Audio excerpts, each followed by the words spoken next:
Hey family, welcome back to my video. Today we will see. What if Naruto tied Ophis and had full night harem? Before we start, I would like to extend my sincere thanks to the original author of this story. Your generosity is greatly appreciated. Now enjoy the video. Metempsychosis. Burnerac-1. He was not sure how he had gotten here. The last thing he remembered was facing Kaguya, Team 7, reunited for one final battle. He remembered the feeling of Hagoromo's power coursing through his body, strengthening him. He remembered Sasuke, for once, fighting side by side him like the brother he had always yearned for. He remembered the final offensive, with him and Sasuke trying to use the culmination of the yin-yang release to seal the mother of chakra, the look on her face as their hands touched her. What he did not remember was what transpired in the aftermath. He didn't remember the sealing, he didn't remember the aftermath, hell, he didn't remember actually succeeding. But the entity in his mind, it spoke otherwise. The chaos of the 10-tailed beast was never meant to be embodied. Not in the mind of a single person, at least. Its power was massive, so much so that even keeping it dormant caused Naruto a perpetual dull headache. Even Kurama's sealed hatred form hadn't succeeded in disrupting his inner peace quite as much as the true tailed beast's mere presence did. And that itself was the crux of the problem. The seal wasn't meant to function this way. It was never designed to seal such endless power into a human. The last time this seal was activated, the moon was created. An astral body that the empty body of the Juubi would begrudgingly call home for eons. While that seal had been broken before its time, the seal meant to replace it was, in every way, identical to the original. So, why had it taken the Juubi and deposited it in his body? And subsequently, how had he gotten here? Here, in simple words, was very similar to the astral plane inhabited by Hagoromo's perpetual disembodied spirit. A realm where no physical entity could or would ever disturb his ever-watchful gaze. So mired was he in his transcendent realm of heavenly presence that he hadn't been able to summon Naruto and Sasuke to his realm. Without them being on the very doors of death. But, if Hagoromo's world was an infinite expanse of white, this world was severely limited in scope. It was an arena, one of the few he had ever seen in his life, walls endlessly towering up on each side of him, their make indiscernible and foreign. Looking around, all he could find was a singular desk, placed smack dab in the middle of said arena. Curiosity overriding common sense, he sauntered over to it. There was one singular file on the mundane-looking desk. The file itself was nothing out of the ordinary, except for one small detail peeking out from the singular slip of white on it. His name was on the file. My, can't you see the sign on my desk that clearly states that I'm out for lunch? The feminine voice prompted Naruto to turn around. The owner of the voice looked quite out of place in her surroundings. Mostly because of how plain she looked. Behind him stood a woman who would have looked perfectly at home in a shop or a reception. She was plain as day, with long brown hair and a receptionist's smile. Nothing about the woman felt right, especially in the ethereal world that Naruto so abruptly found himself in. But it was progress. The woman didn't seem as confused as him, after all. And she had a desk.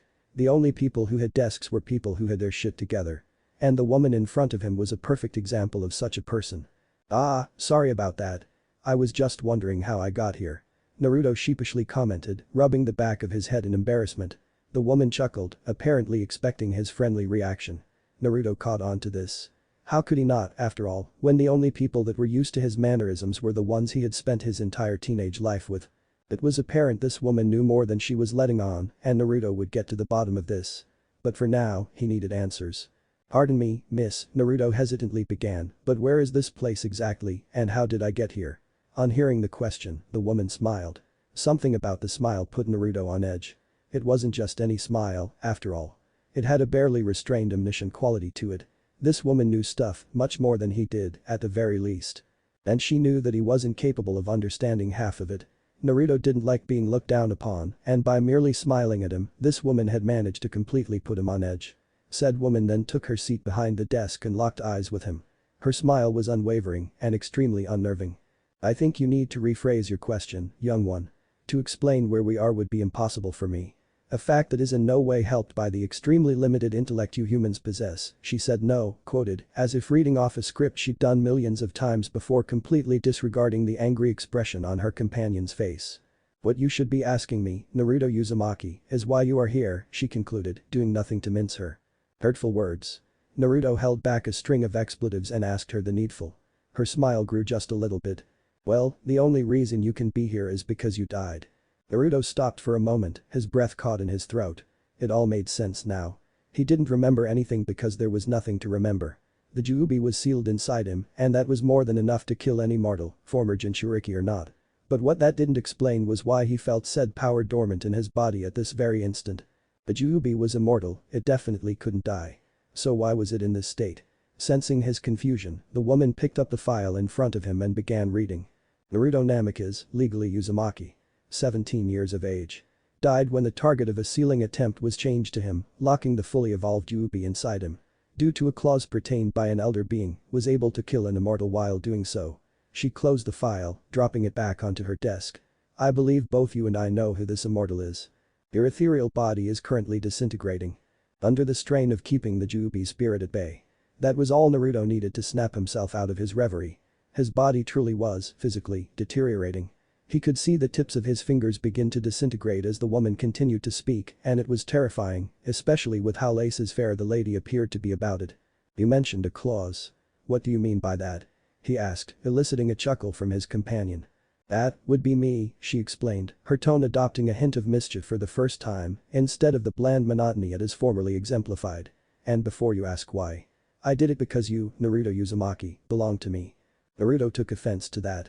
He was his own man, made through combat, survival, and life experience. He had no one from the very beginning, and the only people with him at the end were the ones he had chosen to be precious to him. He was the very definition of a self-made man, and this woman, someone who was clearly not human, much less connected to him in any way, claimed to own him. That's bullshit. He exclaimed, only for the woman to raise the file in her hand.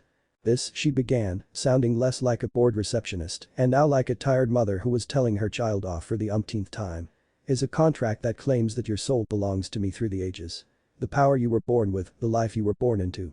It was all a part of this contract. If you doubt me, you may peruse this at your pleasure. Though seeing your current predicament, it would be in our best interest if I give you a shortened version. The woman then got up and sauntered over to the rapidly disintegrating Naruto. Are you familiar with the game of chess? No. Well, it doesn't matter. It is a game where two armies, black and white, fight each other till one side wins. The only winning condition is the capture of the opponent's king. Over a series of turns, two armies take turns to quell each other. There are 6 types of units. Pawns, which are basic foot soldiers. They are easily dispensable. And hence, are the largest in number. Then there are the rooks, bishops and knights, you only get 2 of each, and they are worth a whole lot more than a mere pawn.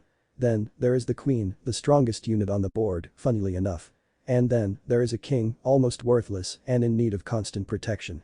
An acute reflection of human society, though a bit romanticized, she stated, confusing Naruto. Why are you telling me this? He asked, only to be met by the woman's unnerving smile. Her teeth suddenly become sharper and her eyes duller, almost like a serpent watching its prey, knowing there was only one outcome. If you consider the worlds to be chessboards, me and my partner are the players. Except, we just put the pieces on the board and they play the game out for us. Of course, worlds aren't just normal chessboards. For one, they are much more vast, so there are hundreds, if not thousands of pieces. It keeps things a lot more interesting, she answered. You, Naruto Uzumaki, were once lower than even a pawn on this board. Let us say that the powers inherited by you and the circumstances of your birth are what dictates a piece's worth. In that case, Sasuke Uchiha, a man born with great power, under dire circumstances, and generally revered by the public, was a queen. Naruto felt like laughing, but his disintegrating body reminded him that this wasn't really the time or the place to do so. You, on the other hand, went through the traumatic experience of being orphaned at birth. You were left straddled with a tailed beast that you couldn't hope to control, with no bloodlines to speak of, and with no mentor to help you become worthy and powerful. Her smile then dropped, leaving a very serious business-like expression on her plain face, almost as if the script she'd been reading off had been changed without her knowledge. But you didn't accept your fate. You lashed out, violently. You made friends, despite your heritage and means. You found mentors, and showed them your worth. You earned power, instead of having it showered upon you. You brought yourself into the chess match with an explosion and ripped through it with impunity. You turned yourself into a piece that defied the basic laws of the game we immortals play. And that is why you find yourself here. Again, chained to a beast and left with nothing. Naruto grunted, neither voicing affirmation or defiance towards her opinion. So what? I did what was necessary to protect the ones I cared for. I don't need to answer to you. And you didn't dictate my actions, so I am barely even linked to you. So, why did you call me here? Was my torturous life not enough of a punishment? Or do you feel the need to gloat? This, surprisingly, elicited another smile from the woman. This one was genuine, and Naruto could tell. It was the smile parents gave to their children when they were proud. He had seen it on Sakura's mother's face too many times to count. And that itself was more unnerving than the fact that only the upper part of his body was now mired in reality, his limbs having spread into the air around him in minuscule particles, impossible for the naked eye to see. Your circumstances notwithstanding, the fact that you not only defied the rules of our game once, but twice, caught not only mine, but my partner's eye. You broke our universal unbreakable rules twice, after all. And while similar anomalies have been detected in multiple worlds, you're the only one who has done it twice, in ways that were completely different from one another, she commented. Behind her, a black copy of Sasuke and Abidan appeared, both sitting on different thrones of black. Sasuke Uchiha and Abidan Uchiha were both queens that belonged to my partner when our game began. As she did this, the statues began to morph. The thrones they sat on faded to white, soon to be followed by the individuals themselves. Contact with you, though. Turned them into my queens, that too, without costing me anything. Under duress, pawns can turn into queens, but for an unknown piece to appear, one that can derail fate, able to rise from nothing and change what was originally a small part of an infinitely larger plan into a world-defining event. The circumstances of its creation have to be extraordinary. As she said this, her face was alit with something which could only be likened to orgasmic pleasure, a look of pure bliss and joy blossoming across her face. But as soon as it was there, it was gone. She then pointed towards Naruto. In the next 5 seconds, your body will shift to the board you will now be reborn in. Before you are born again, I will explain why I have done this. Why I have decided to give you a second chance and what our new revised contract entails. Naruto was about to ask her another question, only to realize that his mouth had, at this point, dispersed. As the last vestiges of his eyes began to disperse into nothingness, he realized 2 irrefutable facts. He was definitely speaking to a power that was above God itself. And secondly, he really wanted to punch her. The area Naruto found himself in was, for lack of a better word, beautiful. He didn't mean that in the normal sense of aesthetic, gods no. The place was a wasteland. It looked like a cross between a ruin and wilderness. Except, taking one's eyes off the wreckage, the place exuded an almost otherworldly aura. Nature's power was extremely potent here, natural for a sage like Naruto. A purple miasma surrounded him, but he knew that it wasn't poisonous. Else, the world would be crying out in agony and forewarning him, wishing to save its avatar, as was the nature of sages. Truly, the place would have been perfect to be reborn in, except for the inexplicable presence of one gigantic dragon that flew above him. So massive was it that its shadow covered more land than even the largest cloud he had ever seen, and he had seen a lot of clouds, thanks to Shikamaru and his habit of lazy cloud gazing. The creature was massive, and its power could easily be felt all the way to where Naruto stood, yet he knew that the creature was no match for the Jubi. And that is when he noticed that his headache was gone, and so was the Jubi's conscience. Beautiful, isn't it? His companion asked, appearing next to him. There was no flash, she merely wasn't there before, and then she was. He noticed the change in her attire, though, although the rest of her remained the same, as bland as ever. Her formal clothing was gone, replaced by long flowing robes. The crown of thorns sat on her head, and in her right hand, she held a scepter topped by an effigy of 2 eastern dragons locked in combat. That all was trivial, though. If you're wondering why you're in such a desolate land, don't worry, you're not being reborn here. She stated, dashing Naruto's hopes. This is merely an interstitial land, a place where the things that the powers that we forget wash up. One day, you will return here to claim an artifact that will help you on your journey. While she explained his situation, she pointed towards a tower in the distance. When Naruto had just appeared in this world, mere minutes ago, before the dragon had drawn his attention. He too had noticed a surge of power emanate from the tower. Almost as if there was someone or something in there, calling his name. It was by no means an unpleasant feeling, but it was rather sad that the feeling would stay like so, till he could finally resolve it. Which brought him to his next question. So, how long till I'm able to make my way here? He asked, prompting his companion to adopt a thinking posture.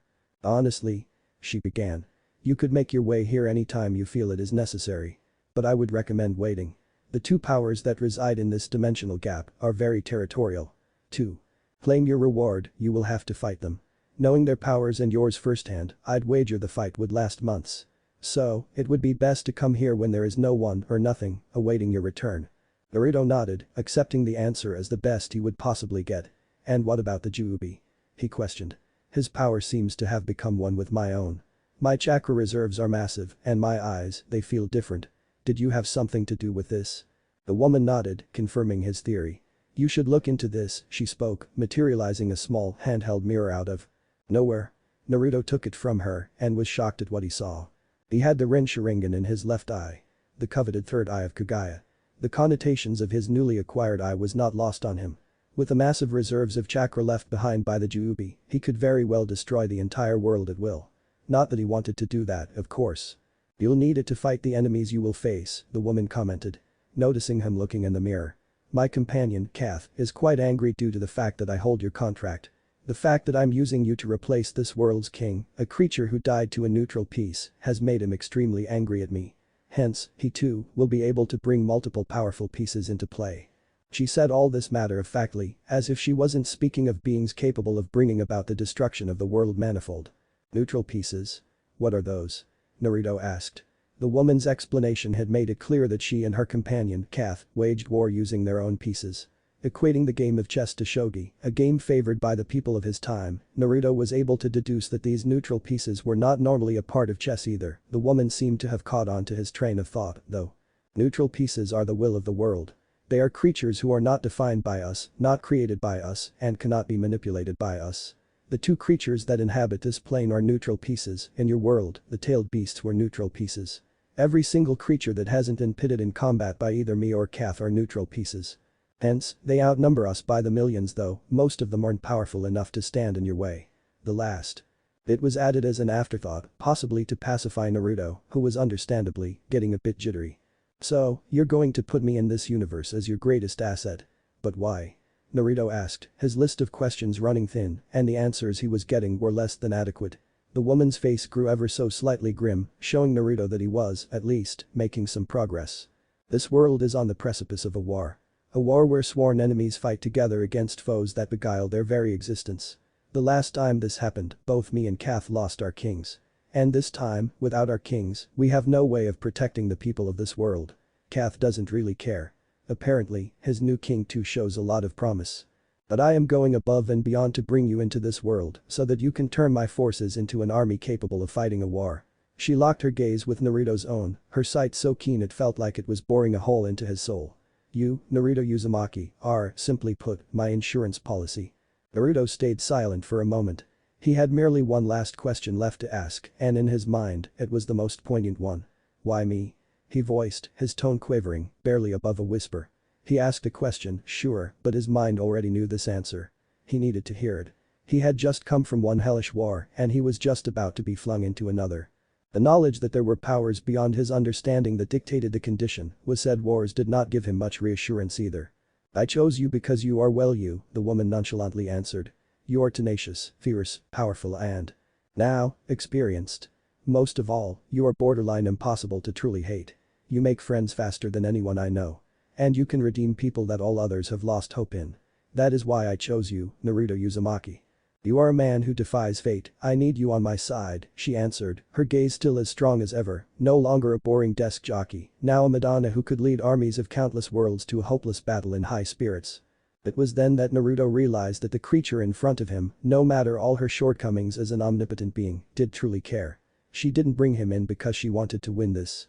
No, she could definitely have found someone stronger, someone who wouldn't have needed such a sacrifice to bring into this world.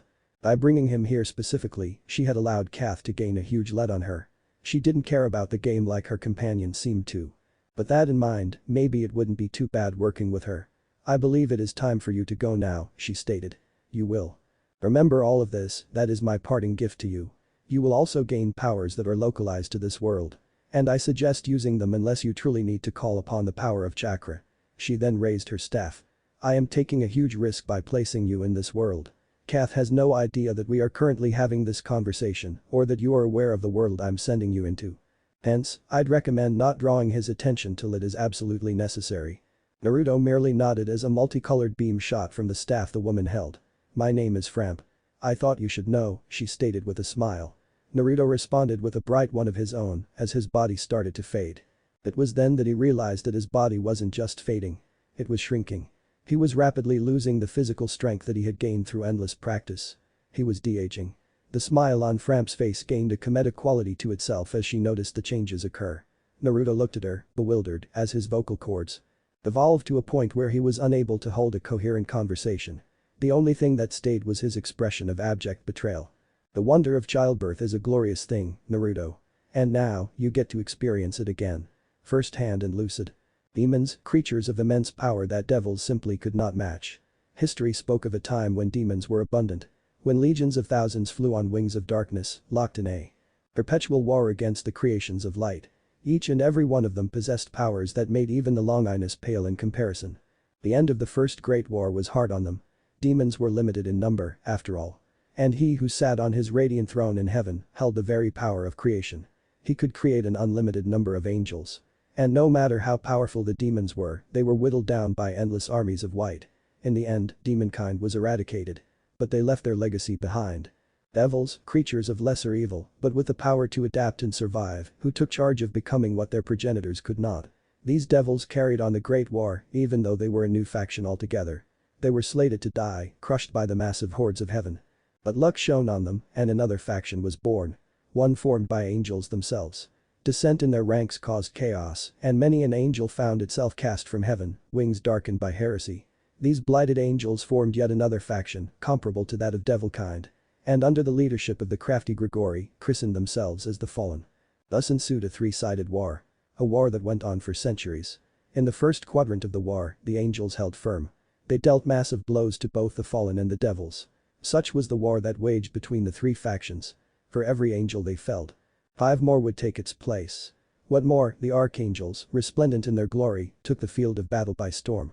They were creatures born to fight demons on equal footing, and to pair them up against weaker adversaries just led to indiscriminate slaughter.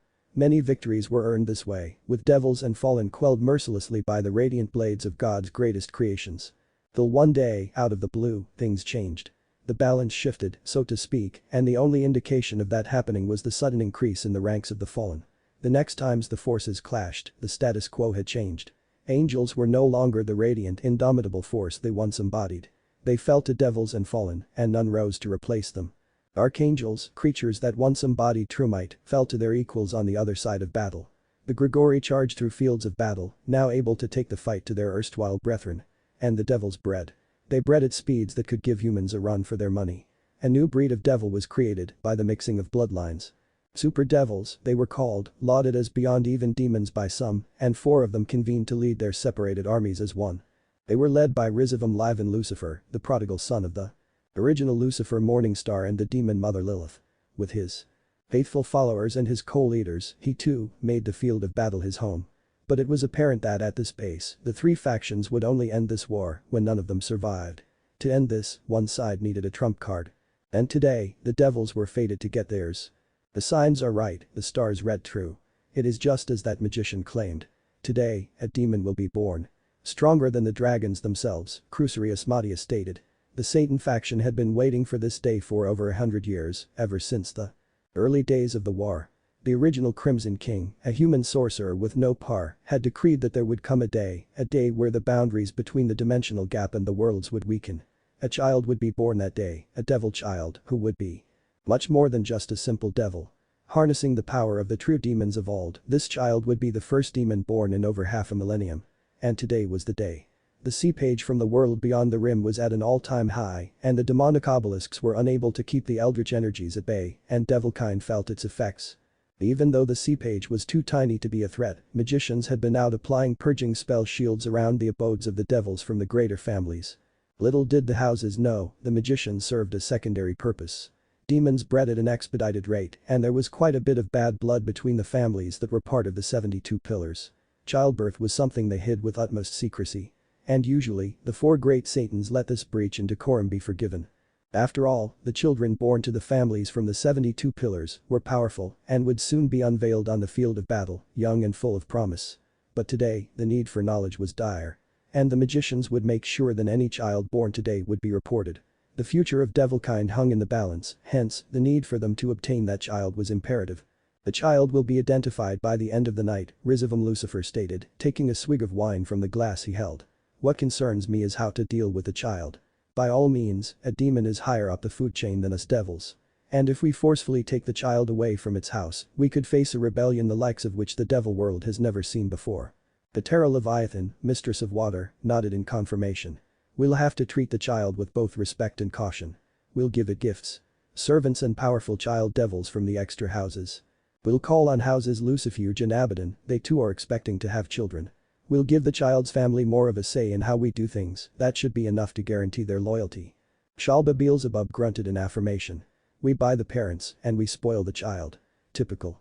I hope this demon is worth it, though, he concluded, voicing the doubt that was on the minds of all four of the Satans. Some of the older devils remembered the demons.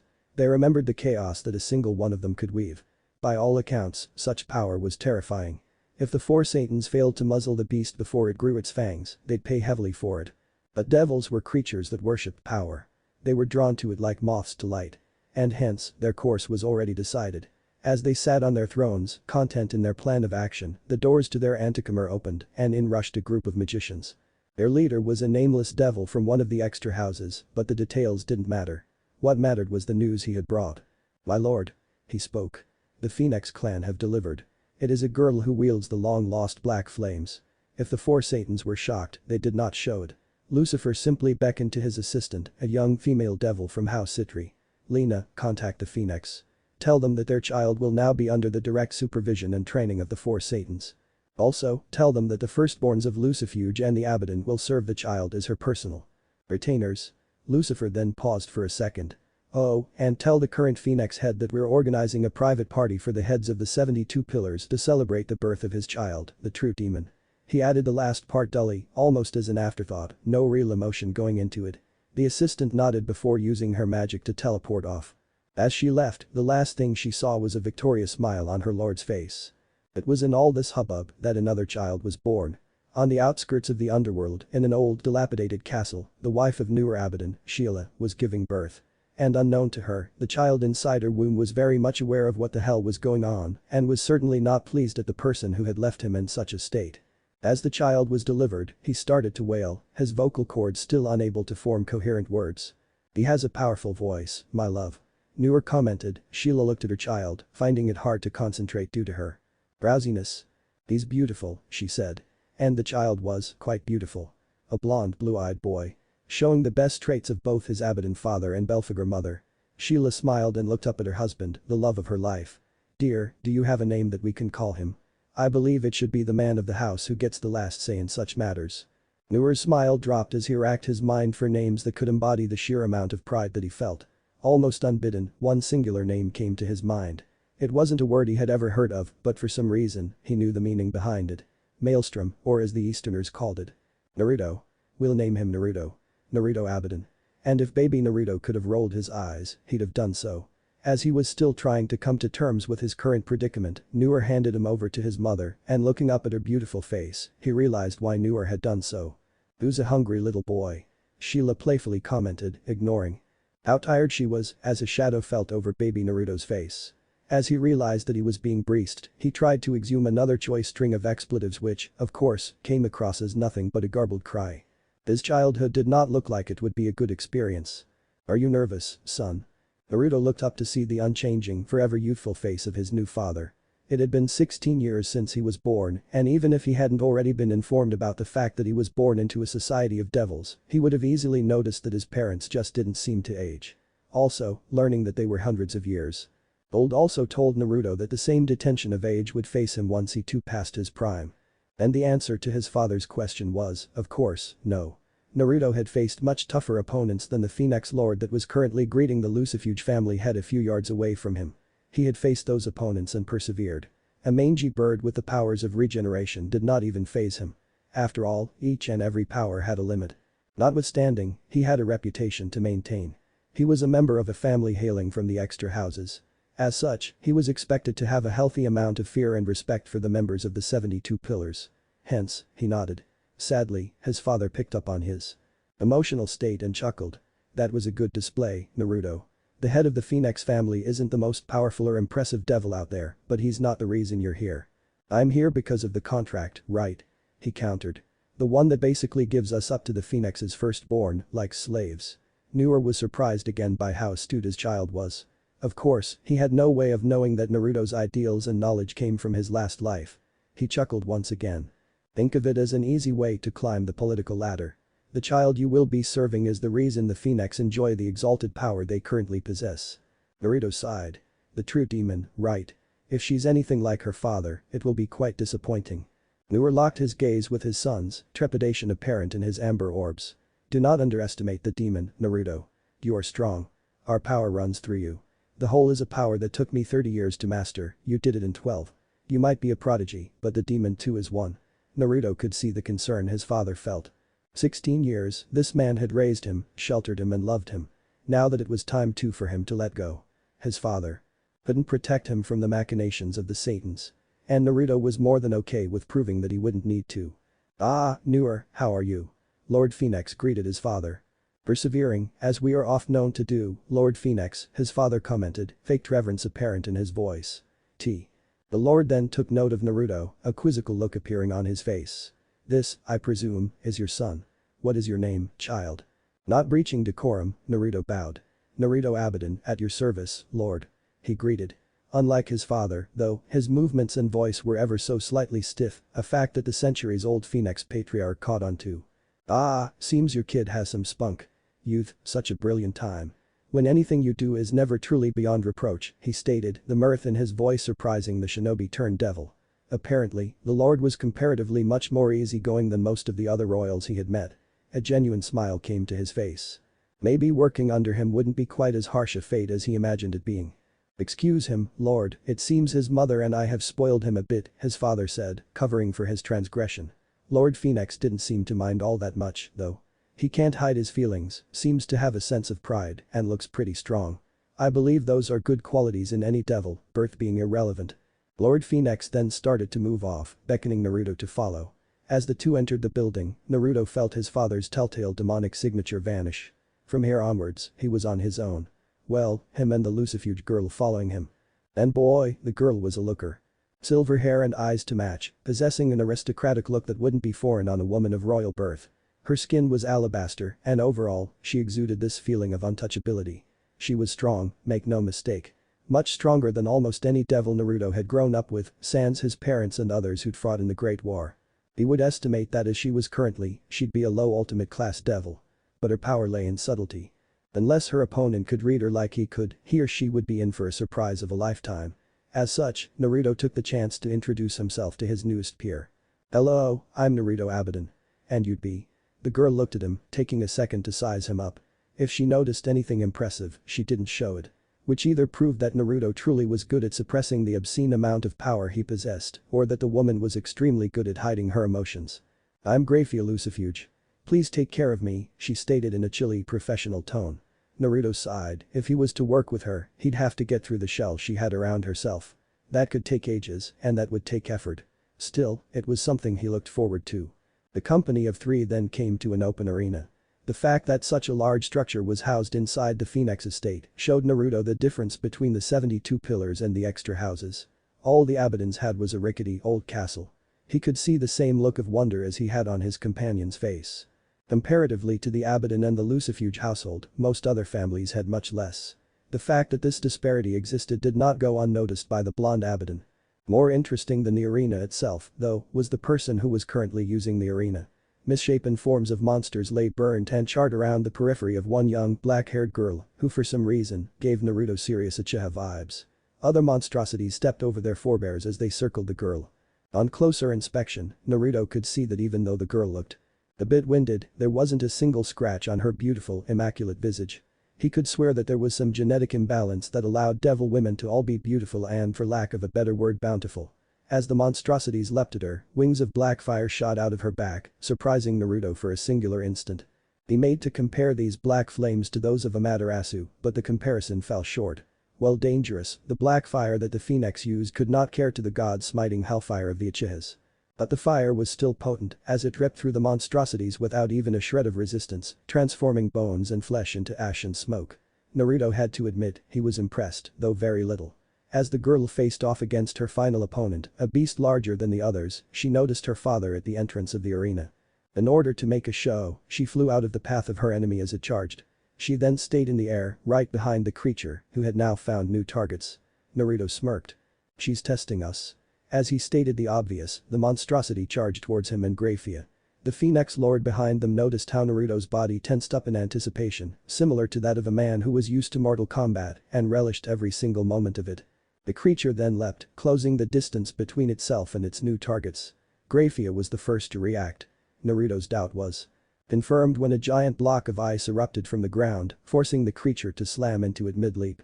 Naruto followed up by jumping high, surprising his peer with the sheer amount of physical force such an action would require. He then locked his gaze on his target, which was currently struggling to regain footing. Naruto grinned as he remembered the flare his friend and his mentor had used this certain skill with. Naruto used a devil sigil to shoot down, his foot aimed directly at the creature's head. As he connected, he felt the creature's armor crack, he felt his leg meet and pass through pliable flesh, almost like passing through wet paper. As he finally landed, he smirked. Dynamic entry. You too, you're strong. I wasn't expecting you to be able to take down that creature without my intervention, the Phoenix Heir spoke as she walked up to the two devils that would now be under her command. The smirk on her face was ecstatic and served quite well to place all comparisons Naruto could make between her and the Uchihas. Hell, no Uchiha could emote half as well as his master was currently doing.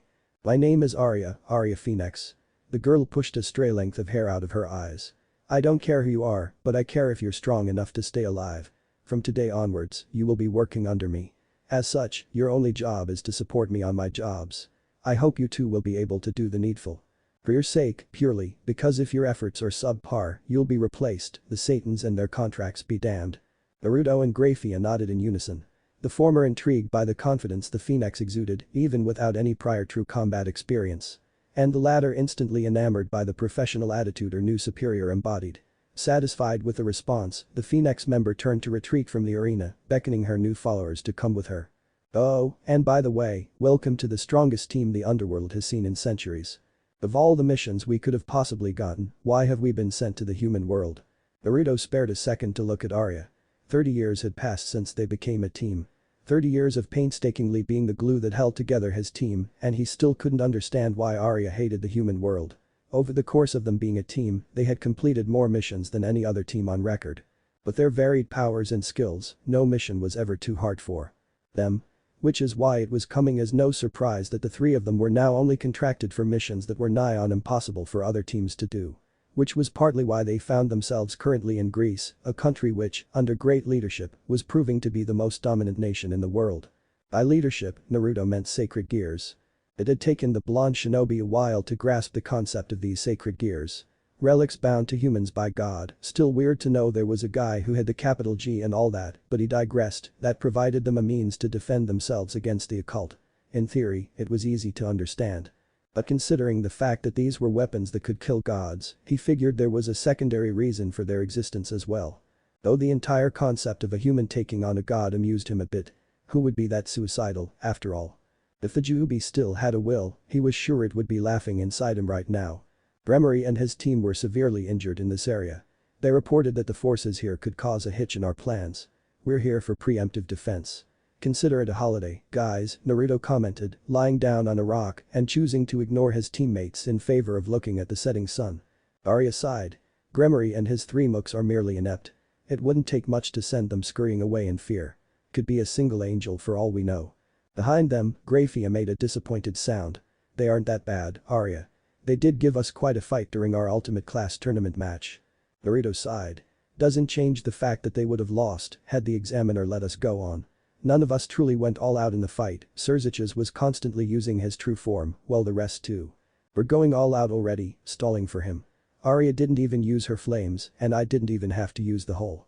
Grafia sighed. Well, it isn't their fault that the two of you are monsters. Naruto chuckled.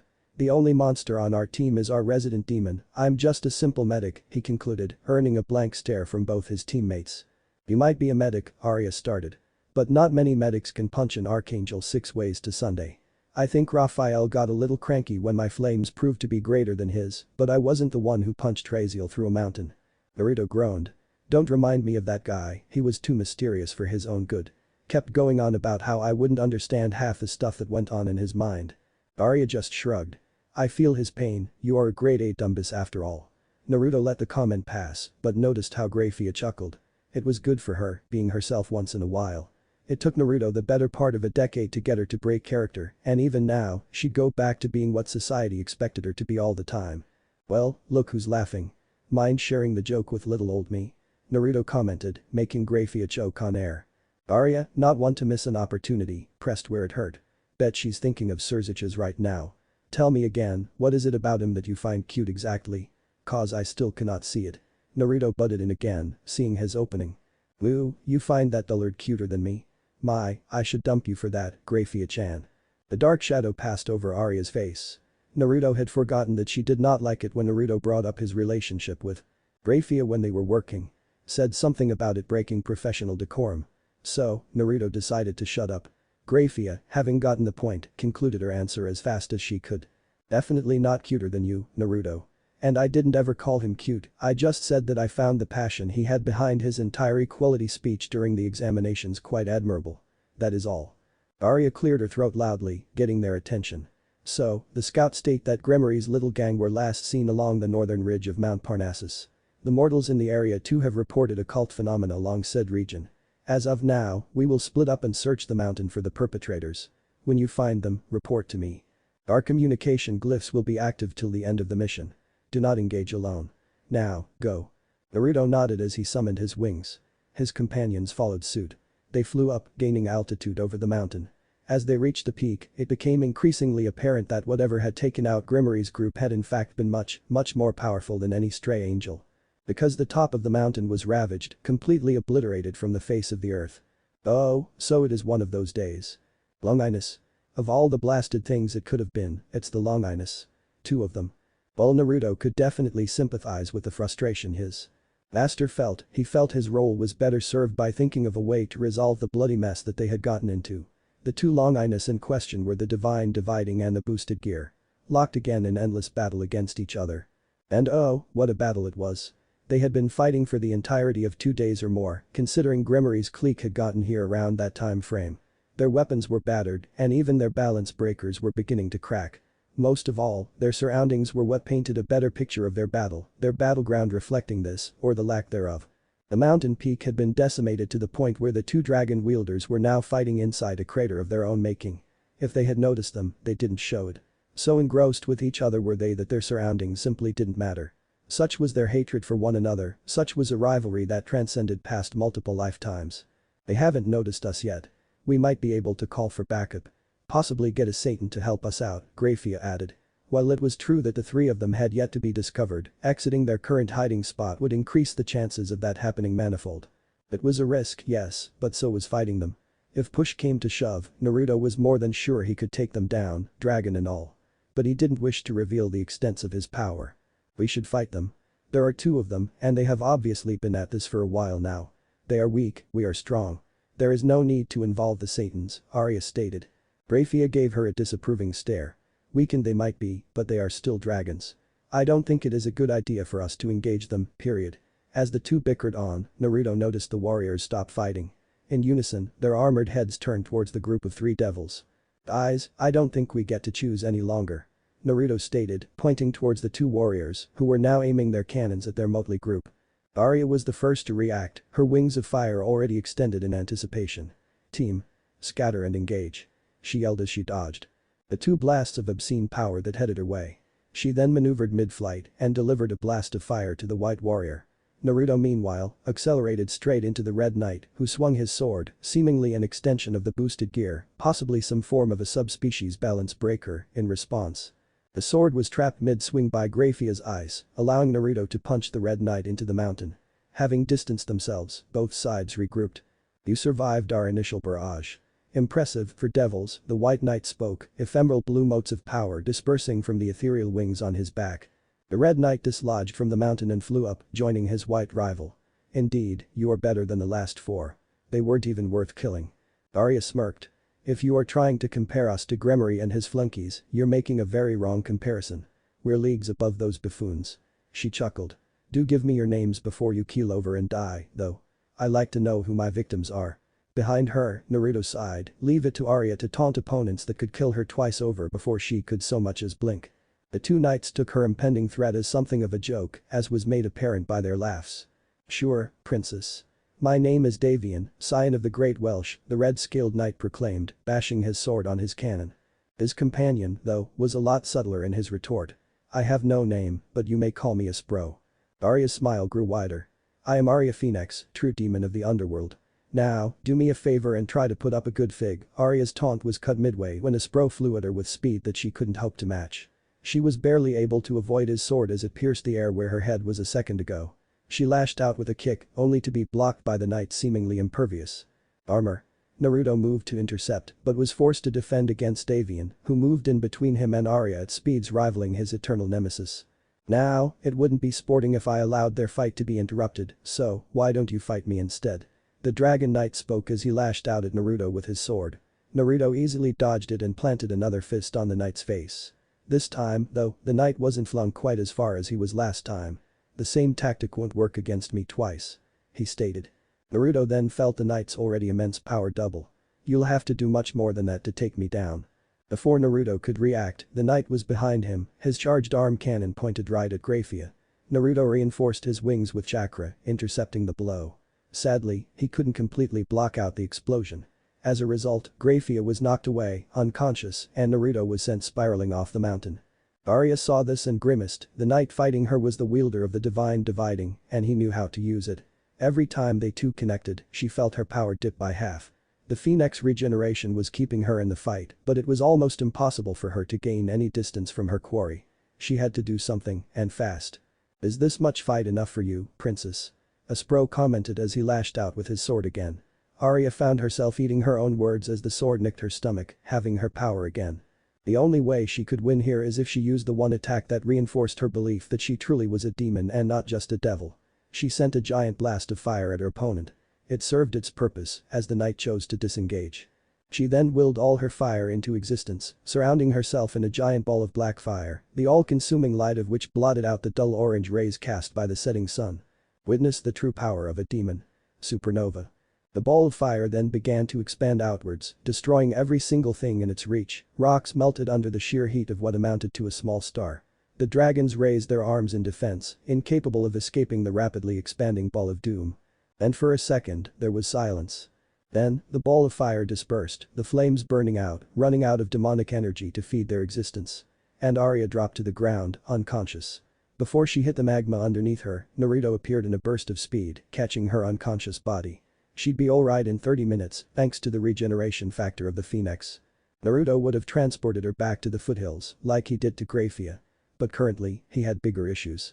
As the light from the supernova faded, Naruto realized that in their last bid for survival, the two knights gave up their bodies to their tenants. In the crater now stood two dragons, each resplendent in their own bodies. Each capable of destroying the very mountain they stood on, and each staring at the devil responsible for their current predicament. That stung, the dragon who was once Davian commented. Contrary to what he said, his scales weren't even charred by the flames, seemingly unaffected in the slightest. Who knew that the little bird held such power? His rival chimed in, spreading his wings. Still, now that our pesky hosts are out of the way, we can fight with our true capabilities, the dragon, Abidan, commented. The other dragon, though, seemed to have eyes only for the Phoenix who had cost him his mortal host, his current form, nothing more than a transitory mask, as no human body could hope to withstand the full, unfiltered power of a dragon inside of them. Be that as it may, I cannot continue our fight till I know that nothing else will interrupt it. I believe we'd be best served by removing that pesky bird from this mortal plane. Naruto chuckled. I'm afraid I cannot let you do that. It would reflect poorly on me as her retainer if I allowed her to fall prey to two overcooked wyverns. The red dragon, Drake, chuckled. Even in the face of death, you find the time to crack a joke, he started. But what can you do? Your master is indisposed, and your other companion might as well just die, for all she's worth. Naruto let out a laugh, confusing the two dragons. Their confusion only grew when one of the boys' eyes morphed into a red ripple, commas dotting it. You two are dragons, that might be true. But you were enslaved, forced into prisons of iron, and left to rot, he stated, angering the duo he currently faced. Now, let me remind you of something you seem to have forgotten in your delusions of omnipotence. Ibaku Tensei, planetary devastation. The two dragons were instantly surrounded by an endless barrage of rocks. The two heavenly dragons were lifted up, their bodies crushed by countless amounts of molten rock that together formed a gigantic cohesive sphere. As the planetoid was lifted above the mountain, all that protruded from the giant planetoid were the heads of the two dragons, bewildered and, for once, afraid. Because the devil who they thought of as worthless now stood beneath them, a gigantic ethereal monster with 10 tails surrounding his body. And where the thing's mouth should have been, a gigantic orb of darkness was forming. So great was the orb's power, it was hard to even look at it, their instincts screaming at them to run, that their fate was sealed the moment it touched them. As the orb stopped growing, the blonde devil smirked. "Let me remind you what fear is. Bijuadama." At night, the true demon of the underworld was welcomed back by the Satans themselves. The story that she had single-handedly taken down 2 dragons with one attack was spreading through the masses like wildfire. The confused Phoenix was informed by her partner and medic that the dragons perished in her flames, consumed by the supernova. Something she was reluctant to believe, but was forced on her due to lack of evidence that proved otherwise. At night, there was a great celebration in the underworld. As the true demon had triumphed over the heavenly duo. The title of Dragonslayer would precede her name forevermore. And there was nothing she could do about it. Her retainers too were praised to have been able to fight against the dragons alongside her, even though they were both incapacitated early on. And that night, a young reincarnated shinobi slipped away from the party, his secret safe with him. 200 years. 2 centuries had passed since the fateful day Naruto was reincarnated in the underworld. The first century had been comparatively simple, if not overly exciting. Him, Graphia and Arya had spent the entirety of their first century taking an active part in the war of the 3 factions. They had proved that they had no equal on the field of battle. Numerous were their victories, and their losses were none. Their prowess on the field of battle had earned them both accolades and status. And with the public being acutely aware of their power, they had become 3 of the most known faces in the underworld. The dragon-slaying demon, Arya Phoenix. The Ice Queen, Graphia Lucifuge. And the smiling face of death, Naruto Abidan. Naruto still found it weird how even his position as a medic still didn't change people's perception of who he was. After all, he had fought off many strong foes during his time on the field.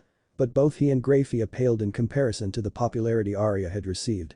The 4 Satans took every chance possible to shower her with praise and adoration, and she basked in it.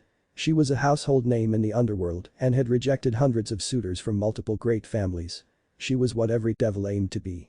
And for her, it was glorious. As such, Naruto didn't care about fame. And that paid off as the 2nd century of his life took a turn for the worse. The war was coming to an end, as was apparent to see. The forces of heaven and those of the fallen could no longer support an all-out war. Archangels and Grigori had fallen in battle, and there was no way to replace them. Heaven simply couldn't push on at the same pace as they once did. And less angels meant less fallen. On the other hand, devils were still reproducing, creating new soldiers bred for war, albeit not at a grand pace. Hence, the Satans made the push to keep the war going. Their goal was simple, to eradicate their timeless enemies once and for all. Sadly, even the devils had their limits. Taunting the fallen and the angelic host could lead to the 2 sides uniting against them. The underworld could not survive such a pincer attack, it was doubtful that even the demons could have, and the war, hence, promised mutually assured destruction. Devils, being creatures that valued power and survival over everything else, were divided between 2 factions. These factions were united by their primal instincts. One wanted to fight and attain more power for devilkind, while the second simply wished to survive. And hence, the underworld devolved into chaos. Devil killed devil in the city streets. The opposition, led by the houses Gremory, Citri, Glaciolabolas and Astereth, gained many supporters thanks to the natural leadership skills that Surziches possessed. But for all their numbers, they lacked military prowess. On the other hand, the Satans had their pieces, they had ultimate devils by the dozen, and like a cherry on the metaphorical cake, they had the true demon and her 2 retainers, more like a force of nature than anything. And hence, the 2 retainers were the ones sent to quell the largest groups of resistance. Arya was too powerful to be sent, considering someone needed to be ready to defend the Satans themselves, as if their own powers were not enough. Hence Naruto found himself embroiled in civil conflicts around the nation. Many a time, he had faced heads of the 72 pillars, only to leave them in a pool of their own blood. It wasn't something he enjoyed doing, sure, but it was his job. And the sooner it ended, the more grateful he'd be. He didn't care which side won. He had made his mind to leave either way. The moment this war ended, he'd leave for the dimensional gap. The nagging feeling in his head was growing, it had been growing over the last decade. And now, the means to get to the elusive dimensional plane were within his grasp. The power of the whole, which he had gained from his Abidan heritage, had evolved. And it had opened up a new world of possibilities for him. Added to that, he had no ties left to the underworld. In order to be recognized by the Satans, devils from the extra houses had to cut all ties with their families. By ascending to the rank of an ultimate devil, Naruto had done so, as had Graphia. He was no longer accountable for his house, and his parents understood that. Even in gatherings, they no longer acknowledged his existence. That was the curse of being a member of an extra house. He had never made any real friends during his 200-year-long life. Devils were a secretive bunch, and their friendships were decreed by contacts and alliances more often than not. Arya didn't care where he was, she had her family and the Satans on her plate already. And his last reason for staying, Graphia, had broken up with him mere weeks ago.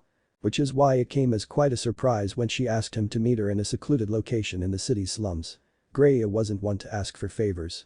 In the century and a half that he had been with her, not once had she asked for a single one. And now, merely a few weeks after having broken his heart, she had asked for her first. This vexed the blonde devil, and that led to him strolling down the slums. That he was once brought up in. He only remembered some of the streets, but being 200 years old did that to even the best of memories. Things had changed, times had changed, people had risen from these streets, and people had drowned in their own blood in these streets. But he stayed constant. Naruto. This way. The blonde was broken out of reminiscence by his ex's stern voice. Looking around, he found the source of the sound a little further down the road, poking her head out of an abandoned house, resplendent in her beauty, even with a disconcerted frown on her face. Naruto followed her lead into the house, tuning out her voice as she thanked him for coming to her aid. He steeled his heart. He was by no means okay with the proximity he currently held with the woman he had loved for so long. But she had asked for a favor, and he would grant it to her. We need to hurry, their condition is worsening, she exhumed, leading Naruto into what appeared to be a basement shelter.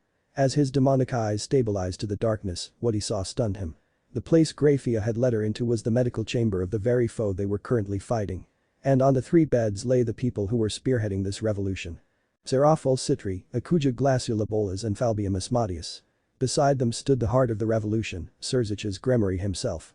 The 3 incapacitated devils were in bad shape, their powers were being rapidly dispelled by the black goo that covered them, and Naruto knew where the goo came from. But that wasn't the question that came to his mind. Graphia, he begun, his voice filled with steel, cold as the 9th layer of hell. Why have you called me here? The silver-haired Lucifuge flinched at the tone.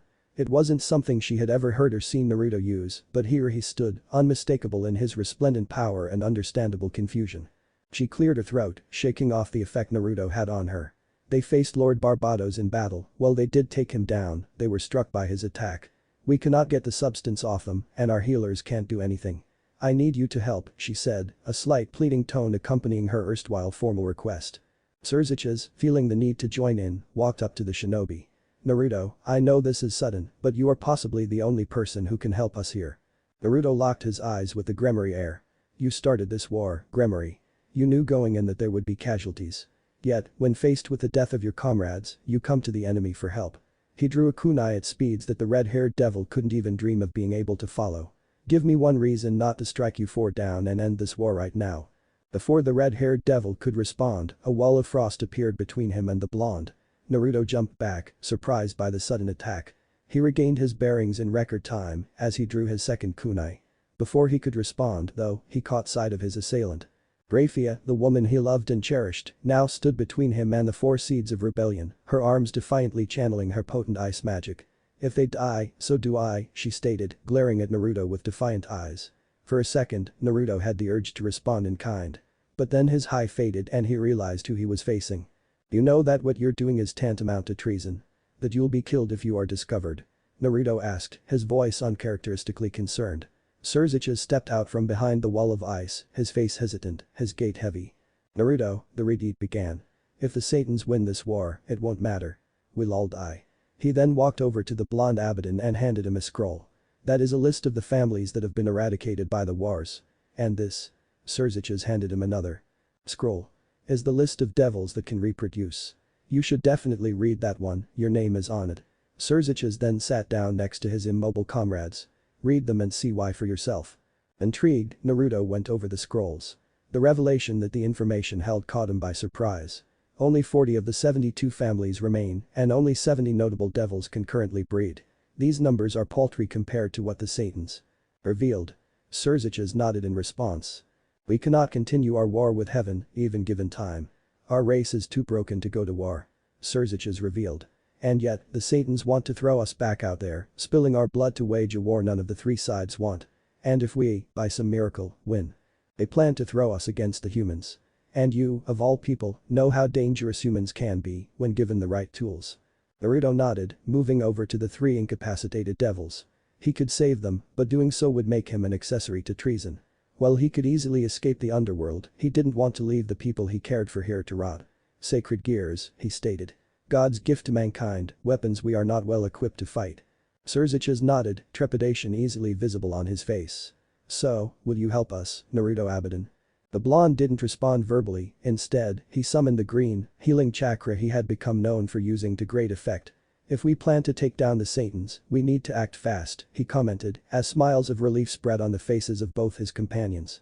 Your companions will take a week to heal. Once the week is over, you must retreat from battle. I have seen how you fight, and trust me, you're not even in the same league as the Satans. He then pointed at Graphia. Take her with you, I will guard these three. Secure a place where you four can train. Once they are healed, I will relocate them there. And what do we do then? Surziches questioned. The Satans won't just sit quietly while we grow stronger. He was silenced by Naruto's raised hand. Graphia and I will create time for you, a year at max, 6 months minimum.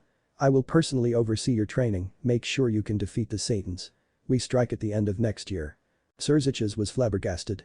The man who was willing to take him down a mere minute ago was now offering to take on his comrades as pupils. You do all that for our revolution? He asked again, his gaze was greeted by the unflinching cerulean of the man who he had just haphazardly drafted to his cause. I'm not doing this for your revolution, make no mistake. Naruto then gazed at Graphia, her lovely visage still doing unspeakable things to his mental state. I don't care who wins this war, I will fight in it and see it to the end, that is all I promised myself. I'm doing this because she asked me to. In for a penny, in for a pound, huh?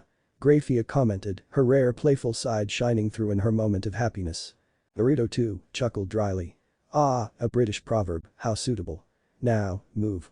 We do not have a minute to waste.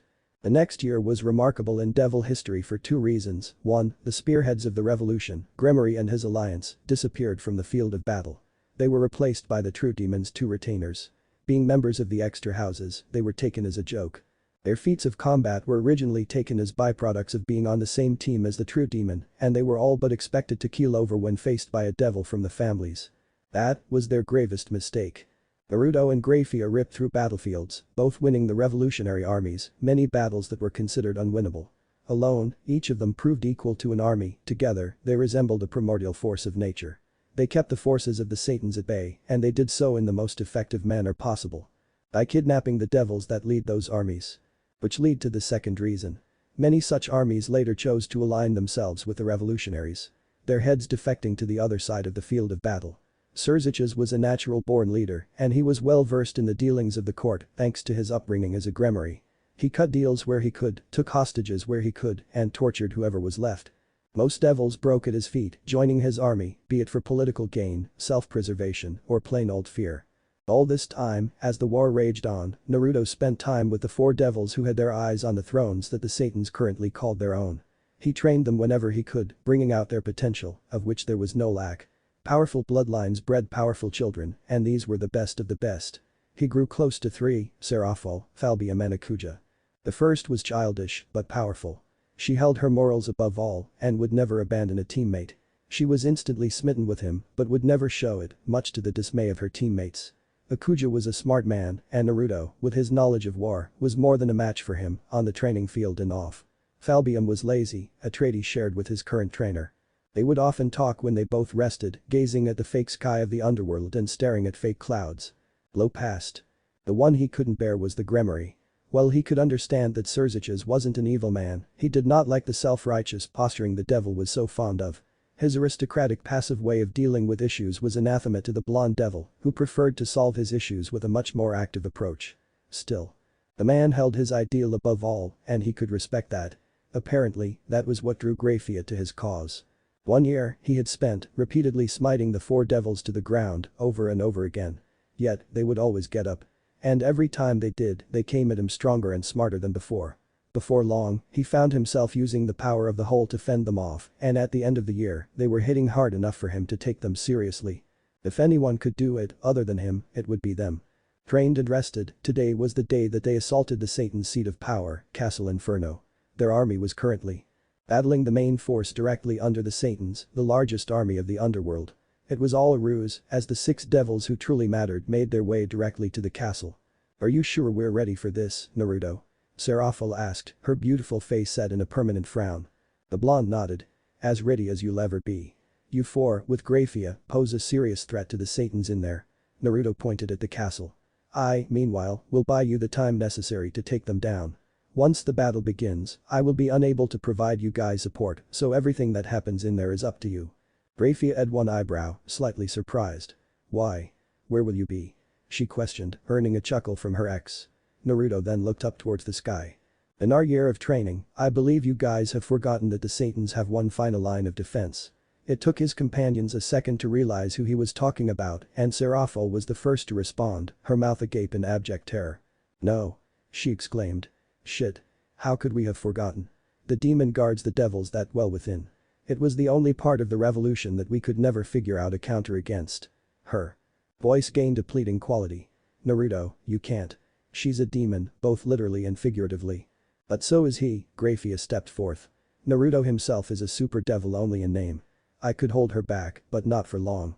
Among us, he's the only one who can buy us the time needed to fulfill our objective. There was terror in her voice, but it was restrained, as much for her own sake as her companions. Sensing the tension, Naruto chuckled. It's okay, guys. I was on her team for the better part of a century. I have some tricks up my sleeves. I'll make sure to buy you enough time to complete your mission. His laugh was the final straw, as Seraphol began to cry. Surziches stepped forward as well, concern apparent on his face. What good is our victory then? If we lose you, we lose everything. He stated, making Naruto laugh again. Now, you're exaggerating things. You have a dream, an ideal. And I'm willing to take a dance with death just to see it fulfilled. He lied, he had no intention of dying. And I told you once before, Gremory, you started this war knowing full well that there would be losses. Have the backbone to finish what you started, plus, I'm not going to die here. I have a few things to do before I keel over. Surziches nodded. I'll keep you to that. Best of luck, he muttered, before running off towards the castle, where his date with destiny awaited. Graphia gave him a single nod, a grateful look on her face. Naruto expected nothing more. Bakuja stopped for a second, offering his hand to Naruto. Confused, he shook the proffered hand, eliciting a smile on the gray-haired demon's face. That, he stated, is a bond of brotherhood. It promises your safe return. Don't you dare break it. Naruto smiled and nodded, choosing to remain silent. The devil then ran off after his friends. Albion simply stared at Naruto, his blank look unfazed despite his current predicament. Don't die, he offhandedly commented. It would be too much work, arranging a funeral. Naruto chuckled. Duly noted. He responded, getting a nod out of the lazy devil, who then sauntered off after his comrades. Naruto, Seraphol began, her voice quivering. Please, live. That's all I ask. Please. Promise me, just this once. Naruto paused for a second, genuinely touched by his fellow devil's sentiment. He had to remind himself again, as he found himself doing over the last 200 years, that these were devils, closer to humans than the monstrosities he had faced throughout his life. Uncharacteristically, he hugged her, bringing her close to him. I promise, Seraphol, that I will live. Seraphol, while initially surprised, broke down in his hug, clinging closer to the devil she had grown closer to in 1 year than any other. When you come back, we'll have a party. Once that is done, I have something to show you, Sarah quietly commented, breaking the hug and slowly walking off. A few yards away, she turned to get one final look at the person she had fallen in love with before averting her eyes and dashing off. Well, that was a thing. You can come out now, Arya, Naruto stated. He knew she was there, she had been there from the very beginning. Listening, observing, biding her time. He knew why she let them go. She didn't care for the Satans. Through the entirety of the conversation, her eyes were only focused on him. As she stepped out of the shadows, he took a moment to size her up. She had definitely grown stronger, much stronger. She held around herself an aura of abject betrayal. But even surrounded by all that negativity, she was undeniably beautiful. What a sappy goodbye. Makes it hard to see why you would abandon me for them, she stated, bitter poison lacing her words. Naruto sighed, I do not abandon my friends, Arya. You are on the wrong side. The Satans will only cause the destruction of our race. Naruto would have explained the reasons why, but Arya wasn't in a mood to listen. I don't care about those old hoots. I care about the fact that both you and Graphia defected. You left me here, alone. They wouldn't let me defect, after all. I was their trump card. They took my family hostage, even my little brother. And then, they dared me to defect. She spoke, her volume rising in anger, the temperature increasing, tongues of flame randomly flickering into existence. Not once did you tell me your intentions. One day, I was cheerfully having lunch with you, and the next thing I know, you descend on the field of battle, slaughtering the devils you once fought for. Naruto grimaced. There was a reason for my actions, I would tell you, but you aren't willing to understand. A smile appeared on Arya's face. Not one of the genuine smiles that Naruto had once become so used to, but a feral cold one. I got my explanations a long time ago, you lying filth. When were you going to tell me about the dragons? She shot back, surprising Naruto. She noticed his hesitation and chuckled. When you decided to betray me, I asked for permission to leave for training, she elaborated, tossing him a proverbial bone. I left this world and headed to the human realm. There, I found dragons. 2 of them. And I fought them, over and over again. They were named Tannen and Tiamat, 2 dragons much lower on the food chain than the ones I supposedly killed. And let me tell you, dragons don't burn easily. They laughed at my fire, telling me that dragons were fire incarnate, just like us phoenix. Fire feeds them, it can never get through their scales. The dragons themselves wield flames that could then put my own to shame. She smiled again, this time, her smile was akin to that of a maniac. 1 year, I fought them, I traded fire against them. And by the end of it, I was barely able to force a draw. And you know what makes this worse? Both these dragons once faced losses against the 2 I killed, or should I say, you killed, oh true demon. Naruto didn't flinch. Arya was always perceptive, and he knew that one day, his secret would be revealed. She wasn't quite done yet, though. You were born on the same day as me, but no one cared, so mired were they, looking for the demons in houses of nobility, that they never considered that maybe, just maybe, they were looking in the wrong place after all. It doesn't matter though. Today, I will take you down, with the powers that I have earned. And all will be right with the world again. Naruto smirked, but there was no mirth behind the action. I do not wish to fight my first and best friend, Arya. But something tells me that if I don't, you'll go after Graphia. His eye morphed, red replacing cerulean in a flash of dulled light, darkness drawing closer to him, as if it were welcoming him. And that, I cannot allow. So come at me, Arya Phoenix. Show me your power, student of dragons. With pleasure. The black-haired false demon yelled as she charged at her erstwhile best friend. Why? Arya yelled as an unseen force broke her body yet again, propelling her through dozens of buildings and delivering her into the tarmac. Her regeneration kicked in instantly as she propelled herself off the pavement, which was duly destroyed by a fist, followed by the body of the man she had decided to fight. They had barely been fighting for a few seconds, yet her body had been incapacitated at least a dozen times. If not for her regeneration, she'd have been rendered unable to fight in the first few seconds of combat. To add insult to injury, Naruto wasn't even trying to kill her. He was only trying to take her out of the fight each and every time he appeared in front of her, with speed that she couldn't hope to match, his fist drawn to deliver a punch, she could see the pain and regret in his eyes. He didn't want to fight her, but her anger wouldn't let her concede. Not that she had any chance. The Naruto she currently faced was possibly the greatest adversary she had ever gone up against. Even the combined might of the 2 celestial dragons paled in comparison to the sheer amount of power she could sense from her erstwhile friend. Why? She yelled again, firing a blast of fire that could damage even a dragon, shot with the intent of incinerating the one man who kept her sane, even with the pressure exuded by the Satans and her family mounting on her head. The blonde just casually swatted the flames aside, as if he were merely effortlessly gesturing and not touching flames which burned as bright as the sun. He locked eyes with her again, subjecting her to his emotions in the process. She closed her eyes, completely disregarding the punch that threatened her own well-being. Again, she found herself in pain, both mental and physical. She forced her body to straighten midair, her broken bones creaking in disagreement. As Naruto closed in, she prepared her final strike, feeding all her demonic energy to her flames. This attack was capable of forcing dragons to pause, and Naruto was, for all his strength, still just flesh and bones, no more metaphysical than her. Why can't I kill you? Her supernova engulfed the man she once called her best friend. The fires consumed all, destroying an entire city block. As the fires burnt out, her vision went hazy. But even through her clouded vision, she could make out the blonde Abidan's form, still unhurt. As she floated out of consciousness, her body fell. Her fall was cut short, though. As something caught her mid-fall. She made a conscious effort to stay awake, her vision clearing for a brief moment. She saw the man she had irrevocably fallen in love with, and she saw the tears in his eyes. I understand now, she whispered. I cannot kill you, because I love you. Once she had spoken the last syllable she let unconsciousness take her. Naruto wiped his tears. All things considered, this was a better outcome than he expected. He could now understand why the Phoenix felt so betrayed. He cursed himself for not noticing the signs. Not noticing the pain that she must have felt, seeing him and Graphia together for centuries. His best friend had left him with some complex emotions. He could deal with devils, angels, even dragons. But such emotions. Not really his cup of tea. Devils and humans share many characteristics. In many ways, they are different. For example, a devil is born much more durable than a human will likely ever be in his or her life. A devil will live longer, far longer than any human. But then, there were similarities too. Most of these similarities manifested in the mind, rather than physically. One of these similarities was their mutual respect for tradition. As such, the four seeds of revolution were now to be crowned as the new Satans, each taking over where the last left off. Added to that was the fact that the 72 pillars, or whatever was left of them, would still retain the majority of their power. But more, they would now create a council of peers, one which could and would influence the decisions of the new Satans. Meanwhile, in all the bureaucracy, the extra houses were yet again forgotten.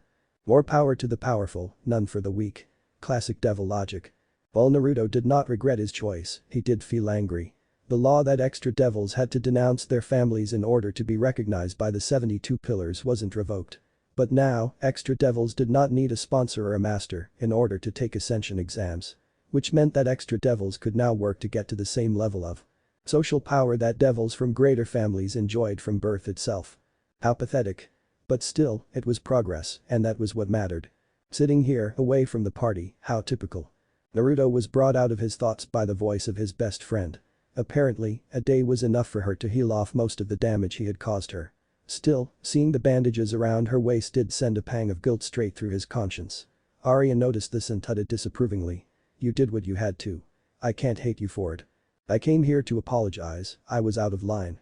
You didn't abandon me, I was just too stubborn to notice what was going on around me. Naruto shook his head.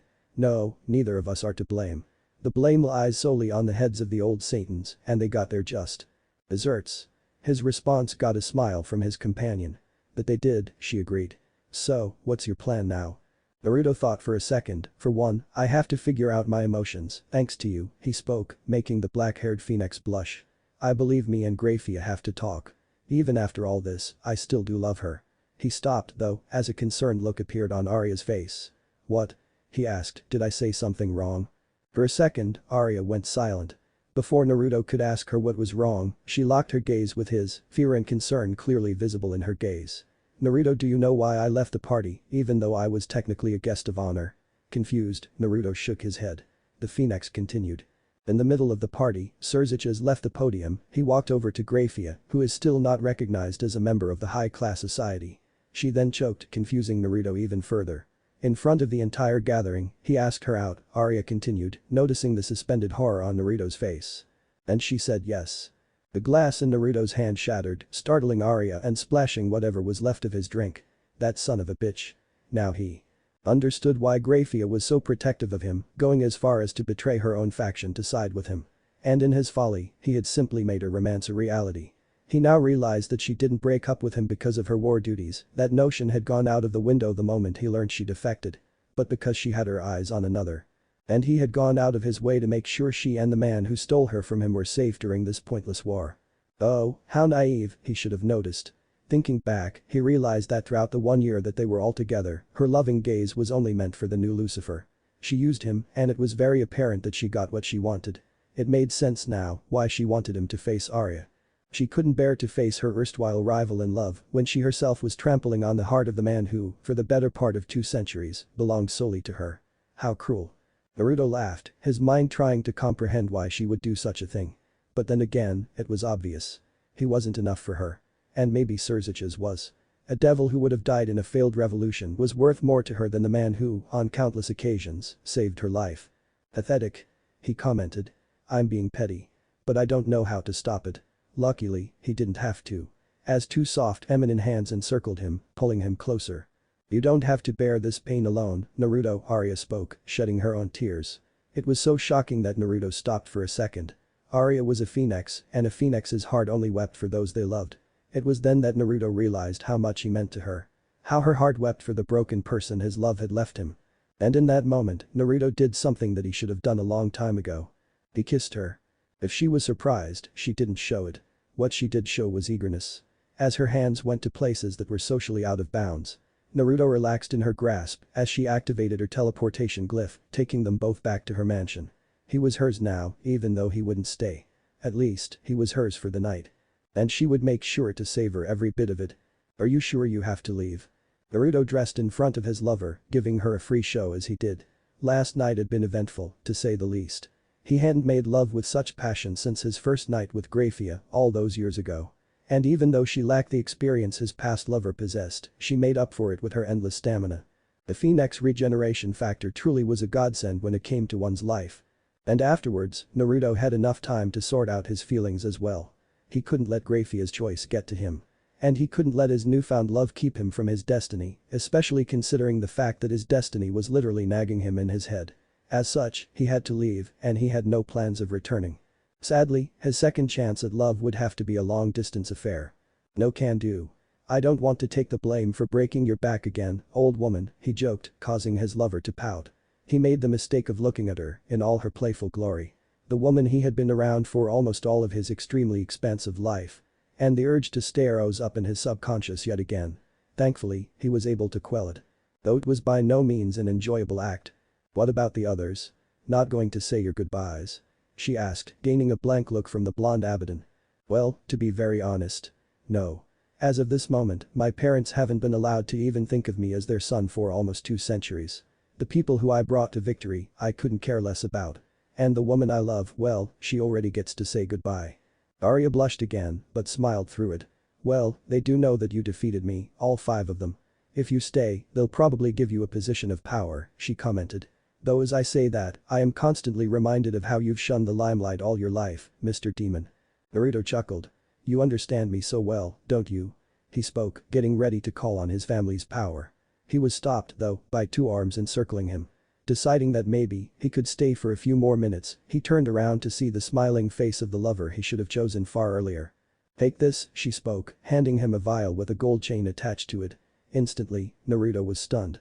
In his hands was a vial of Phoenix tears. And he knew that they were her own. No Phoenix would part willingly with the tears of his or her comrades. No, this was her telling him that she truly loved him and that those feelings were here to stay. Are you sure? He asked her. Considering who you are, I believe there will be hundreds of devils vying for these tears pretty soon. His response gained a beautiful, melodic laugh from his lover. Let them try, if they can't beat me, they can't have me. Consider it your prize for beating me fair and square. Naruto's smile then dropped. What about your family? Are you sure they're okay with you giving your tears to a low-born devil like me? He questioned, making Arya shake her head. I don't care what they think, honestly. I outrank them on both the social ladder and the power scale. They cannot choose the person I marry, or if I ever do marry, considering you're too preoccupied to be mine. She then giggled. And anyone who tries to lay claim on me has to prove himself to me. After all, a strong devil can have multiple consorts. She then locked eyes with him, a wistful expression spreading on her face. And something tells me that I'm probably not going to be the last woman who catches your fancy. Naruto scratched the back of his head in embarrassment. Yeah, you probably don't have to worry about that. I'm not the most attractive person out there by a long shot. That line had an immediate effect on Arya, who looked at him with a blank stare, surprised by his cluelessness. Naruto, you might be a knucklehead at times, but other than that, you're kind, strong, and genuine, not to mention handsome. She then moved off, deciding to put on some clothes herself. All I ask is, even when you find someone else, or many such someones, don't forget about me. Naruto smiled. What did I do to deserve someone like you? He asked, only for a mischievous smile to appear on her face. Well, you ignored my feelings for the better part of 2 centuries. Maybe that. Naruto laughed, taking potshots already, huh? But seriously. Thank you, Arya, for everything, he said sincerely, as the true power of the whole manifested in front of him, pulling him into the gap between dimensions. As he left, another stray tear leaked out of his lover's eyes. Barely been a second since he's gone and I already miss the idiot. The dimensional gap was just as he remembered it. But in his defense, it was a rather hard to forget kind of place. This time, though, he felt his demonic power unravel slightly as he passed into the dimension. Without Framp's power shielding him from its power, the dimensional pull threatened to tear him apart. But he was stronger than that. For the first time in centuries, Naruto entered his true sage mode, letting the power of the Juubi protect him as 10 truth-seeking spheres appeared behind him. His body stabilized, but he had definitely attracted attention. A fact that was made clear by the shadow above him and the woman who had suddenly appeared next to him. Who are you and what are you doing in my area? The dragon above him roared as it settled down, whipping up a gigantic sandstorm as he did so. Naruto was actually forced to use wind manipulation to brace himself. The woman, if that was what she truly was, needed to do no such thing, as the dust simply seemed to avoid her lithe frame. Naruto sighed. Both, the woman and the dragon, were almost equal in power, and if push came to shove, it could take him months to take them down. And while time really wasn't an issue, he would rather spend the same time doing something constructive rather than fighting two creatures who apparently owned this dimension. Hence, he simply released his chakra. All of it. The effect was instant, as both the dragon and woman were forced to the ground, unable to move. Meanwhile, Naruto walked over to the tower which held his object of fascination, completely ignoring the dragon's bellows, insisting he come back and fight him like a man. The woman, though, did not take her eyes off his retreating figure even once. This devil was special, someone who could help her reclaim her dimension from her show-off of a rival. As Naruto entered the tower, he was greeted by the skeletons of creatures that couldn't possibly be human or even anything close. Many of them had multiple arms, while some had tails. They looked like what you'd get if you crossbred the most ferocious animals you could find. As he climbed the tower, the number of corpses increased. Till he reached the top, where the ground was completely covered with them. He ignored the crunch of breaking bones under his feet as he walked over to the item that called to him. It was a golden spear. Unadorned, save for one straight line of red that ran through its length. There was nothing quite so remarkable about it, except for the simplistic beauty which underlay it and the faint pulse of power that emanated from it. Curious, he pulled the spear out of the ground. All of a sudden, the spear began to unravel. And he was assaulted by painful flashes of memories. Memories that showed him the earth before humanity lay claim to it. Memories of a war and a fight against a creature who looked and felt like a father. As these memories flashed through his head, the weapon's history was made clear to him. Wars had been waged for it, nations destroyed while defending it. It was, after all, creation willed into the shape of a weapon. As the memories faded, he smiled. The weapon that had assimilated into him had a history. And as it had a history, it had a name. Samsara. How quaint, he whispered. The spear taking shape in his hands as he called its name. Sadly, that was all. The nagging was now gone, but with its disappearance, there was nothing there to replace it. No sense of adventure, no prophecy, no call of destiny left. All that remained was him and the two creatures that had recovered from his initial display of power. As they flew to the top of the tower, the woman having taken her true form, that of a black dragon. Naruto got ready for battle. After all, he had time to kill. I'm surprised you applied for this kind of job, Mr. Uzumaki. Considering your degrees and accolades, I believe you might be overqualified to serve as a mere student counselor. In the countless years he had spent exploring the vast reaches of the human plane, Naruto had been many things. He had been a warrior, an explorer, a doctor, a scientist, a bureaucrat and even a host on multiple occasions. Truth be told, he was more than overqualified for any job a human could possibly have, period. He had been to more universities than he could count, devouring knowledge at unprecedented speeds thanks to his shadow clone jutsu. But then again, one of the upsides of being a devil was that no matter what job you applied for, you could always look like it was your first. The power to change one's appearance was formidable indeed. Coupled with the seals that blocked his demonic signature, it was the perfect guise. So confident was he that he was even taking up a job in a city that served as a stronghold for multiple devil houses in the human world. After all, it was his self-appointed job to watch over them.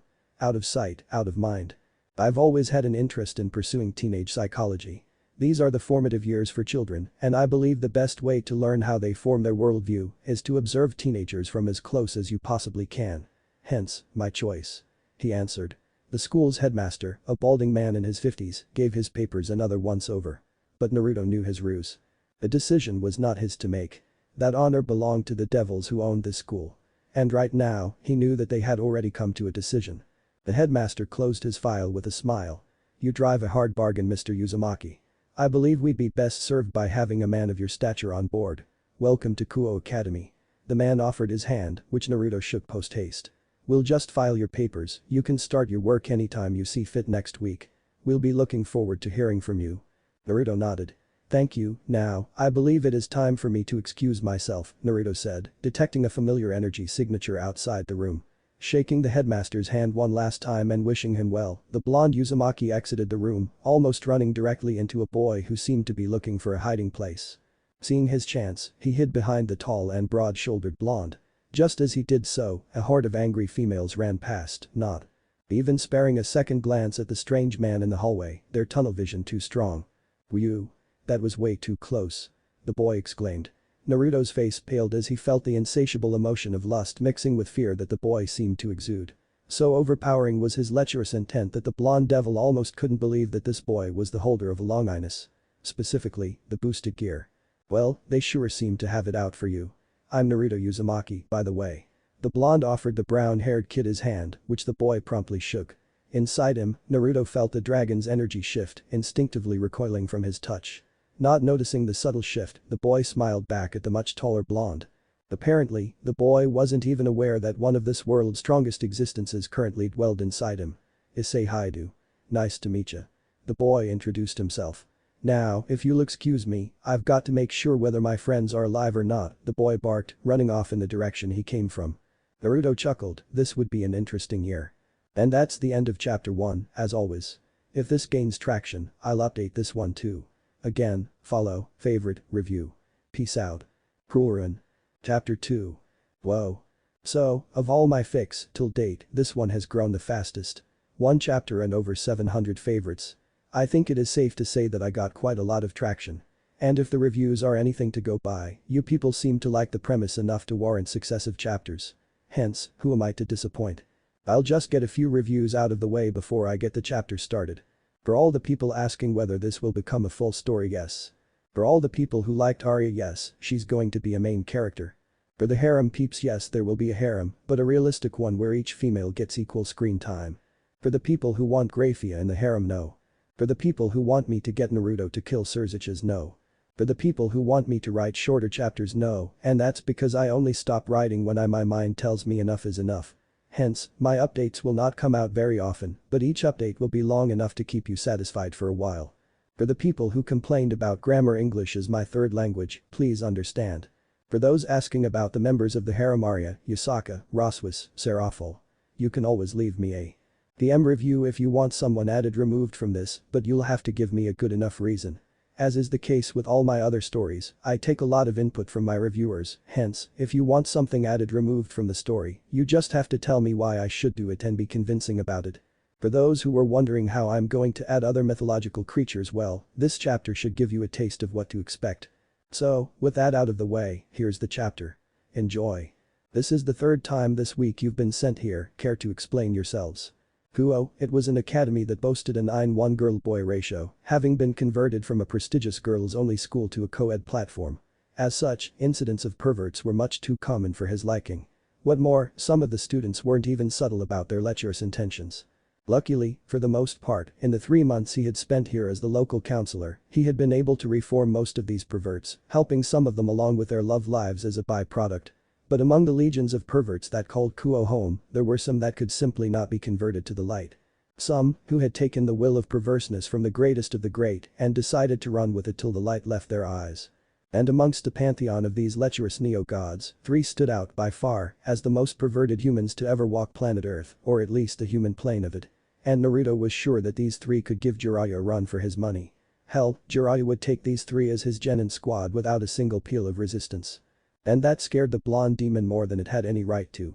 They were called the Perverted Trio, and it was a well-deserved title. The shortest among them, Mohatama, seemed to have a peculiar bloodline ability, not very different from the Byakugan. He could tell the 3 sizes of a woman by simply looking at her. And that was a terrifying power, because no matter how well covered the girl may be, he was always correct. This ability was mirrored by a girl named Aika Kiryu, who apparently fainted due to excessive blood loss when she saw Naruto. Nosebleeds definitely weren't that deadly where he came from. As such, Mohatama was the scout, a man who knew what he wanted and had no qualms putting himself in danger's way to acquire it. The second was a rather plain-looking boy named Mitsuda. His plainness was as effective as a knife in the dark. He could enter shops meant for adults and leave without drawing any attention, scoring the rarest of porno and airage for his troubles. He was silent, his body was a fine-tuned machine, he was deadly, and he was extremely inept when it came to actually speaking to women. He was the procurement master, and he was good at only one thing, his job. And thirdly was the man of the hour, the boy with the dragon, the person who, by all rights, should have never been here. Issei Haidu. It was rather funny that the wielder of one of the strongest sacred gears in existence was never able to think past the allure of the Pharaoh. By all rights, his power would make him a magnet for anyone or anything beautiful and or powerful. Yet, here he was, sent to his school's counselor due to having failed his reconnaissance mission to the Kendo Club's changing room. We let them catch us.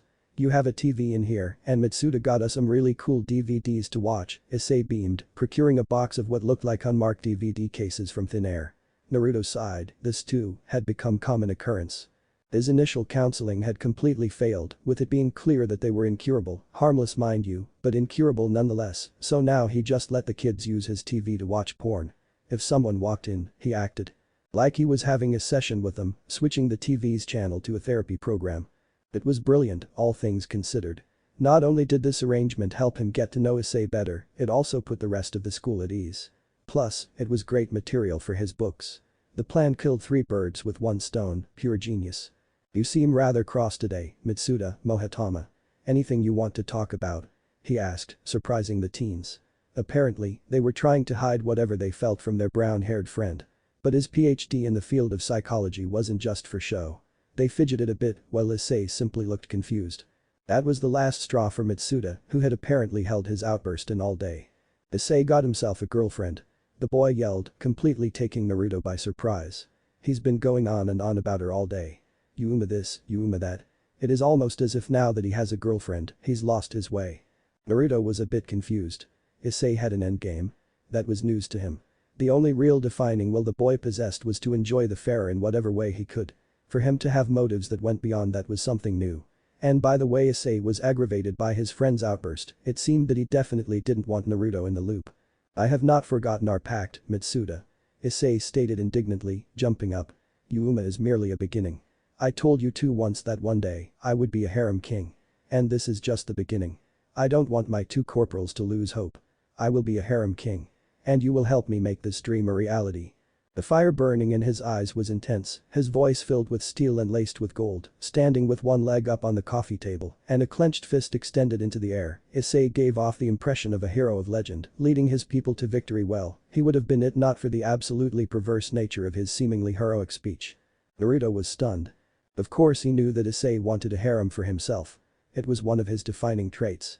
It had taken 2 visits from members of the volleyball club to tell him that Issei told anyone willing to listen about the fact that he would, one day, have a harem. So why was he acting like it was such a big secret? Firstly, congratulations on getting a girlfriend, Issei. And secondly, I know you want to be a harem king. So why would you act like it is such a secret? Hell, I believe every single person in this school knows, he questioned, making Issei nervous. Luckily, his friends had no such inhibitions, no need to be so wary of him. Hence, Mohatama picked up where Issei left off. It's because you're our natural enemy, our greatest foe, our eternal predator. For the second time in the day, Naruto was completely lost for words. Him? The enemy? Had Issei finally awoken his power? Had Drake somehow seen through his henge and realized that he was the same devil who had disposed of both him and his rival, as if they were low-class devils? No, that couldn't be right. For one, Issei's reserves were still abysmal in every field, especially his draconic ones, which were still only there due to Drake's presence. Activating a Longinus class sacred gear would most certainly have some effect on his reserves. If not that, then what were the 3 going on about? Is saw the flabbergasted expression on his teacher's face and conked Mahatma on the back of his head. What he means is that princely Bishonen men like you are the bane of our meager existences. Ah, that explained it. No, wait, it definitely didn't. Me? A Bishonen prince. What are you saying? I'm a teacher, I'm way too old for any girls here to see me as anything but one of their dad's friends, at best. What could girls your age possibly even see in me? He asked, only for the 3 kids to pale. But Suda actually pinched his face to make sure he was still firmly mired in reality.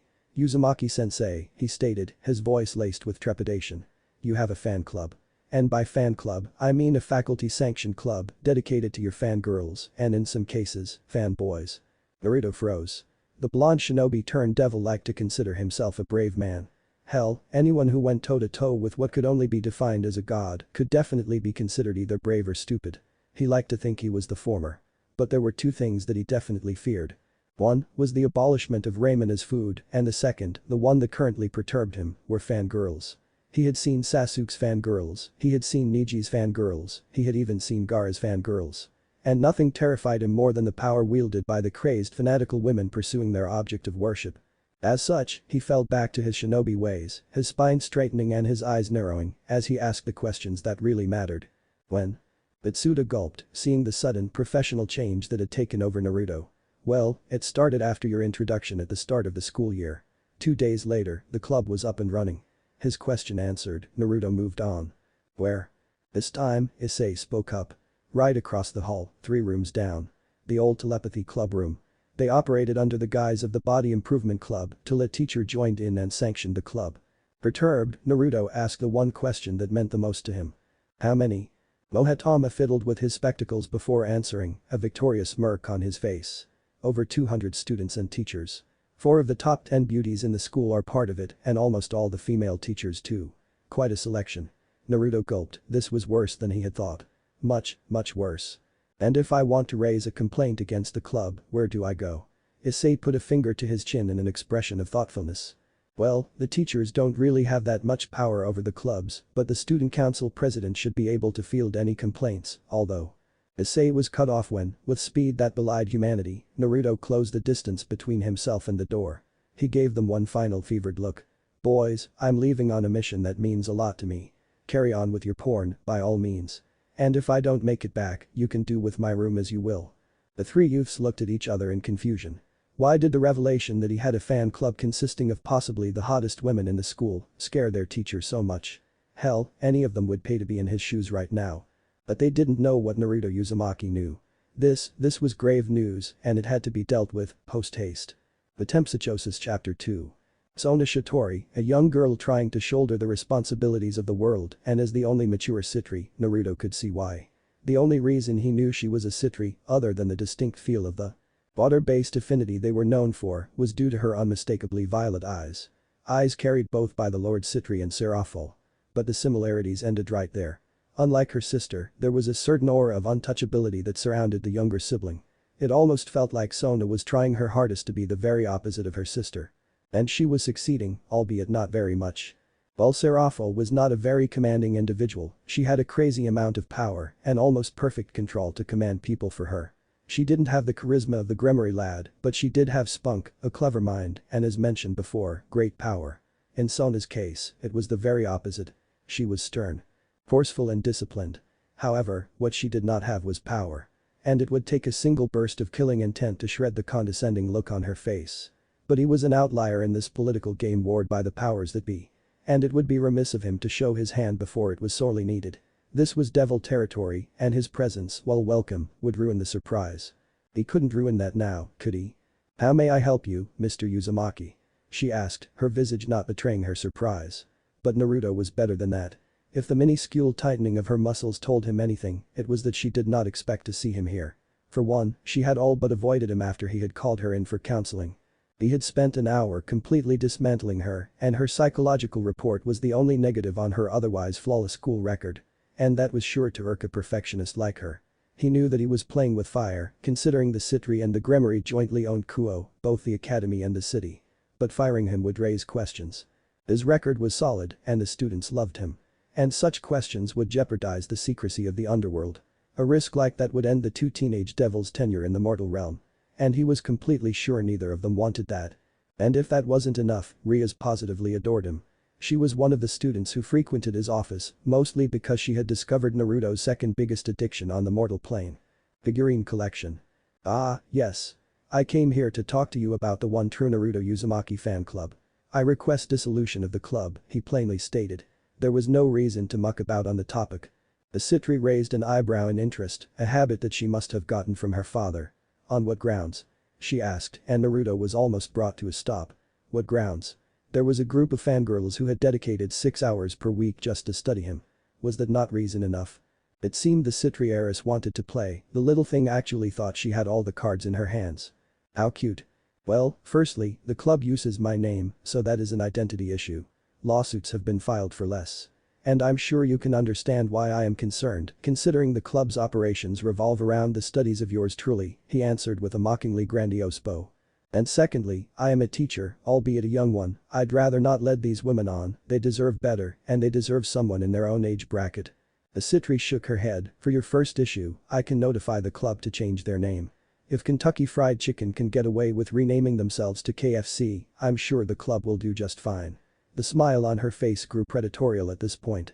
And for your second problem, all the girls in the club are at an age where they can decide what, or who, they want. That is a personal choice, and I believe it would be unethical for me to dissolve a club based on personal choice. It was more than apparent that the president had prepared for this. This was definitely her way of getting back at Naruto for the little humiliation he had stained her perfect record with. But Naruto already knew where this was headed and he was prepared for it. You dissolved Udo Kiba's fan club and I could quote verbatim the concerns he raised to you about his own issues. But that would be redundant. You seem to have it out for me, so let's come to a compromise. What do you want? He asked, leaning back into his seat with absolute confidence. It was all an act, of course. He knew that Kiba's fan club had been dissolved due to a bet Riaz had with Sona, their night's fought, and Kiba came out on top. Sona was good at laying bait and Naruto had just proclaimed to her that he had taken it. But, when a shark bites your bait, you're pretty likely to be the one who needs to be fished out of the water. Whatever's left of you, that is. How about we have a chess match? She innocently asked, a wager, if you will. You win, I dissolve the club, based on the concerns you have raised. And if I win, you reevaluate me. Her smirk grew as she continued. Of course, you do not have to take up the challenge, and we can easily go our separate ways. Of course, you could always deal with the teachers in charge of the club. You will excuse me if I say that I don't see much of a future in that venture. Ah, so the young devil wanted a game? That was both cruel and crafty. Suddenly, Naruto was reminded that for all her posturing, Sona was still a Citri first and foremost. And like her sister, had a mean streak a mile wide.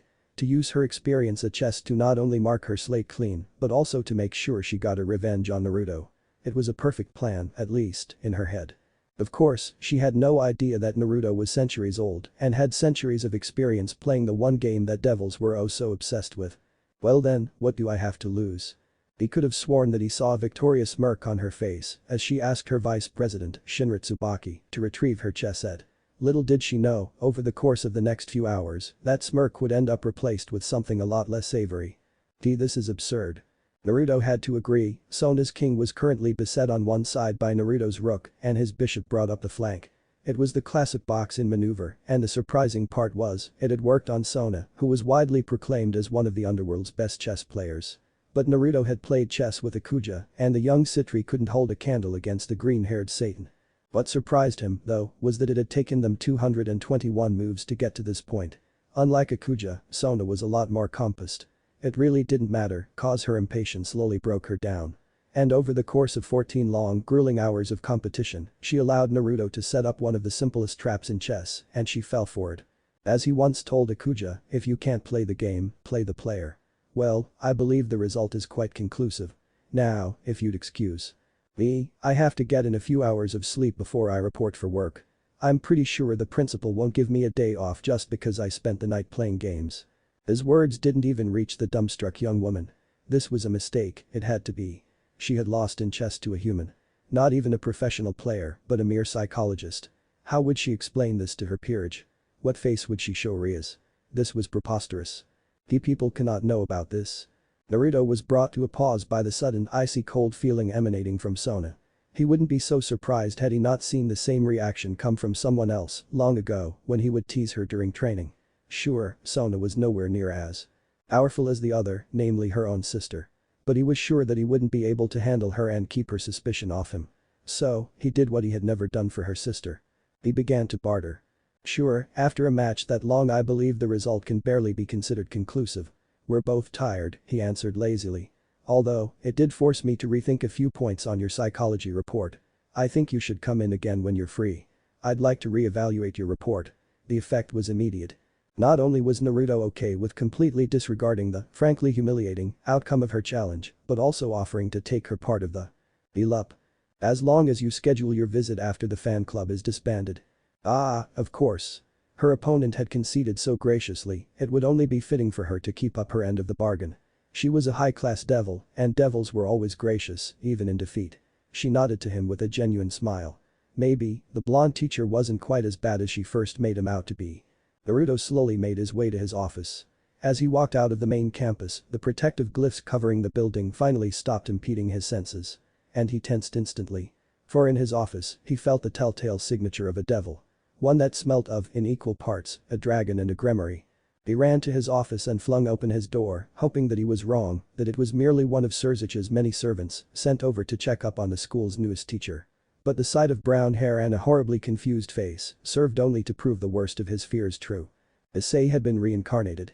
And just as he would expect from Surzich's, his sister didn't even have the common courtesy to stick around and explain. He took one last look at the kid's confused borderline fearful face before asserting control. Gone was the kind, humble school counselor, and in his place was a ruler whom men rallied behind. Tell me everything, right from the beginning. Skip no details. It was bad. There was, presumably, a group of low-level fallen in the city. They had been able to infiltrate Kuo, a hotbed for demonic activity in the human plane, and they had been able to successfully kill the holder of one of the strongest sacred gears in existence, and then escape. He couldn't even remove them from the equation. That would mean revealing himself. His position wasn't just bad, it was downright terrible. And it wasn't even the worst-case scenario. Issei had been lucky enough to contract Ria's right before he passed away. She was able to drive away the fallen angel, who had been posing as Issei's girlfriend. He ran some checks in the school's student database, and nobody named Amano Yuma was registered as a student. Ria's must have been scouting the boy out because she barely hesitated before reincarnating him. Normally, a devil would have simply let him die, unless of course they knew him to be the wielder of a Longinus-class sacred gear. Ria's was either extremely generous or extremely crafty. And considering the fact that she was a gremmery, Naruto was inclined to say she was both in equal measure. Let him die, so that he doesn't get to choose whether he wants to be a devil. But make sure to revive him, however many pieces he may cost. Hell, he was pretty sure not even Ria's could tell which sacred gear he held. Sure, it was draconic in nature. But then it could be any one of the hundreds of dragon-based gears that existed. After all, even the twice critical was technically a draconic sacred gear, mass-produced from droplets of blood from Drag. And that's what happened. Now, I cannot find Yuma, and no one else seems to remember her.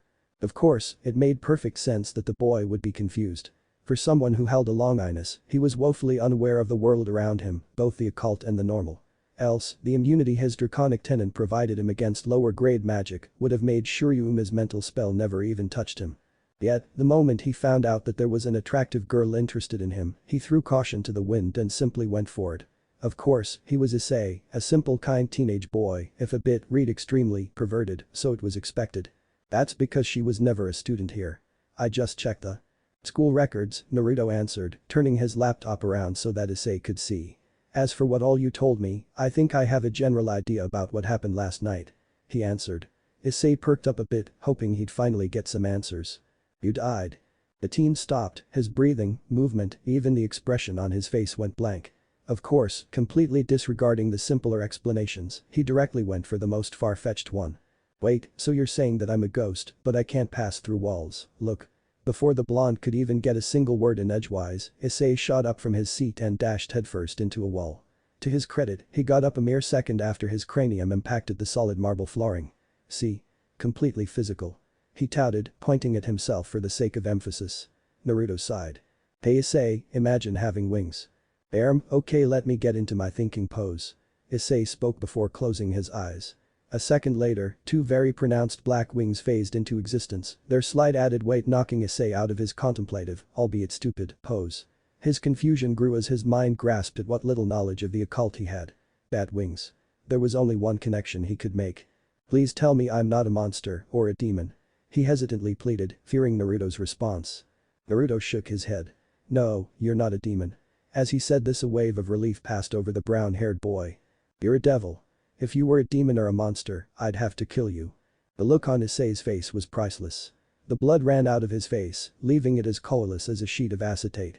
He locked eyes with Naruto, silently hoping no pleading that this was all just a joke. But the blonde's face betrayed nothing. This was serious. He had died, and now, he was locked in a room with someone who knew more about his situation than he himself did. And that someone had just dropped a comment about killing him almost without a second thought. If that wasn't terrifying, he didn't know what else qualified for that tag. But how? He asked the million-dollar question. Naruto stared at him for a second, surprised that the boy still hadn't put two and two together. He remembered seeing Ria's as he died. He remembered getting impaled by a light spear by someone whose wings were very much different than the ones he had. And yet he wondered how he was in his current state. Naruto could understand if he simply thought seeing Ria's was a hallucination, but still he had to suppress a sigh as he launched into explanation. As far as I can tell from your recount, you were reincarnated by a devil. And by devil, I mean Ria's gremmery, he answered. Issei took it rather well, and by that he meant only blanching slightly. Apparently having finally made the connection between Ria's presence and him being a devil. I think you should consult her on everything, really. If you want answers, she's your best bet, he reasoned, getting a subservient nod from Issei. As he got up to leave, Naruto realized that he had yet to breach the most important topic. Oh, by the way. Do not tell Riaz or anyone for that matter about this conversation we just had. He got a confused look from Issei in return. When discussing the occult, things tend to get really convoluted very fast. People get involved for the smallest of things, and I definitely do not want to be involved, as far as Riaz is concerned. Issei stopped for a second before nodding once in confirmation and leaving, closing the door behind him. Once he was out of earshot, Naruto quickly created a clone and told it to man his office. The fallen were encroaching on devil territory, and he needed to know why. And there was no better way to get answers than to get them straight from the source. Baraquiel. I've had it with you covering for Azazel. Now, are you going to hand me that pile of trash, or do I have to fight you for it? Baraquiel stared at his friend with fear. Issei was angry. For the fallen who once held the angelic post of the Watcher. Issei preferred a much more hands-on approach than many would expect from an ex-archangel whose job was to observe and not be involved with events. But he could hardly be blamed. Their fearless leader, Azazel, was doing a really shitty job at keeping up with both his own titles. Such force is hardly warranted, Azazel whined. Those objects are of my utmost curiosity. Why, just yesterday I actually got one of those human devices to work. He exclaimed. As he held up a rather cutesy toaster in his hands, a light blue with a bright pink heart. On the side. It actually toasts a smiley face into the bread you pop into it. Isn't that ingenious? Issei answered by sending a bolt of light through the toaster, the small explosion forcing out a yelp from Azazel. If these things are more important to you than the matters of our faction. I wonder if you're the right person for the job, he countered, the steel in his tone making both his companions flinch. If this is how you plan to spend the rest of your days then you should just retire. Azazel sighed, he was about to launch into an explanation of how every bit of research that led to the replication of sacred gear was time well spent, but he was stopped by the smell of ozone that suddenly made it into the room. The pile of trash relics that lay behind Baraquiel began to glow with a golden light before a sudden mass was added to it, making it crash down on the poor fallen angel. And out of the heap came a man who looked rather out of place in the current room. Mostly because of how ordinary he felt. There wasn't a single shred of any detectable power around the blonde. And to most, he would come across as a mere human, nothing special, just a human who had somehow managed to magically transport himself into a room that was currently inhabited by the three strongest members of the Grigori. Rare, but due to Azazel's eccentric experimentations, not entirely unheard of.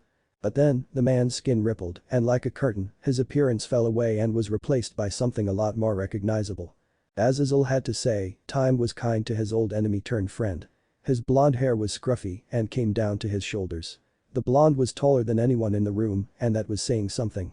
If not for the 3 whisker marks on his face and those unmistakably blue eyes, Azazel would have never been able to recognize the devil no demon who had almost killed him a dozen times just to let him go at the end of it all. What his 2 followers recognized instead was the oppressive amount of power the blonde was exuding. That had felt it before, anyone who had participated in the final century of the war would. It was one of 3 distinct feelings that represented doom on the battlefield. And they knew which one this was.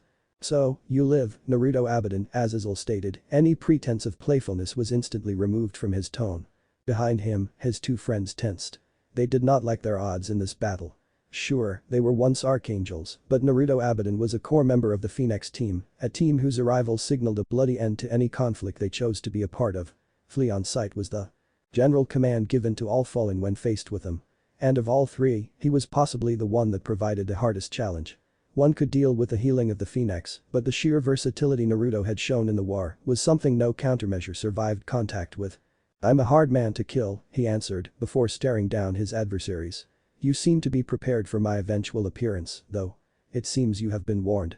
Naruto looked at Azazel's 2 advisors, they had both flared their wings, 20 together, still not much of a threat to him. The leader of the Grigori himself looked compassed, if a bit intrigued. Calm down. I'm pretty sure he didn't choose to come here to endear me. He got his followers to lower their weapons, which they did, albeit hesitantly. You don't seem to have come here to fight. So, tell me, how can I help you? He asked, completely disregarding the notion that the person standing in front of him was very possibly the single most dangerous devil in existence. Naruto allowed himself a light chuckle. Perceptive as always. Now, let's get to the elephant in the room. What do you know of Kuo? He asked, noticing the confusion on Azazel's face. Well, began. Kuo is a human city under the joint governance of the Citri and Gremory families. It is an active devil hotbed. My fallen are under command to not set foot there without express orders from myself. Naruto nodded, doing nothing to alleviate his quarry's confusion. But you already knew that, so why ask me? Naruto shook his head. I've currently set up shop in Kuo, and yesterday, I felt the presence of a few fallen on the city's outskirts. I thought they were on a diplomatic mission, considering the security Kuo offers to devilkind. But last night, one of these fallen murdered a sacred gear user. If not for the handy intervention of the Gremory House, the Longinus, boosted gear, would have gone dormant for yet another generation. Azazel stopped dead in his tracks. Now, you seem like a smart guy to me, so, I believe there's some other reason why the Fallen are so intent on starting a new war. Now, mind cluing me in on what's been going on in your ranks? Frankly, this jeopardizes the secrecy I have worked so hard to forge. Azazel grimaced, there was more to it than Naruto could possibly. No, but the blonde, notwithstanding his limited interaction with the occult over the past few centuries, had still been able to piece together that there was a greater force behind this mishap. Well, you see, since the war ended, there's been a bit of a divide between us fallen, Barakwil covered for his leader. A few of the Grigori have left their posts and taken with them a number of our legions, be it through force or old ties, from when they were still part of the heavenly host. Intrigued, Naruto turned to face Azazel. Even the silver-tongued Azazel couldn't keep his faction under his thumb. Interesting, but expected. Especially from a faction that was created through betrayal. If the three fallen took his words as an insult, they didn't show it. Their restraint was commendable, be it on the field of battle or off. So, kindly tell me the name of the one responsible, and I will try to make sure and send you whatever remains of him in a nice little party basket. Azazel stiffened at the malicious tone that crept into Naruto's words. I'm afraid I cannot let you kill him. He is a fallen, and we ourselves will deal with him. For what he did, he will spend an eternity in Cocytus. If you help us deliver this judgment to him, we shall tell you of his identity, Azazel demanded. There aren't many of us left, and whatever little power we have, we are not willing to squander it. Even if he is mad, even if he is traitorous, he is still one of us. And I cannot, in good faith, let you slaughter him. Naruto held his gaze, the determination in his eyes shining through. When all was said and done, Azazel had done an admirable job at keeping the fallen in line, especially given their very nature. A leader of a deceitful race, yet someone who stood up for his kind, despite their traitorous nature. Spirit like that was commendable. Hence, he acquiesced. As long as they do not act out of line again, I promise I will refrain from killing them, Naruto proposed, and Azazel took it. His name is Kakabiel. A 10-winged fallen. Him and his legion left our fold a few months ago. The last I heard of him, he was in Western Europe, Azazel answered, a concerned look replaced the impassivity of his face. The ones in Kuo, on the other hand, are from my faction. Yet, Kakabiel seems to have bewitched them. There are 4 of them, each with 1 set of wings. Surprised, Naruto raised a brow. 4 low-class fallen. To attack a town like Kuo. Together, maybe they could challenge a mid-class devil, but both the clan heirs in Kuo are high-class. Both by birth and ability. They'd be decimated before they could so much as materialize a single light spear. Azazel nodded. Even though they had a rather sheltered upbringing, the Citri and Gremory heiresses were no joke, and that was completely discounting their diverse powerful peerages. They're out of their depth here. And political stipulations place them out of my range.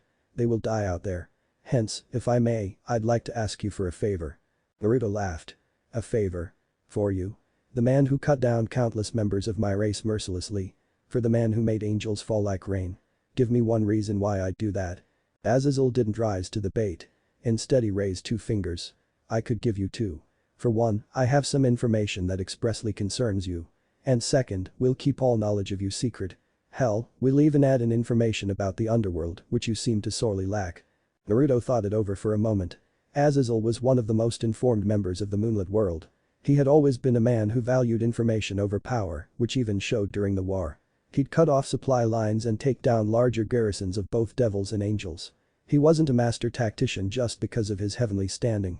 The man was genuinely the closest thing there was to a true spymaster among the leagues of the occult. And Naruto could definitely make do with more knowledge of the world, even though he did have his own feelers out. Kage Bunshin were useful like that. But due to his devil blood, he couldn't infiltrate the underworld anymore. The registration glyphs on the border of the underworld couldn't be fooled by seals, he had learnt that the hard way. Okay, I'll bite, what do I have to do? He asked. The smile of relief that appeared on Azazel's face told him that he could have bargained for more, but that wasn't important. It wasn't as if Azazel could provide him with anything else that he truly wanted anyways. The 4 fallen angels in Kuo are not evil, they are merely misguided. If it is at all possible, I would like you to retrieve them. He sighed. As for the first part of our deal. Heaven has lost another one of its archangels. Naruto looked at Azazel with a pensive expression. Sure, that was a rare event in itself, but he didn't understand why it concerned him. And that was when Azazel dropped the metaphorical hammer. It was Raziel. Oh shit. Raziel, the keeper of the mysteries, one of the strongest of the archangels, and Naruto's self-appointed rival. The number of archangels that outranked Raziel in power could be counted on one hand. The fact that she had fallen was quite grave indeed, especially given the fact that she had gained something of an unhealthy obsession with Naruto around the end of the war. Please don't tell me that she's looking for me, Naruto pleaded, grasping at straws. To his dismay, Azazel shook his head. Raziel is the keeper of mysteries, she's the archangel whose task is the most daunting and varied of them all. And according to her, you are a greater mystery than even the origin of Trahixa. As such, she's attracted to your location. It would be safe to say that given a couple of days, she'll find you. At least you have some time to prepare and possibly appease her. Naruto shook his head. You've given me a lot to think about. I believe you'll send me a dossier on the recent developments in the underworld once I fulfill your requirements. Azazel nodded. Naruto allowed a small smile to grace his face, which unnerved his three companions a bit too much for their personal tastes. As for my secret, I sincerely hope you keep it. Because over the centuries, I have come to be rather close to dragonkind.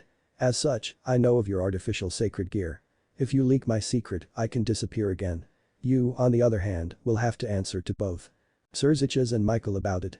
I believe they'll be most curious about how you managed to replicate a power that can be traced back to God himself. Naruto took a second to savor the look of abject horror on the fallen angels' faces. I'd say it was a pleasure doing business with you, but I'll hold my judgment on that till you fulfill your end of the bargain. And for your sake, I hope you do. Before Azazel could come up with a reply, Naruto disappeared in a shower of golden sparks. Leaving all three fallen angels with one singular thought in their minds. How did he even get here? Unbeknownst to them, a small seal faded out of view, hidden behind Azazel's high collar. A small gift from Naruto that had been there ever since they faced off in the war. Better safe than sorry, after all. A week. 1 week of constant shadow clone surveillance was enough to notify Naruto that not only were the four fallen in Kuo smart, choosing to spread out and hide among humans, denying him the opportunity to take them out stealthily.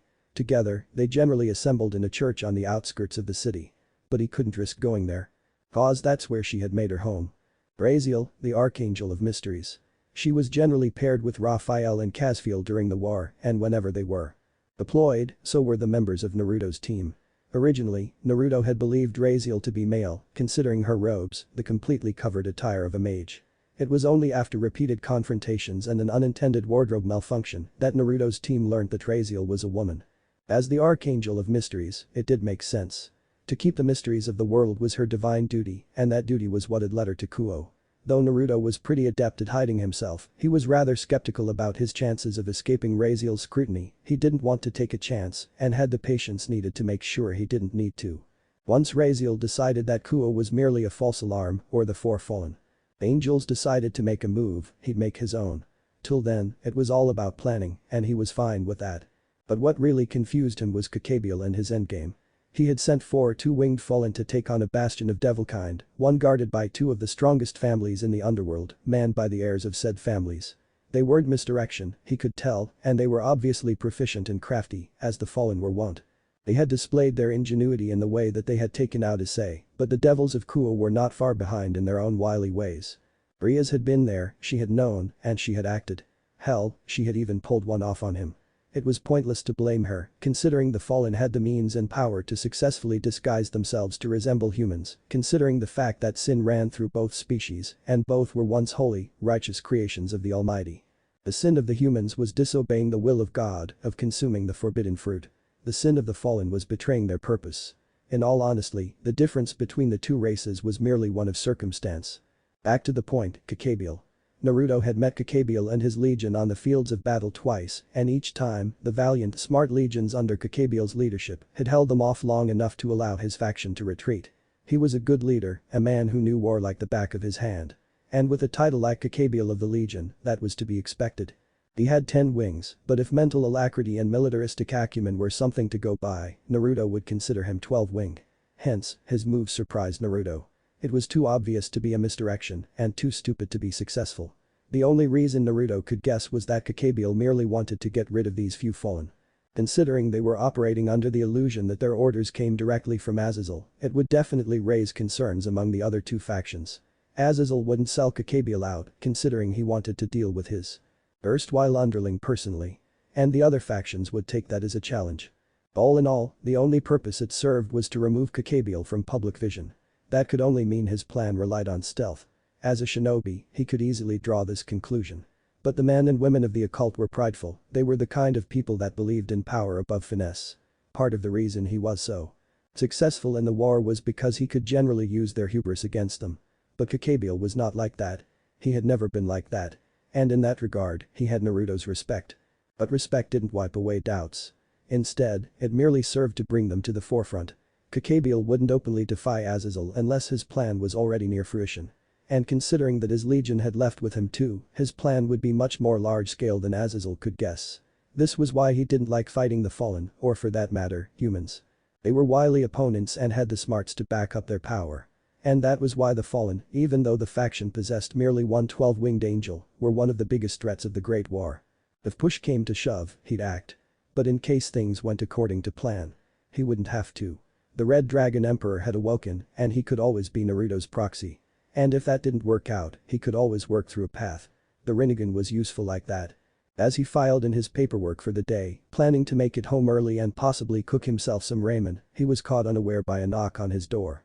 Sensing the draconic presence of his protege, he sat down.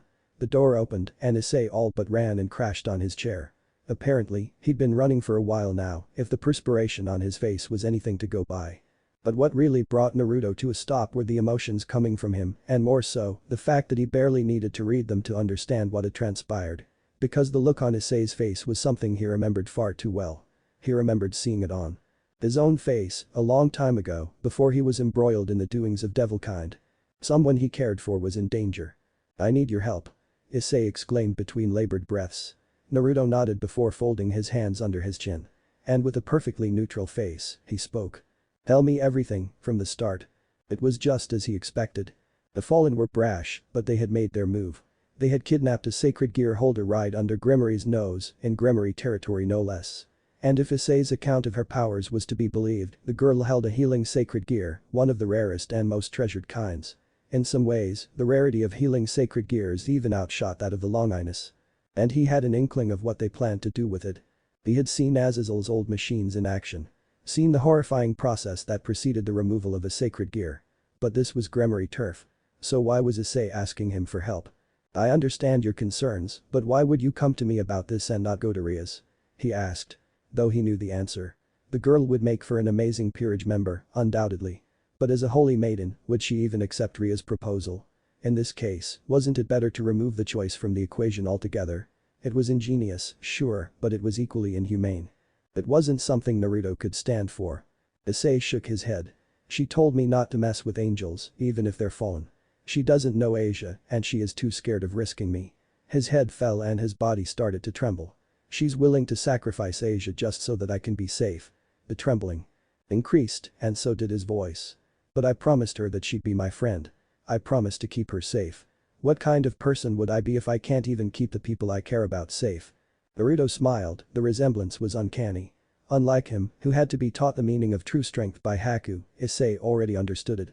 His interactions with the brown-haired devil were just proving him to be a worthy successor to his legacy. Of course, he had to test the boy further.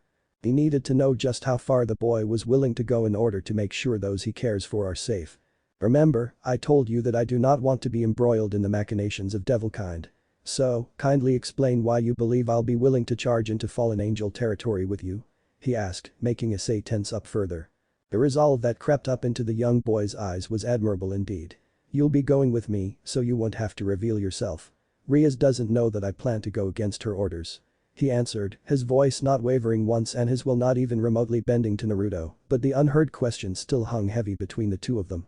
"And if you refuse, I'll tell Rias that you know about the occult." Instantly, Issei was floored by a wave of killing intent, sending him to the floor as he felt his heart pump painfully in his chest. He struggled to stand back up, but his body just didn't obey him. He could barely raise his head to look at the man who he had come to for help, and all he met was a face that could never possibly belong to the friendly student counselor he had come to know over the past few months. That was the best way to describe it. There was no pretense of familiarity on Naruto's face, no inkling of mercy. It was blank, and the feeling he got from him promised nothing but death, an agonizing, drawn-out death with no hesitance, with no joy or sorrow being wrought from the act. He gulped. He couldn't let this stop him. He had to save Asia. Under extreme duress, something inside the boy clicked. His sacred gear, which till this point Riaz thought was a twice critical, manifested on his arm. And as he looked down at it, it began to change. The sharp draconic ridges began to expand outwards, and green gem in the middle expanded and pulsed with otherworldly energies. The gauntlet grew into his fingers, giving him red draconic claws. This wasn't what Riaz said it would do. Suddenly, he felt himself fill with power, and finally, through exertion, he was able to stand. Trembling with the force needed to complete the Herculean task, he looked Naruto straight in the eye. "You kill me, and the Gremory will never leave you alone." Naruto's eyes widened in surprise as his killing intent dropped. Never, not even in his wildest dreams had the thought that Issei would one day come up to him and use sound logic to convince him to cooperate. He had to hold back a laugh. Unlike him as a kid and defying all the tag society had given to him, Issei had come up with a sound plan to use him to further his own plans. Ingenious. "Really?" Naruto smiled. "You pass. You'll have my help. So, what do you need me to do?" Issei blinked in confusion. A mere second ago, Naruto was holding him to the ground using nothing but his sense of danger. And now, he was leaning back on his chair, completely relaxed, telling him that he had passed. He wanted to ask about it. But time was running low. He couldn't let idle banter get in the way of Asia's safety. "They're holed up in a church outside town. You handle the small fry and I'll go and get Asia back." There was no doubt in Issei's voice, it was a simple statement of fact, a rejection of possibility that he could fail to save Asia. Naruto smiled before drawing a quick hand seal. Before Issei could say anything, both him and the blonde Uzumaki disappeared in a shower of golden sparks. When Issei's eyes finally recovered from the freak light show, all he could do was gape. In front of him was the church he had told Naruto about. If the all-knowing smile on Naruto's face was anything to go by, he had already scouted the place out. The other thing that Issei noticed was the sudden feeling of danger, great danger, that emanated from the church. This wasn't the danger he had felt when he faced Rainer or even Donosik. This was greater, magnitudes greater. And he was sure he was not capable of dealing with it. He gulped and looked over to the blonde, who was now humming a tune while carrying a shit-eating grin on his face. "Still want me to take care of the small fry, Issei?" The church was quite beautiful, if something was to be said about it. A large hall, leading to a chiseled marble altar, backed by a fresco made by a masterful glassworker. Beautiful it was, but dilapidated in equal measure. The carpets, once red and vibrant, were mere rotted stains the color of spilt wine on the ground.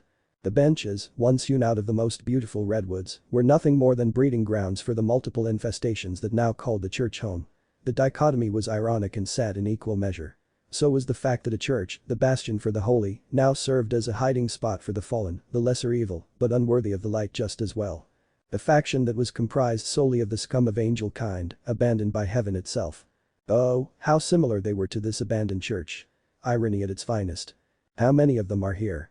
Issei asked. Naruto took a second to break out of his reverie and chose to face his companion. "There are 4 fallen and over a dozen exorcists.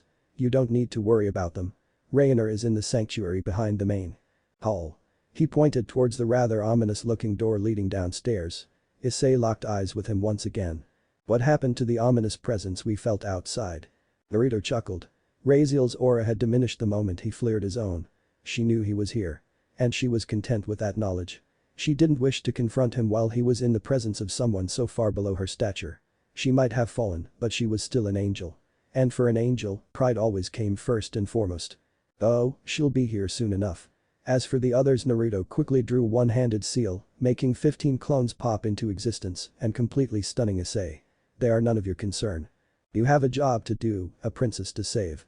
Issei held Naruto's gaze for a scant second before realizing that there was no other way to tackle this. He didn't know Naruto's power. He had no way of knowing that he was currently in a room with what could only be considered the strongest devil in history. But the benign smile on Naruto's face told him what mere words could not. He would survive, there were no two ways about it. He rushed towards the sanctuary. If Naruto's resolve was great enough to fight the owner of that oppressive aura, he couldn't afford to be afraid of Rainer. "It is uncanny how people you think you know can still surprise you," Naruto muttered, watching Issei's retreating back. "That goes for you too, by the way. Never thought you'd fall, Raziel-chan." As he turned to face the sudden, suffocating aura that had suddenly manifested behind him, an aura that didn't so much as elicit a twitch from him, he was faced with a creature that could only be defined through the tag of divinity. Her face was thin, almost elfin, with those high cheekbones and those perfect eyelashes of hers, like a barrier guarding her bright green eyes from the world. Her blonde hair was cut short, reaching only down to her shoulders, but it only served to bring out the beauty of her elfin features. She was dressed in black rags, possibly the only things she could find in her short tenure as one of the fallen, but it didn't remove from her body at all. She wasn't buxom, by any definition of the word. She didn't quite have the same assets as someone like Ria's, but was still firm enough to leave something to the mind. Her body curved at all the right angles. But then again, what less could be expected from the echelons of heaven, when even the least impressive of their kind looked like fucking supermodels. The final stroke to the painting were her wings. Once, they were pure white, all 12 of them, denoting her status as an archangel, the greatest of the great. If Naruto wasn't the man he was, he'd have buckled to the feeling of supremacy she exuded. It almost felt as if her mere presence demanded obedience. Her aura was telling his body to kneel, to cower before her, in all her beauty and power. But he was Naruto Uzumaki. And Naruto Uzumaki knelt to no man. A wave of killing intent surged from his body, blowing away the benches that surrounded him. The earth cracked, and Raziel's floating visage was brought down to the ground, all 12 wings drooped, touching the ground. She released more power to even out, but the perfect image she presented was broken. The concentrated expression of effort on her face barely showed, but it told Naruto enough that Raziel would not be the one marking the terms of this argument. Some of us fall due to forbidden love, some of us fall for lust of power, Raziel spoke in a voice which was close to a breeze than something a mouth could produce, her glare boring imaginary holes into Naruto's own cerulean orbs. Well, the reason I fell is standing right here in front of me, Abidan. If Naruto was surprised, he didn't show it. I go by Naruto Uzumaki these days, he corrected, a sick grin appearing on his face. And you claim you fell for me? Then how come you're here in a holy shack, ready to fight me? Did you fall because you wanted revenge for all your brethren I killed? In that case, wouldn't Arya be your target of choice? His grin grew larger. Or did little old me impress you so much that you couldn't stop thinking about the hanky-panky? Raziel shook her head, the scowl on her face was the only response he got to his last comment, considering she decided to completely disregard it as it came. I have no desire for vengeance. I fell because of you. Because of what you represent. This time, Naruto was quite confused. Sensing the change in his oppressive chakra, Raziel sighed. Your power, it feels like nothing I have ever experienced before. You are a mere devil from a lower house, yet you could hold your own against the best of us. As the Archangel of Mysteries, it is my right to know what you are, who you are, she answered, pointing at him, incriminatingly. You do not fit in the nexus of this world, and the only way I will get my answers is through you. Naruto shook his head in disbelief. Wait, so you're saying, you fell because you wanted to know me better? I might not know much about the laws of the light, but doesn't that seem a bit too stringent? After all, knowing thy enemy is one of the very cornerstones of wartime strategy. To this, Raziel responded with a muted chuckle, even as her face remained stoic through it all. And you believe that to be an easy task? She asked. The entire library of the high heavens, I perused. The ancient scrolls of human lords, I scrolled. The entire omnibus of this planet's history, I scoured. Works written by Father himself in his own divine blood, I dissected for a hint of a link. And yet, I could not find a single recorded instance of the powers you use. You, Naruto Abidan, are a mystery that I simply could not let go. Hence, I committed the ultimate sin, she proclaimed, efficiently shutting her blonde quarry up before he could so much as formulate a retort.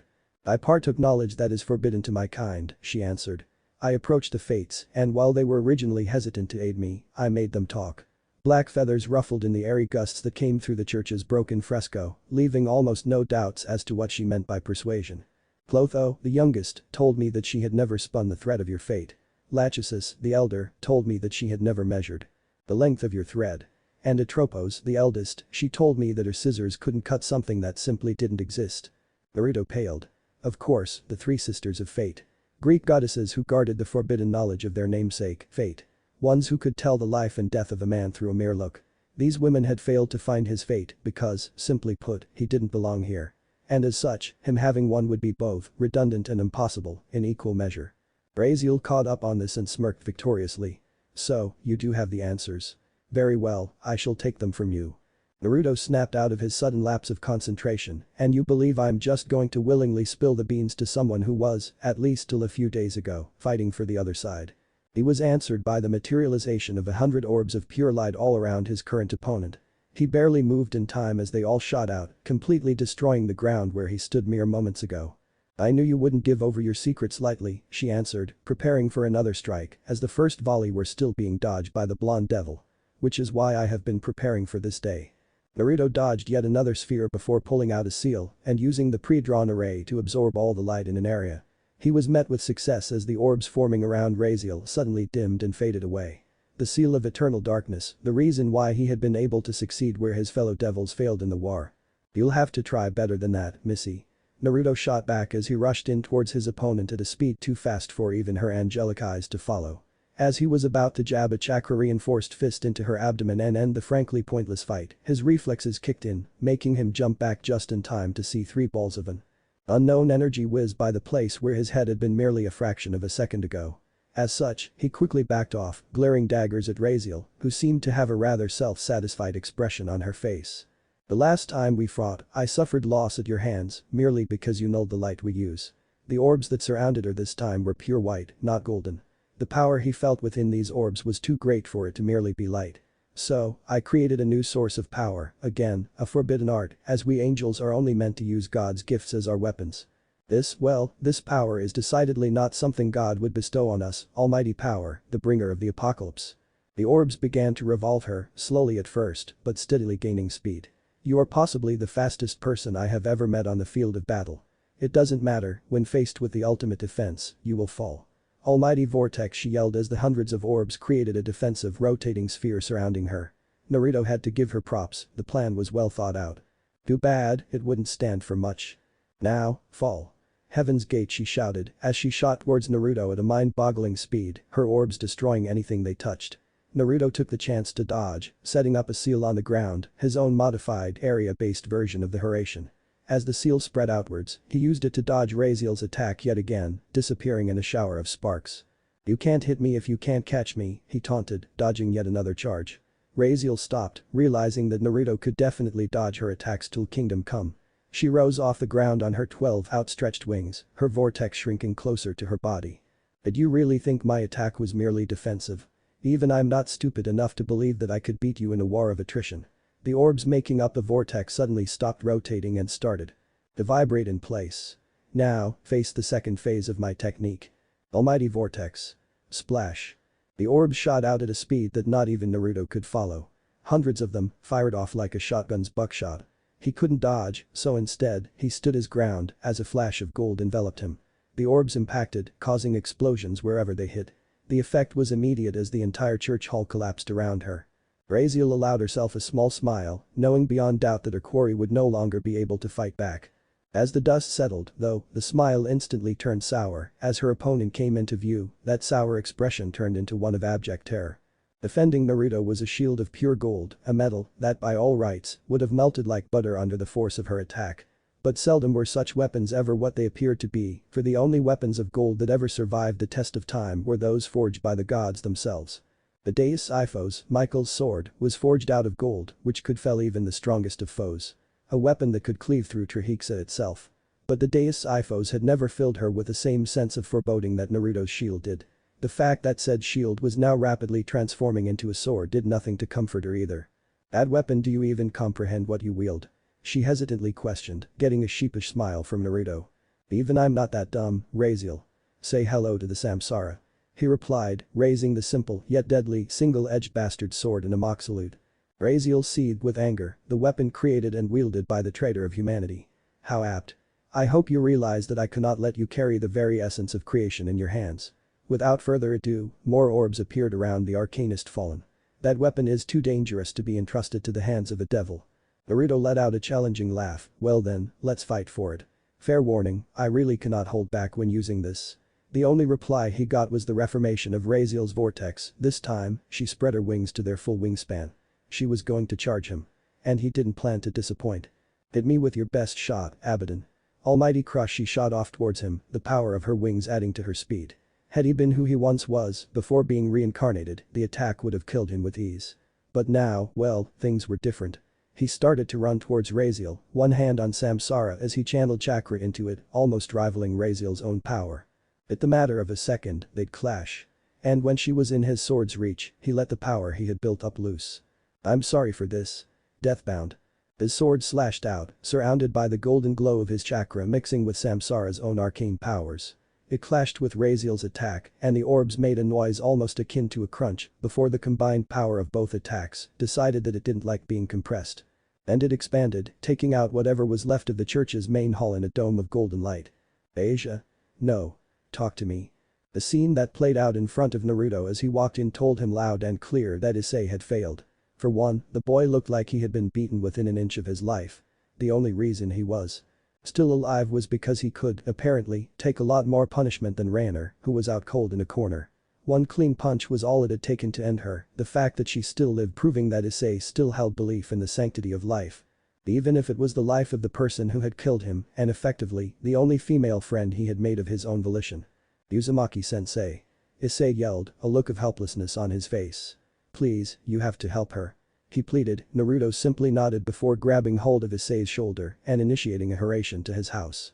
Issei barely got time to react to the sudden change of scenery as Naruto quickly took Asia's unmoving body from him and lay her out on his bed. Stand outside and no matter what you hear, do not enter. Naruto admonished, his voice cold as ice. Issei gulped but nodded. He had asked for Naruto's help and Naruto had yet to let him down. He'd trust his teacher once more. He had no other alternative after all. I'll let you know when it's done. Also, best of luck explaining what happened to Rias. If my calculations are correct, she should be here in less than 3 minutes. Issei's audible gasp was the last thing he heard as he closed the door behind him. In front of him lay Asia, and as he expected, her soul no longer inhabited the mortal coil. Well, he could definitely take care of that. A ripple spread outwards in his eyes as his usual pools of cerulean were replaced by the rippling, patterned violet red of the Rin Sharingan. Shinigami, Jed Mugen Rin Tensei no Jutsu, Outer Path Infinite Art of True Rebirth. And it materialized, the gaunt, ethereal specter that was the god of death, the reaper of souls, Shinigami. The sense of wrongness it emitted was physically quantifiable. Of course, Naruto had long ascended the realm of power he held, but that didn't stop him from being revolted by the sheer sense of dread that permeated from the creature that controlled death itself. What do you want, child? Have you summoned me here again, simply because the effect of death was simply not to your liking? It asked, and for good reason. The last time Naruto had summoned him was when he ran into an orphanage that had been destroyed by a stray devil, and that had been centuries ago, when the humans were a lot more perceptive and the devils were a lot less secretive. I want you to release her soul, he spoke. No, ordered. If he had been anyone else, the Shinigami would have had him pay with his life. But not him. A creature that could fight the 2 heavenly dragons did not beg, he did not trade. The Shinigami knew that, and he knew he had no say in the matter. When power asked for something, it wasn't a request. It was a demand, it was absolution. So be it, but before I do that, I will do you the courtesy of showing you the life that you wish to prolong. Before Naruto could counter, he was hit by a wave of memories. Memories of an orphan, living a life of destitution. Memories of her learning about the powers bestowed upon her by the divine. Memories of how the kids in her orphanage treated her like a freak. Memories of beatings, of abuse. Of her getting better with her powers by using them on herself. Memories of her running away. Memories of her starving. Memories of her indoctrination into the church. Memories of being a holy maiden and finally being accepted by her peers. Memories of it all going away only because she made one single mistake. Red chakra slowly started to emerge from Naruto, the red tint in his eyes growing more predominant. It was his life all over again. Except, her power, her personality, unlike his, had been so mellow, so lovable, so just. And yet, humans demarcated against her. And for what? The laws of the light were unbending, stern. But to him, they were bullshit. He always hated the Holy Church, the Crusades had seen to that. But this, well, this was borderline personal. Like light through a crack, Naruto felt Asia's plight reaching out to his old conscience. Beckoning it free from the facades he had built up around it. And surprisingly, it answered. It gave Naruto purpose. He had a job to do. You just gave me more of a reason to have her back, he stated, his voice low, barely restraining the very limits of his anger. The Shinigami, reading the mood, decided to comply without further questioning. As Asia's soul began to slowly flow back into her lithe frame, her eyes opened, only to be greeted by the tearful eyes of the person who she could only assume to be one of her saviors. Ah, hello, thank you for taking care of me, Asia slowly whispered, deliriously sliding in and out of consciousness. This alarmed Naruto, this wasn't supposed to happen. The Shinigami's healing was absolute and her body was otherwise unhurt. He turned to fix the specter hanging behind him with a severe, accusing glare, but all the personification of death did was shake his head. I could return her soul, but as is the case with all sacred gear holders, her sacred gear is as much a part of her as her soul. Without it, she simply cannot survive. Asia caught on to that and surprisingly, was not affected in the slightest by the Shinigami's oppressive presence. Ah, so, I'm going to die? She asked, nonplussed, her voice unable to rise above a whisper. That's such a shame. Issei promised me that he would. Show me Kuo, that he'd make me meet his friends, that he'd be my friend, she spoke, her cheery tone slowly dropping. Can I see him one last time, mister? I'd like to see his smile once before I die. My only friend. No, I cannot allow that. Her eyes widened a bit, but then a serene smile spread on her face. Ah, guess that'll just be another regret I'll be taking to the grave. Naruto grabbed her hand and shook his head. No, you won't die. You'll see Issei daily. You'll meet his friends. You'll go to school, you'll have so many friends that you won't be able to count them all. I promise. Shocked, Asia looked at him with hopeful eyes. She tried to shift in her bed, but her body wouldn't allow her. You'd do that for me? She asked, but I don't even know your name. Naruto chuckled. My name is Naruto. We can save our introductions for later, once you're back on your feet. And for what I'm going to do, I need you to trust me. Do you think you can do that? Asia nodded, the strain from talking so much denying her the ability to voice her words. Having gotten confirmation, Naruto drew samsara from within his soul. The Shinigami saw this, and for once, a look of surprise passed his grotesque inhuman features. You'd do so much to save a life as torturous as her? You'd go so far as to use creation itself to prolong her torment? Naruto shook his head. No, she won't know the hate she has lived through her whole life for another day hence. I, Naruto Abidan, will make sure that no matter what may befall her, she will be safe. I swear on my name, I will not let that smile die again. Spin, Samsara. Kartavya calls to you. Issei. Naruto had to suppress a chuckle, the teen outside had passed out due to his injuries and fatigue. He barely even responded to his name. Though the combined healing of the newly restored Twilight Healing and the Shosen Jutsu quickly saw to that. Rid of his injuries, the brown-haired teen quickly shot out of his chair, only to be greeted by Asia tackle hugging him into the ground. Why you came for me, the diminutive teen spoke into his chest, her tears slowly seeping into the shredded rags that were once his jacket and shirt. Unable to form a cohesive sentence, the boy simply held Asia closer, his teary eyes meeting Naruto's benign pools of blue. Thank you. Naruto simply nodded. To cut the tearful reunion short, in a second, the room was filled with 2 peerages worth of devils, each with a surprised look on their faces. Alerted to their sudden presence, Issei looked around, immediately paling when his eyes landed on Ria's buxom figure, and then, on the stern expression on Sona's face. Might I ask you, Issei, why you disobeyed a direct order from me and charged into angel territory? She asked, getting over her initial surprise. More so, what are you doing in Uzumaki-sensei's house?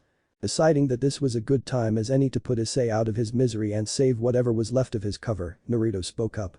I think I should be asking you that question. How did you all just appear in my house? First, Issei shows up, beaten to death, clutching little Asia in his arms, comatose. Then all of you just teleport to my house. I thought my powers were weird, but you guys take the cake. The effect was immediate. Every single person in that room save for Issei paled. But none realized the implications of what they had just done as well as Rias and Sona. Naruto had no threatening presence, he didn't radiate the feel of a sacred gear. He didn't feel like a member of any of the 3 occult factions. He could heal, sure, but there were hundreds of human-developed healing arts that utilize Kai, the power of the soul. It was then that realization hit them. In their haste to act, they had made a grave error. They had just revealed the existence of the occult to a mere bystander. Oh, fuck. Rias commented, and if she wasn't as prideful and stoic as she was, Naruto could have sworn Sona would have said the same. And well, that's chapter 2. I'll get chapter 3 out eventually. As always, follow, favorite, review. It really helps.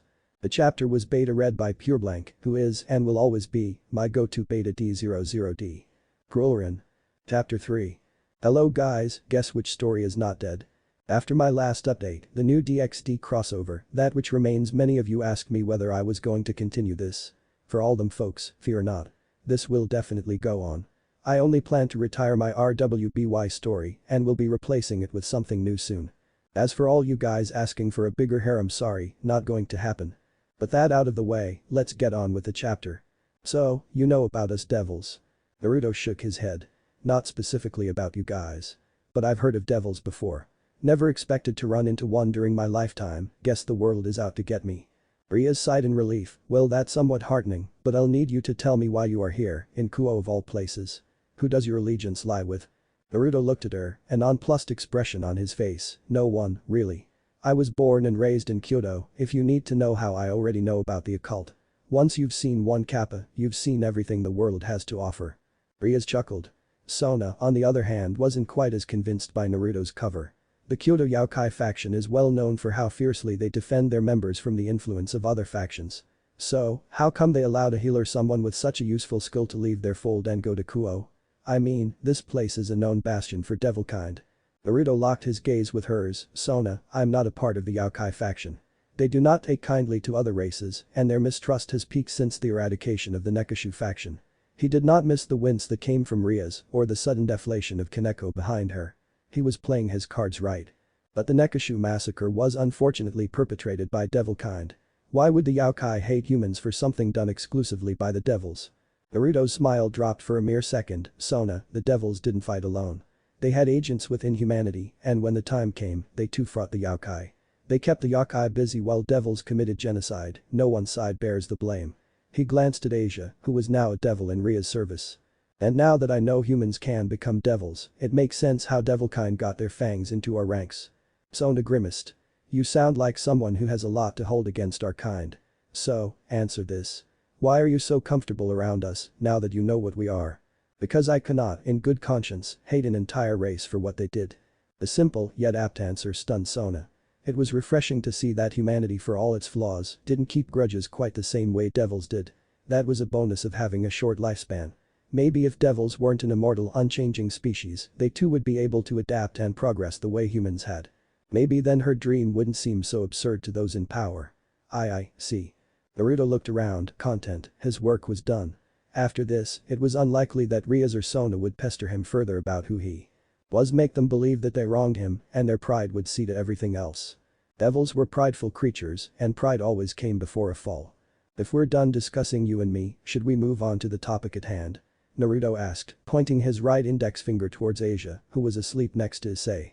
She's excommunicated by the church, possesses an incredible power somewhat like my own, and doesn't currently owe her allegiance to any of the three great factions. She's vulnerable and valuable, seldom a good combination. I have already asked her to join my peerage, and she's accepted. Both Sona and Naruto shifted their gazes from the little girl to Ria's, different expressions manifesting on either face. Naruto's was one of calm consideration. He'd already known this was coming. Twilight healing was a powerful sacred gear. What's more, it was a support-type sacred gear.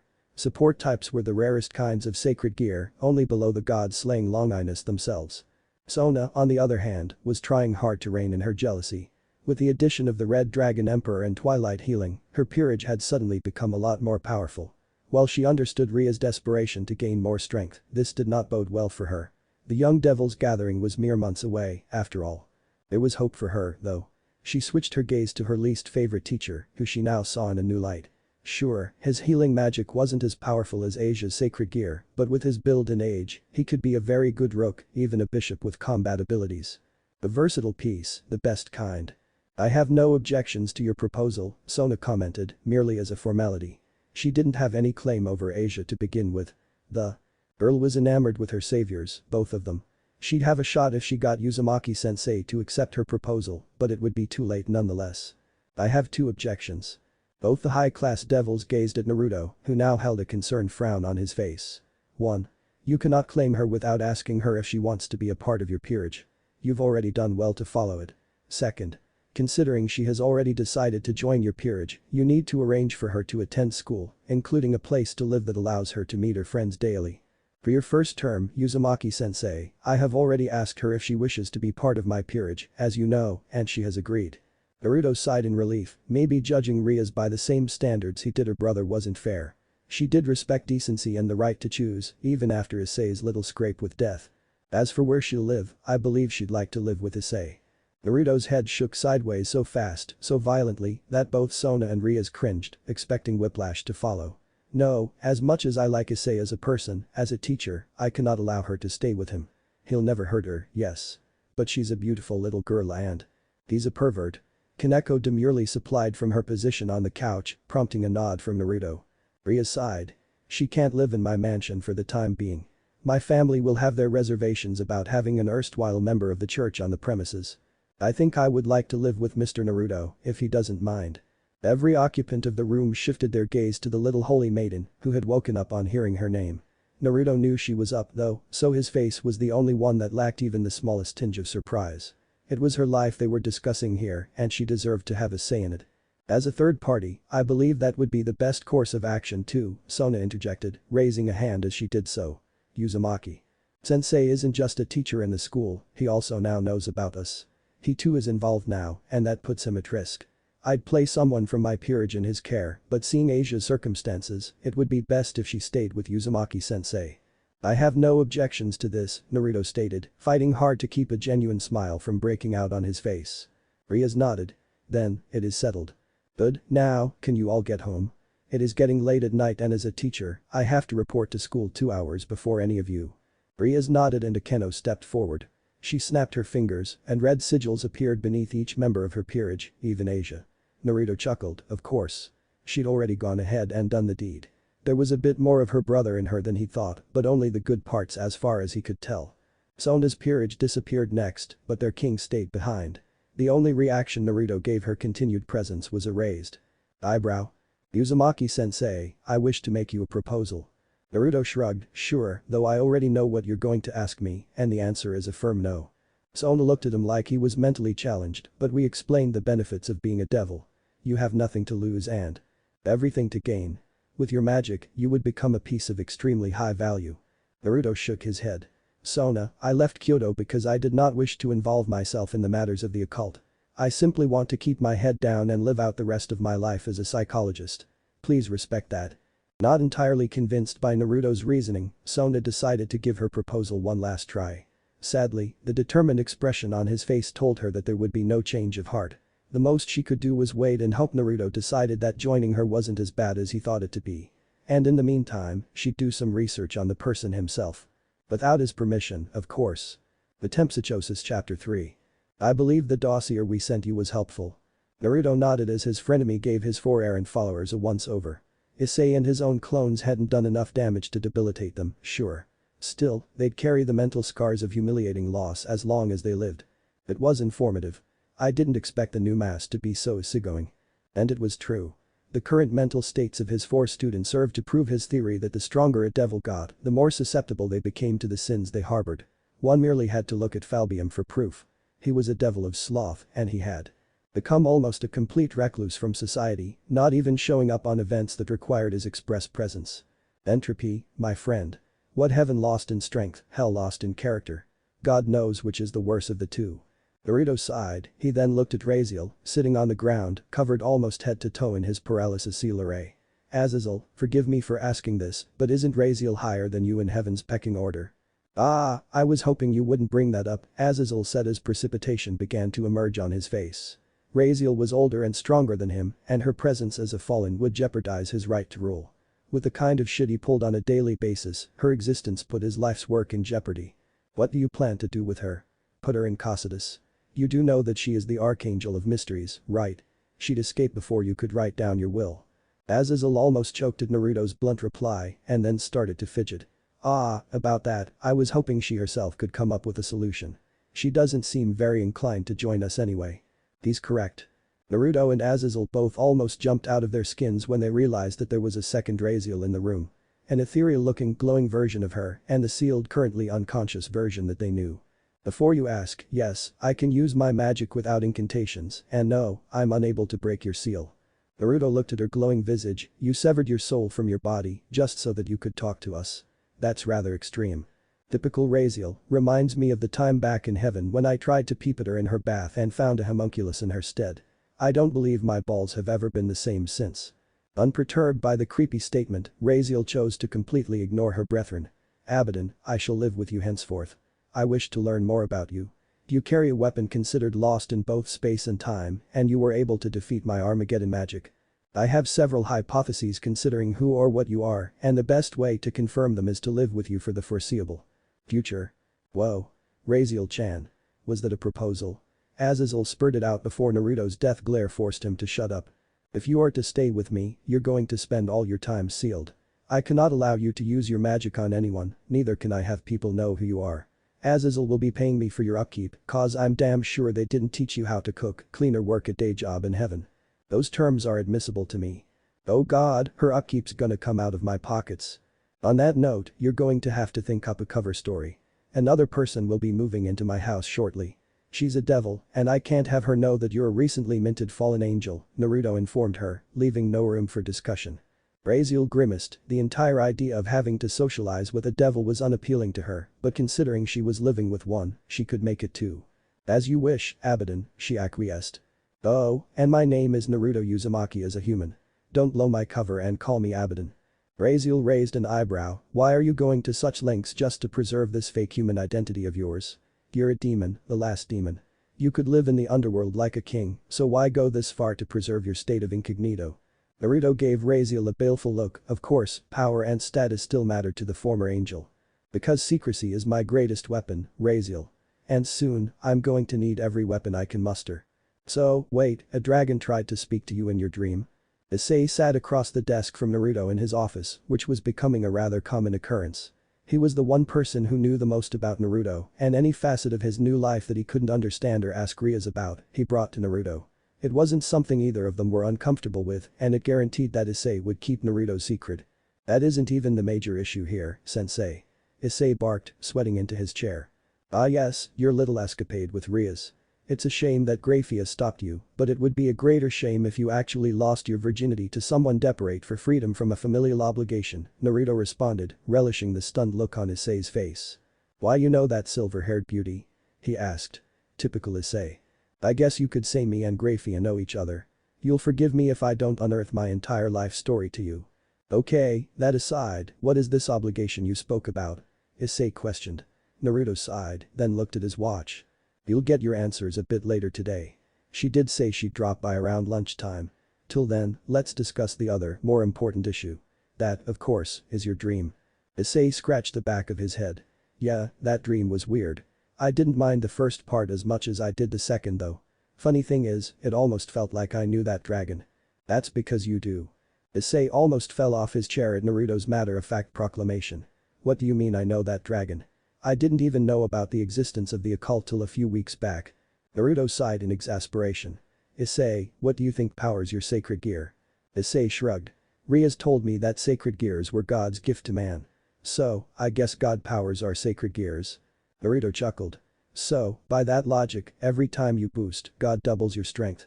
And while he does that, he also provides power for thousands if not millions of other sacred gears, all at the same time.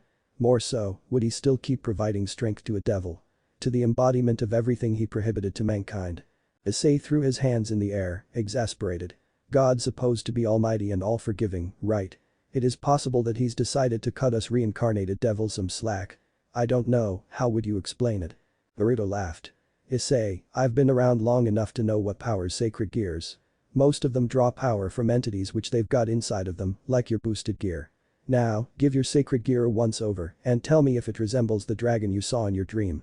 Issei's eyes widened in shock, well, it was a red dragon, and the dream showed my hand turning into something draconic. Are you trying to say that there's a dragon locked inside me? Give the man a medal. Issei huffed in irritation. In my defense, I'm new to all this. Also, how are you so sure about all this? Naruto chuckled again, much to Issei's exasperation. Issei, when you've lived as long as me, there are very few things that I don't know of. And as for your sacred gear, I've had a very personal experience with it and the dragon that lives inside. Issei gulped. You know its name? Naruto nodded. Not in it, a he. His name is Drag, also known as Red Dragon Emperor, not to be confused with Great Red. Hell, he might take that as a compliment. Confused, Issei chose to tune out his teacher, instead focusing on the gauntlet. Is he going to harm me? He asked, and Naruto got dragged back into the current situation, rid of his ramblings. No, but if you get to know him better, he will help you. And trust me, you'll need it. What's going on here? It was a valid question, for Issei had never seen the occult research clubroom so full. Graphia sat in a corner, sipping tea. In the middle of the room sat Rias, flanked by her peerage, save for him. The only people he didn't know were the last two. A purple-haired woman of exotic beauty and a blonde man who gave off the same aura of nobility that he felt from Graphia. Ah, this must be the Red Dragon Emperor. A bit disappointing, but you've had, what, a month under your belt as a devil so far. I'd say you're satisfactory if that's taken into account. It was the regal blonde who had spoken, an inviting smile on his face. Rias scowled. When she heard that Riser was going to arrive today, she hadn't expected him to change this much. But in the 7 years since she had last seen him, the boy had matured from a pompous brat into a devil that radiated status and power. Too bad it didn't change her answer. I would like it if you were a bit more courteous to my peerage, Riser.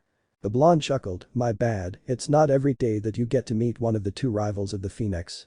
One of your two rivals. Care to enunciate? Akeno asked, confused for good measure. Ria sighed, she didn't have time for this. Riser motioned for Issei to come and join the table. Once he sat down, Riser lounged back into the sofa. Centuries ago, my sister and her team faced the heavenly duo on a mission. That was when my sister fought not only the current jailers of the dragons, but the dragons themselves. It cemented her position in the underworld as the true demon, and it got our family a great deal of influence. Till this day, we Phoenix consider the heavenly duo our rivals. Riaz was a bit taken aback by the cordiality of how Riser was talking to her pawn. Riser from 7 years ago would have berated the members of her peerage, especially the reincarnated devils, to his heart's content. To see him talking to Issei like an equal was a bit heartening, but she was resolute in her own determination. Riser, we are getting off topic. My answer is still and always will be. No.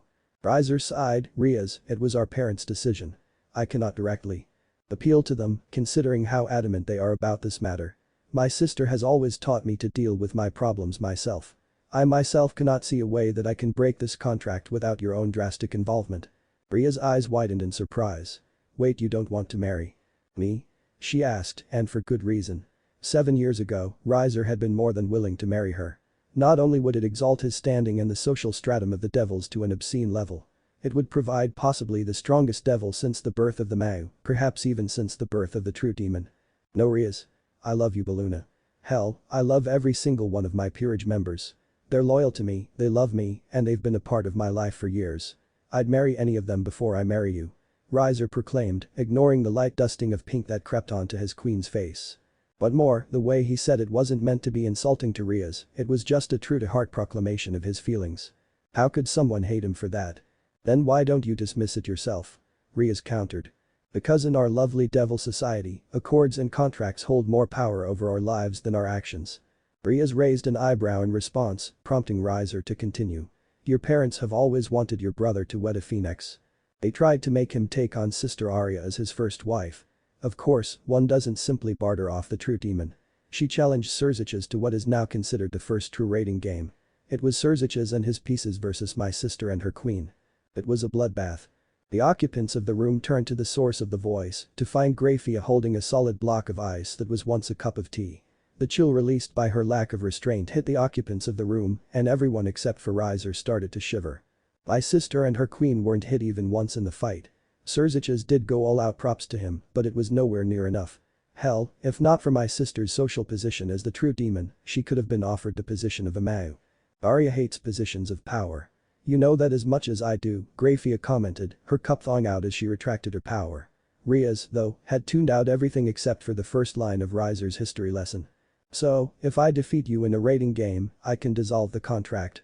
Riser sighed, your chances of victory notwithstanding, a disgrace like that would call my efficiency as a king into question.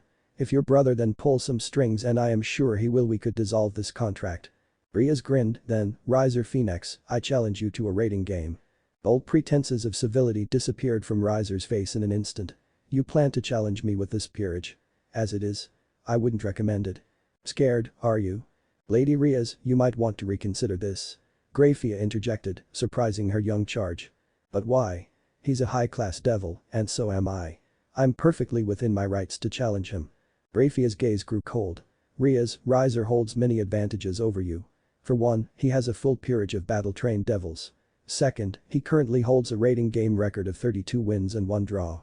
He has never lost a battle in his life, and him and Sererg, Bale, your cousin, are the top candidates for both winning the Young Devils Gathering and promotion to Ultimate Class. Riser chose to add in on this. Rating games are a matter of pride. My record is borderline unsullied, save for that one battle with Bale. I will not allow myself to go easy on you, marriage contract or not. Riaz shook her head. Well then, we'll just have to give you your first taste of loss then, won't we? Riaz's sheer tenacity stunned Riser for a moment before he laughed. A laugh brimming with incredulity, it was. Well then, let's just end it right here, right now. Me against your entire peerage. What say? You? I've been waiting for this, Yakitori. Issei's gauntlet-clad arm blurred the distance between him and the seated phoenix. Anger fueled that blow, and for any human or even low-class devil, it would have served as a knockout. But Riser was no ordinary devil. Is that all, Red Dragon Emperor?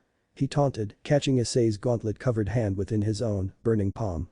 Without waiting for a response, he planted his other, curled fist into Issei's stomach, sending him flying outside through the window.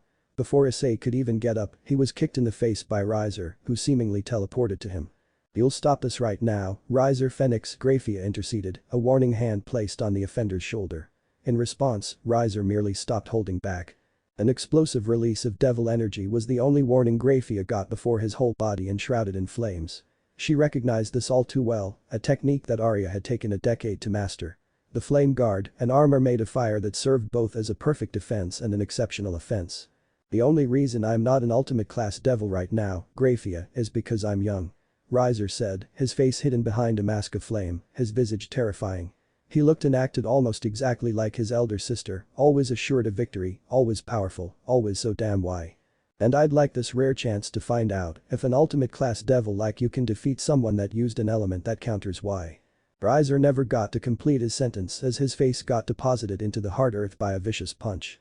His face exploded into flames as his body sailed through the air.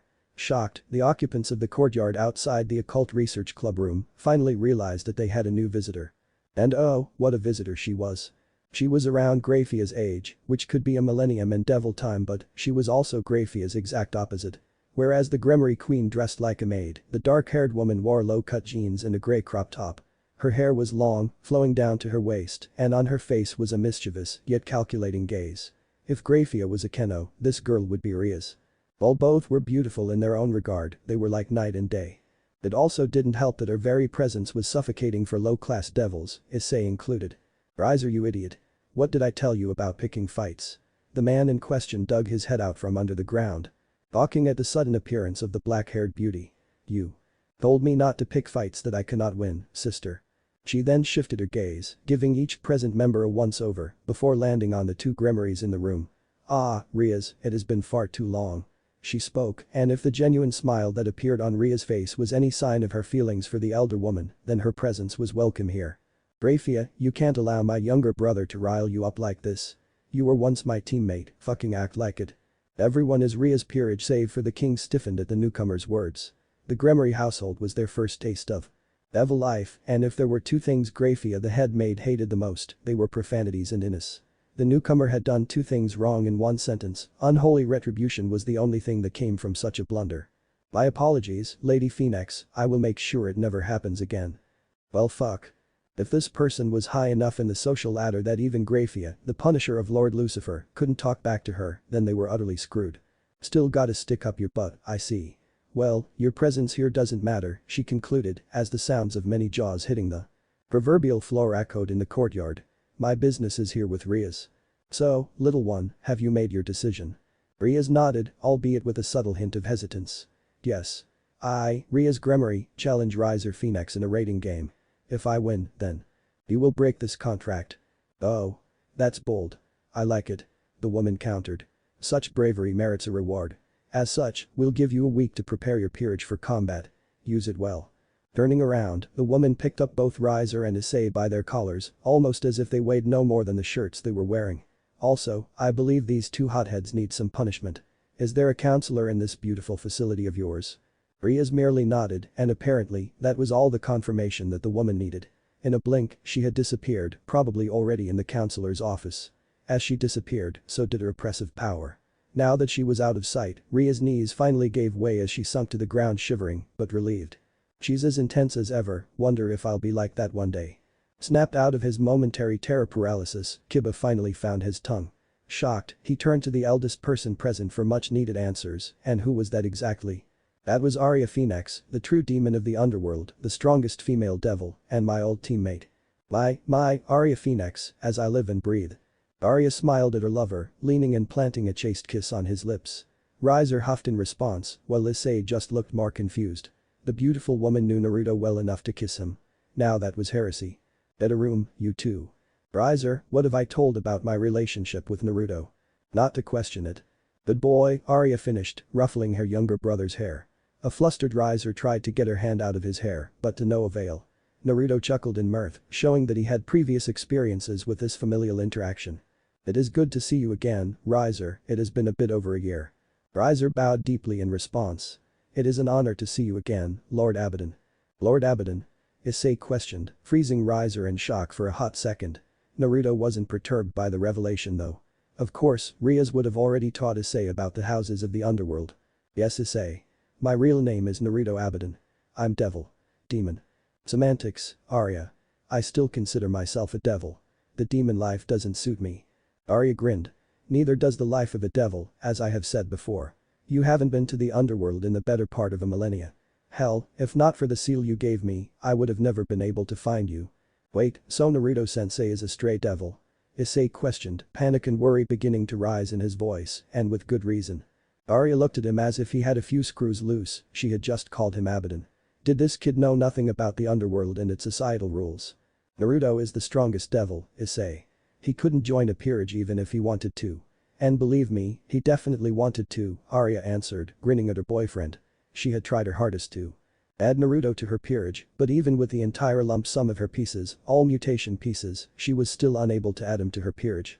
Of course, the limitation of the evil P system was that a king couldn't have a single member of his or her peerage be stronger than him or her. And between the two of them, Naruto was any day the stronger existence. Wow, I didn't know sensei was that strong. Issei commented, seeing his teacher in a new light. Naruto had the decency to act sheepish, while Riser sighed. Anyways, that's not the point here.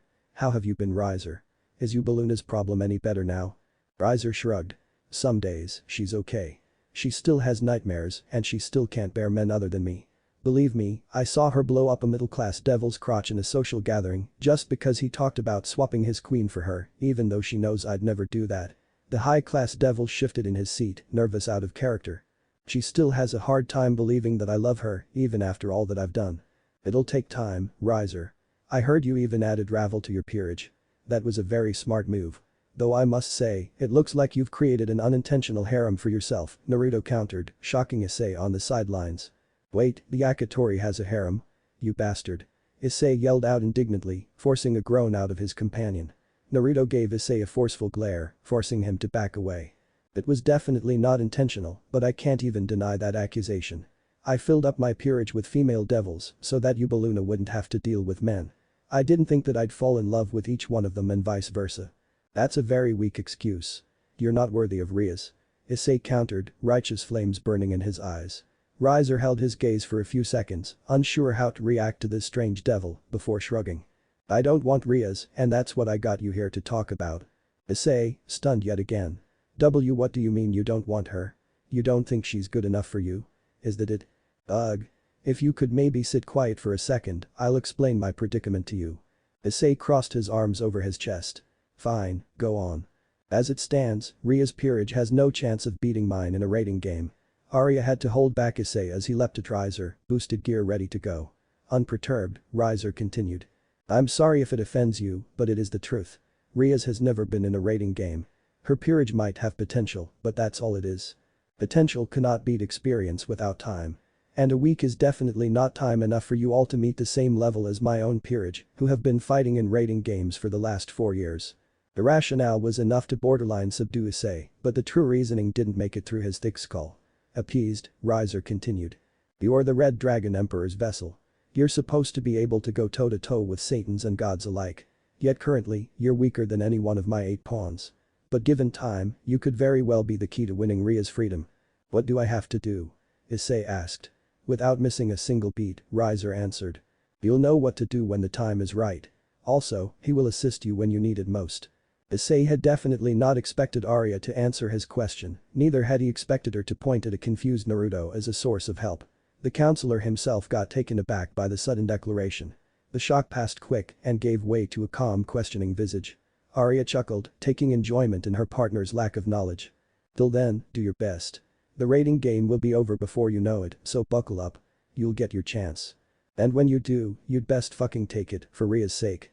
Her freedom, it rests in my hands. It had been a minute since Riser and Arya had teleported out of the room. Rias and her peerage were still apprehensive about approaching his office, considering that the silence ward Arya had placed on the room was still in effect. It was the simplest way for a devil to mark off private territory. And no one dares impede on a demon's own territory. But it does, Issei. Arya's playing a game here, and I'm most likely a part of it. Issei chuckles. Being in the dark, it sucks, doesn't it? As someone who has spent the better part of my life keeping others in the dark, it does feel rather demeaning to find myself on the receiving end. Ah, my love, it tortures me so. Issei looked at Naruto with the eyes of someone who couldn't see the complete picture. Arya, what's her end goal? She doesn't seem malevolent, so why would she go so far as to break a union that her family desires? Naruto was pensive for a moment, mentally perusing his years in the underworld. Arya's parents aren't the kind of people who place much faith in freedom, Issei. Arya was their golden child, their ticket to power and prestige. But she threw all that away, broke her ties with her parents. They are looking for a worthy successor, and a child of both Phoenix and Gremory parentage might be the perfect answer to their conundrum. Issei shook his head. But why would they go so far as to chain both Riser and Rias together by law? There must be some other way. Isn't Butchu's brother a big shot in the underworld? Naruto nodded. Well, Surziches and me don't see eye to eye on most matters. I have to say that this doesn't fit his modus operandi. It could be a test for Rias. Who knows? All I do know is that he himself cannot annul the contract. Like Arya, he too is no longer part of the Gremory household. But why? He's her brother, for fuck's sake. Naruto reclined into his seat. The old Satans could have driven Devilkind to extinction, Issei. Their inefficient rule got compounded by two factors. One was sheer arrogance, and the second and much more potent reason was nepotism. People who were not fit to hold power were still given it due to familial status and underhand dealings. That's why the Satans and the true demon cannot offer their families any form of favoritism, neither can they impede in inter-family decisions. To break this contract, Surziches will have to do both. Issei growled, a mix of helplessness and aggravation manifesting itself in his tone. That's unforgivable, he muttered, and Naruto couldn't help but agree. There is a silver lining to all this, though. Arya is anything but a bad planner. She's had 20 years to get her beloved brother out of this contract. And considering she's chosen to act now of all times, her plan must be pretty close to fruition.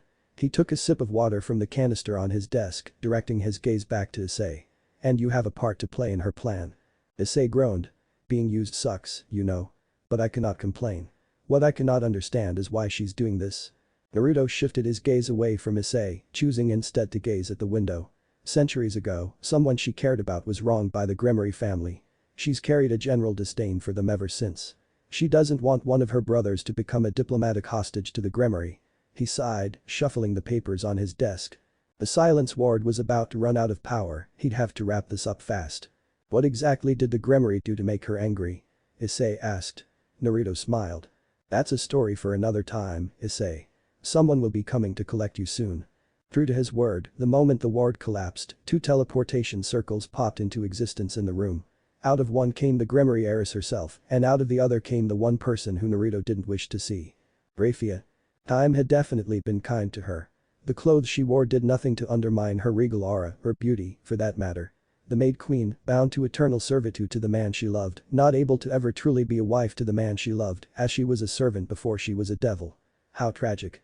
How cathartic. Are you okay, Issei? Did they do anything to you? Rias questioned, taking her pawn by surprise with her concern. The Gremory were possessive devils, and as much as Rias liked Arya, she would trust her with a member of her peerage. The lady wanted me to talk to the kids, get some of the pent-up aggression out, Naruto interjected, an amicable smile on his face. This was the first time Grafia noticed the rather unimpressive feeling human in the room. And boy was she in for a shock. Then Naruto. Time froze in the room. Rias and Issei froze up mid-hug. The Queen of Lucifer had recognized their school counselor, even called him by his first name. This was alarming. Very alarming. Yes, that's my name. Have we met before? Cause I believe I'd remember someone as beautiful and no doubt powerful as you. Grafia took a few more seconds to compose herself. For her to get shocked out of her stern facade was an event so rare that it bordered on legendary. They gave the man a once-over. Sure, he looked like her ex-lover, but he didn't feel like Naruto Abidan at all. His aura was pathetic in comparison, even when compared to his counterpart suppressing his vast reserves. There was no transformation magic at play here, else she'd know. And finally, he didn't have the telltale birthmarks on his face. No, this was definitely not Naruto Abidan. I apologize, you look very similar to someone I once knew. Naruto nodded. Must be one Haluva doppelganger of mine, especially considering he seems to share my first name. Grafia nodded in confirmation. Quite so, I'm Grafia Lucifuge. And you're the new student counselor Rias wrote home about, I presume. Naruto Uzumaki, the pleasure is all mine. It wasn't. Rias, we should retrieve the rest of your pieces and retreat to the family manor. If you are to face Lord Phoenix in battle, you'd best start preparations immediately. Rias gave one last look to Naruto.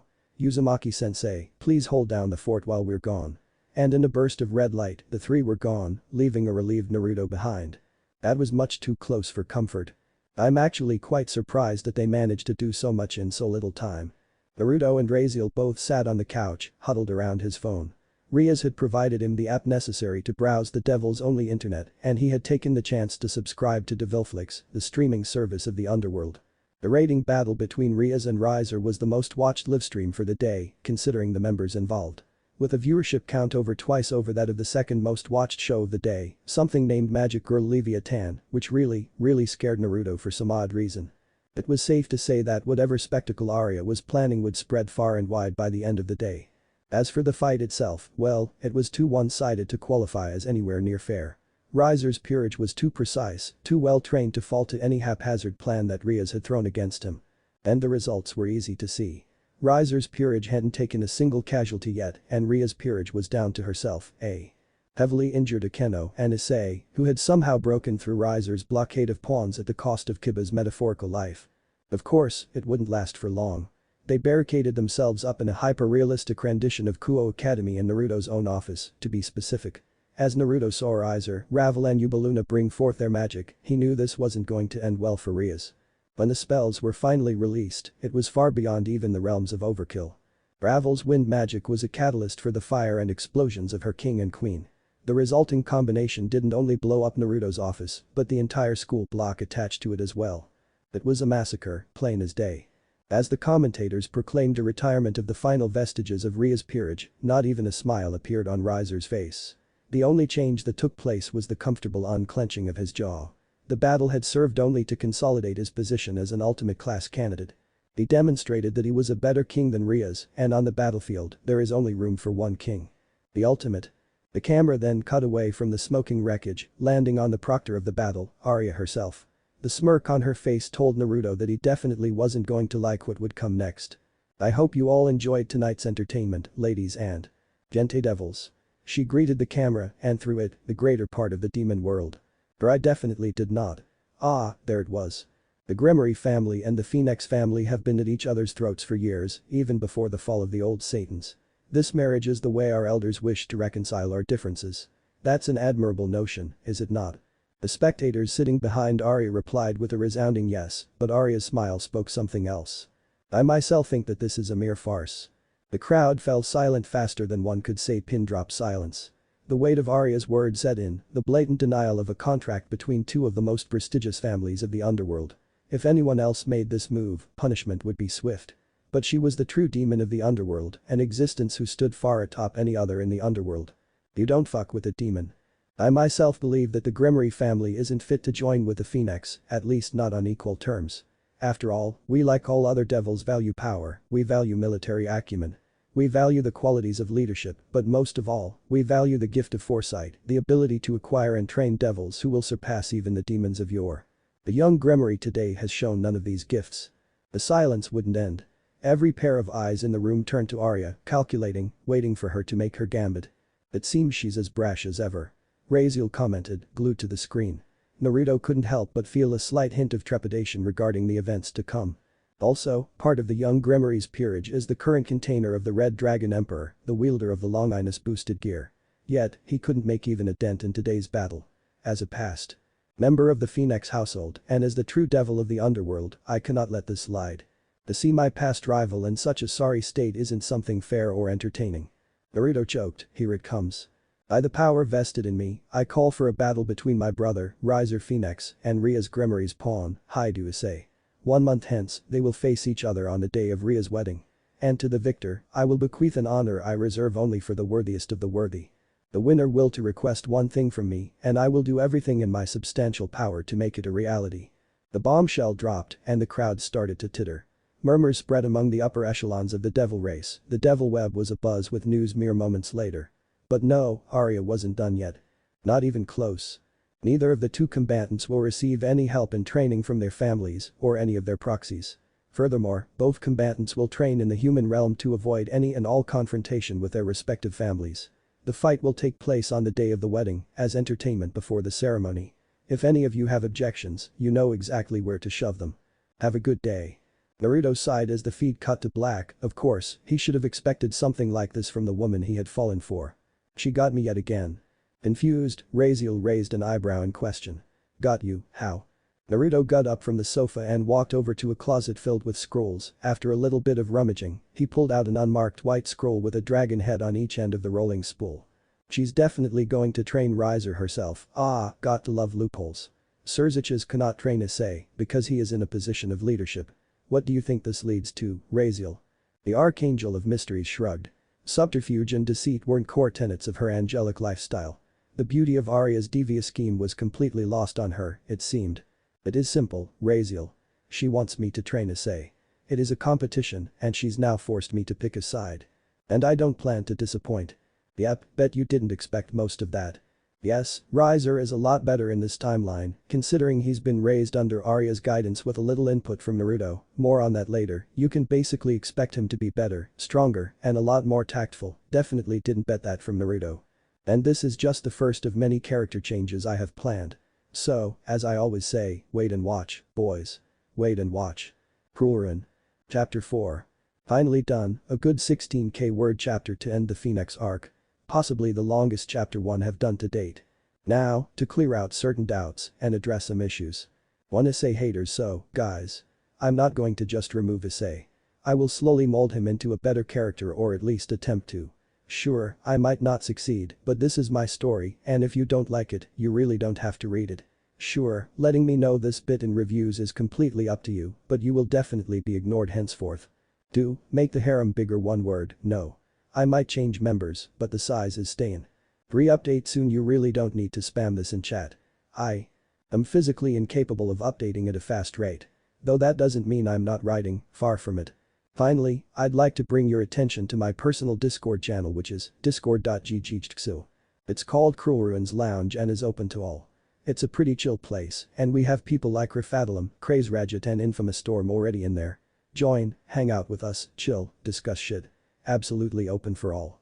Extra and I had to add this because of all the flaming comments about Issei and how I'm making Naruto a side character. I'm not going to justify myself, but I'm going to point out the fact that I have already said this will be a long-running series. Naruto has already made alliances and friendships with other creatures and pantheons that will slowly show up in the fic. And as for Issei, well, fuck guys. I didn't know you all hated the MC. Of the very fucking fandom you're reading stories for. Trust your author a bit. I know the plot looks a bit frazzled right now, but that's mostly because most of the pieces aren't even on the board yet. All will become clear in time, for those who are staying. And if you're not, I'm sad to see you leave. No. But at least hear me out. No. But. No means no Sona. I will not hear of this again. Sona grit her teeth in a mix of exasperation and helplessness. In her little proclamation, Arya Phoenix had managed to remove any chance of Issei gaining help from the devil faction. Any help offered to him would be help offered to the opponent of the true demon's brood, and that wouldn't fly too well with the council. They may hate her guts, but her power was absolute and the underworld was a society that revolved around power. Issei was stuck between a rock and a hard place, and by extension, so was Rias. You know well enough that he won't run away from this, no matter how hard you try to push him out of harm's way. Sona countered. If the statement had any effect on Rias, she hid it well behind her impervious facade. Removed from her peerage, she shrunk back into the regal princess of the Gremory clan. But that didn't mean she didn't care, far from it. Issei cannot fight Riser.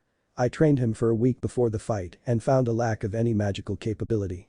He'd need years of training and conditioning to even stand a chance against the devil who forced Sariard Bale to a draw. Sona shook her head. But you know as well as I that he will fight. Your entire life is on the line, Rias. At least let me give him a fighting chance. She practically begged at this point.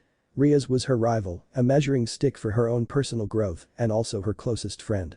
She did not wish for someone so close to her to become a sacrifice. To enter a loveless marriage merely because of a century-old marriage decree. I'm actually counting on him to fight. Riser is smart, he'll make it quick. When this ends, I'll transfer Issei to my brother's care.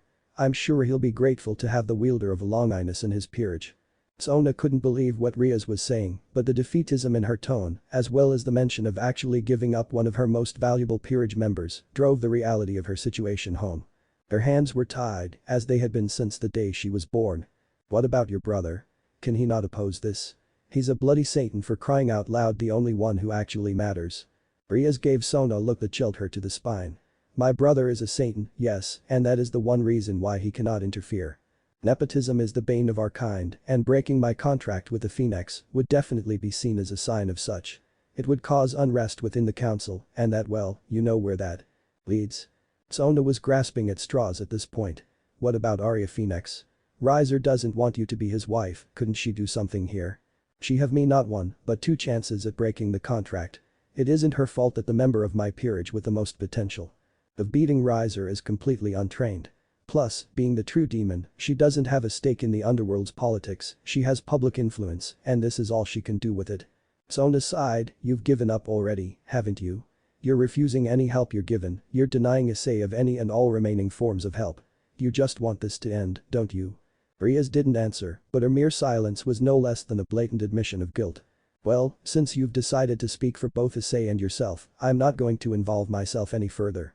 Though to be honest, he might have already found help. I mean, he isn't in Kuo anymore. Ria's heart skipped a beat, did you get a familiar to tail him? She asked, getting a nod from Sona and a light-hearted chuckle.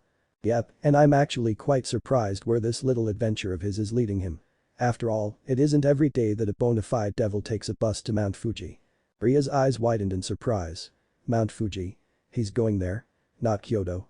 Sona shook her head, nope, definitely Mount Fuji. He's actually already there right now. I had to retract my familiar before his bus passed the divine boundary, lest she fall prey to its radiance. The fact that he being a devil could pass through the divine boundary means someone from the Shinto pantheon approved his entry. Surprising, isn't it? Riaz was silent for a moment, then without warning, she burst out into a genuine, startled laugh. This surprised Sona. A second ago, Riaz was the very personification of defeat, but suddenly, new life seemed to fill her frame. She herself couldn't help revel in her friend's newfound hope. Defying tutelage with the Shinto pantheon despite being a devil. Only you could pull that off, my cute little pawn. Metempsychosis Chapter 4. Mount Fuji, the most revered mountain in the entirety of Japan. A place that Issei had only ever seen in books and never had the luck to visit. Recently, he had come to know that other than Kyoto, it was the greatest hotbed for Shinto activity. And he was headed straight for the heart of it. I'm actually quite surprised that you made it this far without any opposition. Naruto spoke from his seat. Issei's task was to meet him at the Kusushi shrine, the closest to the mouth of the volcano. He could tell that Naruto had decided to travel without him to the mountain to hide the fact that Issei was training under him. From what he had heard of the Kyoto faction, they legitimately despised devils. And yet Naruto was being treated by the monks in the shrine like royalty. I myself thought Sona would try to offer to train me, but that was a bit too wishful. Issei whispered. While he understood that Sona and Riaz were rivals, he also believed there was a close bond of friendship they shared. Offering her help was the least Sona could have done in the current situation. Don't hold it against her, Issei. Her hands are tied, as any help she'd provide you could be seen as her aiding Riaz. At least she had the forethought of having her familiar tail you. Issei shot up from his seat. Familiar? Where? He yelled. Naruto motioned for him to calm down, and with a moment's gap, Issei followed. I had a clone on the same bus you took here, it detected a familiar in the vicinity. Considering the familiar was one of the Citri household, only she could have sent it. Of course, it cannot pass through the divine boundary surrounding the mountain. It would die. Hell, any devil below ultimate class would. Naruto explained, causing more questions to pop into Issei's mind. But if that's the case, why am I here? Issei questioned. Naruto opened his mouth to answer, but that opportunity was taken up by a newcomer. You're here because you are invited, same for Naruto. A young man answered. If he was a monk, he sure had a weird way of showing it.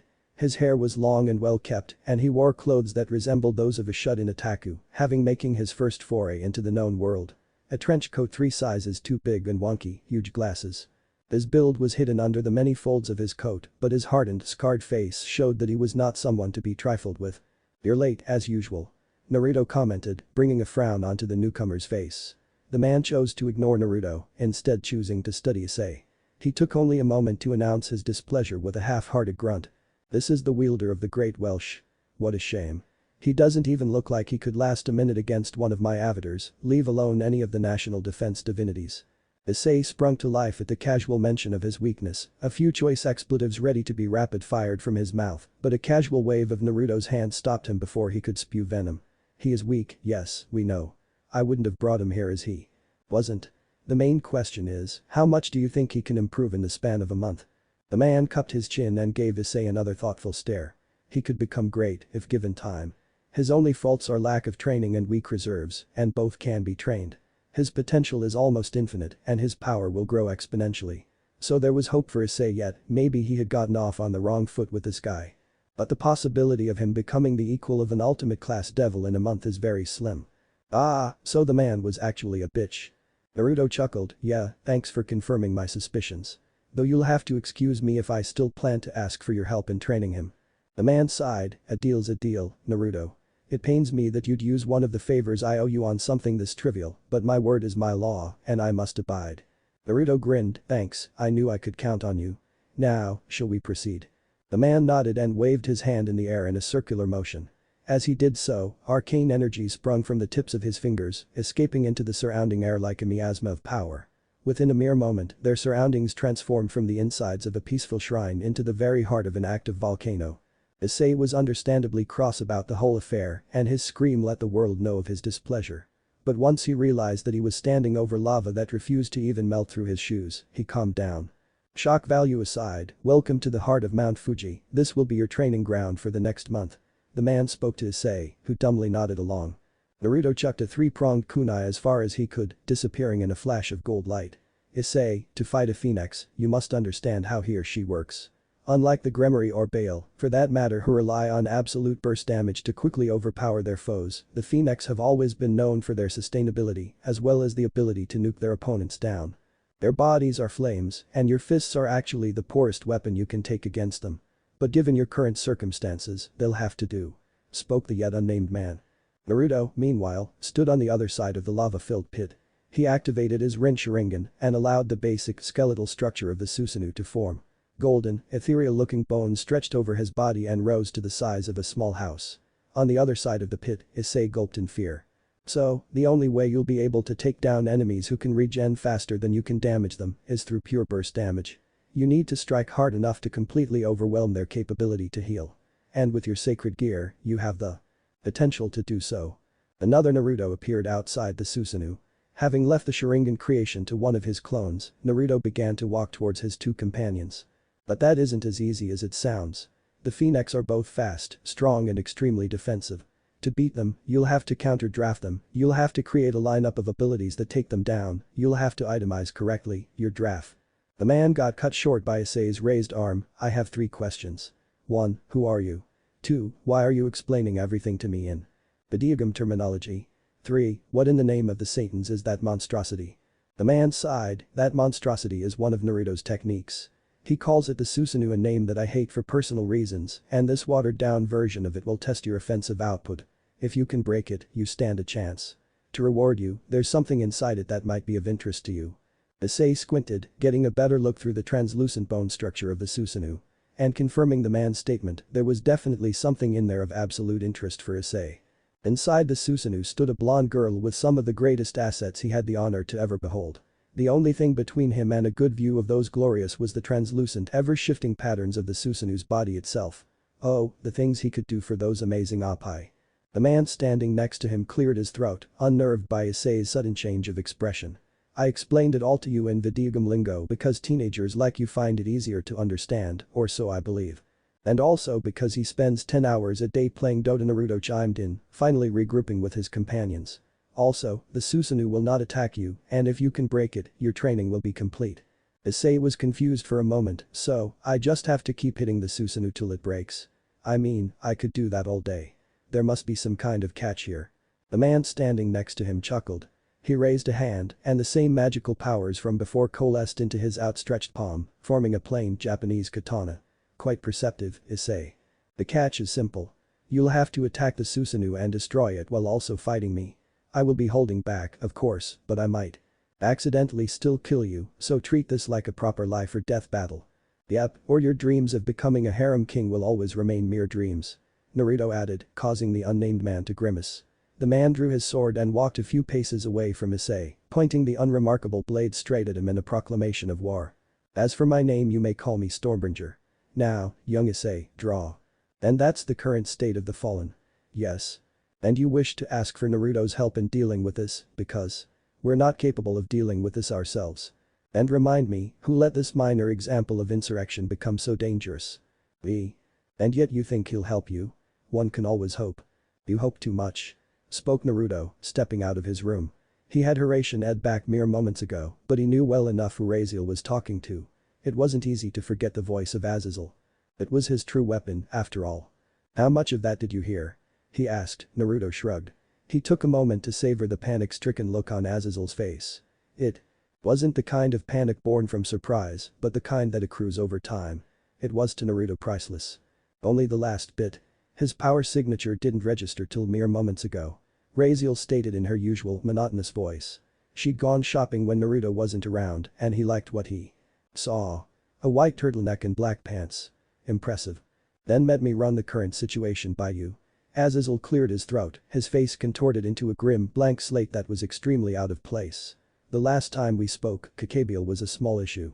That has changed. Naruto raised an eyebrow in interest. He took the seat next to Raziel, who gave him a warning look. He chose to ignore it, intent on finding out the root cause of her worry himself. Azazel was more than willing to oblige. It's about Kakabiel. His actions have exceeded our estimated damage thresholds. He's stolen something that might currently make him the greatest threat to the three factions. What an explosive way to begin things. He's stolen an artifact that was placed in our keeping before the fallen well fell. A blade once wielded by the first archangel, the chained sword. Bloodthorn. That confused Naruto, a blade wielded by the first angel. Bloodthorn. These were things he knew nothing about. The apprehension on Raziel and Azazel's faces on the other hand convinced him that whatever else these things may be, they were bad news. As such, he's hidden himself too well for us to find. He's the refuge of someone far more powerful than us, maybe even God. Level. Ah, there's the cinch. Azazel might be powerful, but he wasn't as strong as many of the multiple gods and Buddhas that still persevered from the age of gods. And not all of them were happy with the influence the Christian pantheon held, fragmented as they might be. But our major concern is the sword and the entity sealed inside. Okay, now that was a twist. What entity are we talking about? I'm not sure I know of it. Naruto countered. Azazel shook his head while Raziel chose to look at the ground. The creature sealed in that sword is definitely one of Christian origin, but at the time of its sealing, things were different. It is a creature of great power, an asset from the war against demonkind, yet with one flaw. Azazel shivered, as if remembering something horrifying. He was the first archangel, and there were only two others who held power greater than his. But as every prototype, he had a fatal flaw, one that made God seal him away. God's own glory, the judgment, Amanadiel. It was Raziel who finished, her tone was equal parts reverence and fear. For one of the seraphs to have such a tone was alarming. The expression of deference on her face served to increase the gravity of the situation. He had seen that look on the faces of many an angel when she herself strode the field of battle.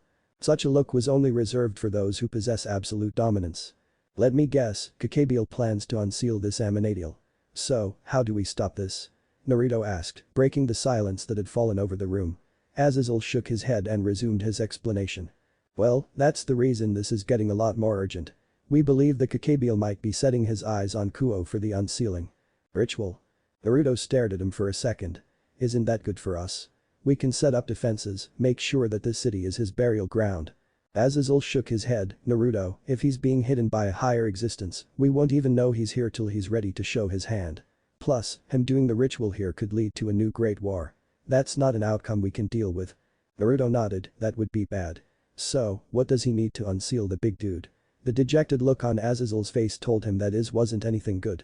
Don't tell me he's some sort of vengeful spirit that you need a blood sacrifice to free.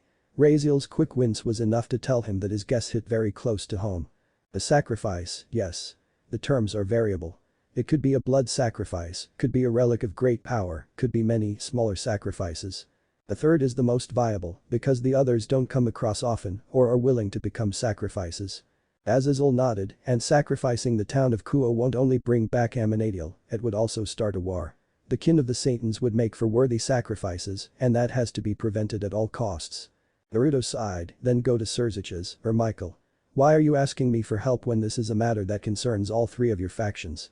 Azazel grimaced, I was hoping you wouldn't ask me that. The existence of Amanadiel is a secret held by the angelic factions. I'm taking a great risk by telling you of it. If I told Surzich's, he'd have to notify the council to militarize. That could very well spark a war in these troubled circumstances. Naruto was grasping at straws. He wanted nothing to do with this.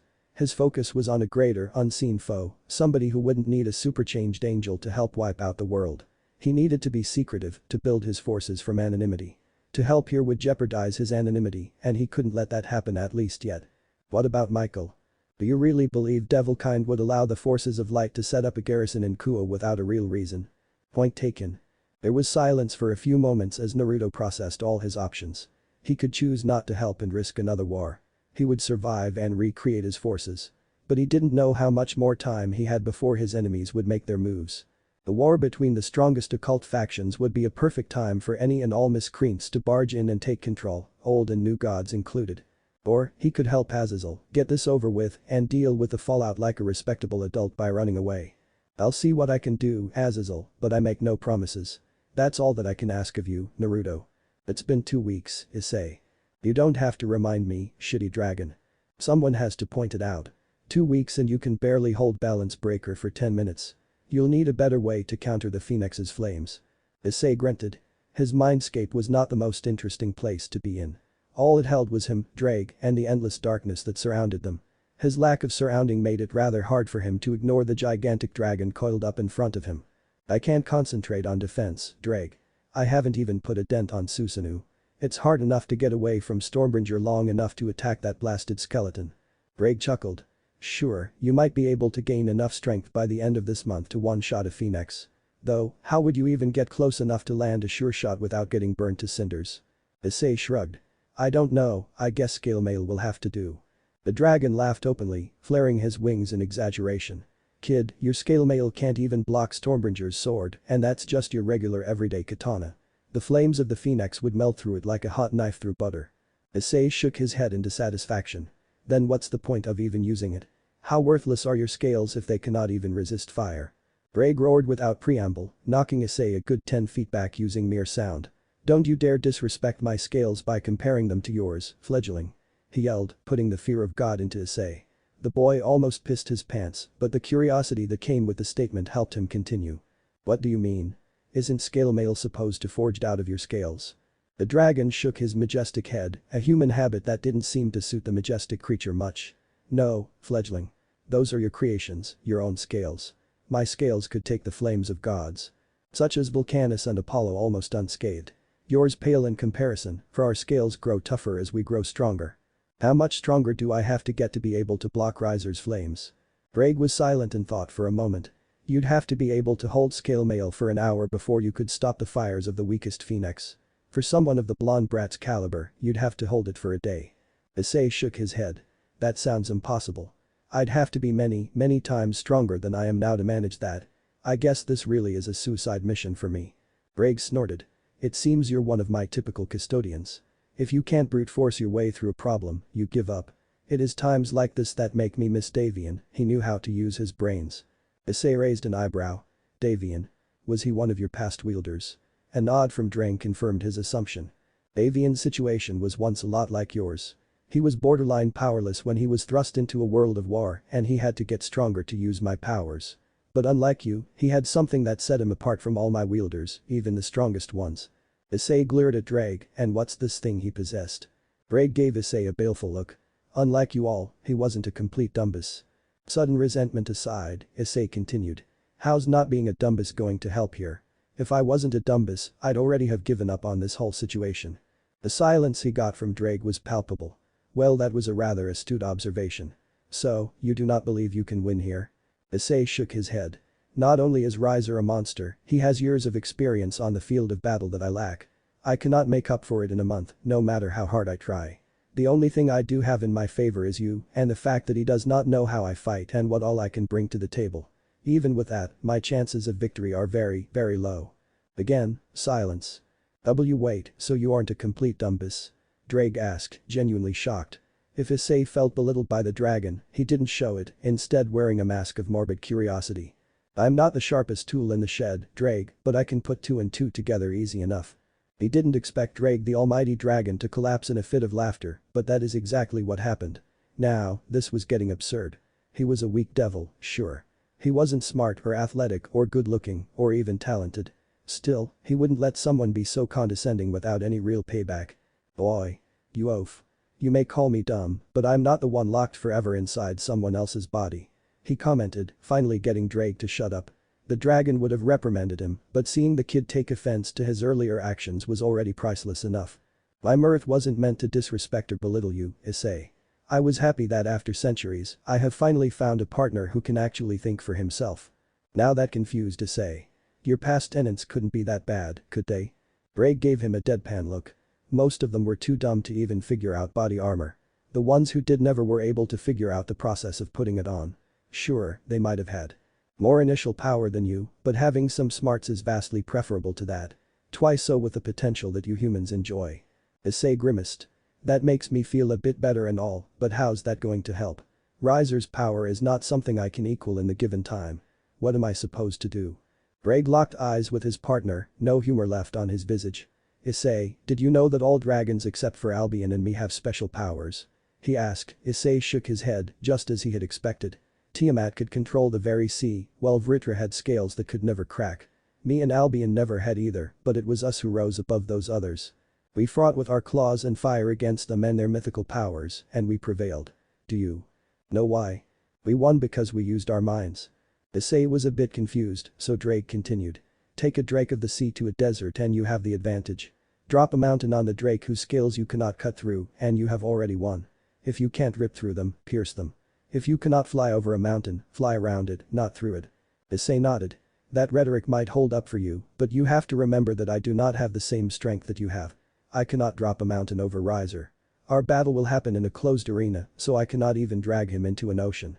Braig let out a small growl. I'm not asking you to do either of those things, Issei. All I'm asking you to do is start thinking. You lack defense, and what exactly can help you with that? Issei thought about it for a moment. A suit of armor would be worthless, considering I have scale mail. A shield. But what good can it do against the fires of a phoenix? Get a magical shield, then. Ask Naruto to provide you with Davian's shield.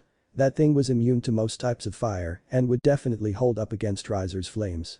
Issei grunted, but I'd have to relearn how to fight. I've come a long way with my style in these last 2 weeks, I can't let that go to waste.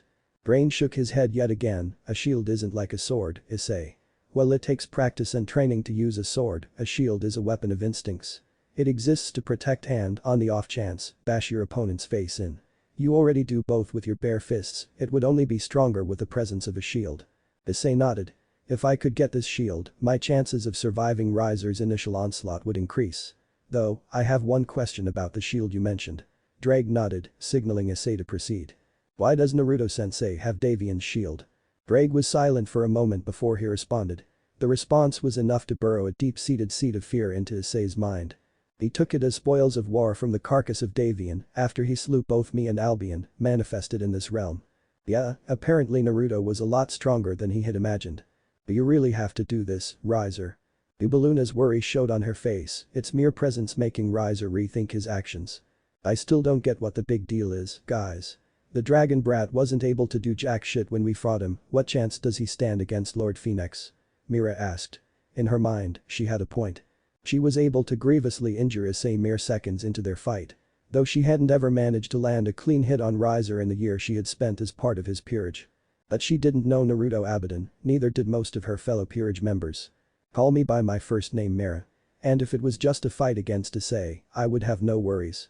Riser countered, confusing his peerage, save for Ubaluna. He has no one to train him, Riser. He can't substitute with anyone else either. What exactly is it that's got you so scared? You've been like this ever since the raiding game. You have been training without us, your regeneration is always at its limit, what are you so scared of? Mihi asked, and it was a very legitimate question. Never in her life as one of Riser's bishops had she seen him scared. Whenever he went into battle, he stepped forth with power, determination, and the assurance of victory. He had faced Sikvera Gares and come out on top. He had gone toe-to-toe with a monster who was Serayard Bale and forced a draw. And here he was, scared of a puny low-class devil. Your assumptions are incorrect, Mihi, though your observations definitely are. I'm scared, but not of Issei. Riser took a deep breath. He had promised Naruto that he wouldn't tell anyone in the underworld of his continued existence. That didn't mean he couldn't drop hints, though. I'm scared of the person who my dear sister has roped in to train him. There was surprise, there was confusion, but there were no objections. Arya was known for her whimsical ways and her complete disregard for those in positions of power. She was known to stay away from politics. Her proclamation after the end of the mock raiding game had come as a surprise for even those who knew her. The best. What didn't come as a surprise was that it was first and foremost a challenge. But was it a challenge to Issei? Was it a challenge to Surziches? Or was it a challenge to someone else entirely? Well, that was $1 million question. This person.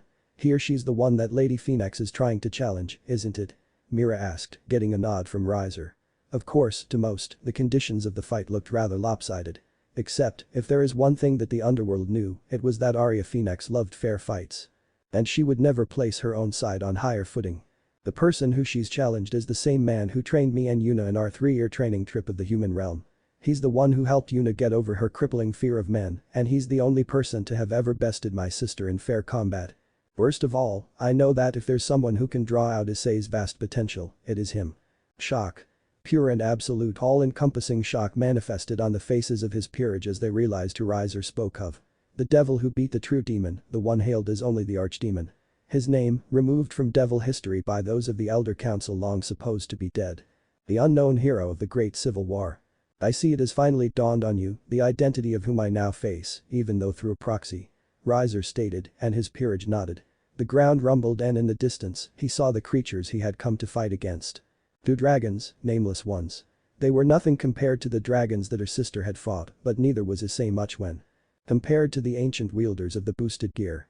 These dragons were to be his prey, and soon, Issei would follow. Just be safe, you understand. Eubeluna mouthed as she planted her lips on his own. He looked at his peerage one last time as they moved in to hug him. This was his family, and he wouldn't let any marriage contract take them away from him. Even if it meant reducing Ria's Gremory to a political and social pariah. Even if it meant killing all who stood in his way, devil or not. I'll be fine. I'm the scion of the Phoenix and the younger brother of the true devil. Plus, I have you all to come back to. Flames erupted from his skin in torrents, and the flame guard singed the earth around him. His flames would never hurt his peerage, just as he wouldn't. They each held his tears, and that was a bond his flame respected. His wings came next, one flap from them propelling him high into the sky.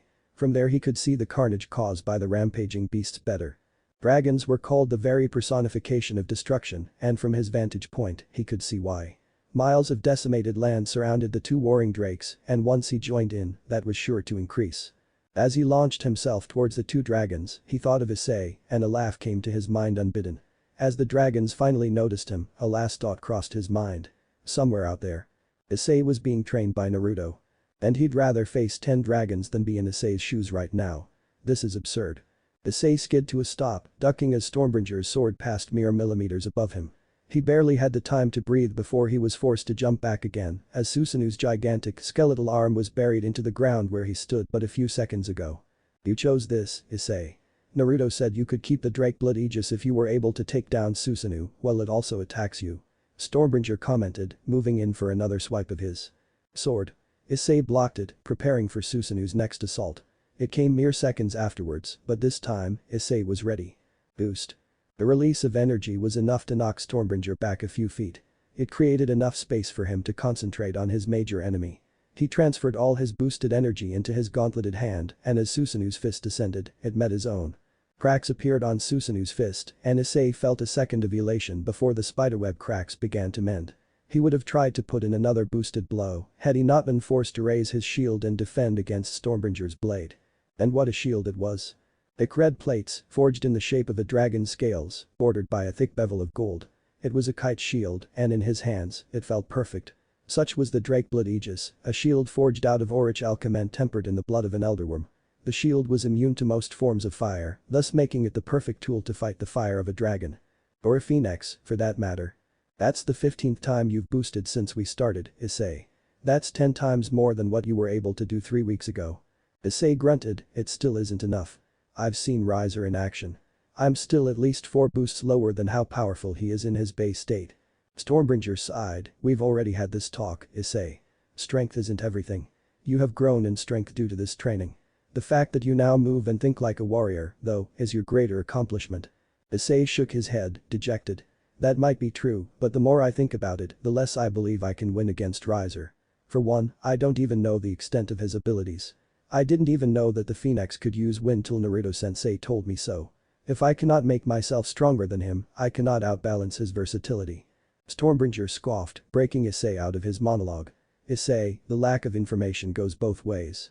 Sure, the power of the boosted gear is well documented in history, but the balance breaker it provides depends on who the wielder is as a person. As such, I don't know any other wielder of the boosted gear in its illustrious history who was capable of using it in methods quite as unorthodox as you do. Issei looked at him in amusement, sure, as if you've faced any other wielders of the boosted gear before.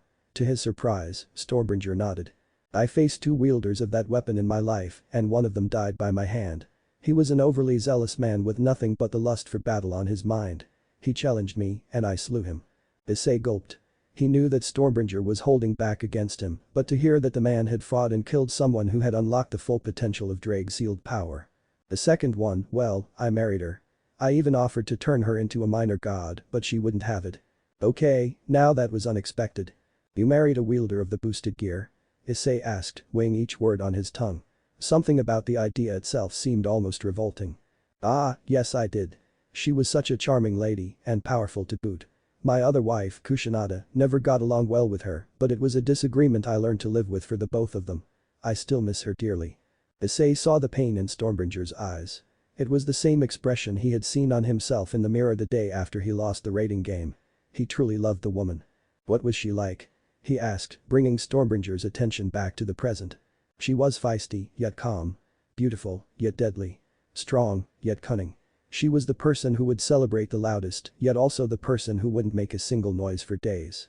She was a woman of contradictions, and I loved her all the more for it. Issei nodded, there was nothing more to say.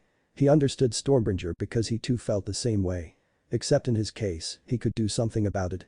Hey Stormbringer, do you reckon you could teach me how to manipulate wind like you do? The mere mention of his powers brought the man back to the present. Of course, Issei would notice his powers, he was counting on it. But this early? Well, the kid was full of surprises. Why exactly would you want to learn how to control the wind? Stormbringer questioned. Issei looked at him with devious eyes, the kid had a plan. Fires need wind to spread. If I could disorient Riser's control over his wind, I could take him by surprise. Of course, the age-old technique of starving a flame till it dies. That won't work, kid. The Phoenix are flame. They do not need wind to propagate fire, though they can use high concentrations of gases to cause explosions. Issei shook his head, sure, but it would get rid of another one of his offensive abilities, as well as create an opening to me to capitalize. On. Susanoo stared at the kid, he was willing to completely switch up his style merely to gain a momentary advantage, showed how desperate the kid was to win. To rely on unexpected techniques to win the hardest of battles, Issei reminded him quite a bit of a certain blonde devil who he now considered a close friend. Tell you what, Issei, if you're able to take down Susanoo, I'll give you a gift. Something that will give you a slight edge in your fight with Riser. What say you? Issei raised an eyebrow, what's in it for you, though? Stormbringer shook his head. Well, it's an all-or-nothing deal. If you cannot destroy Susanoo, not only will you forfeit your life to me, but you will also have to train under me till you are worthy of joining my vanguard forces. It was a gamble, and he expected Issei to think it over for a while. Sadly, Issei didn't have the time to ruminate over something so simple. He had just been offered an advantage, and he needed every single advantage he could get if he was to beat Riser. If he lost here, it would mean that he didn't have it in him to challenge Riser either way. So why bother thinking? Boost. Well, guess that worked for an answer. You've got to be shitting me. One day. Yes, one day was all that was left before the fated battle that would decide his sister's future, and he had just received the news that Riser Phoenix had single-handedly killed 2 lesser drakes in the human realm. If he had any hope that Ria's pawn would be able to pull out a surprise victory against the Phoenix, it had completely evaporated. Speaking of said pawn, Issei was completely untraceable. Sure, Ria's. Being Issei's king would know where he was at all times, but that did little to erase his feeling of guilt at not being able to help them in any way. All because of Arya. To the casual observer, her challenge looked like a personal stab at the Gremory household and by extension him. But that wasn't the case. If anything, the challenge was merely thrown for the sole purpose of binding his hands. Why? Because Arya knew him too well. She knew that had she not limited his scope of action, he would have intervened and stopped the marriage one way or the other. But that itself was where the problem lay. Arya herself was completely opposed to this marriage. So what exactly was her motive? When she had stepped into the limelight after the raiding game, Surziches was sure that Arya was going to denounce Riaz and break the contract. But no, she did the exact opposite. She made it worse. If Riser won the raiding game, Riaz would become nothing but a slave for the Phoenix. Her social standing would be lower than Graphia's, who despite her marriage to him, could never take on his family name, neither could she ever truly claim to be his betrothed. Nor could she claim to be a mother to her son, instead being delegated as his maid. Such were the traditions of a society built on power and birthright. It was at times like this that he wished Naruto was still around. He knew that he, of all people, had no right to grieve for the lack of his past mentor, especially with him being in part the reason why Naruto had decided to leave the underworld in the first place. Had Naruto been given the power he deserved, the council would never have taken control of the underworld. They'd never get to lay down the rules that their world was rebuilt on. They'd have the society that Surziches envisioned, something closer to humanity, where devils would be worth none but their own worth. Where birth wouldn't decide the course of one's life, where all devils would be treated as equals. But he had shot that chance in the heart. His jealousy and plotting had removed his strongest piece from his hand at a time where his presence was most crucial. And in doing so, he also lost the second piece he hoped to acquire, one that was now causing him the biggest headache he had faced in a millennium. Arya Phoenix, the woman who the council once asked him to marry. One of the two people he could never win against. A monstrous existence with a peerage to match and wit that exceeded her beauty. Sometimes, he wondered what would have happened had he decided to pursue romance with her instead of Grafia. Would Naruto still be with them? Probably. Would he even succeed before she incinerated his balls included? Unlikely. There was a light knock on his door, a mere formality that his queen and wife chose to adhere to. As she walked in, he gave her a glance. Grafia Lucifuge, still as perfect as the day he first met her. So calm, so dedicated, so easily willing to go down on one knee for anyone above her stature, yet so ruthless when it came to matters of importance.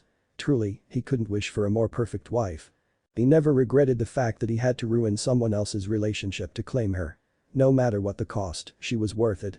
And there was only one other woman who could ever compare to the perfection that was her, and that woman would be forever out of his reach. My lord, should I retrieve Lady Ria's pawn? I have learnt of his location, and it would be prudent of either me or you to personally go and retrieve him. The statement caught Surzich's attention. And where exactly is our little dragon training that he needs to inconvenience us to retrieve? Him? He asked. Grafia have him a reprimanding look. Of course, such a tone wouldn't fly with her. The fact that she did not verbally oppose his illness, meanwhile, showed that there were more important matters at hand. Haidu Issei has spent the last 3 months in Takamagahara. More precisely, he was last seen entering through the gateway on Mount Fuji. I hope you understand the implications of that, Lord. Surzich's blood froze. There was only one entrance to Takamagahara on Mount Fuji, and the god who claimed that entrance was one that Surziches had the displeasure of meeting when they tried to make a grab for land in Japan. Even using his force, all he was able to weasel out of the god was one singular town. Had he used force that day, he would have ended up dead. After all, one didn't fight the Shinto god of war and live. He's training with Susanoo. How is that possible? Grafia shook her head. Susanoo might hate devilkind, but Riaz tells me that there might have been a mediator that could have arranged for it. I have personally met the person once, only in passing, and I didn't think he was impressive enough to warrant the attention of a god. He must have been bloody impressive to make Susanoo overlook the fact that Issei is a devil. Surziches muttered. The Shinto faction hated the underworld, and for good reason too. The borderline extinction of the Nekashu was a byproduct of devils and their disdain for anything that wasn't well them. Susanoo had been the livitest of their pantheon. When devils marched down the streets of Kyoto, he was there to meet them. And he made sure that devilkind paid for its crimes in blood. He has occult powers, yes. But other than his appearance, nothing about him really stands out. Grafia insisted, steel in her eyes. She had had enough of being talked down to, and Surziches took this as an opportunity to back off. What was it about his appearance that was so striking to you? He asked, using a far more placating tone to frame the question. Grafia looked down for a second, a rare moment of demureness seeping through her stern facade. He looked remarkably like Naruto, going as far as to share his first name. For the second time in an hour. Surziches froze. Like Naruto? You're sure they're not one and the same? He questioned. Grafia nodded instantly, calming his rapidly beating heart a little. His essence feels human, and his powers are a mere trifle when compared to Naruto Abidan. She spoke. Plus, he didn't recognize me, nor was there any concealment. I'd know, I spent centuries of my life with him. Surziches sighed. It's a shame. It would be amazing to have Naruto back, if not a bit too opportune. Grafia nodded in agreement, not even noticing the momentary grimace that appeared on Surzich's face at a rare display of enthusiasm. As for now, I believe it would be best for me to go and retrieve Issei. The underworld won't be able to function properly if you were to suddenly lose a few limbs. Grafia said. The lack of mirth in her tone made it clear that neither was her statement a joke, nor was it something he could oppose. So as any dutiful husband would, he nodded, letting her do as she pleased. As she left the room, Surziches picked up the photo that sat on his desk. It was one of 5 copies of a magic lithera from when they were training under Naruto. It was a pretty picture, all things said. It was also the only photo of all of them that survived the war, and it pained him to see how much they had changed since. Gone were the genuine smiles, replaced with ones manufactured to reassure the general populace while lying to their faces. Gone was the lack of consequence, replaced by varying degrees of guilt and agony. Gone was the happiness, replaced by a mere void of emotions. Maybe I'll go pay this man a visit after all this blows over. As promised, the Drakeblood Aegis is now yours to keep. It was still hard for Issei to believe. 1 whole month had passed by, and he had gained power to show for his troubles. He had taken down the Susanoo, and Naruto had kept up his side of the bargain. Now, it was Stormbringer's turn. Issei, give me your hand. Slightly nonplussed, Issei did as was asked. Without warning, Stormbringer brought out a small knife from the folds of his coat and sliced his right thumb open. Before Issei could express his shock, the man had already pressed down his thumb on Issei's forearm and drawn the kanji for anger. You are now marked as one of my aspects, and it is a power that is not bestowed lightly. You have impressed me with your will to adapt and grow. I'd rather not see that potential squandered, but you have chosen to stay loyal to your king. It is heartening to see that loyalty still exists in the hearts of the young. Issei stammered. Thank you, Stormbringer. But how will this help me? He asked as the bloody symbol disappeared, leaving only a faint red trace behind. Stormbringer wiggled his index finger. You'll know when the time is right. Thankfully, you're already capable of harnessing my gift. As I promised, it'll give you an edge against Riser. If you can harness it, that is. Issei grimaced, of course, with you too, everything is a mystery. At least tell me how to activate this. Naruto shook his head. Trust me, it isn't hard to activate. Just remember, fight with your emotions, and they'll lend you strength. Issei rolled his eyes, he was so done with these cryptic assholes. But he did owe them. Thanks to this month of literal hell, his body could now do things that he once couldn't dream of. Beating Riser was still a long shot, but now, the sliver of possibility had widened enough to let him through. With a great deal of difficulty and a decent bit of luck, the fight could be his. I trusted you two to train me, and I will trust you when it comes to this. I cannot thank you enough for your tutelage, Stormbringer. The man in question chuckled, while Naruto looked downright pissed at Issei for not mentioning him. He would have said something to that effect, but was stopped by the appearance of a magic circle between them. Issei's present company stiffened as Grafia emerged from within the red light of her summoning circle. And then, she bowed. Not to Naruto, and definitely not to Issei. She bowed to Stormbringer. Greetings, Lord Susanoo, I have come here on the behest of Lord Lucifer to retrieve Lady Gremory's pawn. And that's when it all clicked. Why you are Susanoo? You are the god Susanoo. Issei enunciated, disbelief slowing his tone to a dwarl and leaving him slack-jawed. Then, the realization that he had been training with a god set in, and finally, the fact that he was blessed by a god's blood. Origins. Susanoo, meanwhile, nodded to Grafia. He's a good lad, devil. I'm quite saddened that a man of such devout loyalty is a part of your ranks. Well, originally he was a follower of our faith, I shall let it go, for I have had the chance to train him in our ways. And we are grateful to you for it. Now, we must take your leave. Grafia bowed yet again before grabbing Issei's hand and teleporting away. As the crimson light of the magic circle faded, Susanoo turned to face his friend. She was the one, wasn't she? Truly a dame to kill for. Naruto nodded, true, she was a better companion than I deserved. I cannot blame her for me leaving the underworld, though. She was merely the last straw that broke the camel's back, so to speak. Ah, of course.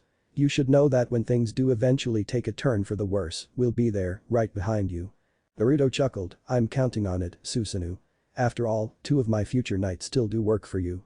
I thought that losing them to me would teach you not to gamble on fights, but I guess the people who say that gods cannot change who they are speak the truth. Susanoo let out a throaty laugh, I couldn't help but make a bet, Naruto, else what reason would you have to fight me? I'd spar with you either way, but you really like fighting when the stakes are high, don't you? Well, what can I say? It ain't a fight until something important's on the line. Susanoo countered. Well then, by that logic, Issei's going to put up one hell of a fight, isn't he? He's a little bit of me, a little bit of you, and has more pent-up wool frustration than a rabbit in mating season. He has a strong opponent, his friend's future is on the line, and so is his dream of becoming a harem king. You bet he'll be fighting with everything he's got. Naruto nodded, he's also pissed that my clone got destroyed when he decimated Susanoo. He's gonna get back at me for that, I just know it. Susanoo merely chuckled. Well, it wasn't like you were expecting him to create an attack strong enough to destroy a cliff face, were you now? Naruto shook his head. No, I wasn't, but I'm glad he did. It'll give him a fighting chance, and that's all I can truly ask for. All we can do now is watch. The world of devils had always been one of power and numbers, even before the peerage system. Alliances forged strength, and individual talent was always second to the power of a team. It was the very same reason that made the fight between Riser Phoenix and Rhea's Pawn one of the most anticipated fights of the year. Lilith, the capital of the underworld, the home of the largest arena made by devilkind, was abuzz with anticipation. The arena was booked out. Anyone who was anyone was there. Those who couldn't attend had their eyes glued to screens, watching the pre-fight fanfare with bated breath. The camera, held by a flying familiar, passed over the VIP booth, and the populace were greeted with live footage of the Satans, the heads of the houses Gremory and Phoenix, the true demon, and the young princess of the Gremory house. Said princess was impassive, her face devoid of all emotions. That was her masterful facade, one created to dupe the public into believing that she was perfection itself. That she was by birthright a creature far above the common riff-raff. But behind the facade, her mind was in turmoil. Despite her wildest hopes, Issei had shown up to fight. She and her peerage weren't allowed to see him, even though he had spent the last day in Castle Lucifer itself. She had no idea if her precious pawn had grown enough to survive the power of the Phoenix Lord. In the back of her mind, she hoped he hadn't. Riser would have the decency to end the battle fast. He wouldn't suffer, and it would be over.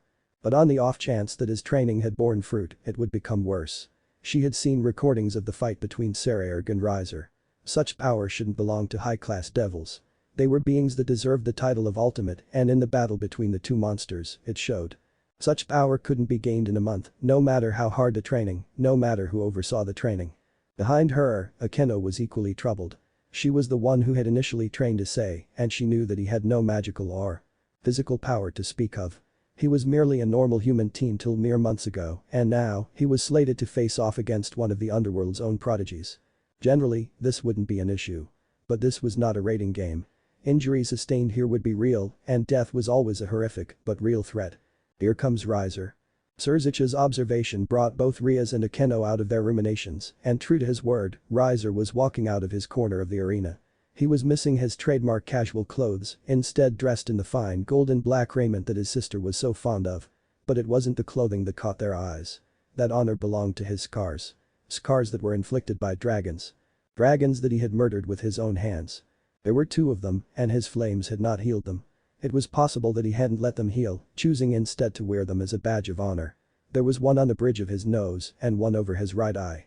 It was possible that there were many others under the many layers of cloth that he wore, but the presence of the 2 prominent ones was enough to show the world exactly who he was. Riser Phoenix, the Dragon Slayer. The crowd erupted. This was their chosen champion, and it wasn't hard to see why. It was in all this hubbub that Issei finally walked out of his own corner. So diminutive was his presence that his entrance went unnoticed till he was right in front of Riser. Rias hadn't seen him in a month, and it was an understatement to say that he had changed. He wore a casual half-sleeved shirt and a pair of track pants, his hair was unkempt, having grown over the month. In contrast to Riser's flashy appearance, he looked extremely out of place. But his muscles had grown. Any seasoned fighter could tell by his gait that the boy knew both positioning and posture.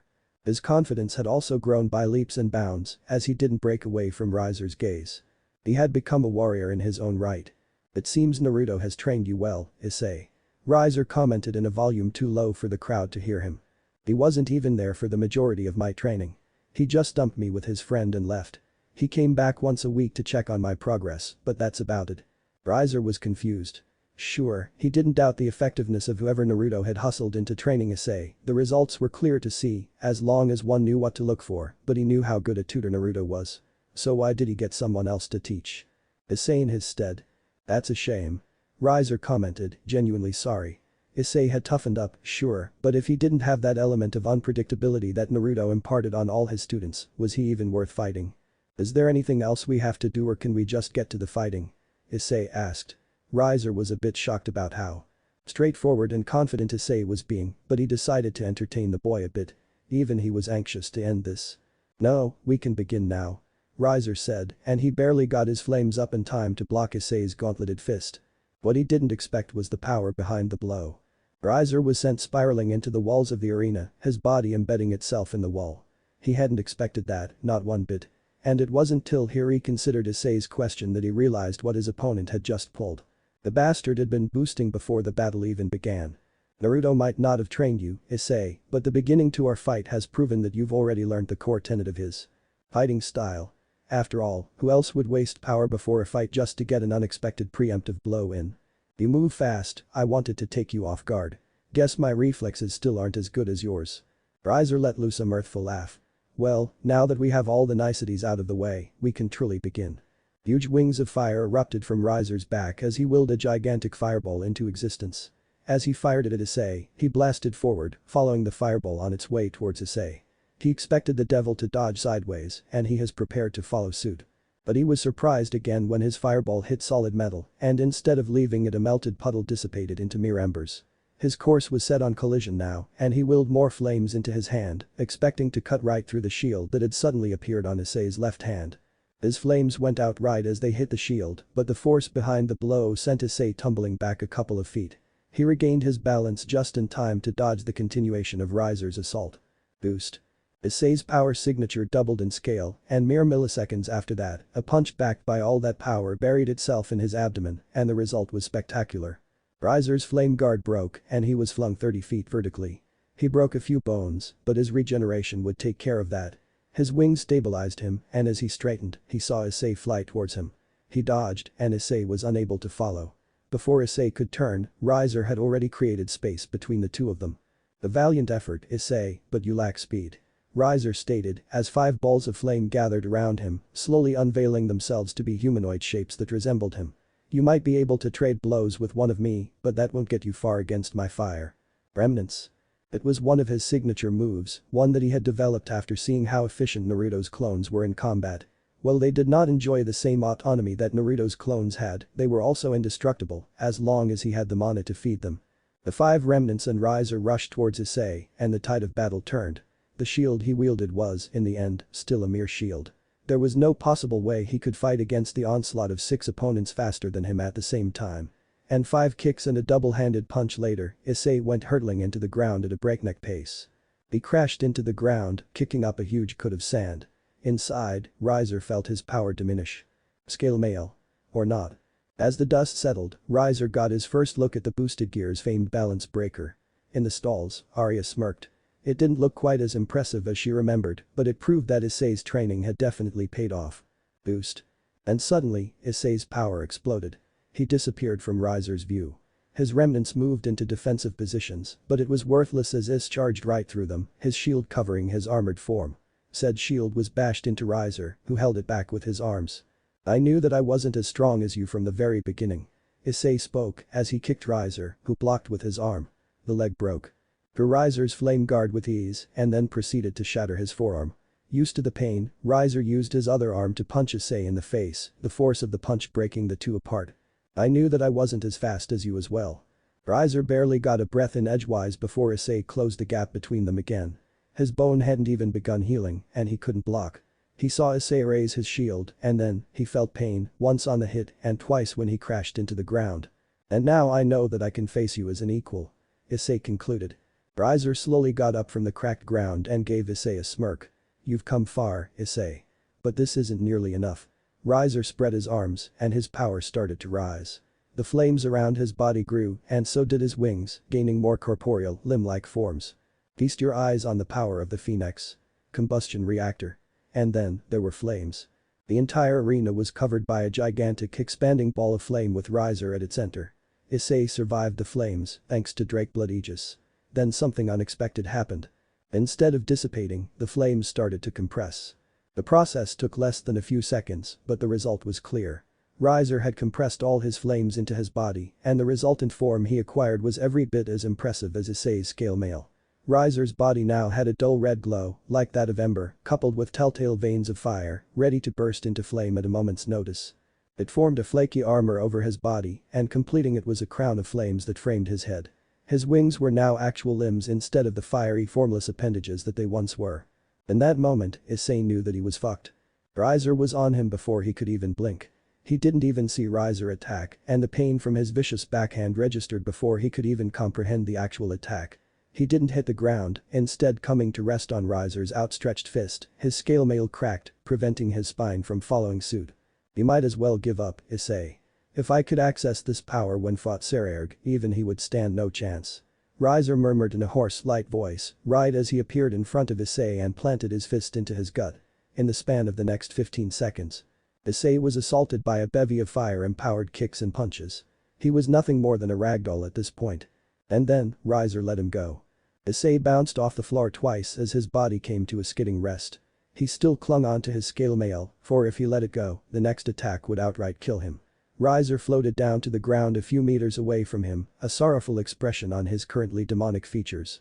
I am Cinder, I am Ash. Your loss was decreed the moment you decided to fight me. Now, forfeit and let us end this farce. Issei was silent, and the only reason people knew he was still conscious was because his scale mail was still on. In the stands, Rhea shed a tear. Deep in her heart, she wanted Issei to give up. Sure, he had come far, but the unexpected power that Riser demonstrated completely shredded any chance of victory that existed. Such was the general consensus of the audience as well. There was pin-drop silence, a show of respect for the boy who had gone from a low-class devil who couldn't even fight one of Riser's pawns into a man who could evenly trade blows with any high-class devil in existence. This doesn't make sense. The attention of every single person in the VIP box shot towards the person who dared break the silence. Their eyes found Arya Phoenix, and they found her troubled expression extremely out of place on her stately face. And then Akuja chimed in. He's not boosting, so how is this happening? The other Satans then chimed in, this power it feels foreign, yet familiar. Why does it fill me with such dread? Surziches commented as a chill went up his spine. The kid's power was growing steadily, unlike the explosive growth that followed a boost, but no less potent. And then, the first drops fell to the sandy ground, surprising every single devil in attendance. It is raining. Seraphol commented, not able to believe it herself. It isn't supposed to rain today, we control the weather, for fuck's sake. But Riaz noticed none of this, all she saw was Issei, who was now getting off the ground. And she could swear, at that very moment, she heard what he was saying, even from hundreds of meters away. And she wasn't the only one, for the entire attending audience heard it too. A voice that was barely above a whisper, yet clear for all to hear. I am thy instrument, thy weapon, thy sword. Is this really the end, Issei? He's too powerful, there is nothing I can do. That may be true, but you are nothing less. Tell that to my body, it won't allow me to stand anymore. That can be amended. All you have to do is tell me how you feel. It's that easy. Well, I feel disappointed. Disappointed, in whom, may I ask? Myself. 1 month of training with a god and I still cannot win. You had a month, he had years. You've done well with what little was thrown your way. Are you trying to console me? Far from it, I'm trying to tell you that disappointment isn't what you should be feeling right now. But why? Because you aren't pitiable. No, that would be your master. Riaz, I have failed her. And how does that make you feel? It makes me feel angry. Angry at whom? The world. The Devil Society. The houses that bound this infernal contract. How about the fact that no matter how good you become, the pure-blooded families will never see you as a worthy groom for Riaz? It makes me livid, it makes me want to kill someone. Maybe. You see, Issei, that's what you lack. You face your opponents without the will to kill. You face them without anger. And let me tell you, that is not a courtesy that they will ever repay. So, you're saying that I should hate the people I'm fighting? No. Far from it. Hate breeds hate, but anger brings out strength. There's a difference between the two. Yes, kid. Hatred is what causes wars, anger is what ends them. Hate fucks shit up. Anger. Well, anger gets shit done. So, tell me, Issei. How do you feel? I feel angry, I feel bloody fucking angry.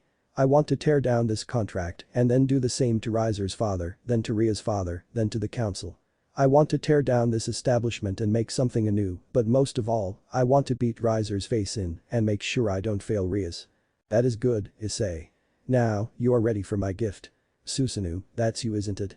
Yes, child. Now, repeat after me. I am thy instrument, thy weapon, thy sword. He got up without any trouble and his posture straightened. All the while, his power continued to rise, threatening to spill, like a vessel filled beyond its limits. It was a feeling Riser knew too well, for his current form, self-dubbed charred bloodline, worked on the same principle. Except, the power that filled this was neither his base power of devil kind, neither was it the boosted energy of dragon kind. No, this energy was divine by its very nature. I am thy power, thy strength, thy mind. Issei was up now, and the rain was getting worse. In her seat, Arya suddenly cackled with glee, realizing who the power belonged to. She had challenged Naruto, and this was the response he had sent her. I am thy soul, thy body, thy senses. There was thunder, and the arena shook as it struck. Steam formed whenever a drop of rain hit Riser, and by all means, he should have attacked. But it felt wrong, it felt dangerous, it felt like his actions would be punished by a being greater than him, and he wasn't too keen on facing someone like that. Not yet, at least. I am anger, I am the fear of thy enemies. Riaz felt it at last, a power completely foreign to her, yet something that shone through the clouds of her mind like a bright ray, a ray of hope. There was a loud rumbling, and a bolt of lightning thrice the width of the others struck Issei, engulfing the arena in bright dancing light. I am thy aspect, I am thy wrath. But the lightning left behind made Issei's balance breaker pale in comparison. While the armor of the dragons was still the base of Issei's ensemble, it was overtaken by thinner gray plates. From the back of his helm grew a long mane of white hair. The helmet itself was much more detailed, with streaks of color that resembled Japanese war paint. The crest of the sun appeared on the helm, representing the land of the rising sun.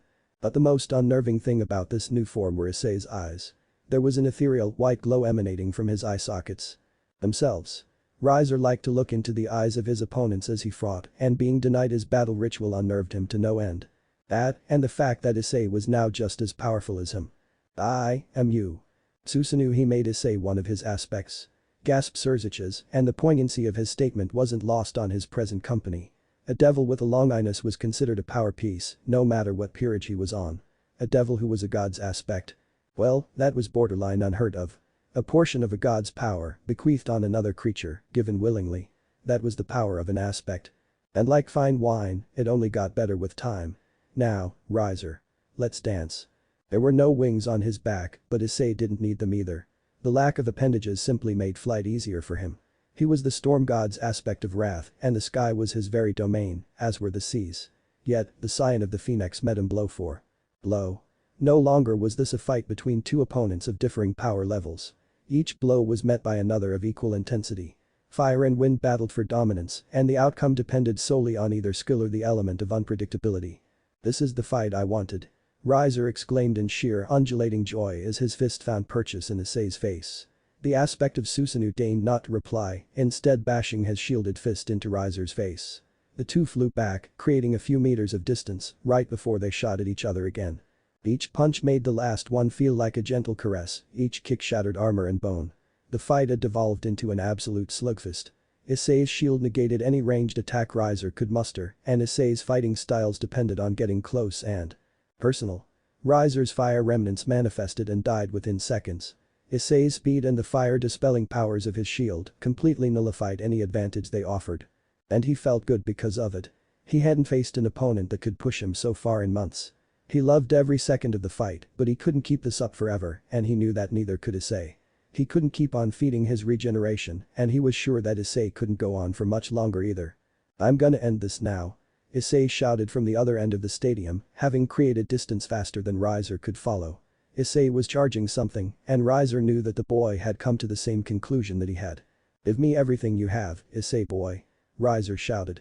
A gigantic ball of flames appeared in his outstretched hand. It then proceeded to compress itself till he was holding a small ball of pure white flames the size of a golf ball in his fist. He held it for a second, waiting for Issei's attack, because if Issei was able to raise his shield in time, the attack would be an absolute failure. Here goes. Issei yelled as his armor dematerialized. He had externalized all his power in the gem of his boosted gear, leaving almost nothing running his body. He raised his right arm, exhausted beyond measure, for his final attack. Altered transfer. Ravager. His gauntlet fired a wave of absolute power, and this was the exact moment Riser was waiting for. Magma Axis. He yelled as he flung the little white hot ball of flame at Issei. It cut a little hole through his wave of power as it fired through, but it couldn't completely negate the massive amount of energy fired his way.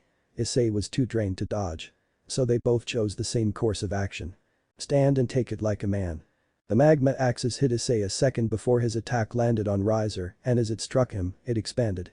While Drake Blood Aegis prevented him from outright melting, it could not do much to stop the pain. And Issei fell, a mere millisecond before his attack hit Riser. To say that Riser felt pain was an understatement.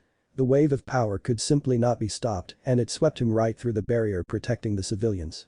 It didn't stop there, though, as it took him over the stands and outside the arena, and even then it wouldn't cease. Riser was manhandled through a skyscraper, then another one, then 3 more, before he knew no more. But even though he knew that every single bone in his body was broken, he had kept up his name as both the Dragonslayer and the brother of the true demon. For while it utterly destroyed him, he had already defeated the prison of Drake, the Great Welsh. Issei Haidu, a man worthy of the titles he would one day hold. I lost, didn't I? Issei had woken up a few minutes back. Even getting up was a pain, especially with the slowly receding burns that covered almost his entire body. He was surprised to see Riser in the hospital bed next to his, sipping his food from a straw. He looked at the state his opponent's body was in and winced. He had blasted the man's body with the power of 24 boosts, compounded by Susanu's power. He would have felt bad, but Riser's magma axis was no less powerful. Riser nodded, or as close to it as he could get with that gigantic plaster on his neck. You went down a few seconds before me. Issei pointed at Riser's injuries. You healed from this during the fight. What happened to your regeneration? Riser chucked, a physically painful action, but he did it nonetheless. Fighting you taxed me very hard. You broke a bone with every punch you landed, so I had to overuse my regeneration to stay in the fight. It'll be a week before my body can heal itself again. So, I'm just going to have to rely on tears to heal. Too bad I don't cry much. Issei smiled, melancholy evident on his face. Well, you'll have your time before the marriage, I suppose. You better treat her right or I'll come back stronger and with a vengeance. Riser gave him another chuckle. Yeah, about that, that's your job now. Issei almost jumped off his bed when he heard Ria's voice behind him. His balance was restored when Ria's wrapped her hands around him and his mouth met her own. For a moment, Issei experienced heaven. And then came the pain. Ouch. Ria's. It hurts. He yelled as Ria's broke contact, giggling all the way. There was a smile on her face. Not one of the fake smiles he was used to seeing, but a rare, genuine one. That was the last nail in his coffin of failure. I am sorry, Ria's. I tried my hardest. He whispered, tears welling in her eyes. Ria's cupped his face in her hands gently, and for the second time in the day, she locked her lips with his own. And this time, there was no pain to break them apart. Sadly, there was Riser. Better room, you guys. He mumbled, surprisingly bashful. That worried Issei.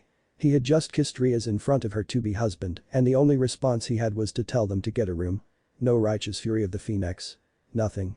Am I missing something here? He asked. Riser sighed as he righted himself in his bed, wincing at the pain as his body groaned in resistance. Yeah, as I was telling you, the contract is now null and void. Ria's is free to marry whoever she chooses, as long as she can keep her family from making more contracts. Now, Issei was just confused. Wait, did you ask Arya to break your contract? The shake of Riser's head served to confuse him further. Seeing all this, Riser chose to continue. My wish was to join her peerage, and so I did. I'm Arya's first pawn, though it only took one of her pieces to add me to her peerage shows how far I still have to go. Ria's nodded. If you remember what I told you about peerages, Issei, you'll remember that the king has the power to veto, abet, or outright null any and all dealings of his underling. And that's what happened. 2 days ago when I woke up, Arya made me her pawn. My first request was to annul the marriage contract between me and Ria's, and she was happy enough to acquiesce. Issei was silent for a moment, trying to break down everything he had just heard. So, basically, your fight against me was a farce. Riser shook his head again. Well, I chose to fight you because you showed the most potential in her peerage. Your performance ended up being crucial to the decision. Issei's confusion persisted, so Riser continued. The Phoenix and Gremory could have petitioned against the annulment. Unless Ria's joined the peerage of an ultimate class devil or higher, it would only prolong her freedom for a few years. But you changed that. You made the Gremory family walk away from the petition. Issei was stunned. How? I lost the battle against you, even after being trained by a god. How could I change this decision? This time, it was Ria's who stepped up to answer. Issei, your value as a piece was high before the battle, but after the battle, you've become one of the most sought-after devils in the underworld. For the 2 days you've been out, I've received many requests from both high and ultimate class devils to trade their pieces for you. Some are even offering their entire peerages for you. Riser nodded. Before the battle, you were simply a devil who couldn't control his own longiness. You effectively shut up every naysayer when you activated Balance Breaker without even the slightest bit of trouble. But the real clincher was when you revealed your possession of Susanu's aspect of wrath. Issei looked at Riser dumbly. Yeah, so? Even with all that, you still beat me. Riser's face went grim. Issei, with your final attack, you flung me 2 miles away from the arena. Had I not been in my charred bloodline form, that attack could have killed me. You've been a devil for a few months, I've been one my entire life. The fact that you were able to decimate me in such little time speaks of your potential to grow. And with a dragon and the aspect of a god inside of you, the sky's the limit. Ria's nodded in agreement. If I married Riser, my entire peerage would come under his control. To the Gremory house, that was an unacceptable loss. Hence, they seceded. Plus, marriage would place Me and the true demons control, and the underworld is loath to give her more power. That explains why Riser had to basically create such a spectacle to join her peerage without getting her charged for nepotism. After all, someone who can beat the Crimson Emperor and a god's aspect deserves to be part of the true demon's peerage. So, basically, you lost a battle, but in losing, you won. Issei was silent for a moment, lost in his thoughts. Then, suddenly, he laughed. He kept laughing for a good 10 seconds, and both Riaz and Riser slowly joined in. It was a good fight, Riser. I'd like to fight you again Samkide. Issei spoke, his laughter finally subsiding. Riser nodded, sharing the sentiment. We will fight again, Issei. Arya will be training me for the Young Devils Gathering. We will fight again there, so bring your A-game.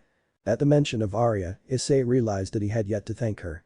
When he asked Riser where she was, all he got was a sagely shake of his head and a single-sentence answer. She's off to see someone, and you know exactly who I'm talking about. So, you're sure you don't want to join my peerage?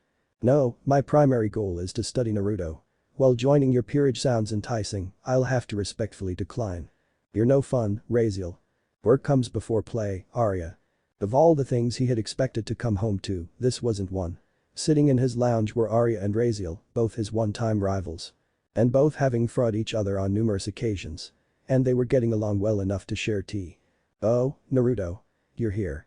Raziel spoke, making Arya turn around and acknowledge his entrance. The smile on her face was unnerving, even borderline predatory. Naruto. You didn't tell me you were living with two women, one who is a young devil and the second who was once your rival from the heavenly host. She spoke, her tone enriched with sweet venom. Oh, this was not going to be good. I guess you're here to talk about the fact that I got Susanoo to train Issei. Arya got up from her seat and moved into his proximity. From this distance, he could smell the tea in her breath. You just made Issei the central focus of the Devil Society. You know how bad this can be? Naruto nodded, he'll either fall victim to the underhandedness of devil politics or rise up to be a leader. Either way, he'll serve his purpose. Arya hissed. What about your plan? What about the army you plan to create? Is throwing the underworld into chaos how you'll get devils to follow you? Naruto shook his head. No Arya.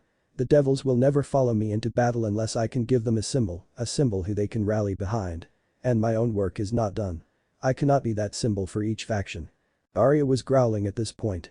And you plan to make Issei one of these symbols? Again, Naruto shook his head. I will not make these symbols myself. All I'll do is place the seeds and water them.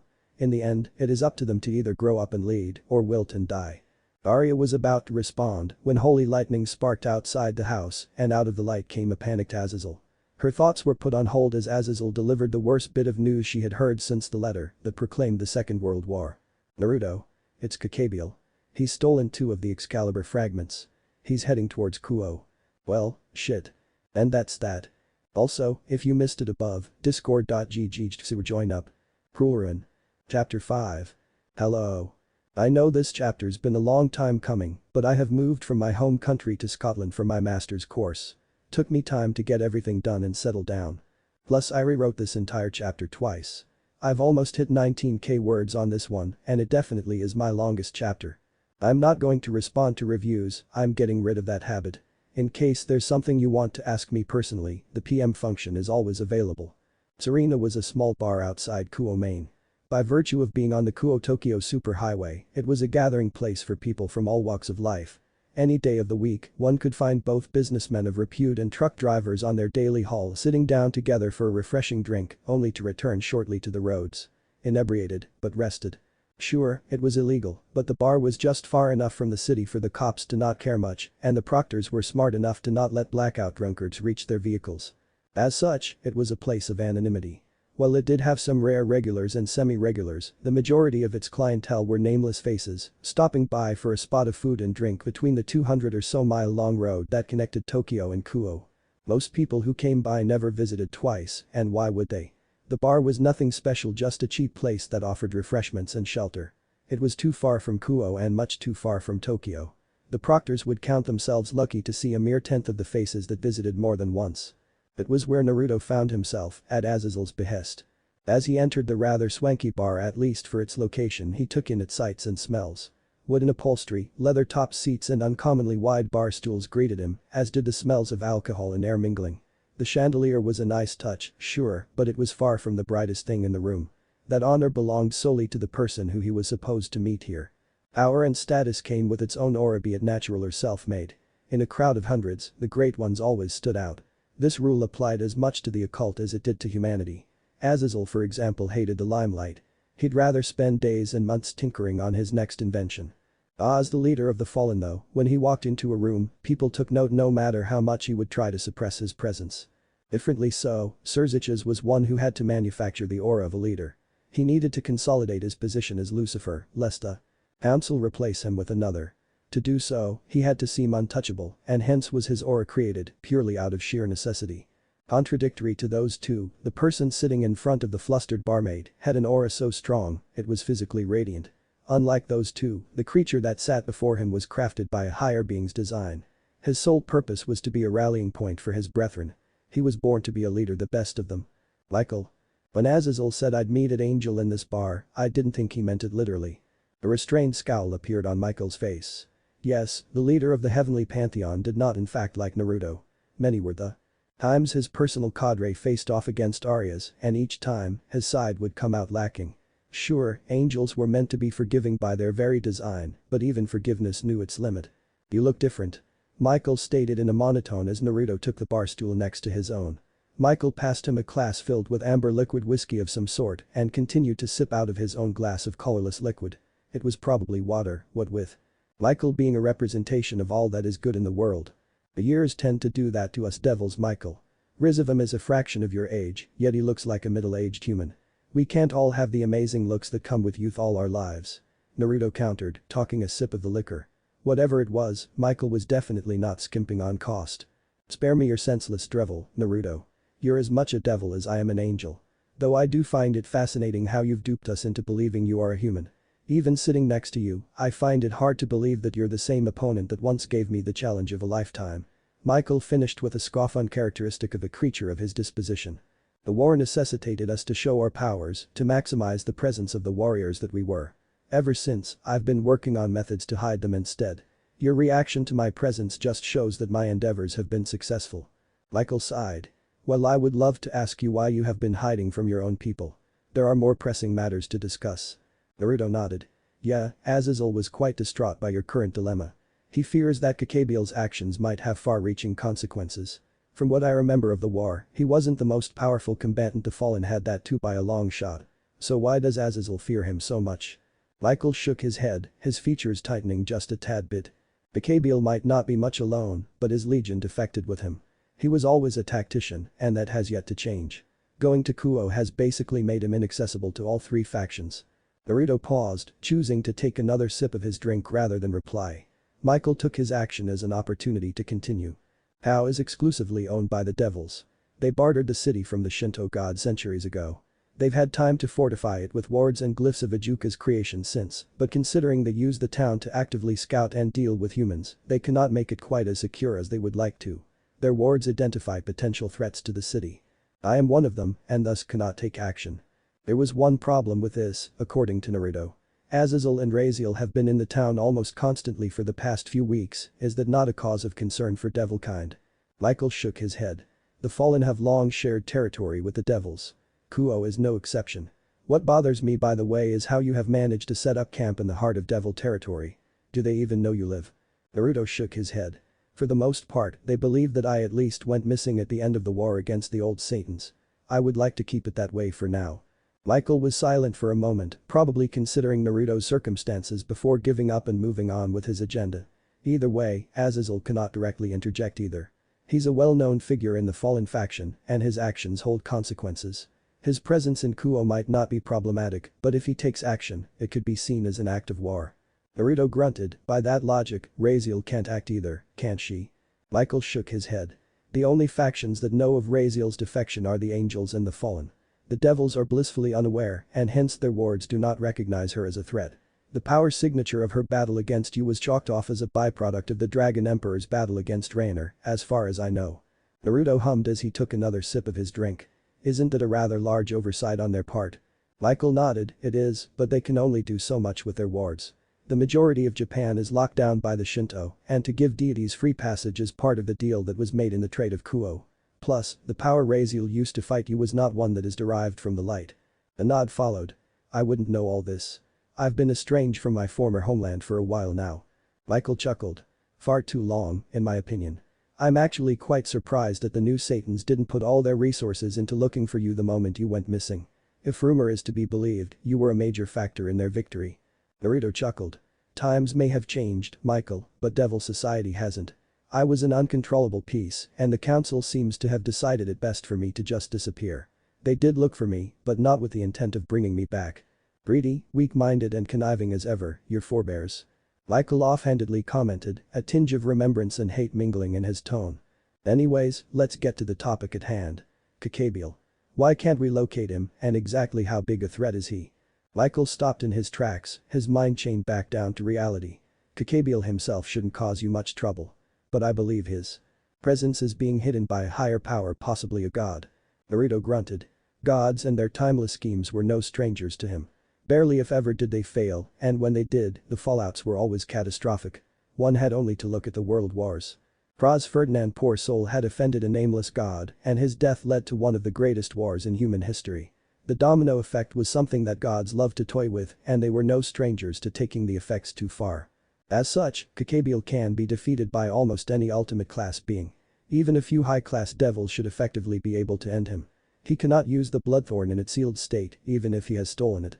As a contingency measure, the Vatican is sending out a few exorcists, each carrying one of the Excalibur fragments with them. Naruto was quiet for a second before voicing his doubts. Kakabiel has already stolen 2 fragments of the Excalibur, and you're sending 2 more into his clutches. Sounds like bait to me.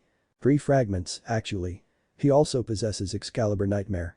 The reason Kakabiel stole those fragments is because he wished to enlist the services of one Valper Galilei, a priest who we excommunicated for experimenting on kids. He's an authority on holy weaponry, and Kakabiel would need his skills to unseal the Bloodthorn. Michael clarified. And this priest isn't much of a combatant, is he? Naruto asked, and Michael nodded. I'll defer to your judgment on this matter, though I will still have to insist you send your best. Michael's silence told Naruto that it was not to be so. The clergy at Vatican do not believe Kakabiel to be a big enough issue to warrant the dispatch of Stradar Quarta. They have sent for the new wielder of the Durandal, though. I pray that it is enough, but with the Bloodthorn in the mix, things are likely to go awry. Naruto took another sip of his glass, which was almost empty at this point. You're referring to the creature sealed inside the sword, are you not? Michael's hesitant nod was the worst answer he could have gotten. The sword was once wielded by my eldest brother Amenadiel. He was our Lord's first creation, an archangel of judgment. He was powerful, but flawed, and Father sealed him inside of his own weapon. Ironic, sure, but it was better than destroying one of his strongest warriors, as well as his first son. How powerful is he? The question of the hour, indeed. Amenadiel was the first archangel and by extension the first angel. He lacks a lot of the qualities that we younger ones were bestowed with on our creation. Power though is one of the qualities that he definitely does not lack. Naruto sighed, so, 12 wings, huh? Just my lucky day. Can Raziel take him on?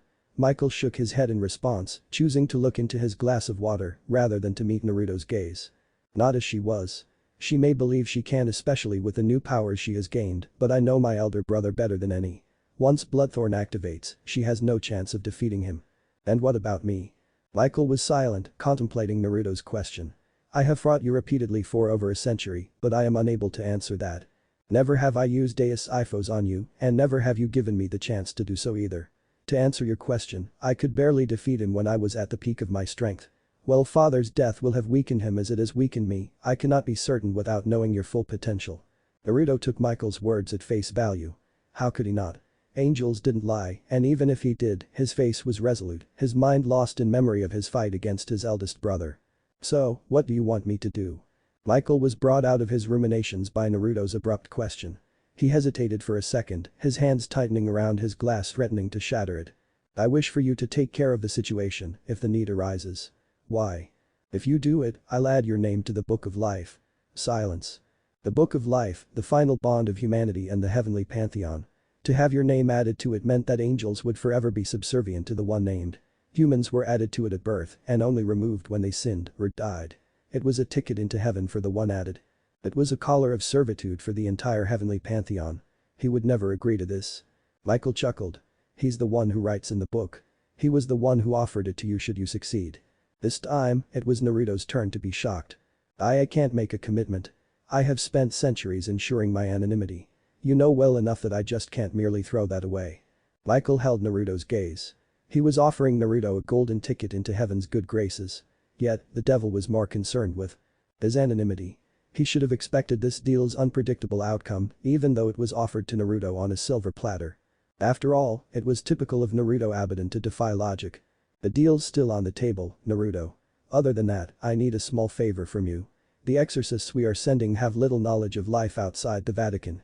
I do not wish to send them into a den of devils without giving them a home base. Can you kindly lead them to Raziel's accommodations? It would take a load off my mind if she was looking after them. Naruto chuckled. I take it that Azazel hasn't told you that Raziel is living with me, has he? Naruto didn't even get to respond before he felt Michael's arm snake its way across his shoulders. He did notice the mad glint in the Archangel's eyes, and it unnerved him to the core. If I learn that you've done anything unseemly with my sister, I will make sure the entire heavenly pantheon hunts you down. Unlike the devils, we actually know how to hunt out quarries. Unfazed, Naruto swatted Michael's arm back, distancing himself from the angel. I have no ill intentions against Raziel, Michael. And as for threatening me, try doing it sometime when you aren't relying on me for multiple favors. Michael held Naruto's steely gaze for a few seconds before finally letting it drop. As ruthless a warrior as he was, Naruto had always been a gentleman during the war, at least whenever circumstances allowed. Plus, he didn't want to be the one who retrieved the dead bodies of the angels that would set out to hunt him. The heavenly faction was spread thin as it was. They can stay at my place as long as they don't cause trouble. Naruto finished. Michael nodded, thank you, and I'm glad you chose to listen to me. And remember, the offer still stands. Also, I've paid the bartender in advance in case you need another drink or 5. Naruto continued sipping his drink as Michael walked out of the bar. As soon as the angel was out of the premises, he gulped down the rest of his drink before asking the bartender for another. He definitely did need a drink. After what happened to him today, anyone would. Sir, the patron who is funding your drinks paid us with a solid gold ingot.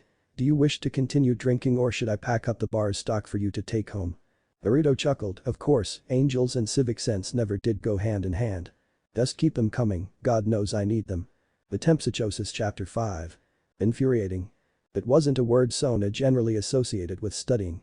Books were her friends, her escape from the daily melodrama of devil society. Books were reservoirs of fact, paragons of truth. It was the furthest she could get from the lies of the council. But today was a different day. Instead of opening a book and letting her mind wander, she was looking for something very specific. She began her search of the archives with human history books written by devils, of course. She scanned each and every known house under the Shinto reign that was anything close to Naruto's. Uzumaki heritage. No family of that name existed. The Uzumakis weren't even a retainer family. Undeterred, she moved on to a deeper search. She used a codex spell to bring forth books that dealt with the history of healing magic in the human world. There were scarce few books that talked about such magic, and most of it talked of voodoo magic of African and Red Indian origin. Japan was not known for any healing magic. All their magic relied on godly interaction. Followers of Susanoo could call on storms to aid them on the plane of war, while followers of Amaterasu could use the ley lines of Japan through a conduit, granting them immense power. But nothing even remotely similar to Naruto's brand of healing was a documented skill the Japanese had ever used. Sona sighed as she replaced the book she was currently reading. She had been browsing through the sizable Citri library for nigh over 5 hours, and the exhaustion was getting to her. She raised her hands, calling on the codex runes around the perimeter of the library. Her last avenue of search was Naruto's first name. It wasn't a common name by any means, but it was sure to bring up at least 100 hits. Devils were anything but not meticulous. To her shock, only one result showed up. She mentally cursed herself as the book flew out of a shelf on the other side of the library. In her momentary lapse of concentration, she had used a spell she used to research on other devil families. The constraints of devils replaced the one for humans. She made to correct her spell, but by then the book she had called on mere seconds before had reached its destination. And it was the one book she never expected to find, something she never knew was a part of her family's library. It was the book written by Jacques Biffrens, The Heroes and Villains of the Devil's Civil War. A book that took 4 years and 100 interviews to write. It was a part of every devil's early education, and she knew the book word for word as any clan heir was supposed to. Except, this was the first edition of the book. The covering was black leather with clasps made of solid gold, a far cry from the cheap hardcover version she remembered reading as a kid. This first volume book was the stuff of legends, never having hit mass production. It would come up on devil auction sites and fetch crazy amounts, even by the standards of the devil elites. Some said that the original was only gifted by Jax to the people he interviewed in order to complete it. Which explained why the Citri had a copy. Both her father and sister were interviewed to get a complete profile of both their enemies and allies. She cursed herself for not having found this earlier. A version of one of the most informative books in the underworld that had not been tainted by the censorship bureau headed by the 72 houses would be a goldmine of information regardless of its usability. And that brought her to her next conundrum. The book had a chapter for each hero, and in it were lists of their conquests. Each foe they faced had an appendix entry, but her spell was tailored to ignore appendix entries, lest her search brought up any of the encyclopedias that the books referenced. That left only two ways to explain why the word Naruto was in this book. It was either the name of a devil killed by one of the heroes of the war. Or the name of a hero that had been redacted by the council, possibly a traitor.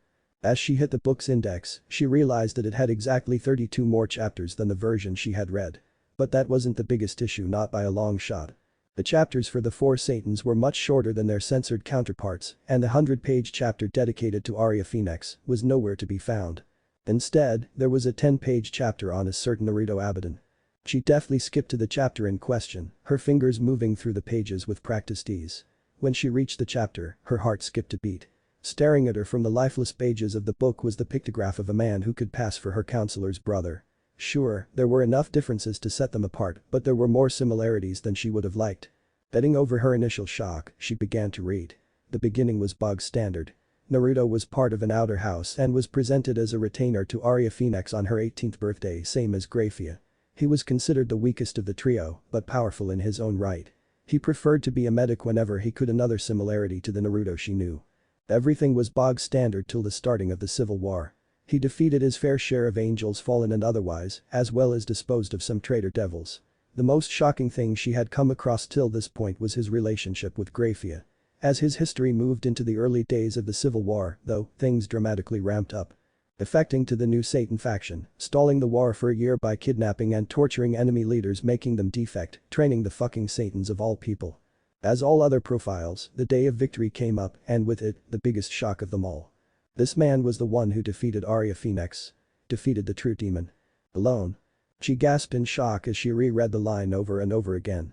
This went completely against the book she had read. The fifth volume painted Arya Phoenix as a hero who showed up at the last day to defeat the guardians of Castle Lucifer, while this book stated that she was alone the final line of defense for the old Satans.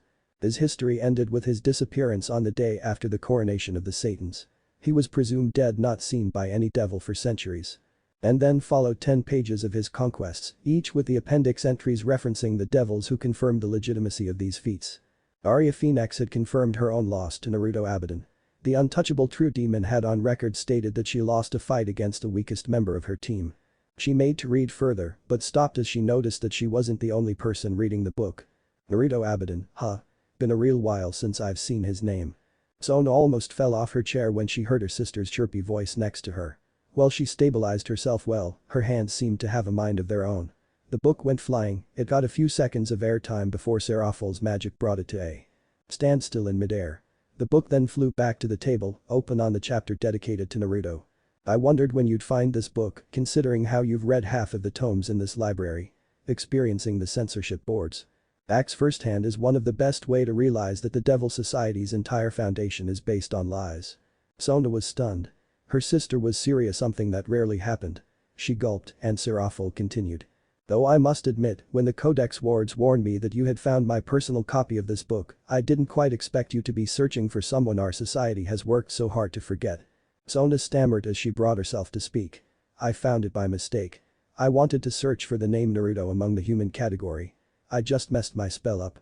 Seraphil nodded, sure, but why search that name to begin with? Sona was silent for a few moments before deciding to state the truth. One of the teachers in my school is a healer from Kyoto. His name is Naruto Uzumaki. I just wanted to know whether or not he was a threat to us. The words hit Seraphil like a brick. She pointed to Naruto Abidan's pictograph. Well, this is one of the 2 photos of Naruto that still exist. Does your Naruto look anything like mine? Seraphil's sudden eagerness and the use of the word mine were not missed by Sona. There are enough similarities to suggest that they are one and the same. But the differences outweigh them. They might look similar, but they are by no means identical. Secondly, Naruto Uzumaki is decidedly human. There isn't even a sliver of devil power in him. Seraphil held Sona's gaze even after she finished, just for a moment. The eager expression on her face then fell and was replaced by something pathetic, almost broken. I'm sorry for interrogating you, Sona. For a second there I thought we had a lead on him, even though he's been gone so long. Sona was tempted to hug her sister. She had never seen Serafo like this before. She hesitated. If she did that, Serafo would revert to her playful childlike self. Seldom was she ever serious, and serious Serafo meant easy answers. She couldn't leave Naruto Abidan's story as a mere passing chapter in a lost book. He could be Naruto Abidan. Devils can hide their power. Serafo chucked, a pathetic sound compared to usual. No devil of Naruto's caliber could ever hide his power to such an extent that he or she would seem human. Just like you can tell that I'm a devil even though I suppress my power all the time, you'd be able to tell if your and my Naruto were the same. Sona nodded, such power came with presence, and Naruto Uzumaki had next to none. And what about the possessiveness? You've called him your Naruto twice now. Just who was he to you? Serafo didn't even hesitate to answer. Naruto was many things to me, to us five. He was a friend, a mentor, a pillar of strength and support. He was kind to a fault and would never hold anything against us, even though we were once on the opposite sides of war. He was understanding and made sure none of us waltzed up to the Satans unprepared but filled with anger. But to answer your question specifically, he was the first and only man I truly ever loved. Well, that explained why she was so distraught.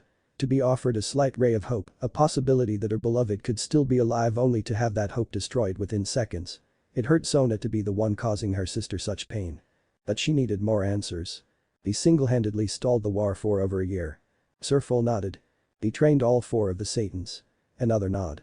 He defeated Arya Phoenix, allowing U4 and Graphia direct access to the Satans. Again, a nod. Then why was he removed from our history so meticulously? Seraful sighed. There are many reasons why the council decided that Naruto should be omitted from our history. For one, they were all his enemies. You read how he extended the war. Kidnappings, torture, murder. He won support for us, but not safety for himself. If things had gone according to plan, he'd become one of our generals and be lauded as a hero. He'd be hailed as a shadow operative, not powerful by himself, but intelligent and effective. But when he defeated Arya Phoenix in combat, things changed. The council realized that Naruto wasn't just an assassin who'd stay in the dark. He was the best that devil kind had to offer. And if we came into power and he served under us, they'd have to live out their lives fearing an assassin who could kill them with impunity at our behest. Had Naruto stayed after the war, the council would never dare oppose the Satans, not because they would fear us, but because they'd fear what he would do to them on our command. Sona nodded, so, his disappearance must have been a godsend for them. That is understandable, but doesn't explain why they were able to remove him with such ease. Surely, the people would take note of his accomplishments. Seraful chuckled. Sona, you underestimate the power of the council. We Satans weren't born leaders, far from it, actually. When we rose to rule, we were merely figureheads. When it came to reorganizing society after war, we were hopelessly out of our depths. That was all they needed to take control. By the time we wrested back control through diplomacy, the damage had been done.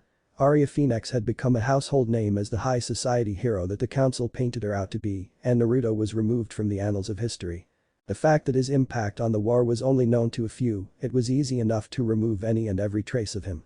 Sona sighed, let me guess, they didn't even let you look for him, did they? Seraful shook her head, surprisingly, they were quite willing to look for him. They told us that they had their best scouts on the lookout for him, both in the underworld and the human realm. It wasn't till years later that we found the late Lord Yuval's dossiers that we realized that these scouts were some of the best assassins money could buy. Hell, some weren't even devils. Sona was silent for a moment, it was obvious that she couldn't weasel out any more information about his political life, so she moved on to more personal topics. How was he, as a person? Seraful was quiet for a moment, seemingly lost in memory. A genuine smile appeared on her face. Naruto was perfect. Not like how Surziches appears to the public, but actually perfect. He was one of the smartest people I know, hell, he got Ijuka addicted to playing chess just because he could never beat Naruto. He was able to get Falbium off his ass to train. He was authoritative enough to keep Surziches in check and playful enough to string me along. He didn't tutor me like, well, a tutor. He was personable and friendly, almost like a counselor. You couldn't help but trust him with your life. Sona nodded along. He seems eerily like Naruto Uzumaki. Could be some kind of reincarnation, couldn't it? Seraful laughed. It wasn't a mirthful one by a long shot. Naruto was a devil, Sona. He wasn't close enough to the Hindu pantheon to be reincarnated. We devils don't have an afterlife, at least not one that's been proven to exist. Sona paused for a second. What about his relationship with Graphia? There are literally books written about her romance with Surziches, yet none of them even mention a prior relationship. Seraphol's feature darkened, Sona had unknowingly tread on a nerve. Grafia left Naruto for Surzich's. She then used Naruto's lingering feelings towards her to make him defect to our side. While I cannot slight her for it considering her actions gained us our greatest ally, she did knowingly use Naruto, only to throw him away in favor of Surzich's. Hell, that was the reason the two of us fought. Sona smiled. And hence you were crowned the strongest female devil not considering the true demon. Seraphol mirrored her sister's smile. While I do not like that title, I must admit that I enjoyed bashing Grafia's jaw loose with my knee greatly. There were at this point only two questions left in Sona's mind. What about Arya Phoenix? She was the leader of Naruto's team. How did she take her loss? Does she still hate him? Of all the reactions she expected from her sister, a blush wasn't one of them. When we asked Arya about the fight, she simply told us it was an utter loss for her. As for Naruto, well, she was the last person to see him before he disappeared. The last place he was seen was a room in a love hotel. I'll let you put two and two together. Now it was Sona's turn to blush. But you and Arya are close friends. Have you both moved over Naruto? Seraphol shook her head. No, we just came to a very diplomatic solution to our shared conundrum. Intrigued, Sona voiced her curiosity. And what would that be? Seraphol beamed at her sister. Simple, once the dolt decides to come back, we're going to share him. For the second time in the same hour, Sona almost fell off her seat in shock much to her sister's mirth. She quickly steadied herself. There was one more question she wished to ask. You believe he still lives? Seraphol simply looked her sister in the eyes, conviction shining through. Of course we believe he's alive. He's too stubborn to die, after all. Sona couldn't help but smile. That's all I wanted to ask. Thank you for your time, sister. Seraphol chucked. Anytime, my dear little sister. Also, could you arrange a meeting between me and this teacher of yours? Sona raised an eyebrow. Do you want to see him for yourself? Seraphol didn't answer her, choosing instead to conjure her unused set of evil pieces. Seeing them drove Seraphol's point home. You wish to recruit him? You want to take up a peerage member? I'll tell you beforehand, he refused all my advances. Sona nodded. He sounds useful, considering you searched for healing alongside his name. Plus, Naruto Abidan was a prankster. And I cannot imagine a better prank than making him face someone exactly like him, down to the name. A knock on his door brought Naruto's attention back to earth. He had been trying to teach Raziel how to use a mobile phone, an endeavor that ended with Raziel learning to the World Wide Web. That had been a mistake. Keeper of mysteries, meet the ultimate repository of human knowledge. He got up and walked past the tangle of wires that lead to Raziel's newly acquired server room, the payment for which came out of his pocket. 10 computers and 50 screens tend to leave dents in bank accounts. As he slowly ambled towards the door, he made a mental note to send the bill to both Azazel and Michael. He lived on a counselor's paycheck and this shit wouldn't fly, at least not without reparations. He opened the door, wondering who would visit him this late at night. Of all the people he expected, two teens wearing bodysuits and carrying powerful holy weapons wasn't high on the list or even on it, for that matter. Excuse me, but are you Naruto Uzumaki? Naruto dumbly nodded. The two teens simply walked past him into the house, almost as if they owned it. Where is your master? The blue-haired one asked, confusing Naruto. I have none. You sure you got the right address, ladies? The blue-haired girl's face contorted into a frown. No, the address is correct. You live here, after all. So, where is Lady Raziel? Naruto was silent for a moment. Only 3 people knew that Raziel lived with him. Michael, Azazel, and Asia. So, how did these kids know that Raziel lived with him? They carried holy weapons too. They felt like the Excalibur, what more? It was then that it struck him. Crazy clothes. Check. Crazy holy weapons. Check. Stick up thine arse attitude. Check. Oh no, Michael. What have you done? The blue-haired one almost drew her sword on him. I will have to ask you to not refer to our Lord with such a callous tone. His name is revered, give it the respect it deserves. This couldn't be true. Okay, let me get this straight. You are the exorcists that Michael sent. You are the capable, experienced exorcists that he said he'd be dispatching. Not catching on to his horror, the blue-haired exorcist answered. Yes. I am Zenobia Quarta, wielder of Excalibur Destruction. My companion is Arena Shidu, wielder of Excalibur Mimic. Of course, they had also been given 2 of the debatably most destructive weapons of humanity. Naruto, I require sustenance. 3 pairs of eyes turned to see Raziel descend from her room. She had finally ordered some clothes that she liked and currently wore a loose black t-shirt with artwork for the band Mystery Skulls on it. Between the t-shirt and her shorts, she looked like a proper shut-in. A beautiful shut-in, sure, but a shut-in nonetheless. I'll get some tea going. Will you all like some sandwiches? Three nods were all the reason he needed to take his leave. As he put his kettle on boil, his clenching fists left dents in its metal handpiece. Michael was trying to force his hand. And he did not like it. Not one bit. The kids are out, Naruto. Can we talk? Naruto walked out of his room to the living room where Raziel sat, a perturbed expression on her face. I asked Michael specifically for experienced exorcists and he sends those two, Naruto reasoned. Raziel just nodded. It is likely that the decision wasn't his to make. They know little to nothing about Kakabiel and nothing about Bloodthorn. They believe it to be a showpiece. Naruto grunted. So, the clergy is behind the dispatch, aren't they? Raziel's nod was answer enough for him. Those bastards would go against the very orders of heaven. Makes sense that they would believe that two inexperienced exorcists with weapons they can't handle will be enough to beat an ultimate class being. They wouldn't be able to so much as scratch Kakabiel. They would be cut down by his legion before they ever got to him. Naruto chuckled. Pretty sure they'd have our two local peerages helping them out. They must stand a chance then, right? Raziel shook her head. That would even the odds, sure. But an even fight can drag on forever. We're on a timer here. Naruto raised an eyebrow. Azazel's already out, disabling Kakabiel's destruction spells. We disabled his sacrifice, and Kakabiel will never be able to unseal Bloodthorn. Raziel shook her head. Kakabiel might not be the strongest archangel, but he definitely is one of the craftiest. If his plan's so easy to dismantle, he must have a backup. So, what do you want to do? Raziel was silent for a few seconds. I want to watch. I'll intervene if the need arises. I need arises, you mean if Amanadiel is set free, don't you? Yes. Naruto sighed. You'd fight him, even though you know full well that he is beyond your means to kill. Raziel glared at Naruto. Michael may have told you that, but I'm not the same angel he once knew. Naruto returned her glare.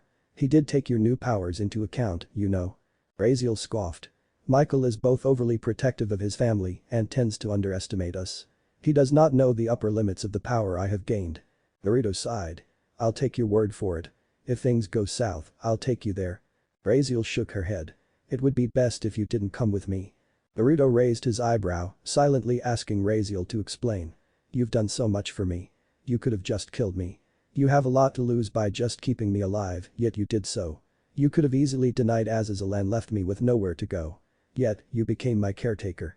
The least I can do is make sure not to jeopardize this secret existence you have spent so much time securing. Naruto was silent for a moment and then he walked off into his room. Much to Raziel's surprise. He did come back a mere minute later, holding a three-pronged knife. I'm not very good with this jutsu, but I want you to throw this down if you find that you cannot win. Raziel gingerly took the knife, not understanding its worth. There is no enchantment on this, Naruto. I prefer to fight unarmed, why would you give me this? Naruto frowned. Just in case. It is a special technique invented by my father. While I am unable to use it offensively like he could, I can use it to assist others. In case you find yourself unable to deal with your quarry, do not hesitate to use it. Raziel nodded and clipped the knife to her belt. I should get moving now, I need to tail the kids, make sure they don't get ambushed. Before Naruto could get a word in, Raziel was gone. Naruto closed the open main door of the house, a frown on his face. Raziel was definitely strong. She was an archangel, for fuck's sake. So why was it that he had such a bad feeling about this? Issei had no idea what he had gotten himself into. He had chosen to help the exorcists because Kiba wanted to destroy all holy swords. He had originally hoped that the exorcists would tell him kindly to fuck off. To his eternal surprise, they were all for it. They reasoned that as long as the swords didn't fall into the hands of unsavory characters like they had, destruction was a very viable solution, if not ideal. It was all well and good till they saw who wielded the swords. Fried Selson. The priest wasn't the strongest combatant Issei had faced by a long shot, but his newfound weapons did make him exceedingly dangerous. Even with his boost capabilities and Saji's absorption line, the group of five had a hard time fending him off. It became a battle of attrition. Whoever struck the first blow would win. And when the battle did end, it did so in the worst way possible. Someone named Valper Galilei showed up and Kiba ran after him, his mission forgotten. On cue, Fried turned tail and ran too, followed by the two exorcists. As for him, Saji and Kaneko, well, they had their own devils to contend with. Rias and Sona were anything but happy. Their subordinates had defied their express orders. And while Ria's light spanking was more enjoyable than painful, he couldn't get rid of the feeling that he had betrayed her trust. He didn't get to wallow in his guilt because mere hours after his reconciliation with his peerage, things got out of hand. Fried showed up at his doorstep and with him came someone far beyond their reach. The Kabiel of the Legion. He carried the bruised and battered body of Issei's childhood friend Irina. And as he threw her at his feet, he also threw down his challenge. Kuo Academy. Them and him. One final battle to decide their fates. Devoid of a choice, they followed him. They were definitely not prepared for what met them at the school. Black pinions covered the sky as hundreds of fallen angels congregated over the to-be battlefield. They didn't even get a word in edgewise before spears of light fell from the skies in the hundreds, blurring the boundary between night and day for a few measly seconds. And then, as the spears struck the earth, their explosions of light shattered the boundary, plunging Kuo into eternal daylight. And thus it was that Kuo became a Warzone. Raziel was confused. She was cloaked, sitting on top of the academic building of Kuo. Her transparent form doubly concealed under the fleeting shadows cast by hundreds of flapping pinions. These angels were cannon fodder at best, but they were Kakebiel's cannon fodder. And in his hands, even the weakest of weapons became a clear strategic advantage. She watched as the cohort of fallen angels fired relentlessly at the devils, firing in waves to make sure the barrage was continuous. The moment the devils fled from the field, they followed. They didn't rush in with reckless abandon, instead breaking up in smaller clusters and flanking the gym building they had just entered.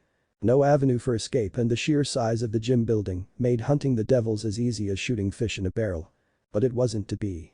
The flash red of light was followed by the largest strike of lightning Raziel had seen in a long time. She smirked as she saw the group of devils standing right outside the building. The Dragon Emperor's gauntlet was glowing, and so was the buxom girl who felt awfully similar to an angel she knew. Kakebiel wasn't disappointed by the sudden loss of his minions though, his smile just grew. The devils had come up with a plan to neutralize his force in one fell swoop. Sure, the lighting wasn't enough to kill them all, but it would cripple the feeble creatures of light.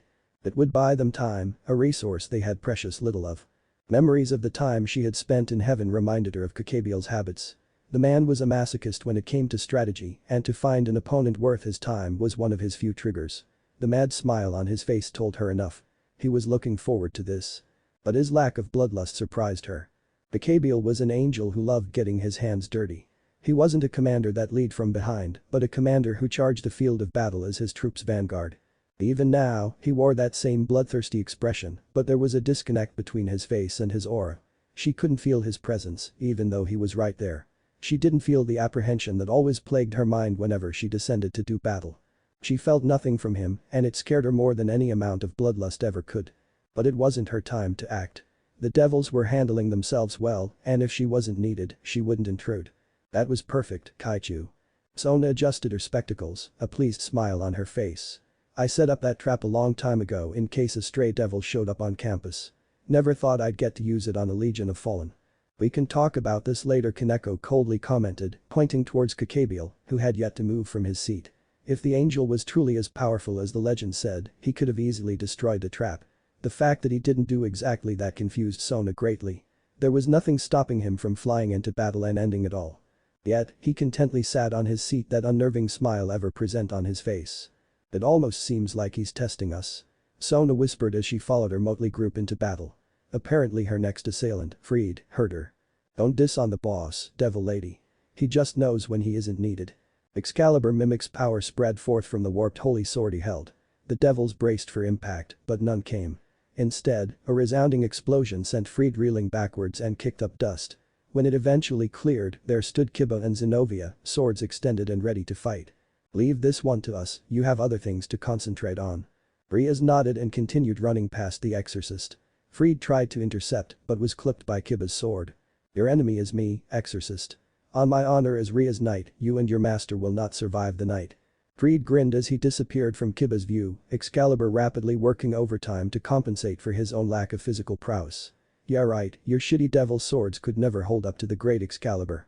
His spiel was cut short by Zenobia, who intercepted his path with a completely different sword in her hands. Freed almost made the mistake of trying to block it with his own Excalibur, but something about the large blue weapon in her hands made him reconsider. He used Excalibur transparency and rapidly in quick succession to distance himself from them. What sword is that now?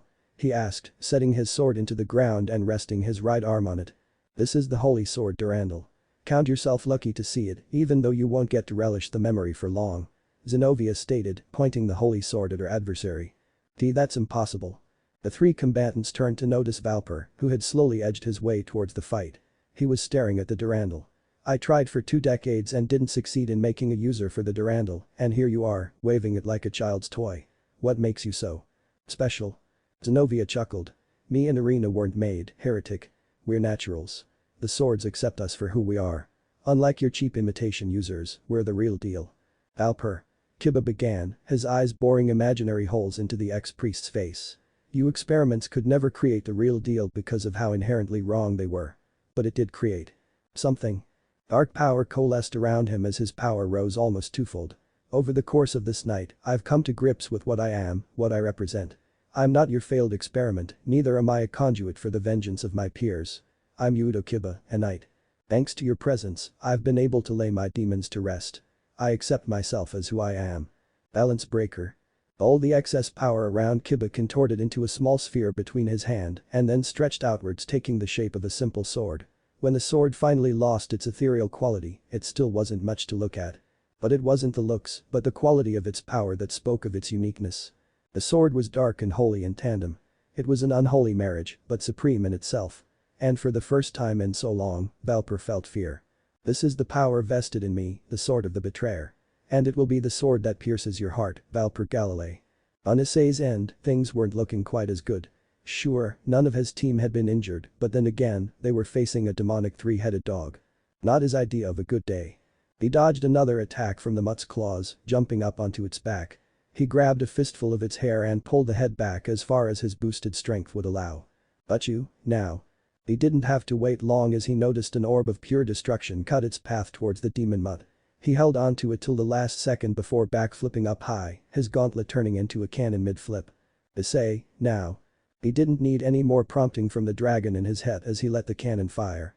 Struck and stunned by the power of destruction, the dog had no chance to dodge as his draconic beam disintegrated it. He landed on his feet, slightly winded by the amount of energy the attack took. Using the cannon without balance breaker was really taxing. Remember, only use scale mail when you cannot fight without it. Issei grunted out an affirmative, bringing his attention back to the battle at hand, or the lack of it. Behind him, he was faintly aware that Kiba and Zenobia had successfully taken down their enemy too. So, why was Kakabiel not responding? You're next, Valper, I hope you're ready to die. Issei shifted his attention towards the priest, who was slowly trying to slink backwards, away from his creation. The holy demonic sword. Even the mere concept is unthinkable. Opposing forces that can work in tandem. The more I think about it, the more it makes sense. The balance between good and evil, it has really been shattered, hasn't it? That means the war, the Devil King wasn't the only one who died. Before he could utter another word, Valper spat out blood. He looked down, feeling the sudden, invasive heat in his chest. A spear of light was embedded there. And the one who had fired it was his supreme ally. You were a great man, Valper. Despite my lack of belief in you, you'd figure it out. Then black wings appeared and Kakabiel took to the skies. The throne of light he had conjured disintegrated into thin air and his bloodlust was let loose. The force of it was almost physical. It was terribly wrong. No angel could possibly be capable of such hate, not even one that fell. I should have ended you all from the very beginning. I threw my little tests at you to see if you could provide me a challenge. Even with your numbers, you are but fleas who aspire to heights greater than you can possibly achieve. Kakabiel's power appeared next. The sheer force of it was enough to make each devil in the area flinch. The legends underestimated his power. It was enormous. It was then that the realization dawned in Issei's heart. He wasn't fighting an unnamed stray devil or an angel of Rainer's stature. He was fighting an immortal, he who had his legend etched in the very Bible. Go ahead, little dragon. Fight me. Issei boiled with rage, his gauntleted fist clenched with unbridled fury. How can you be so confident? Do not underestimate us. Transfer. Issei acted, resting his arm on Ria's shoulder. The sheer amount of power he transferred over to her made her shake like a leaf in a storm, but she contained it. A fire was lit in her eyes as she brought her arms together. The ball of concentrated destructive power was massive, even by his standards. Kakabiel smirked. Your power, it is great indeed. Given time, maybe you could even surpass your brother. Ria's launched her attack. Rather than dodging, Kakabiel simply stood his ground. Right till the very last second. The angel's right arm blurred as he lashed out with something red. And it cut through Ria's attack like a hot knife through butter. But it is not a power I wish to face. Kakabiel commented, the weapon in his hands coming into clear view. It was a simple sword, a slab of red with flame-like edges. It had a red stone embedded in its pommel, possibly a ruby. The sword was chained to his hand in a way that looked painful. But if it caused him any discomfort, he didn't show it. On top of the academic building, Raziel gasped. Bloodthorn was unsealed to a point where it was usable. It didn't have the same aura she remembered it having in Amanadiel's hands, but it was still a formidable weapon. I came here to face a dragon, and I will proceed to do just that. That was all the warning Issei got before Kakabiel appeared next to him, sword extended and ready to strike. He tried to dodge backward, but the fallen angel was too fast. Luckily, both Zenobia and Kiba intercepted, barely managing to nullify the sword's momentum. Oh, the kids want to fight. Far be it from me to not oblige. In a flurry of moves, Kakabiel disarmed Kiba. Before Kiba could summon another sword, Kakabiel's elbow met his face, knocking him into the ground. The issue with your sacred gears is the amount of time and concentration it takes to call on their powers. Kakabiel schooled them while lazily fighting off Zenobia and Sona's knight, Meguri with one arm. And as for your holy sword, well, it is only as good as its user. Kakabiel parried Durandal deftly, knocking Zenobia off balance. Before she could recuperate, she was met by Kakabiel's knee, making her spit out blood. Extending his stance, he made Meguri lose her balance. She was met with a pommel to the face, and then her face met the ground. Hard. Pathetic. Kakabiel commented, before sidestepping a bolt of lightning courtesy of Akeno. Araquil's child. Fortunate to see you here. Akeno's face contorted in pure hatred. Don't you dare mention us in the same sentence. Kakabiel laughed. What are you going to do about it, little halfling? Oh, she won't do much, but us. We pack a bang. Kakabiel's face contorted into a grimace as he felt his legs being trapped. He looked down to see Saji's absorption line looped around his legs. Girls, get him. That was all the prompting the two rooks present needed to launch themselves at Kakabiel. Between Kaneko and Tsubasa, there was enough power to bring a speeding truck to an immediate halt. But it wasn't good enough. Kakabiel caught each rook with a hand, stabbing his sword into the absorption line and forcing it to dispel. His smile soon dropped as he felt the rooks tighten their grips around his arms. And then, his world reversed as he found himself planted headfirst into the ground. Unload. Every magic-based devil launched their best attack at the prone form of Kakabiel. The explosion that followed it was nothing less than epic, as it tore a hole 10 meters wide in the school's playing field. Yet, Kakabiel's power didn't abate. Out of the dust flew one singular light spear, thrice the size of any Issei had ever seen. It flew right past him to land near the feet of the caster's group. They barely had any time to brace before it exploded. The explosion dwarfed the one they had caused by magnitudes. Dread filled Issei's heart as the dust abated. That much power it had to have its casualties. Issei tried to look away, but his body refused his orders. He steeled himself as the dust settled. Only to find nothing there. What? Kakabiel stepped out of his crater, a look of frustration on his face. Someone just interfered with my kill. Show yourself. You have bigger fish to fry, traitor. Kakabiel sidestepped just in time to avoid a white blur flying through the area where he stood mere milliseconds ago. The white blur stopped its wild charge, and an armor similar to Issei's scale mail came into view. And Kakabiel was ecstatic. I get to face not one, but two dragons. Must be my lucky day. They aren't all you need to worry about, brother. Kakabiel's smile dropped as Raziel's figure shimmered into appearance. She wore her casual clothes, but that did nothing to undermine her sudden appearance on the field of battle. Lady Raziel. Zenobia coughed out, startling both Issei and the white dragon. Sister, I see my worries about your presence here were not unfounded. Issei finally got himself out of his stupor. He locked eyes with Kakabiel, his hatred plain to see. What did you do to my friends? Raziel was the one who answered that, pointing towards the position on the roof she inhabited a minute ago. There floated a great green orb. Inside, Asia was working on healing her injured friends. Realization dawned on Issei. This person just saved his friends. He'd have to thank her later. For now, they had an angel two down. Thank you. He muttered as his gauntlet boosted again. One more boost and he'd be able to summon his scale mail. He just needed some time. Lucky for him, Kakabiel wanted to talk. I was surprised when you fell, sister. Even after God's death, you were one of Michael's most ardent supporters. Bam. The repercussions of Kakabiel's words hit the congregated devils like a sledgehammer, but none were more affected than Zenobia and Asia. God's dead. Kakabiel smiled mockingly. Oops, cat's out of the bag, I guess. Zenovia's gaze shifted from Kakabiel to Raziel. There was a pitiable, begging quality to her gaze. It was as if she was pleading Raziel to tell her otherwise. Sadly, angels never lied. Yes, he's been dead since the ending days of the last war. Kakabiel chuckled. I didn't want to bring it up. The kids fought well, and I didn't want to ruin my enjoyment by breaking their spirits. I like to do that after breaking them physically. The protective bubble was close enough for its inhabitants to hear every single word. And the effect it had on them was just as Kakabiel predicted. So what? That effectively killed Kakabiel's good mood. He looked at the offender, Raziel, with a quizzical look. "Pardon?" Raziel shook her head in dismay. "God's been dead for a long time now, but the angels still fight on.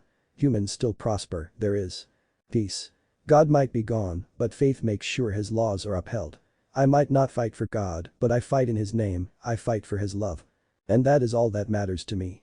Kakabiel's glare darkened, his hatred manifesting as almost a physical force. "How can you say that with such conviction? I was overjoyed when you fell, you know. Other than me, you are one of the only two angels he has wronged so obscenely. But then I learned why you fell. Trust me, I was filled with such hatred for you. I knew I had to end you by my own two hands. Guess I'll just have to do it sooner rather than later." Raziel raised an eyebrow in confusion. "God never wronged me, neither did you. What basis do you have of making such false accusations?" Kakabiel chuckled. "Do you know how I was created, dear sister?" Raziel shook her head. "All I know is that you were created to aid the war effort.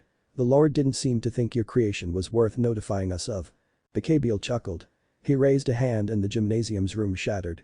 Out flew his followers. They didn't fly of their own accord, though. It was almost as if Kakabiel's power was what guided them to him. They themselves were too injured to fight, some were even dead. Nonetheless, they formed a lifeless formation in the air behind him. "I was one of God's projects. You and I both know his fascination with the aspects of the soul. With me, he decided to take its application up a notch. He created me with the mentality a blacksmith uses to create a weapon." Ethereal branches of power grew outwards from Kakabiel's back, finding and connecting themselves to his legion. He wanted a weapon that was more than a singular unit. He wanted a way to maximize the potential of even the simplest of angels. So he did what he thought best. He created a soul and split it evenly into 99 bodies. In the 100th body, he added the largest portion of the soul. All the branches connected and the angels began to glow. It was torture. The soul is not meant to be divided. It was constant agony. 100 fragments cried out in pain, but the weapon was complete. We thought as one, we moved as one. Together, we could fell the strongest of foes. The angels began to disappear, their existence being drained by the branches of power. We were legion. And hence we gained our fame. As the last of the angels disappeared, Kakabiel began to convulse uncontrollably. His wings retracted as he fell to his knees. His power was snuffed out. Before it made its violent painful return. A shockwave blasted both Issei and the other dragon back.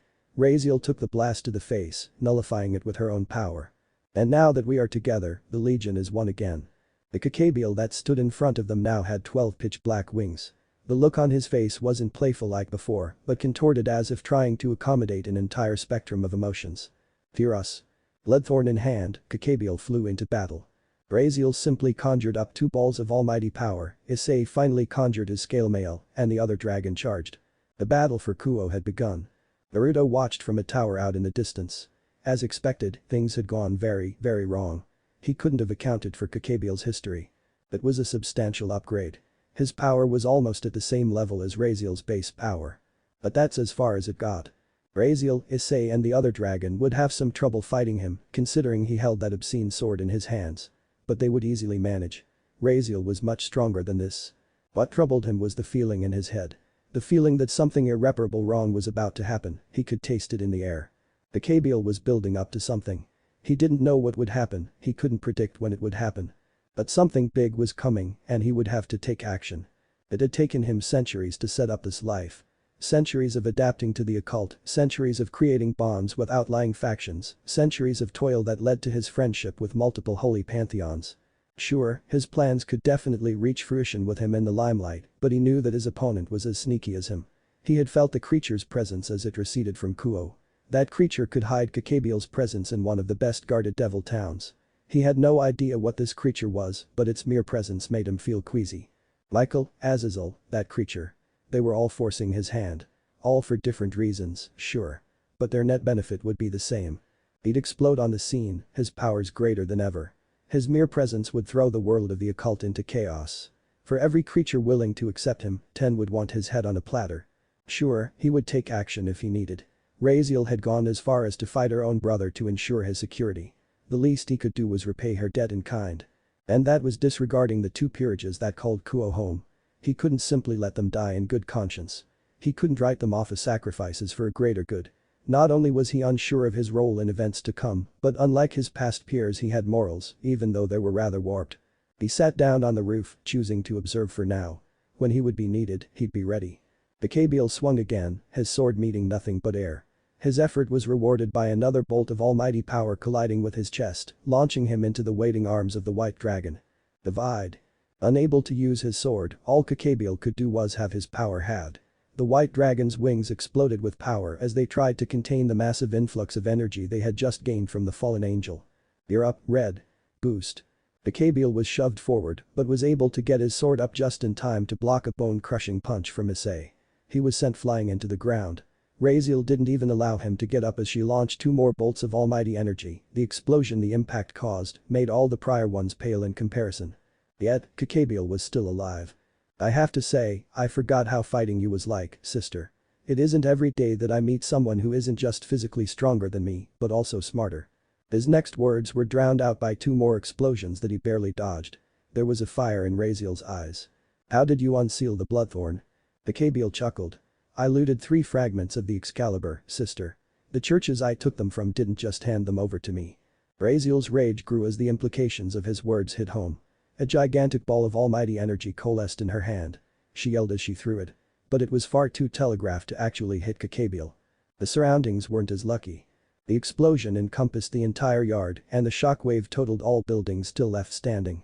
If not for her protective barrier, the attack would have ended the lives of all present, save for the 2 dragons. Temper, dear sister." Raziel dodged another attempt at her life by a hair's breadth. She struck back, but the white dragon got to Kabyl before her attack hit. This time, though, he was ready for it.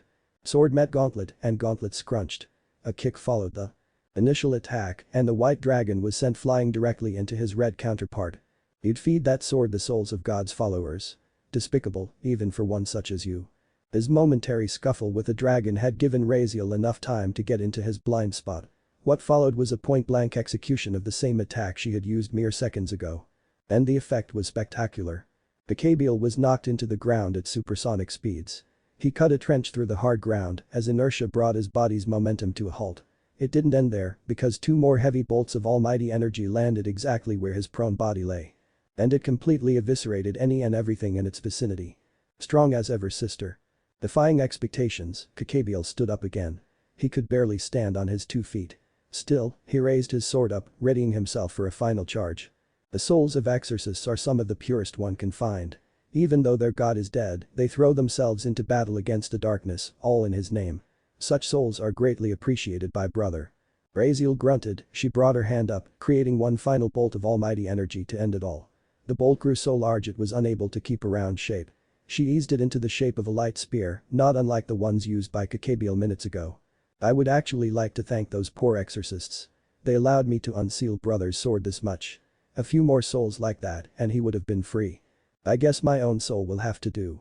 The fact that Kabyl's sword was not poised to strike her hit Raziel much too late. She released her projectile, but before it even left her hand, Bloodthorn deposited itself into Kabyl's stomach. Chains made of red crystal flew out of the ground, forming a dome around Kabyl's downed body.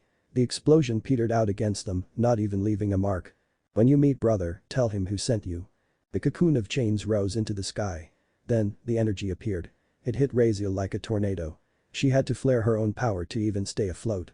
The 2 dragons weren't as lucky. The power completely floored them, dragging their bodies into the ground. The cocoon of chains began to glow with a sharp red light. Cracks appeared in the chain links, slowly but certainly. The outpouring of power kept growing. And then, the cocoon shattered. The man no angel that stepped out from the cocoon was a far cry from Kabyl. His face was perfectly angular, too perfect to be human. He wore a red coat embroidered with gold crosses. His long, wavy white hair fell down to his knees. On his face was a bored expression as he held Bloodthorn over his shoulders. And then, there was his sheer power. He felt angelic, but not quite. He felt divine, but not quite. What he did feel was obscenely powerful. Raziel gasped on her breath as she saw him still as resplendent as he was on the day of his sealing. She felt inferior compared to him, as if she didn't deserve to stand in his presence. That was when he saw her. "Raziel. You've changed. Amenadiel, you haven't." Naruto was brought out of his reverie when Amenadiel's wings materialized and his power was truly released. He gulped. The battle had been reversed. The Archangel wasn't even trying to exert his power, but what little he could feel was still more than anything he reckoned Raziel could reach. It was almost at Arya's level, and he wasn't even showing off. He was about to jump into battle, but hesitated. He promised Raziel that he wouldn't interfere until she called him. And while he was willing to break that promise if need be, consequences be damned, he still wanted to see Raziel's trump card. He didn't expect Raziel to draw her bow. Back in the war, he had faced Raziel enough times to know that once the bow vices finalum was drawn, retreat was the only option. To see her prepared to use it against her eldest brother filled him with dread. Worse, he knew it wouldn't work. He knew the power the bow held, he knew what it could do, but her enemy was simply beyond her reach. Even with the bow that God gifted her, she couldn't take him down. It wasn't till the 7 arrows appeared next to her that his heart skipped a beat. The bow was made specifically to fire arrows of light. But these arrows were products of extremely compressed almighty energy. Naruto sighed, then jumped down from the building. It would be best to reinforce the barrier around the school. A few seals should do it. It would even save him the headache of rebuilding his house. Because each and every one of those arrows held enough power to destroy a large city. Wouldn't be a fight against an archangel if both sides didn't go overboard. Drop the barrier, sister. I must go. Raziel shook her head. This world ill needs you, Amenadiel. Father sealed you away for a reason. Amenadiel laughed. Father was a love-struck buffoon, sister. He was too blind to see that judgment was necessary, especially when it considered humanity. Raziel snarled. Our orders were and still are not to interfere with human society. We are only meant to aid them. Lucifer didn't follow those orders, and he fell. You did the same, but father was too smart to let another one of his sons become an enemy. Amenadiel stared at his sister. It was by his hands that I was created. It was he who gave me my task. Judgment is universal, sister. Not even gods can escape it. Raziel raised an eyebrow. You'd kill God if he broke your tenets. Amenadiel nodded. The price of heresy is death, sister. Be glad I have others to judge before I get to you. Now, release the barrier before I am forced to destroy it. Raziel frowned. I had hoped that I could reason with you, brother. But it seems that is not an option. The barrier is linked to me, it shall only drop when I am dead. Amenadiel grimaced. So be it, sister. I apologize, but judgment takes precedence over family. Raziel sighed. It is I who is sorry, brother. Bright glyphs sprung to life under Amenadiel's feet.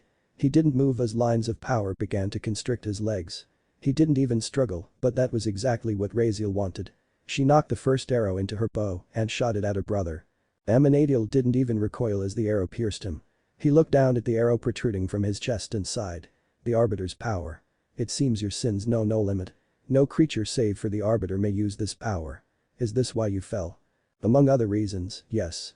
Another arrow embedded itself in Amenadiel's torso, followed by another. In a matter of seconds, all 7 arrows found their marks. And yet, Amenadiel didn't even struggle. I'm sorry, brother, for what it's worth. Multiple barriers were conjured around Amenadiel, at least 100 layers similar to the one that protected the devils behind her. She took in a deep breath, giving Amenadiel one final dejected look. And then she snapped her fingers. All 7 of the arrows exploded. The barriers could barely contain the sheer power of the explosion. Each barrier had the capacity to take on a full nuclear explosion and survive unscarred. Yet, the barriers cracked and broke open, one by one. Raziel kept adding more layers, the effort making her sweat. Yet, the explosion simply wouldn't subside. If she let it go, she could say goodbye to Kuo at the very least. After an agonizing minute and multiple destroyed barriers, the explosion finally subsided. And inside the final barrier lay a downed Amenadiel. Raziel finally let the last barrier fall before collapsing herself, unable to stand. She took deep breaths, unable to keep the tears out of her eyes. She had just killed her eldest sibling. That was a valorous effort, sister. Or not. Amenadiel stood up from his prone position. His entire body was singed beyond belief, but he was still standing.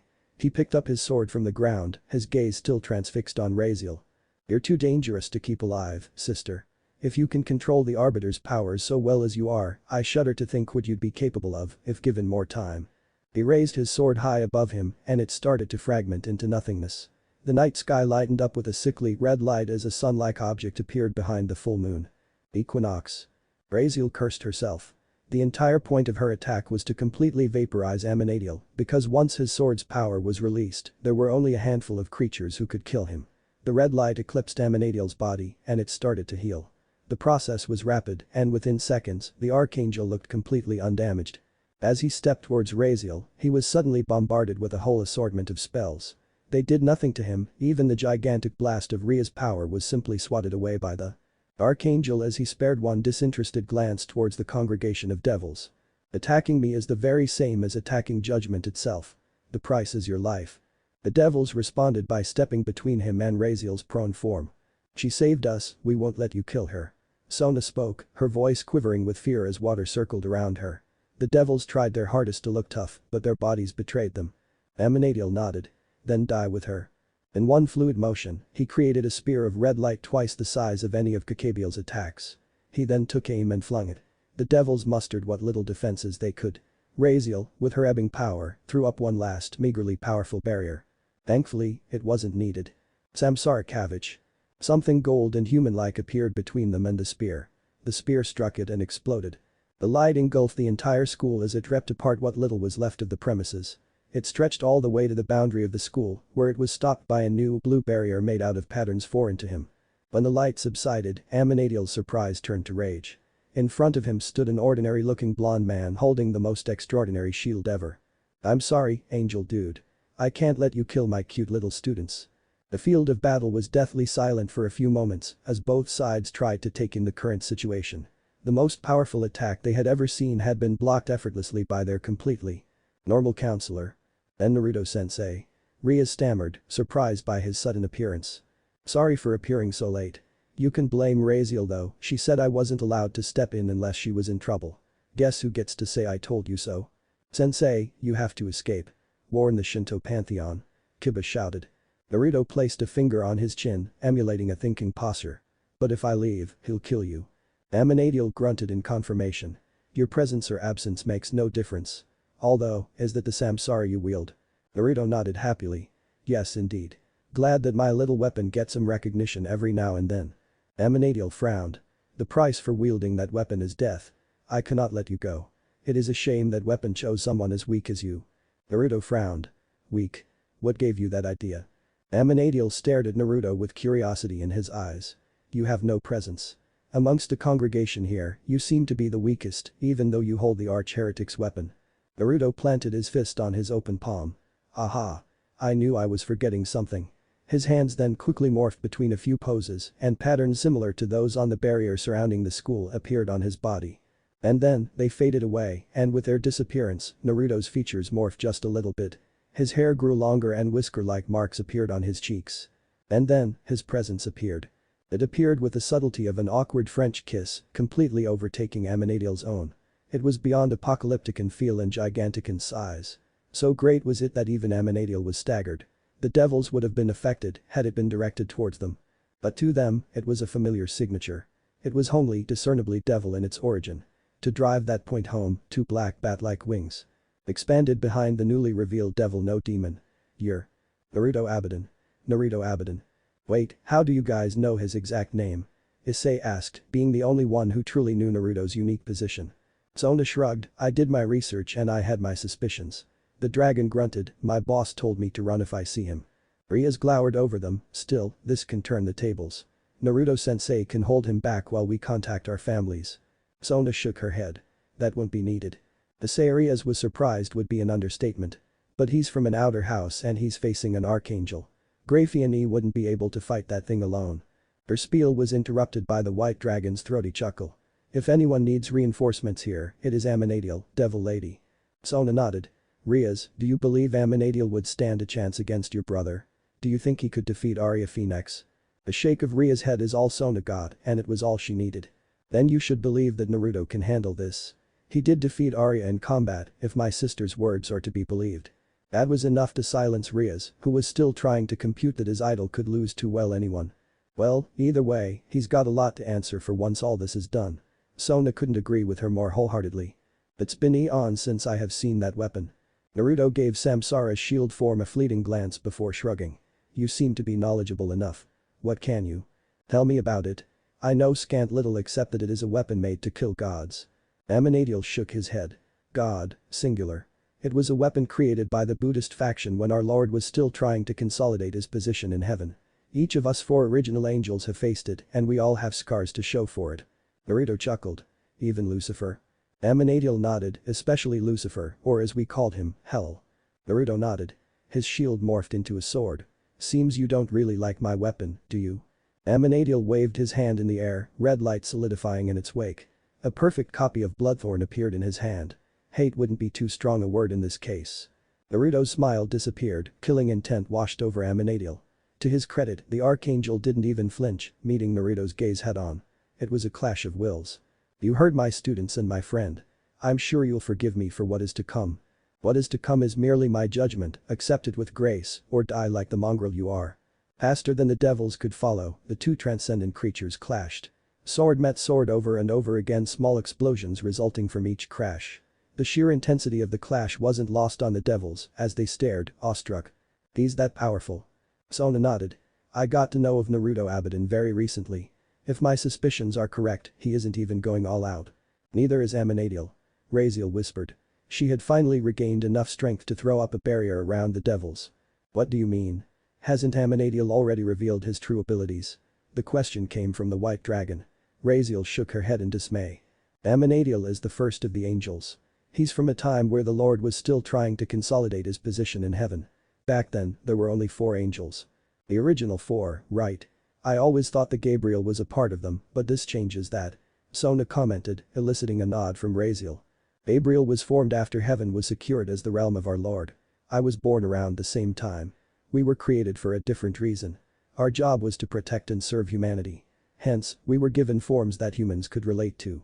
Raziel stated, pointing at herself. The original 4 on the other hand were created to fight against older gods. We were created to be preservers, while they were created to be destroyers. They were created to fight demons, gods and dragons. They were created to be physically terrifying to any and all who dared oppose them. Raziel gulped, pausing momentarily before continuing. Once heaven was secured, the Lord taught each of his 4 original sons how to hide their true forms because he believed with good reason that such forms would terrify humanity. Feelings of dread rose within Rias. So, you're saying that Amenadiel is holding back? Raziel merely nodded. He is, and I'm not sure if Naruto is enough to handle him if he lets loose.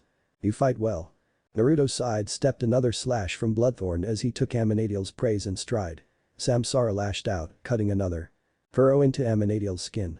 Not that it did any good as the red light of the equinox healed it before he could cause any more damage. I've never fought someone who heals quite as fast as I do before. Now that I have, I can feel their frustration firsthand. Amenadiel laughed. The equinox is the very zenith of judgment. In this realm, my powers are nigh absolute. Naruto couldn't help but smile. It had been a long time since he was driven to this length in a fight. I wouldn't be so sure about that if I were you. Amenadiel quickly launched 2 spears of light at Naruto. Your efforts are futile. There is no injury I cannot heal from. Naruto laughed as a blue orb of spiraling energy formed in his hand. The fingers in his other hand formed a seal, and with a poof of smoke, 100 copies of Naruto surrounded the suddenly confused Archangel, each holding a similar ball of blue energy. What if I give you no chance to heal, then? The clones launched, each following a different trajectory. Amenadiel launched himself backward, dodging the first clone. He sidestepped another and brought Bloodthorn up cut through the third, bracing for impact. To his surprise, the clone that met his sword dispersed into smoke. Robbed of the impact and surprised to boot, nothing could prepare Amenadiel for the sudden barrage of Rasengan's mere inches from his body. It was agony. As the orbs made contact with his body, they didn't simply go through. They began to grind his flesh, disintegrating instead of cutting. It was sheer agony, but the Archangel was too dignified to scream. As the orbs finally finished their jobs, they expanded and exploded.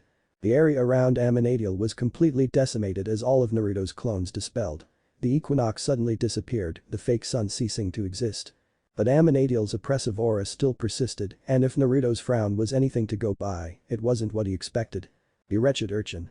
The cloud of dust created by the exploding Rasengans was blown away by the force of Amenadiel's rage. The equinox had healed him a bit, but he definitely did not have the power to manifest his trump card anymore if the gaping wounds on his body were any indication. Why must creatures like you dare oppose my judgment? Naruto sighed. Your judgment is your own, Amenadiel. I have no reason to follow your outdated tenets, and I am willing to fight tooth and nail for the survival of the people important to me. The crazed expression appeared on Amenadiel's face. You claim to have your own judgment. What gives you the right to oppose the rules set forth by the Lord himself? Naruto shook his head. Your unsealing makes you a heretic too, Amenadiel. It was the Lord who sealed you away, yet here you stand, with wings as black as those you presume to judge. Amenadiel shook his head. The Lord was steadfast when he chose to proclaim his tenets. It was the creation of humanity that made him relent. I do not follow a God who cannot stick to his own rules. His judgment is lost on me. Naruto couldn't help but laugh. Of all the enemies I had to fight, it had to be a hypocrite. I can understand why God sealed you away, Amenadiel. His son or not, you were merely unnecessary. Humanity adapts with time, society changes. If rules and policies don't change, society would definitely regress. Amenadiel glowered. Are you calling me inept, knave? Naruto shook his head glumly. No, Amenadiel.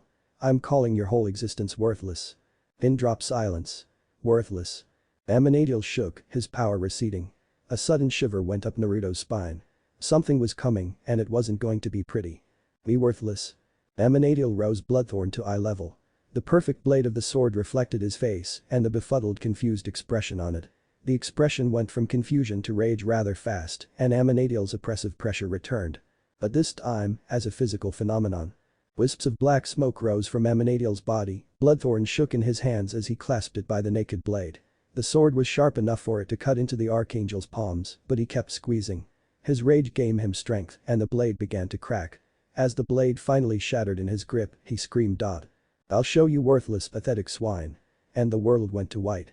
The explosion of power ripped through Raziel's barrier like a fist through wet tissue and sent the cohort of devils and herself flying into Naruto's barrier, which withstood the blow.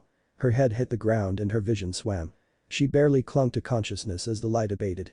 What little she saw through her blurry vision was enough to terrify her. The creature the size of the academic building stood in front of Naruto. She wanted to scream, to tell him to escape, but her body wouldn't obey as she finally drifted out of consciousness. There was no more hope for victory now. Grotesque. There was no other word that could accurately describe the creature that stood in front of him. It resembled a giant cat's body, but was far larger. It had no tails, and its face was featureless. 1,000 eyes danced over its body, changing their location in a seemingly random pattern. This was proven false when a large number of these eyes appeared on the thing's face. The formless mound then parted, revealing rows of teeth that could put a dragon to shame. The voice that emanated from the creature was low, guttural and menacing. It sounded like a death rattle in consistency and was unnerving as all fuck. You would still dare call me worthless, Abidan? Naruto shook his head, still uninterested in the creature. Sure, the transformation had increased Amenadiel's power threefold, but it was still no match for the power of either of the two dragons he had faced not so long ago. Feast your eyes on my true form and no despair. To his surprise, though, Naruto didn't seem perturbed at all. Instead, he seemed disappointed. This is your great transformation. The way he said it made him seem thoroughly unimpressed, and the lack of enthusiasm on his face served to drive that feeling home. Now, it was Amenadiel's turn to feel unnerved. This form has killed gods, it has devoured dragons. It guarantees a swift end to any that face it. Yet here you stand. Are you too daft to comprehend that you aren't long for this world? Naruto simply shook his head. Make no mistake, I can tell that you are much stronger now than you were mere minutes ago. What I cannot fathom is how you believe that this paltry increase in power and size qualifies you as anything greater than a mere beast. Amenadiel laughed. A beast, you call me? No, I am much greater than that. Naruto sighed. He raised his hand to cover his eyes.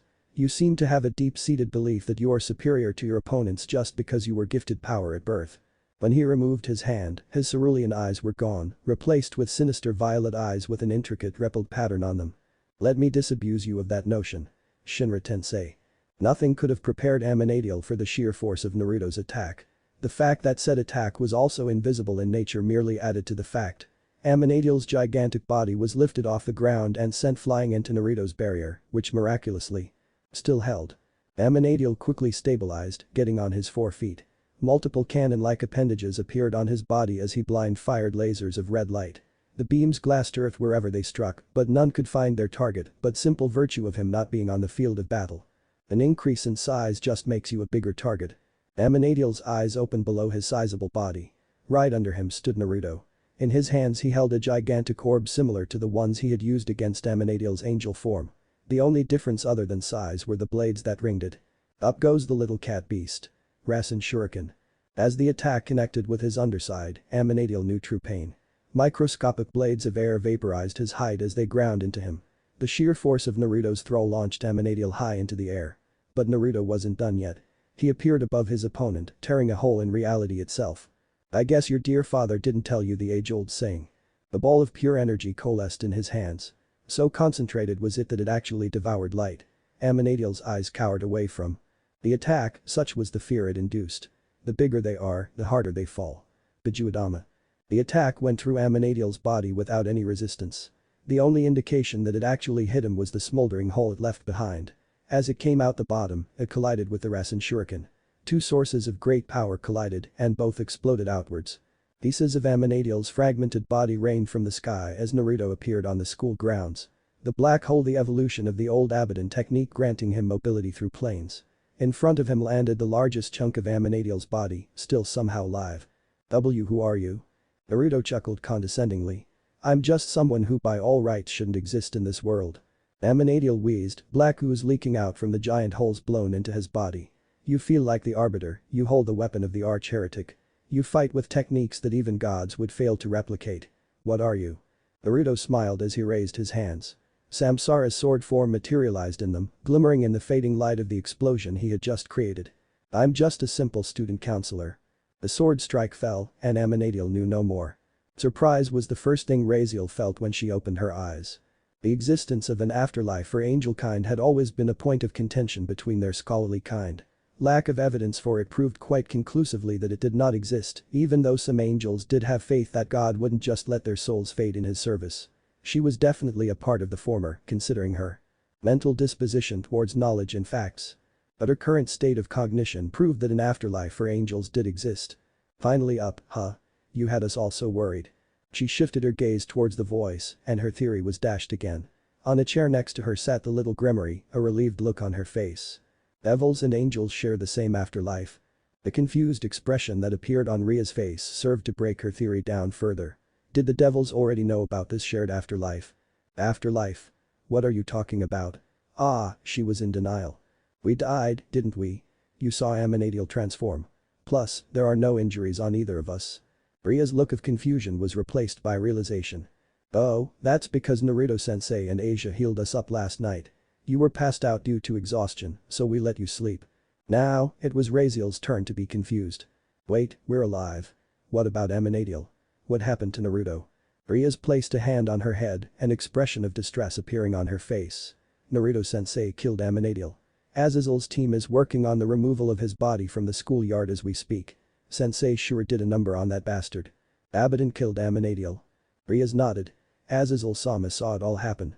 Naruto-sensei disappeared for a while when my brother and his reinforcements arrived, but all the processes have been dealt with. The school will be up and functional by the evening. Raziel wondered if the female devil was daft. She was concerned about the bloody school building, while Raziel still was unable to digest the fact that Naruto Abidan had destroyed the most ancient of angels. We're keeping Amenadiel's existence a secret, though. Azazel-sama practically begged us to keep it a secret. Considering you are part of his faction and that you're the reason we're alive, it was the least we could do. Raziel nodded in thanks, though that did leave one last loose end. What about Naruto's secret? Ria's smile dropped. Sensei told us that he'd talk to us all at the same time, so we've been waiting for you to wake up. All of us are downstairs, would you like to join us? Raziel answered by getting out of her bed. She took note of the fact that she had been redressed. She mentally added it to the list of the things she had to question Naruto about. She followed Raziel downstairs. To say that she didn't expect what she found downstairs was an understatement. Arya and Azazel sat on opposite couches, both radiating power and stature befitting their posts, and right between them sat Naruto. He had sealed his power again, but that did nothing to diminish his presence. Had the members of the room now knows his capabilities, on the other hand, he'd feel like just another man. But currently, even though surrounded by two beings of great power, he was unmistakably the center of attention. Brother, Arya. Raziel greeted them. They waved back at her, and she took a seat next to Sona. Rias took the last available seat. Their peerages stood behind them like guards protecting their kings. Now that we have all gathered, we can begin. Arya stated, breaking the dam and letting the stream of questions flow. Did Naruto truly defeat you in the past? Of course, leave it to Rias to dig up questions from the past. Arya nodded. Quite soundly too, I wasn't even able to land a hit on him. How did you beat Amenadiel? This time, the question came from Raziel, even though it was on everyone's minds. Naruto shrugged. I just blew him up. He thought being bigger gave him an advantage. I just proved him wrong. Sona took a sip from her cup of tea. Why are you hiding? Silence. Arya made to answer, but was stopped by Naruto's raised hand. They locked eyes for a second, before Naruto nodded. Arya acquiesced, leaning back into her couch. Before I answer that question, I need to have your word that this secret will never see the light of day. I need the word of Sona and Rias, not the heirs of houses Citri and Gremory. Sona raised an eyebrow. And what if we don't? Naruto met her gaze. I've disappeared before, I can do it again. It would be beneficial for you to have me around and I would benefit from having you around. You have everything to gain and nothing to lose. Sona nodded. What would you gain from us? As we see it, you're powerful enough to not need our help. We're merely dead weight to you. Naruto sighed. I cannot answer that question till I have your word. Sona considered it for a moment. Naruto said that she had nothing to lose, but she couldn't simply take his word at face value. Sure, he could just kill them all and disappear into the night. The underworld already believed him to be either non-existent or dead. There was no way they could blame him for their deaths. You have my word. Although, I need something from you. Sona was brought out of her ruminations by Ria's proclamations. Of course Ria's would try to use this to her benefit. It was the Gremory way, after all. Naruto caught on to that. Like brother, like sister, huh? What's the catch? Ria's pointed straight at him. I want you to help train my peerage for the Young Devils Summit. Naruto chuckled. You work a lot like your brother, Ria's. Don't take it as an insult though.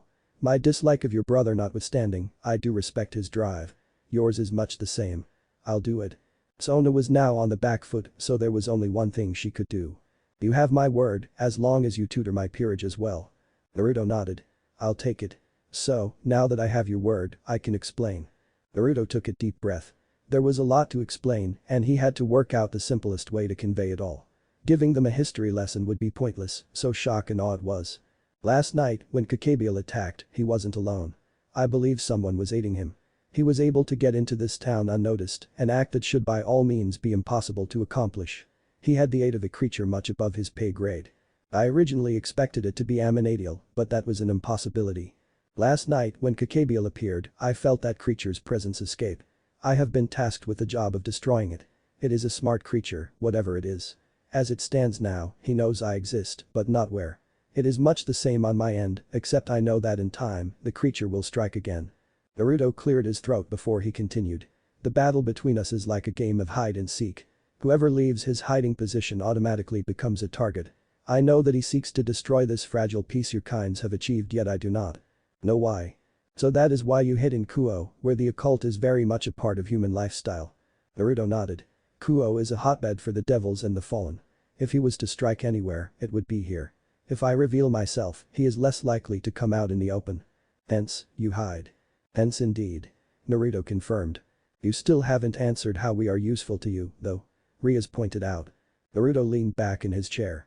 It won't surprise you to know that I have secret alliances with all the pantheons present in Japan. You have a living byproduct of such an alliance in your peerage, after all.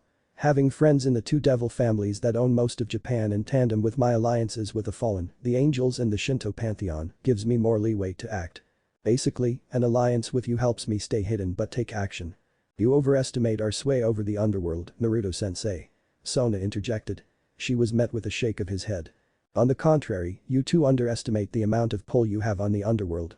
And now that I am training you for the young devil's meat, your influence is just going to rise. What proof do we have that you'll be a good teacher? Rias asked. Sona realized that she had forgotten to tell Rias that the person who trained her own brother was none other than Naruto himself. Surprisingly, it was Arya who answered her. Well, Naruto did train Riser. Rias almost leapt out of her seat. Done. We'll be in your care, Naruto-sensei. Sona merely sighed. Updates on other stories. The anomalous one due to the introduction of new characters in the Overwatch universe, I've had to rechart the entire story. I'm gonna write a new chapter once I can figure out how to inculcate both Doomfist and the Moon Map. Their true colors are WBY fans, rejoice. Another author has adopted the story. I don't know how he plans to salvage it, but I'll put up his new chapters nonetheless after a bit of editing, of course. That which remains the first chapter wasn't very well received. Well, I have the storyline charted out, I'm not sure if I should concentrate on it. New RWBY story well, soon. Which by my standards could be a week or 2 years. Chapter 6. Hey there, guys. So, I know this chapter's been long due, but 3 things contributed greatly to my rather long leave of absence from this story. Firstly, I had a few new projects in my mind. I've been working on 2 new RWBY stories, one of which I've recently published. I wrote the entire thing drunk, so I understand if people don't like it. The second one is an Aratoxaby cross and will grace this side early next year. It's been a challenge for the second story because it is something pre-canon, hence the amount of research and world building that have gone into it have been mind-boggling. Hopefully it'll be received well by y'all folks. Secondly, I've had to read the DxD light novels because the anime hasn't caught up to the point in canon where I plan to pull this story away from it. Now, I have very little love for these novels, so it took me a lot longer than I wanted to actually sit through them. Thirdly, I'm in London with some extended family for my Christmas vacation, which places me quite far away from a usable PC. This is the first chapter I've written using a mobile, and I'm not very good with a mobile keyboard. Anyway, moving on, here's the chapter. You wanted to see me, Sona. The demure look on Sona's face let through a lot more than she wanted to show. While the person who sat in the counselor's office was still very much Naruto Uzumaki, it did little to remove the mental shock that forced Sona's respect, a kind of reverence she held for devils far above her stature. While Naruto had made it amply clear that he didn't want the two heiresses to treat him like anything but their effervescent and friendly school counselor, it was hard to forget that signature of power Sona had the fortune of witnessing that one day, weeks ago. It was hard to remove Naruto Abidan from her mind, even though Naruto Uzumaki was the one she was addressing. I had a few questions for you, Sensei. Sona wrested control of her confidence back from her instinct. Naruto had asked them all to treat him like an equal, and she did not want to disappoint. Naruto breathed a sigh of relief. Oh. I was so sure that the reason for your visit today was to get your psychological report re-analyzed. Answering some questions is a lot less taxing. He stated, motioning for Sona to seat herself. It took Sona a second to remember which reanalysis Naruto was talking about. Of course, she had weaseled out something of that sort from him, even after losing a chess match to him earlier in the semester. After what all had happened in the span of the last few months, that contest of brains had almost been completely forgotten by her. Funny, she'd taken it as a personal slight back then, and now it seemed like something so petty. I wanted to ask you a few questions about the war to begin with, if you don't mind. Naruto nodded once. The Civil War, right. No issues, fire away. Sona raised an eyebrow in surprise. You're willing to answer personal questions about the war, things that have been redacted by the houses. Knowledge like that can be considered heresy, and you have no issue divulging it all. Naruto shook his head. Devilkind has tried age and age again to bury both knowledge and people. They are very good at the latter, but seldom succeed at the former. If I don't answer you today, you'll get answers from others tomorrow. You're the scion of the Citri, and I'm pretty sure you'll not take over your family's affairs as a half-informed tool. Sona found it hard to argue with that sort of logic. She had an inkling that her parents knew, and that was before she found that book in her family library. Her parents were part of the war too, there was no way they couldn't tell the lies from the truth.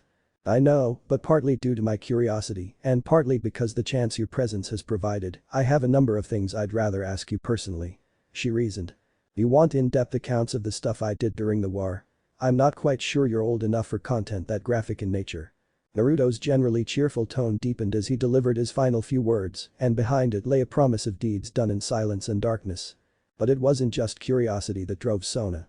The Citri heir liked to think of herself as both a strategist and a pragmatic strategist, if she'd be so bold.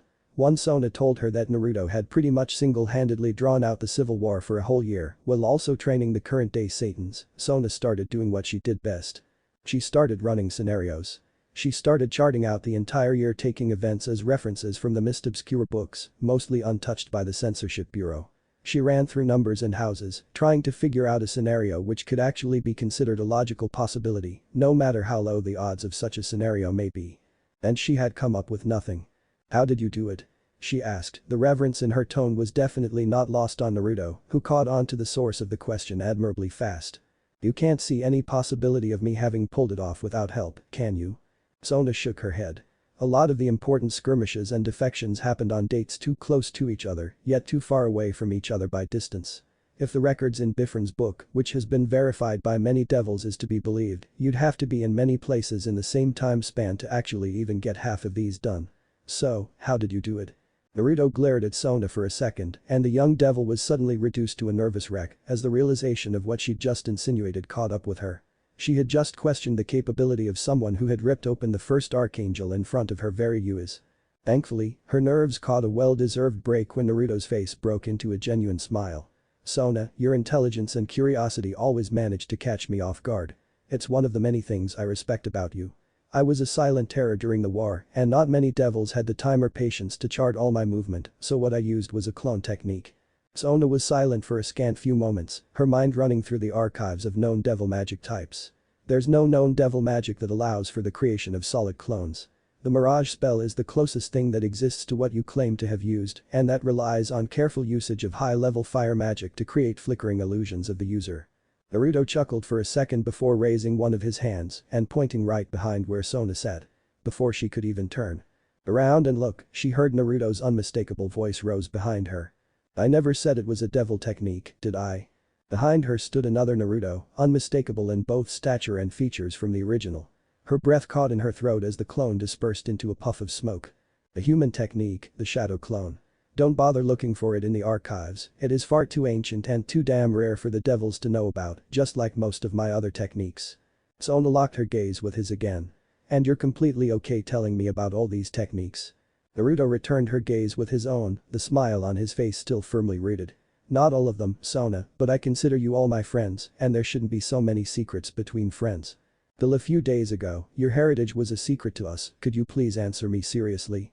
Naruto was silent for a second. To be honest, had Amenadiel not attacked, you'd never know the truth. Sona's eyes narrowed. "You hold this secret as close to your heart as possible, yet you jumped in to protect us without any hesitation. You sacrificed your prized anonymity for the sake of people you care so very little about. So, I ask again, why do so much when you have so little to gain?" Silence overtook the room, and just as it felt like Sona's question would go unanswered, Naruto started to speak. "I help you because you are good people. I do not lie when I say that I consider you my friends. We're of the same race, we both have similar values, and I'd rather be dead than not help when I can. It is one of the irritating traits that I've grown up with, but not one that I necessarily hate." Sona wasn't buying it, though. "There's no way that you don't know who I'm related to. More so, there's no way that you don't know who Ria's elder brother is. I know about your distaste for Surzich's sister made it pretty damn obvious to me, so why did you save us? Because I cannot in any circumstance judge you as individuals just because of who you are related to." Sona stopped, she physically came to a halt as her mind struggled to come to terms with what he had just said. Devil society to this day operated on family connections. The individual was seen more as an extension of a family than well an individual. Saying that it mattered little who they were related to would be considered a white lie.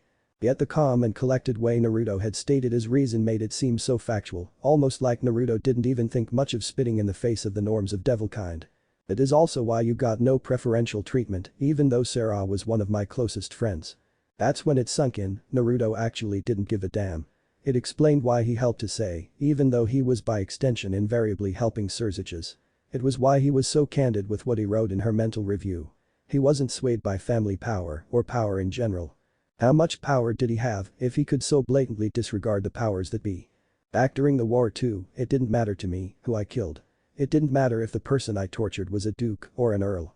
Surzich's gave me targets, I brought them to him. If they were hard to crack, I softened them up for him. That's how I extended the war. Despite her mind telling her it was a bad idea, her next question was out of her mouth before she could take it back. "What did you do to the ones that proved hard to crack?" Naruto chuckled. "Well, my method of torture was very different from the devil staple.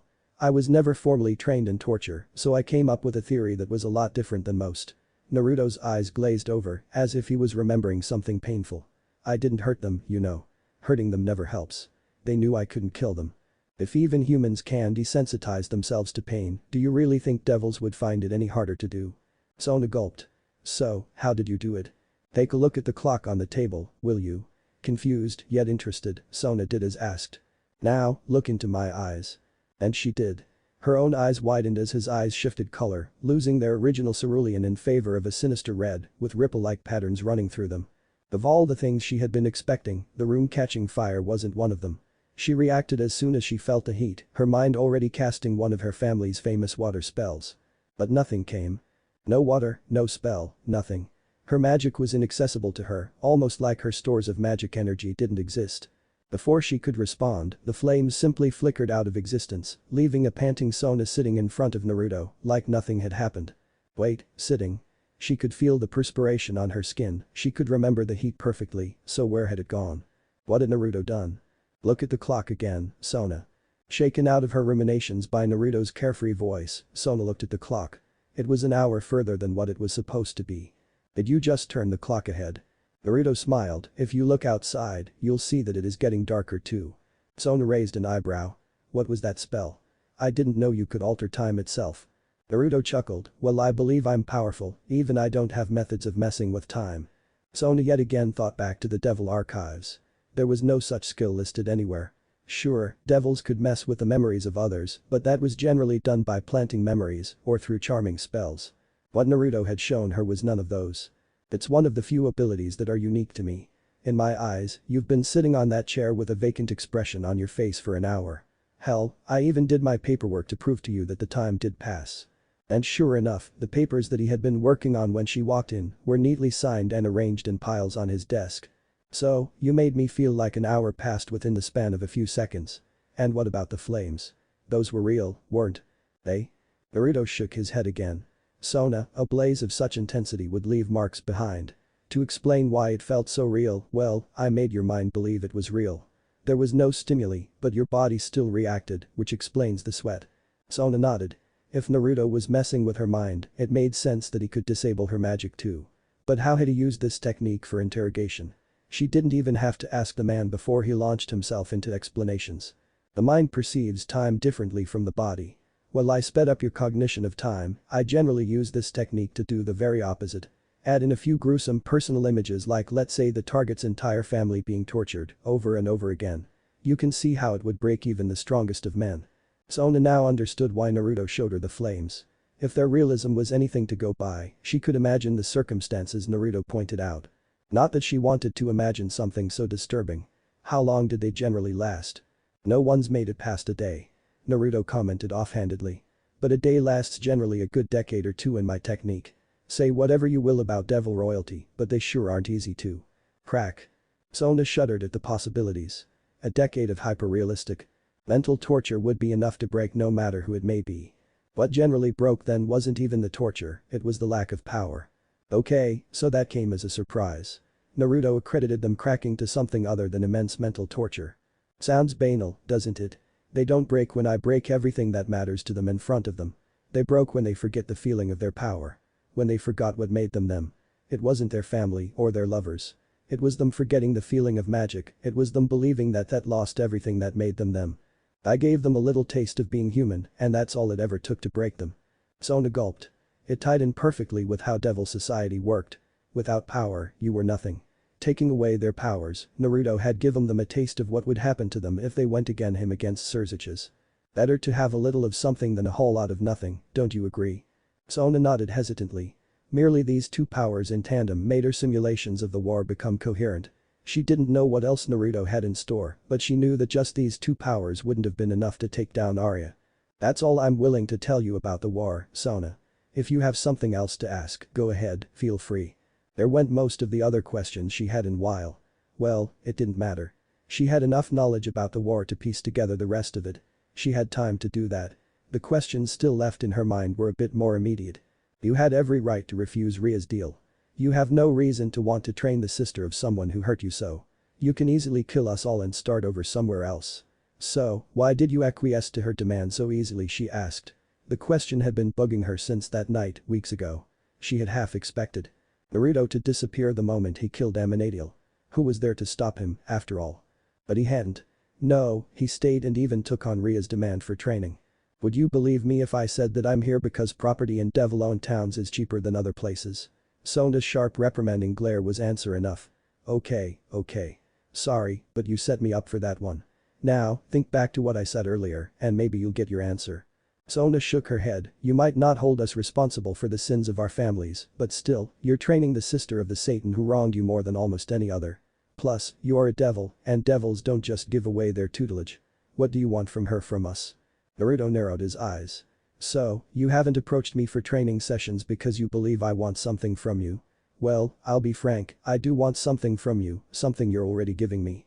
Sona raised an eyebrow, and what exactly are we giving you that you can't get on your own? Naruto shrugged, cover, duh. Who'd expect someone with my circumstances being this close to Japan's devil hotbed? Well, I could live the existence of a sage somewhere out on the poles, surrounded by penguins. I need to be in constant contact with the world. What better way is there of doing so than being present in the one place on this plane where things are bound to get interesting? Sona nodded grimly, I see your logic there. Plus, if you were with us constantly without being hostile, it would desensitize the devil world to your presence. I'm glad that you catch on so quickly, Sona.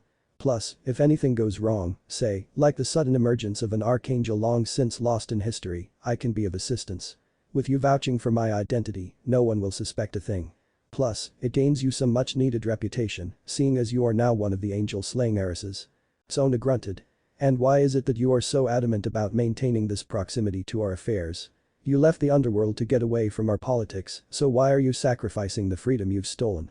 Naruto was silent for a moment, his eyes vacant, lost in memory. Because I can feel something coming, Sona. You feel it too. You all do. The dragons have awoken and things are afoot. I owe it to my duty to be here in case I am needed. Sona sighed. That was probably all she was getting out of him, if his vacant expression was anything to go by. I'll take up your offer for tutelage, considering that I'm keeping up my end of this farce of a bargain, if you are still willing. Sona stated. I also noticed how you dodged that question completely. Naruto shook his head. I didn't dodge that question, Sona. You know why I want to train you? I want you and Rias to survive. You're the future of the devil race, and I'd rather not have you end up like your siblings, no offense. Sona shook her head. None taken. I'll meet you for training on Monday. Have a good weekend, sensei. It wasn't until Sona reached home that she realized that she had completely forgotten to tell Naruto about the upcoming class visits. Not that she wanted to tell him anyway. She wanted to see how he dealt with it. Naruto, not to sound worried or anything, but why is there a congregation of devils standing at our door? Naruto's eye twitched. He too wondered what series of events had led to this. Just past the closed main door of his house, he could detect 5 very familiar magical signatures. He had only been expecting 3 and was definitely not looking forward to seeing the other 2. As he opened the door, a small part of his mind almost egged him into hurrying out of the house, leaving Raziel to deal with them. But he knew that the fallen angel in his house wasn't the most tactful person he knew. So he stayed and greeted them with the most genuine fake smile he could muster. It almost crumpled instantly when he saw them. Rias and Issei stood in front, the male of the duo carrying a number of heavy bags with noticeable effort. Behind them stood Asia, who was supposed to move into his place today. A little distance behind them stood the 2 that he had no plans or inclination to meet. Surzich's Lucifer and his wife. Wow, Graphia, you were right, he really looks like Naruto. I am Naruto.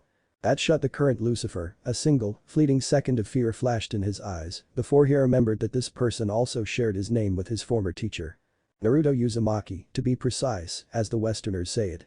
Come in, Asia. Raziel will guide you to your room. Generally, he would never delegate menial labor to a 12-winged archangel, but it was the easiest way to get both her and the younger devils out of the picture. It would give him time to scramble up a defense, and Raziel wouldn't be there to pick it for factual inconsistencies. On the negative side, he'd be alone in a room with those 2. As the 3 young devils scurried off towards the no longer guest room, Naruto gave Surzich's another look over. He had certainly become a lot more king-like in his time as Lucifer. There was a gate to him, an unspeakable power and charm that not many could refuse. He had become exactly what the devil faction needed. He had reached his full potential, and to Naruto, it was kind of disappointing. I don't know you, and I didn't catch your name during our last meeting. If you come inside, we can rectify that over a cup of hot beverage. Surzich's nodded eagerly as he followed Naruto in. Graphia took the rear, closing the door behind her. Take a seat in the living room, I'll get some tea started, unless you prefer coffee. Naruto asked. Surzich's shook his head as he motioned towards a seat, asking Naruto to sit down too. We have tea, you don't need to bother. Graphia monotoned as she summoned 3 cups of tea complete with saucers and cream. Well, that surely reduces my workload. Anyways, I'm Naruto Uzumaki, I'm the counselor at Kuo High, but you probably already know that. Now, if I may be so bold to ask, who are you and to what do I owe this unexpected pleasure? There was no sarcasm or hate evident in his voice, even though the word sounded rather sharp. He was simply a homeowner who wasn't expecting guests. This here is my lovely wife, a stern gaze from Graphia stopped Surzich's in his tracks. Queen, Graphia Lucifuge. I'm Surzich's Lucifer, I was sure I sensed you. Why are you here? For the second time, Surzich's was interrupted. This time by Raziel, who half just gotten done with the kids, leaving them to set up the room for Asia by themselves. Naruto had not expected her to return this fast. Raziel, it is nice to see you again. You should sit down, you're one of the major reasons I'm here. Raziel would have continued antagonizing him, but Naruto's presence made her reconsider. She shrugged and took a seat for herself. Seeing her properly seated, Naruto spoke. So you're the Lucifer, huh? I thought you'd be a Grimoire, considering that Rias looks like Mini-you, but female. Surzich's shook his head. I was a Grimoire before I was given the title of Lucifer. The original Lucifer died during the War of the Actions. Naruto's eyebrow rose, you look pretty young. Are you Ria's father, by any chance? Surzich's froze for a second. Naruto was trying to show that he knew precious little about the underworld, and calling out Surzich's inner sis-con was the easiest way to make sure he didn't look underneath Naruto's cluelessness. No. Not at all. She's my sister, the best sister a man could hope to have. Creepy answer aside, Naruto gave himself a mental pat on the back for the success of his maneuver. Okay then. So, why are you here? Surzich's took a sip of his tea. Naruto noted that Grafia hadn't added anything to the conversation, typical. Well, part of the reason I'm here is you too, and part of the reason is tomorrow's class visit. Naruto didn't miss the fact that Surzich's said you too instead of just Raziel. He already knew that Raziel's detachment from the fallen and her amazing power would surely bring interest from devils. But why him? Surzich's coolly answered the question Naruto hadn't even asked yet. I want to thank you for convincing Susanoo to train Issei. Don't bother denying it was you, cause I asked Rias about it right after the tournament. You curry favor with the Shinto pantheon and you used it to secure training for someone you shouldn't even care much about. I thank you for your selflessness. As for you, Raziel, you defended my sister when I could not. I do not know how powerful this Amanadiel was, but what little our glyphs picked up was nothing less than impressive. You stopped a war before it could even begin, and for that, you have my thanks. Raziel simply nodded, but Naruto knew that Surzich's wasn't done yet. It would also be remiss of me not to reward you. Ria's already told me that you do not wish to be part of her peerage, Naruto, and there is no way that she can convert Raziel with her power. So. The ornate-looking case materialized in Surzich's hand. He opened it and took out two pieces. Both were bishop pieces, but one was a lot different than the other. It has a dark aura around it, visible even to those without sensitivity to magic. A mutation piece. I would like to offer you places in my peerage. No thanks no. Surzich's was stunned by how fast both of his potential recruits shot him down. A look at them was enough to explain that they more than understood what all came with being a part of a Satan's peerage. That same look told him that neither really cared much for any of it. Well, I had to try. Not gonna say I'm not disappointed. Anyways, why are you here, Raziel? I thought Azazel would be glad to have you back. The fallen cow definitely use a more competent leader too. Raziel pointed her gaze towards Naruto. I'm here because of him. Surzich's leaned back into his seat. Interesting. Abidan was your major rival back during the war, wasn't he? Raziel nodded. Yes, he was a most infuriating opponent. I've never lost to a devil other than him and the Phoenix. Surzich's whistled. So, you fell because of this Naruto? Raziel was silent for a moment. Among other factors, yes. Surzich's grinned at Naruto. You, sir, are a lucky bastard. To have an archangel fall for you. You're even living together. So, Raziel, how's your experience being in a relationship with a human? Naruto made to correct him, but was stopped as Raziel answered. He's an ideal boyfriend. Now, it was Naruto's turn to be flabbergasted. No wait, what? Raziel leveled him with a flat look. You care for me, provide for me, look after my well-being, you're there whenever I need you, and most importantly, I fell for you. Naruto was pretty sure that Raziel had read that definition of a boyfriend off some Tumblr blog and taken the meaning of falling for someone very, very literally. Surzich's, meanwhile, found the scene truly hilarious.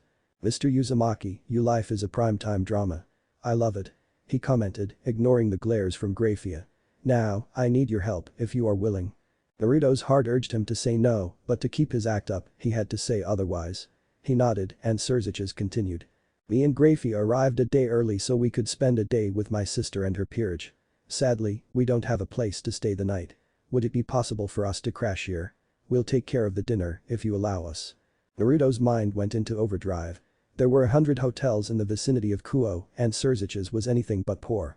The only reason he wanted to stay was because he wanted to talk to Naruto, but about what? There's no way he could have figured out who Naruto truly was, so what was it? Sure, you can stay. Asia has just set up in the guest room, Grafia can stay with her. You'll have to use the retractable bed in my room, but it should be comfortable enough. Surzich's gave them another one of his patented fake smiles. Well then, we'll get dinner started.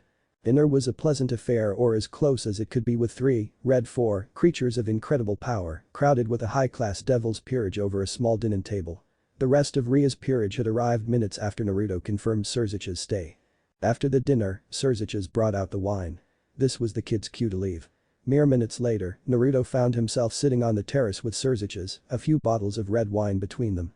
If Surzich's wanted to get Naruto drunk, his plan had backfired. Samsara passively removed all venom from Naruto's body at a very rapid pace. And all alcohol was venom, albeit the good kind.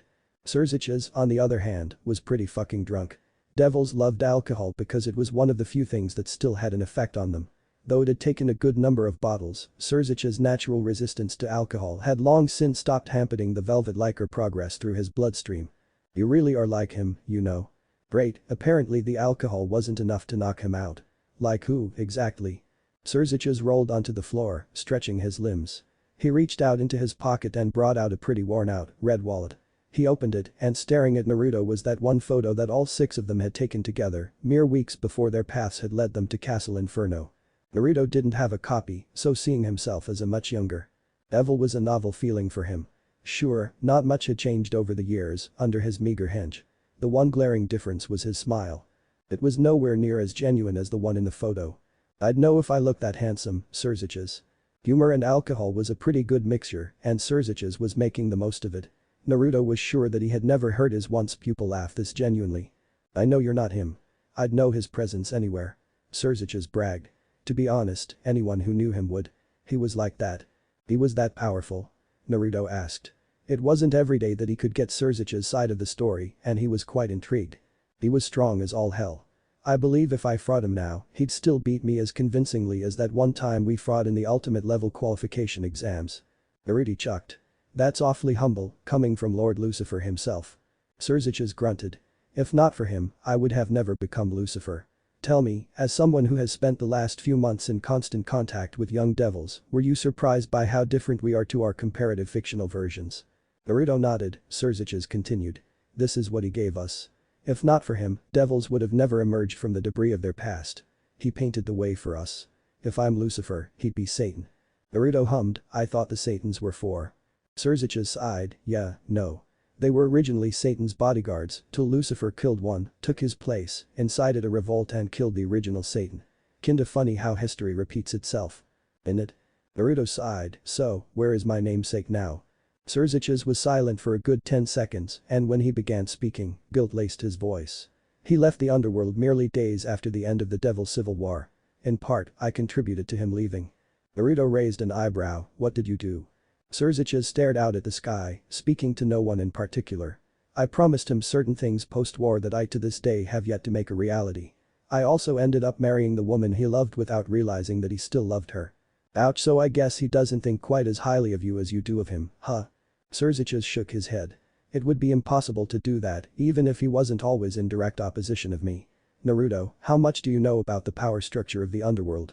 Naruto shrugged, I guess it's a power begets stature kinda situation. Surzich's nodded. That's quite accurate, but not detailed enough. Power will get you far in the devil society, but what sets you apart further is how close one is to the ideal devil. Naruto was quiet for a second, real confusion welling up inside. I'm sorry, I didn't quite understand that. Surzich's sighed, you know about the 7 deadly sins, right? Yeah, we all have one of them. Mine is pride, and it is quite visible, isn't it? Naruto shook his head, you're being humble right now. Surzich's chuckled mirthlessly. I'm not being humble, Naruto. I'm just stating facts. The chasm between me and Abidan was of gigantic proportions. I've come pretty close to the definition of an ideal devil, but I still succumb to my sin far too often for my liking. What was his sin? Surzich's barked a short pained laugh. That's the clincher, Naruto. No one knew what his sin was. He had such perfect control over it that it never surfaced. I even asked Arya and Graphia and even they don't know. Of course they didn't. His sin was easy to hide. Nothing truly ever got him angry enough to fall prey to wrath. Back when we were kids, he was like a role model to us. People looked at the great phoenix in awe, but whenever I did, I saw him too, power, with a vacuo of perfection, can be truly deadly. Okay, this was new. He had spent his entire tenure in the underworld working in Arya's shadow, so this was new to him. I was truly jealous of him, you know. Surzich's continued, his words hitting Naruto like revelations. He had everything I wanted. He was everything I wanted to be, and most importantly, he had the sole attention of the girl I loved. Of course, Graphia had to fit in here somehow. Arya Phoenix. Okay, what? Naruto looked at Surzich's like he had just grown a second head, the Devil Lord at least had the courtesy of looking sheepish. Yeah, No, shocker. I hadn't fallen for Graphia back then, and I was a teen. She has one Haluva personality, you know. Naruto nodded, calming down a bit. Arya had suitors lining up for her ever since her birth. Devils were always and will always be drawn to power, like a moth to a flame. At least he was over it. Even my last try to get her to marry me failed horrendously. Well, I guess I'll just have to keep trying. Okay, maybe not. I'm sure your wife would like to have words with you after she hears that. Surziches was silent for a few seconds. She's all for it, actually. Because she is a devil from the extra houses, her marriage to me will never be legal. I need to take a second wife at some point of my life. I'd much rather not have a political wedding, but the only two women I know who fit the bill both hold a torch for the same guy. Naruto would have been surprised had he not known. Selfless, it was something Grafia had always been, but giving away the man she loved just because of some millennia-old laws. That was a bit too much even by her standards. You know, Abidan never realized how much those two loved him. Well, he did get to know about Arya before he left, but Seraphil never got to say her goodbyes. Naruto had to hold back a gasp. Seraphil liked him. Of all the people she could choose, she chose him. Hiccups, eh? Alcohol will do that to you. Speaking of which, did we polish off everything in the house? Naruto shook his head. One of the bottles that Michael had funded for him appeared in his hands, released from the scroll he had brought them back in. Surziches took the proffered bottle with a thanks. That's a pretty neat trick, you sure you ain't some kind of Shinto wine mage? Naruto just sighed. So, the Phoenix woman I met loves my namesake. Well, that explains her reaction to meeting me. Surziches grunted. Yeah, I heard a bit about that from Grafia. How did that meeting go? I wasn't talking about the meeting, you know. Surziches' eyes widened with surprise as the meaning behind Naruto's words hit home. You and her and you yep. Surziches was silent for a moment, trying to digest the fact that a random human had done in a day what he hadn't been able to in centuries. Naruto, I don't know what to do right now. Half of me wants to destroy you, but the other half of me wants to ask you for tips. Naruto simply gestured towards the bottle in Surziches' hands. How about you do neither and instead pour both of us some of that and go on with your story? After a second of hesitation, Surziches did exactly that. So, pretty much my entire life, I was always comparing myself to him. I thought all that would change once I became Lucifer, but it just got worse. Surziches drained his entire glass in a single gulp and started pouring more. It wasn't long after I became Lucifer that I realized just how far out of my depth I was. I was trained by my family to manage an estate, not a country. I realized that Naruto was our only safeguard from the council, and he was suddenly gone. By the time that I had actually solidified my position enough to stop fearing them, they had come to the same conclusion. Naruto sighed. Let me guess, they wiped his existence from the records, didn't they? Surziches nodded. I consider it my greatest failure, you know. I let them erase his whole existence. It used to keep me up at night. I'd keep thinking about what I'd have done differently if I was more like him. I wondered how I'd face him if he ever decided to return and learn that no one even knew of his existence, save for a very select few. I wonder if he would forgive me for all that I've done. He won't. Surziches shut down like an old Windows PC, his eyes suddenly a lot more dulled. I know, I don't even have the guts to face him. But I think that he'll understand. He might not ever forgive you, but I think he'd respect the fact that you at least tried to do right by him, your lack of success notwithstanding. Surziches narrowed his eyes. And how do you know that? Naruto took another sip from his goblet, savoring the taste of the wine. I'm a psychiatrist, Surziches. I'm also a firm believer that if you strip away the pride, bravado and power-hungry attitude of a devil, you're looking at something that is functionally as human as can be. Surziches was silent for a moment, suddenly he burst into laughter. When his fit subsided, he finally gave Naruto a baleful look. Thanks for saying that, Naruto. I guess I always knew it, but just needed someone with his face to tell me. Naruto finished his glass. It's what I get paid to do, Surziches. I listen to people, and I do not judge. At least not most of the time. Where's Surziches, Grafia? The maid was drawn out of her state of constant alert by the chirping sound of the childish Mayu who posed the question. Of course, she could have begun with a simple hi, but that wouldn't be quite befitting a person who loathed her quite so much. Between Arya and Seraphil, she couldn't decide who disliked her more. He was up drinking with a new friend he made. Last I saw of him was him trying to cure his hangover. He's lucky his new friend knows healing magic. She didn't miss the twitch from Sona when she mentioned that specific branch of magic. The young devil knew something that she didn't, and Sona had never been one who could keep secrets worth a damn. Too bad that interacting with her would send up red flags for Seraphil. As much as she liked to exercise every once in a while, she didn't like her odds against Seraphil on the best of days. I did hear that you two went to meet a fallen archangel last night. I'm quite surprised you found a fallen angel both capable and willing to treat a devil. That comment came from Surziches' father himself, Lord Zeodicus Gremory. Behind her stood his wife.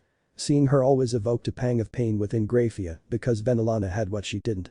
The loving and perfectly legal marriage. It wasn't the angel that was healing Surzich's, but her human retainer. This sparked an interest in Venelana. A human with healing magic. My, isn't that rare? Very rare. I hope Surzich's is trying to scout him for his peerage. Even I wouldn't mind having a piece like that in mine. Zeoticus chimed in. Grafia just shook her head. I believe that neither the angel or human have any interest in becoming devils. Surzich's did try to get them for himself, but they didn't hesitate to turn him down. Zeoticus grumbled under his breath. I'd like to try and recruit them myself, though. Maybe they were simply put off by my son's childish antics. Don't talk about our son like that, at least not in public, my dear. Venelana chided. Zeoticus did cow before his wife, but the determined gleam didn't quite leave his eyes. I have to say that unlike normally, that was not the case. I think they took something of a shine to Surzich's, if I may say so myself. Grafia stated. Since when were you a good judge of social situations, Grafia? Seraphil offhandedly commented. Grafia smothered the anger that rose up inside her, choosing not to rise to Seraphil's bait. I feel his presence, he's in the school. Zeoticus proclaimed and promptly set off in the direction of his son's power signature. The group of adult devils made to follow, leaving Sona and Rias behind. You actually took your brother to Naruto-sensei's place last night. I thought there were limits to how stupid you can be, but I guess I was wrong. Sona's comment made Rias flinch, but she held on to her public facade. He came to the human plane a day earlier than expected. Part of why he did that was because he wanted to visit Raziel and Naruto-sensei. We're lucky that Naruto-sensei is smart enough to keep away suspicion. You're lucky that Kuo survived the night. I'm actually quite surprised by how good Naruto is at putting up facades. When my brother called this morning, he seemed a lot happier than he has been in a long time, almost like a huge weight had been taken off his chest. Sona nodded, pretty sure he got some sort of closure by talking to Naruto. We'll ask him for details a bit later. Right now, we should pay him a visit. It seems the worst has happened. Rias had an eyebrow in doubt, the worst. What do you mean? Sona answered her by pointing at the window of the counselor's room. There was a line stretching all the way from the building to the ground that they currently stood in. And it was completely comprised of young mothers, each lined up with her kid, waiting to see Naruto. The women have found him. Rias sighed. Do we help him? Considering how long the line is, this could take some time. Sona shook her head and pointed to the window again. As Rias followed her gaze, she saw Naruto pretty much jump out of the window, stick to the building's side walls, and escape before anyone could stop him. His face was morphed into an expression of absolute fear. It's funny to see someone as mighty as him squirm under the pressure of something as harmless as fangirls. Sona quietly commented. Still awestruck by what she had just witnessed, Rias merely nodded in confirmation. Why must I always attract fangirls? Naruto was still shivering 10 minutes after he made his daring escape from his office, which had turned into a den of danger from the safe space it was supposed to be mere moments after the parents arrived. He currently sat huddled up behind one of the exhaust pipes that protruded out of the school's roof. His breathing was labored not because he was tired, mind you, but due to fear. Fear of the one foe he found himself incapable of beating. Oh, so that's where you went. Man, I was so surprised to see a human run up a building sideways that I almost couldn't keep track of where you went. Fuck, he knew that voice much too well for its presence to provide him any comfort. He knew she was going to be here today, and he had hoped that staying locked in his office would be enough to keep her attention away from him and focused on her dear sister. But he was wrong, and there she stood. Seraphil Leviathan, the woman who had apparently loved him for a few centuries now. And he had just learned of it last night. Sorry, but the women of this school are rather rabid.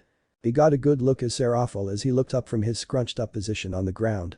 He had to work pretty hard to not laugh because the Seraphil he knew was very different from the one he remembered. Apparently, some stroke of genius had convinced her that dressing like a magical girl was a good idea. It would have been cute too had she changed her body into that of a teenager's completely. Sadly, she hadn't de-aged one very prominent part of her body. It was hot, but the wrong kind of hot, the jailbait kind of hot. Well, you're a colorful one, ain't you? And you look exactly like him. Both Arya and Azazel's dossier had detailed accounts about Seraphil's childishness, but the tone in her voice as she saw his face was enough to remind him that all that childishness was a mere facade. It was a way for her to rile others up. Seems like his penchant for mischief had rubbed onto her. But it wasn't some deflection of tone that caught Naruto off guard. That honor belonged to the look on her face. He saw the hope and how soon it faded when she realized that the person who could pass for an identical twin of the one she loved didn't even know of her. The pang of guilt shot as hard as the hope was replaced by pain. It was at that point that Naruto realized what he had done to her, to someone he cared for so much. It was at that point that he made up his mind. She deserved to know. It was a calculated risk because he knew how Sarah's loyalty worked. Like Arya, she wouldn't sell him out. A magical girl, really Sarah? The resultant confusion morphed into sudden happiness before being replaced by a look of anger. Her magic morphed into existence as her eyes filled with tears. Naruto sprang at her, barely able to touch her and activate her ration before she launched her magic. On the other side of the school, Surzich's eyes widened in surprise. Sarah had just disappeared from campus with Naruto. If his previous experience with Arya was any indication, he knew exactly where they had disappeared off to. "You're one smooth bastard, Naruto." Surzich's couldn't have possibly been more wrong. The place Naruto had taken them was a lonely mountain somewhere in the Himalayas. It was one of his emergency arenas in case he needed to go all out without wiping off a small city by mistake. And he was going pretty hard. He could shut down Seraphil with some effort, but trying to dodge her attacks in a place filled with her natural element was no easy task.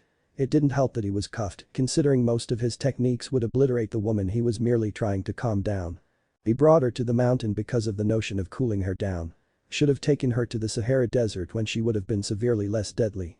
Speaking of which. You. Come back here and take your punishment like a man.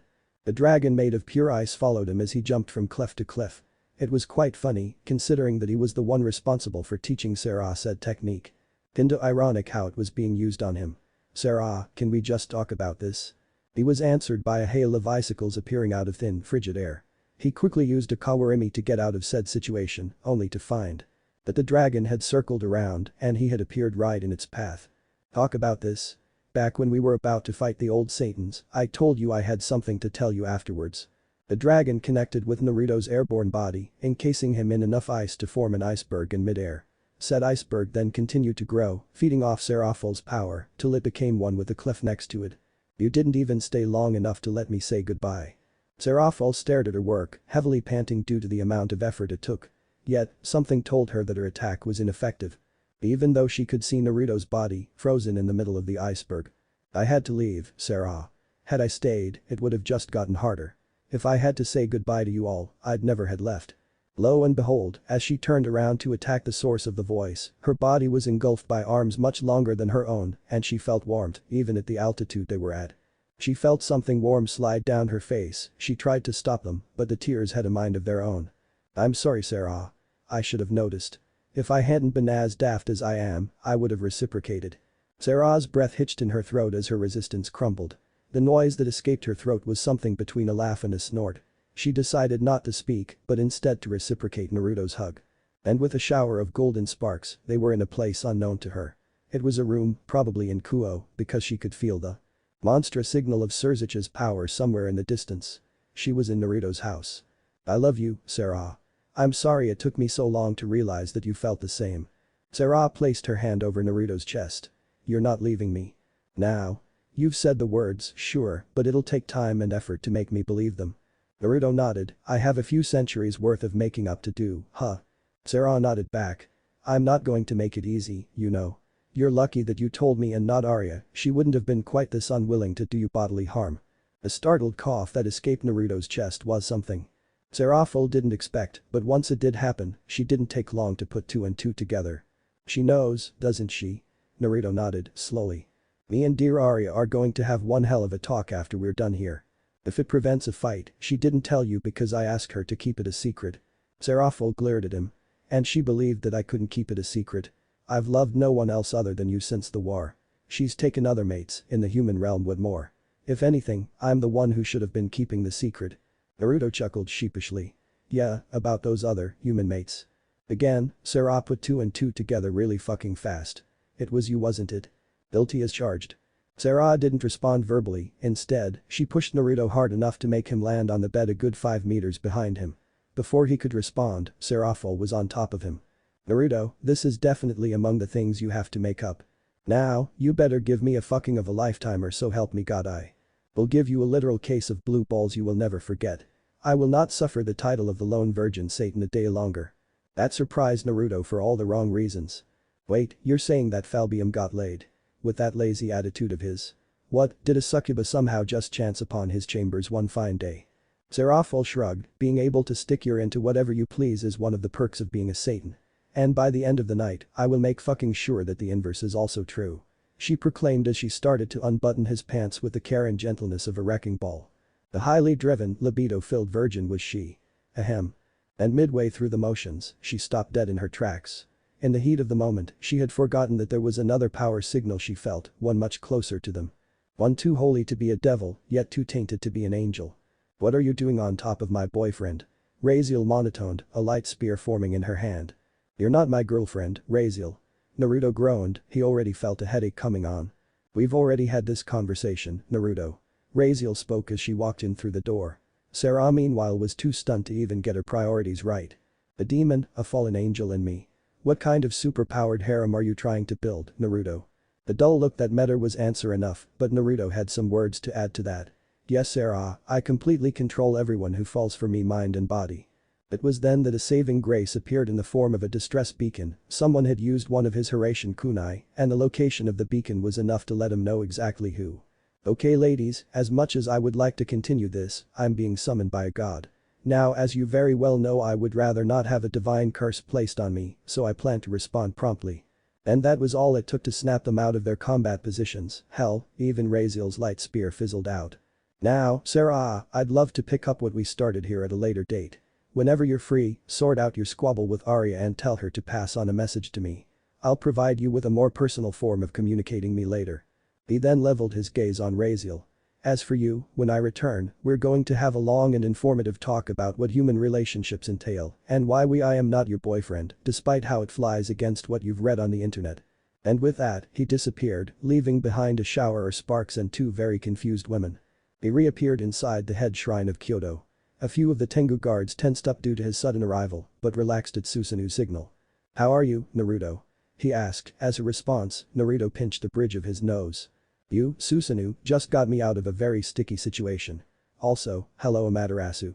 While the goddess wasn't physically present in the human plane, he could feel her presence in the young kitsune who sat at the base of Susanu's throne. He didn't need to feel her presence to know that she was there, though, because the female kitsune was positively radiating holy light. Hello, Naruto, it has been far too long. The voice came from both nowhere and everywhere. That was the thing about divine possession, it wasn't really a physical phenomenon.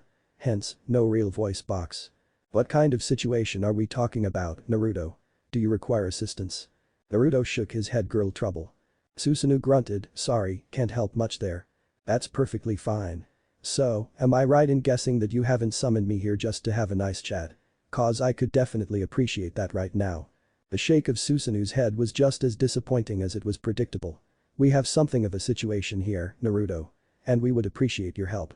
Naruto sighed. Laid on me, how bad could it possibly be? Someone stole an artifact that the Christian pantheon gave us for safekeeping after the Great War. Oh, so it was that bad. And what exactly is this artifact? The room was silent for a few moments, it almost felt like everyone was waiting for someone else to answer Naruto's question. It couldn't be that bad. Kakabiel had stolen 3 Excaliburs and Bloodthorn. This artifact had to be at least marginally less significant to the Christians. It is a body, a cadaver that was stripped of its soul long ago. It was placed in the land of Yomi, for no soul bar that of gods and devils may trespass there. It was Amaterasu who answered, in a voice too subdued to belong to a goddess such as her. And whose body was this, exactly? Again, silence greeted him. This time, it was Susanoo who broke it. The body belonged to a fallen one named Hell. The one who eventually became the original Lucifer. Amaterasu finished for her brother. And it has gone missing. How would you respond to that? Ask a random yakai from his position on a pillow across the room, and for him, Naruto had only one response. Well, fuck me over sideways, yeah. And that's the end of that. This chapter was written on a mobile, so it'll have thrice the amount of typos. Next chapter will come out sometime in January, I promise. And we'll be pretty much diverging from canon come next chapter. There will still be the general backbone of canon events, but the differences will be plain as day to see. Also, follow me on Twitch. I stream under the name KILM3 and you can join in any time between Thursday to Sunday and I'll probably be streaming. Do drop by and make my day. Prurin. Chapter 7. Holy fuck, this one took serious time to write.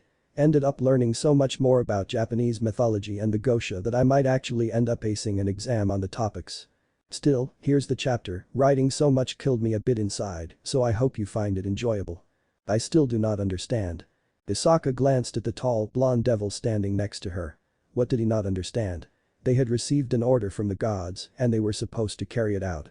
She would have understood if Lord Susanoo had sent an ultimate-class devil with her, or maybe even one of the Satans, but serving as a guide to this clueless devil was not what she'd expected to do today. It's a simple directive. We've sealed off the exit to Yomi behind us. The body was stolen yesterday. We have to apprehend the thief and reclaim the body. You're a devil, you know how important it is that Hell's body stays in Yomi. The blonde scratched his head. Yeah, about that I had no clue that the body of Hell was in Yomi. Hell, how did this even happen? I thought Lucifer was killed by Michael back in the Great War. Isaka growled. Of course. He wasn't just a devil, but probably also a stray. Well, the devils would respond to such a problem post-haste. The mere knowledge that the Shinto allowed something of this importance to be stolen would bring their competence under scrutiny. While the Japanese gods were strong, they couldn't withstand a takeover by other factions, especially considering they weren't a very widespread religion even in their own country. Hell shed his first body when he and the Mao defeated the original Satan. He carved himself a new body from that of Satan's and hence gained the name Lucifer. He hid his old body away, covered it with his power too, making it borderline indestructible. Yusaka answered two questions at once, considering Naruto's next question was definitely something along the lines of why didn't they destroy it when they had the chance. The blonde nodded. So, why the Shinto underworld? Surely they wouldn't want to leave such an important artifact with someone else. Yusaka sighed. Do you know nothing about Yomi? Why are you even here? A blank look from Naruto told her that he was completely clueless about this arrangement. Well, the reason why Yomi was used instead of the underworld was twofold or threefold, actually. For one, the Christian devils share our underworld due to their religion being practiced in Japan alongside ours. As such, the only souls that can survive inside Yomi are ours and yours. Naruto nodded. Okay, so what you're saying is Hell's soul is still alive? He asked. Yusaka was expecting the panic that generally followed said revelation, there was none to be found. Instead, she found his gaze to be piercing, calculating. Why yes, the soul of a creature that old cannot be destroyed. Yusaka stammered, surprised by the sudden change in Naruto's demeanor. If given the chance, it could re-assimilate itself in its own vessel. While Hell wasn't as powerful as Lucifer in his heyday, he was still a super-level angel, possibly the strongest of the heavenly pantheon. So, we can't destroy the body or the soul.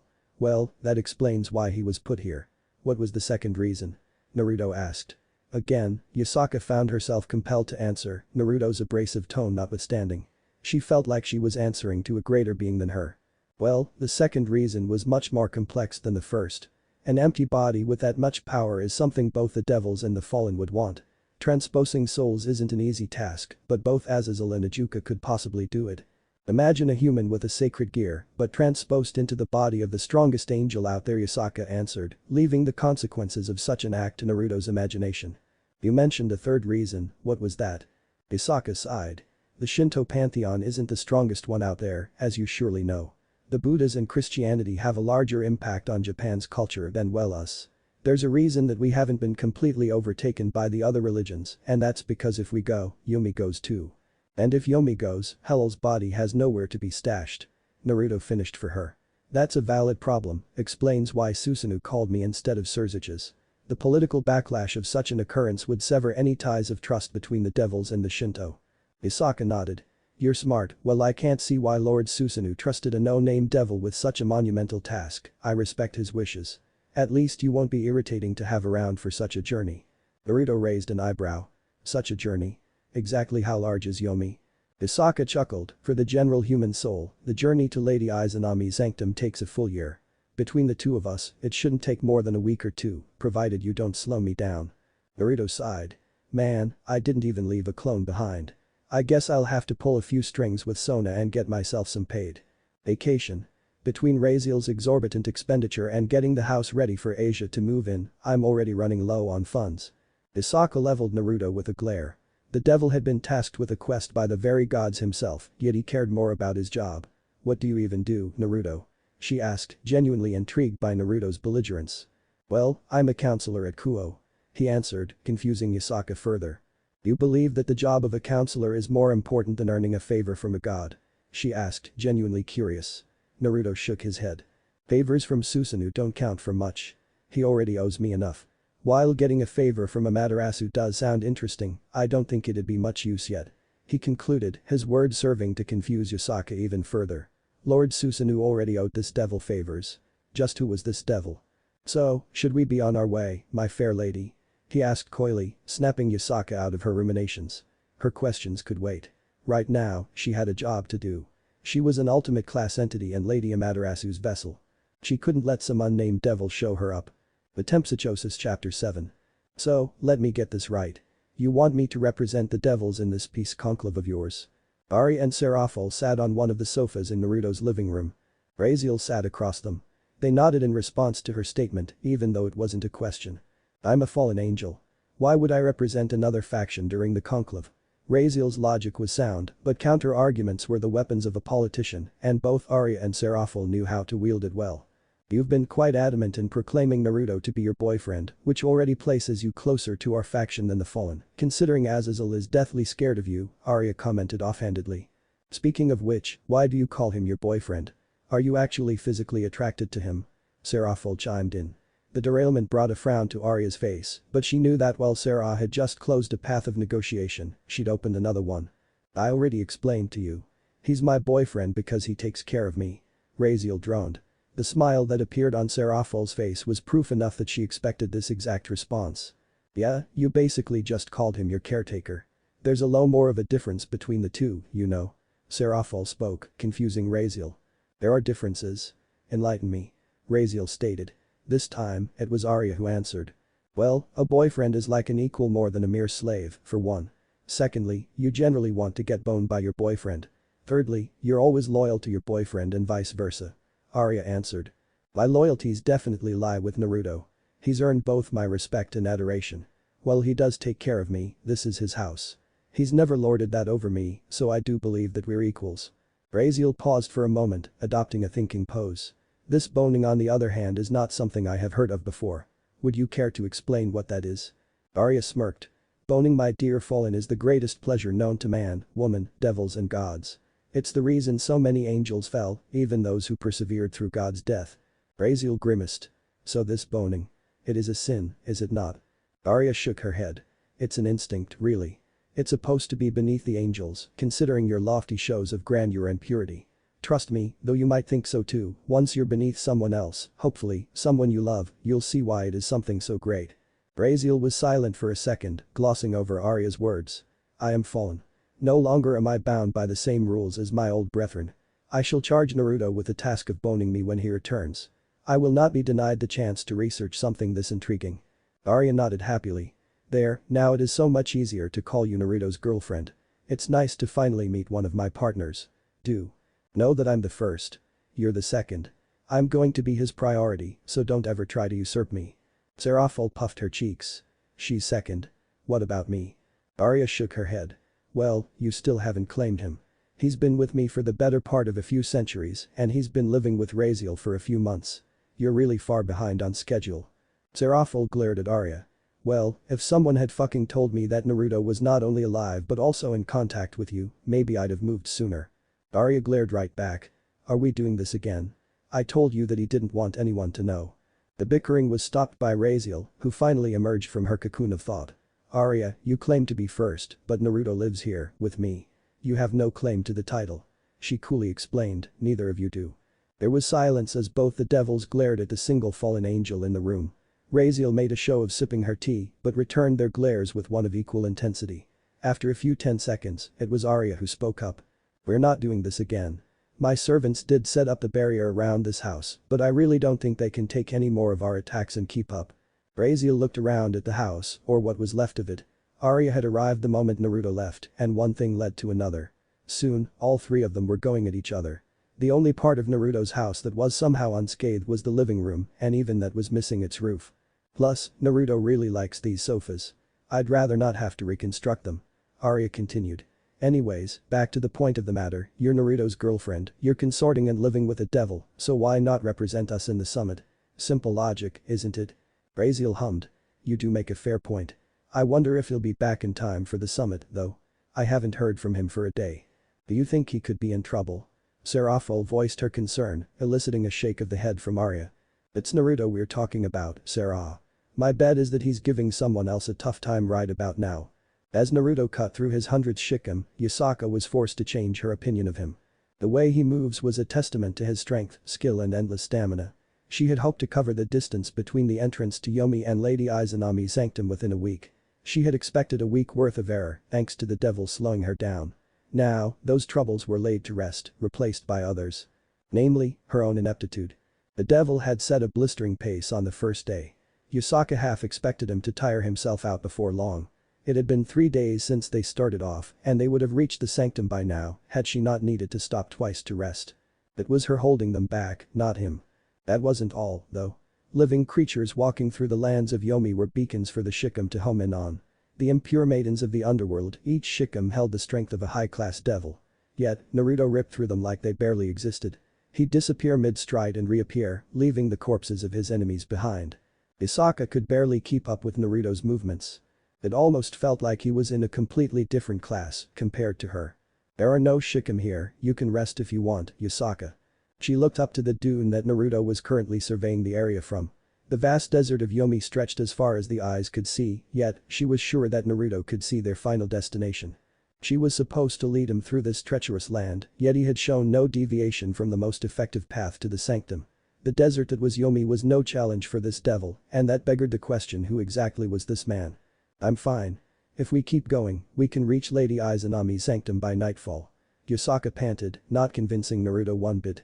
The man surveyed her and found her lacking. Why wouldn't he? She was sweaty, panting, and definitely tired. While she was firm in the belief that she could reach her destination, she couldn't say with certainty whether she'd be able to function once she did arrive.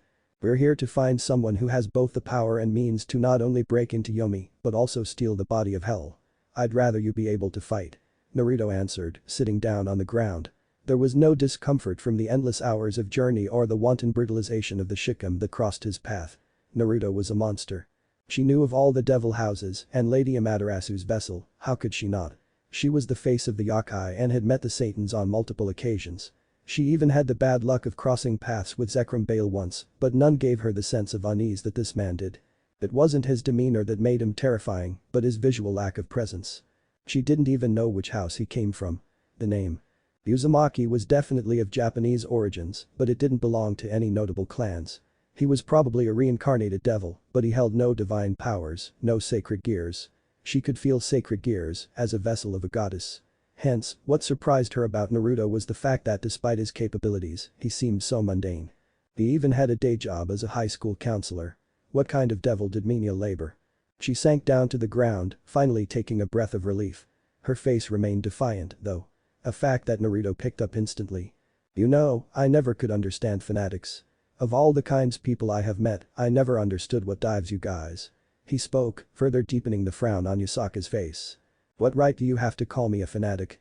She barked between labored breaths. Her body had yet to cool down. Naruto chuckled in response, lying back in the sand. He wasn't even looking at her at this point. You've been trying to prove your superiority to me this entire journey. I've been stubbing you just as long.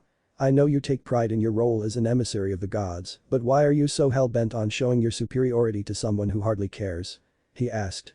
It was a simple question, but Yusaka had no straightforward answer to it. She did know well enough that it wasn't fanaticism that caused this competitiveness.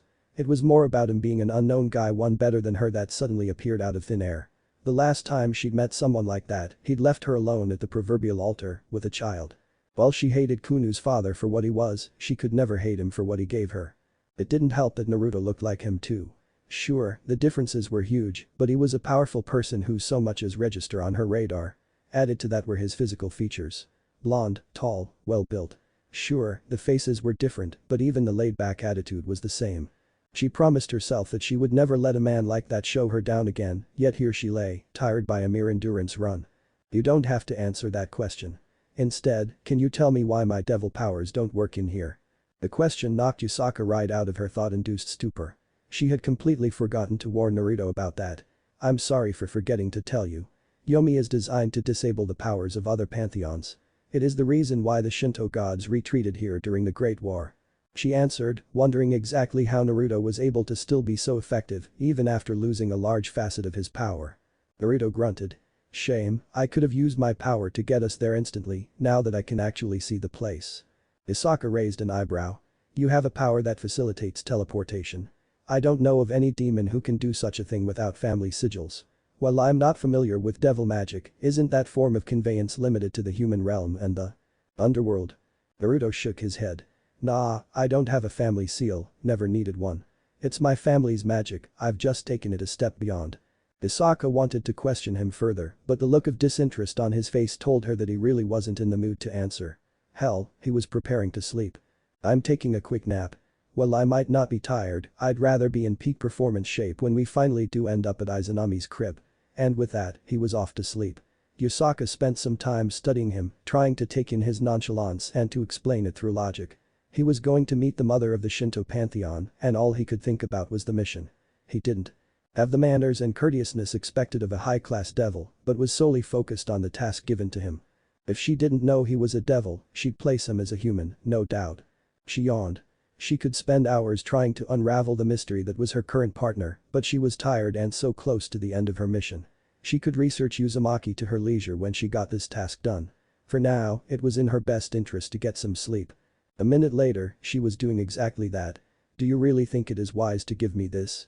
Issei looked up at the most grandiose man he had ever seen.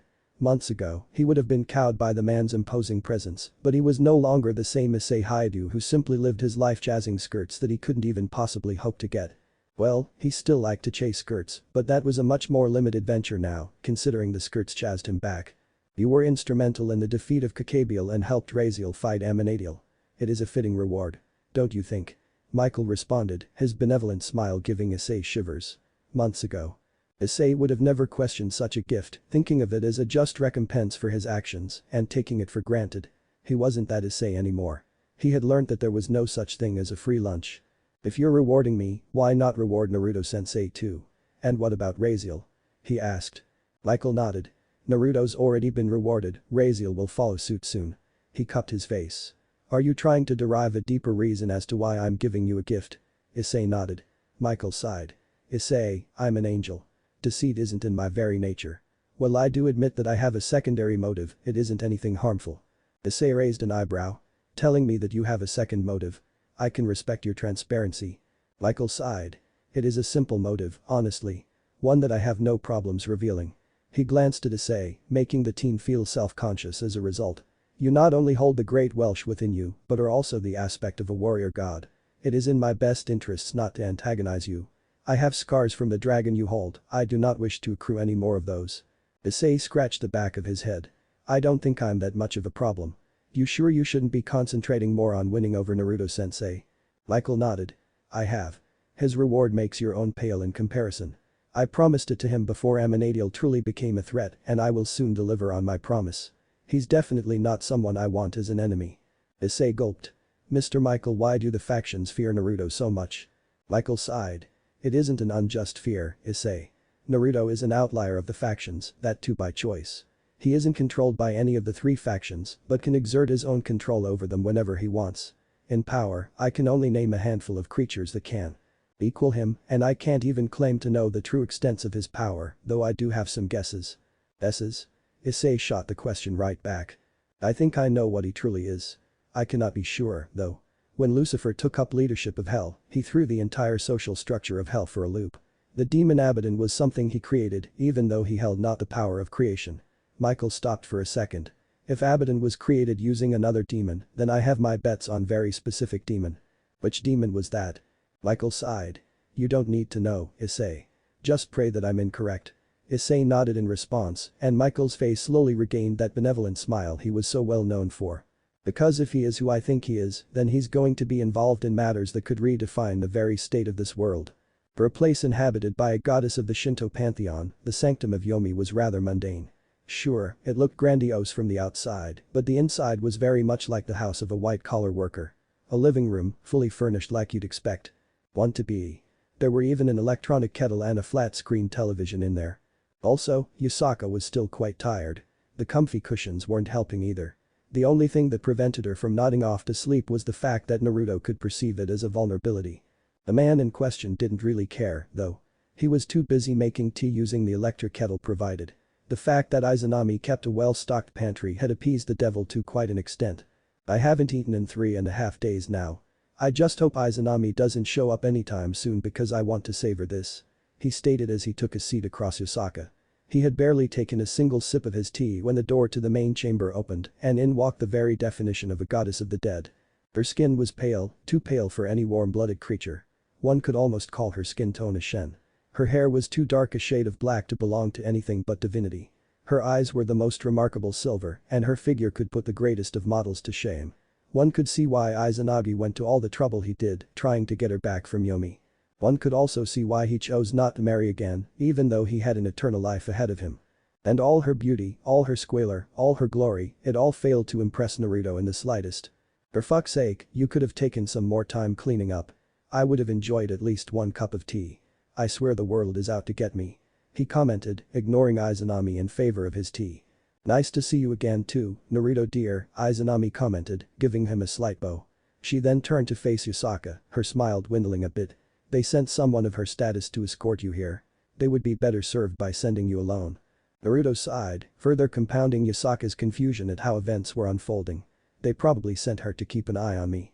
Can't see any other reason why she was sent here with me unless Susanoo wanted to slow me down on purpose. That brought a smile to Izanami's face. My son might not be so fond of me, but even he understands the gravity of the situation. He wouldn't do something just to hamper your progress. Lady, I assure you, I'm more than capable of pulling my weight. Yusaka tried to appease Izanami. Sadly, it didn't quite work. All her comment did was draw her disdain. It isn't so much about you being inept, child. The fact of the matter is, you're not at his level. Inazami gestured towards Naruto. I specifically requested him because I find myself unable to deal with this menace myself. Isaka's eyes widened. Lady Izanami, with all due respect, what kind of being could give a goddess like you trouble? Izanami sighed, my daughter's vessel has much to learn. She somberly stated, locking eyes with Yusaka. Child, do you truly believe that we, the divine, are at the top of this world's food chain? Yusaka nodded in response, forcing a frown on Izanami's beautiful face. Child, how can someone like me be the strongest being in Yomi when I'm not even the strongest being in this room? She asked. The implication of her words wasn't lost on Yusaka. She leveled a gaze at Naruto, but this one was much unlike the glare she'd provided her all along the way. This was instead a look of curiosity, like she was trying to understand what exactly Naruto Uzumaki was. You think too highly of me, Izanami, Naruto responded. The lack of any honorary titles was picked up by Yusaka, but at this point, she wasn't sure whether she should reprimand him. There wasn't any irritation, anger or dissatisfaction visible on Izanami's face either. It almost felt like she accepted Naruto as an equal. Or a superior. Now. You never visit anymore. Izanami's tone was cheery, as if talking to an old friend. Naruto apparently didn't like that all too much. His sigh was a clear tell that the situation was already not to his liking. I've only been here once, Izanami. Even that was back when Susanoo thought the best way to get me to fight him was to steal one of my Hiraishin kunai. Naruto commented. Yusaka had no idea what a Hiraishin was, but she did know what a kunai was. Naruto had invaded Yomi just because a god stole one of his weapons. Just what was this guy? Ah, Susanoo was always a hothead. I heard that he stopped challenging you after that day. Izanami commented, almost making Yusaka choke on thin air. Susanoo used to challenge Naruto. A warrior god challenging a devil. What could a god stand to gain from a battle like that? Well, I have to give it to him. He brought me to Yomi because his powers could manifest to their full capabilities here. Naruto commented, putting down his now empty cup of tea. Yusaka was doubly intrigued now. Fighting a god was a fool's errand. Fighting a Shinto god in Yomi, on the other hand, was tantamount to committing suicide. Yomi was hallowed ground. While Takamagahara rendered gods immortal, Yomi served to reinforce them through the power of souls. There was no way a devil could defeat a god in Yomi, so why was this happening? Well, you did beat him within an inch of his life. I wonder, what did he repay you with? Last I heard, all our treasures are still safely held by our faction. Izanami stated. There was a mild curiosity in her voice, but no ill will. For someone who had beaten her son on Yomi terra firma, Izanami definitely didn't hold anything against Naruto, except for maybe a sense of wonder. She didn't need to fear him. What could he do to her? She was already dead. Oh, nothing. I just claimed 2 of his swordsmen. He grumbled a bit, but he really didn't have any option. Naruto finished, putting away his cup and saucer. Anyways, well, it is always a pleasure talking to you, Izanami. Can you tell me why the protections are so strong today? I've never felt Yomi limit my devil powers this much, you know. Izanami was silent for a moment. I had to up the protections to keep my suspect detained. Yomi has no prisons, so I had to disable her ability to act. Thankfully, the protections here can disable ultimate class beings that lie outside our jurisdiction. She finished, earning an audible gasp from Yasaka. Naruto had outdone her on the way here with a handicap like that. Her curiosity was suddenly replaced with fear. She spent the last 3.5 days antagonizing someone who could fight gods with ease. She had blatantly disrespected him over and over again. Yet, there was no anger to be seen, no retribution, and no hatred. Makes sense. So, who was it that broke into Yomi? Naruto asked. As a response, Izanami snapped her finger and reality warped around the three of them. Within the span of a second, they found themselves in a different chamber. This one was much closer to the Japanese aesthetic one would expect to find in Izanami's shrine. It was quite a shrine, with a gigantic unflattering statue of the goddess in question standing between four perpetually burning torii gates. The statue stood with its arms out and between the arms lay the unconscious body of a devil. The devil who was once a yokai. I found this young cat in the shrine. Where she lies right now once lay the body of Hell, the one who became Lucifer. Izanami stated, waving a hand. The statue followed suit, putting down the devil gently. I believe this child was put here after Hell's body was stolen. It fooled the security wards long enough to let the body leave Yomi, but the wards tightened right after it did. Whoever stole the body is still here and I'm not sure I can face him. Naruto nodded, walking up to the devil on the ground. If her cat ears surprised him, he didn't show it. Instead, an expression of familiarity crossed his features for a faint second before receding. Kuroka, a wanted criminal in the underworld. I must say, Azazel's info is paying off. She's known to be a part of this group named Cow's Brigade. If they're after this, things might get a lot more complicated. Isaka gasped. The Cow's Brigade has attacked a number of the yokai that live outside Kyoto. They've recruited a number of the exiled yokai as well. Naruto nodded. Azazel sent me a decent amount of info on them. What I don't understand is how they were able to pull off something this grand. Confused looks greeted him, so he launched into explanation. There's a decent amount of knowledge about the Cow's Brigade. Some of the members of it are pretty powerful from the perspective of high-level devils. Almost all the leadership is made out of devils, and there is some speculation that they might be led by the old Satans, or maybe just one or two of them. Point of the matter, they have no motive to do this, and no means to do this. Isaka crossed her hands over her chest. I don't understand. If the old Satans are in charge, what do they not have to gain? They get their once leader back. As for ability, you're standing here, unaffected by the protections of Yomi. Won't any of the old Satans be able to do the same? Naruto shook his head. No, and no. For one, the old Satans are despots. They're attracted to positions of power like a moth to a flame. There is no way in hell that any of them would just surrender. Leadership to someone else, no matter who the person in question is. Naruto's hand glowed green as he slowly started to treat Kuroka's injuries. As for their ability to break in here undetected, circumvent the security wards and get Hell's body out of Yomi, they aren't capable of accomplishing that feat, even together. Izanami might not be a goddess of war, but she's more than capable of wiping them off the face of the earth, especially when they're weakened by Yomi's defenses. Obvious connotations to his overwhelming power comparative to the Satans aside, it was easy to see that Naruto's words made a disturbing amount of sense. It beggared the question, who stole the body and for what reason? Of course, we don't know enough about the Cow's Brigade to truly make that assumption. For all we know, they might even have the backing of a deity or two. What escapes me is the motive. Why go to such lengths, even as far as to leave a comrade behind? Naruto questioned the air, for his companions had no answers. Izanami chose to answer nonetheless. I took the liberty of combing over Kuroka's memory myself. The entire period of time leading to her ending up here is simply missing. She spoke, a slight amount of melancholy seeping through her words. She didn't want to hurt the devil, even if she was a turncoat. Mothers were like that. Back to the point, an idea came to Naruto's mind. It was a terrible idea, but in some ways, it made an awful lot of sense. El was a powerful angel, yes. It was a statement more than a question, so his companion said nothing. The silence was confirmation enough for the blonde devil. His powers were second to none in the heavenly pantheon, and unlike other angels, God never locked his powers away. Sure, he was stronger as Lucifer, but even in this body, he is nothing to be scoffed at. Where are you going with this? Izanami spoke, a sense of foreboding rising within her heart. Naruto continued. He would be more than powerful enough to take on a few superclass beings single-handedly. If given the chance, he'd try to retake control of the underworld and restart his march on heaven. If he held the leaders of the two factions that reside in the underworld, he could easily storm heaven, overthrow Michael through sheer numbers. There would be nothing to stop him from becoming a god. Naruto finished, but the message was clear.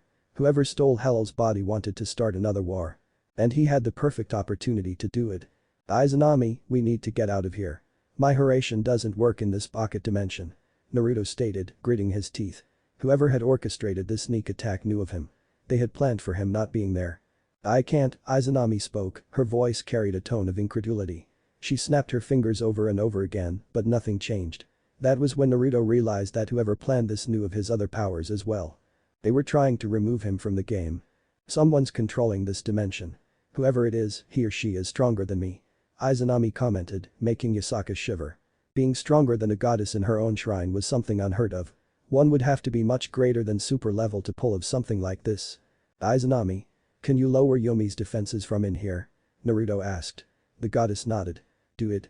I can muster up a black hole, get us out of here. I'm afraid I cannot let you do that, Abidan. The voice that came from behind the altar was a pleasant one.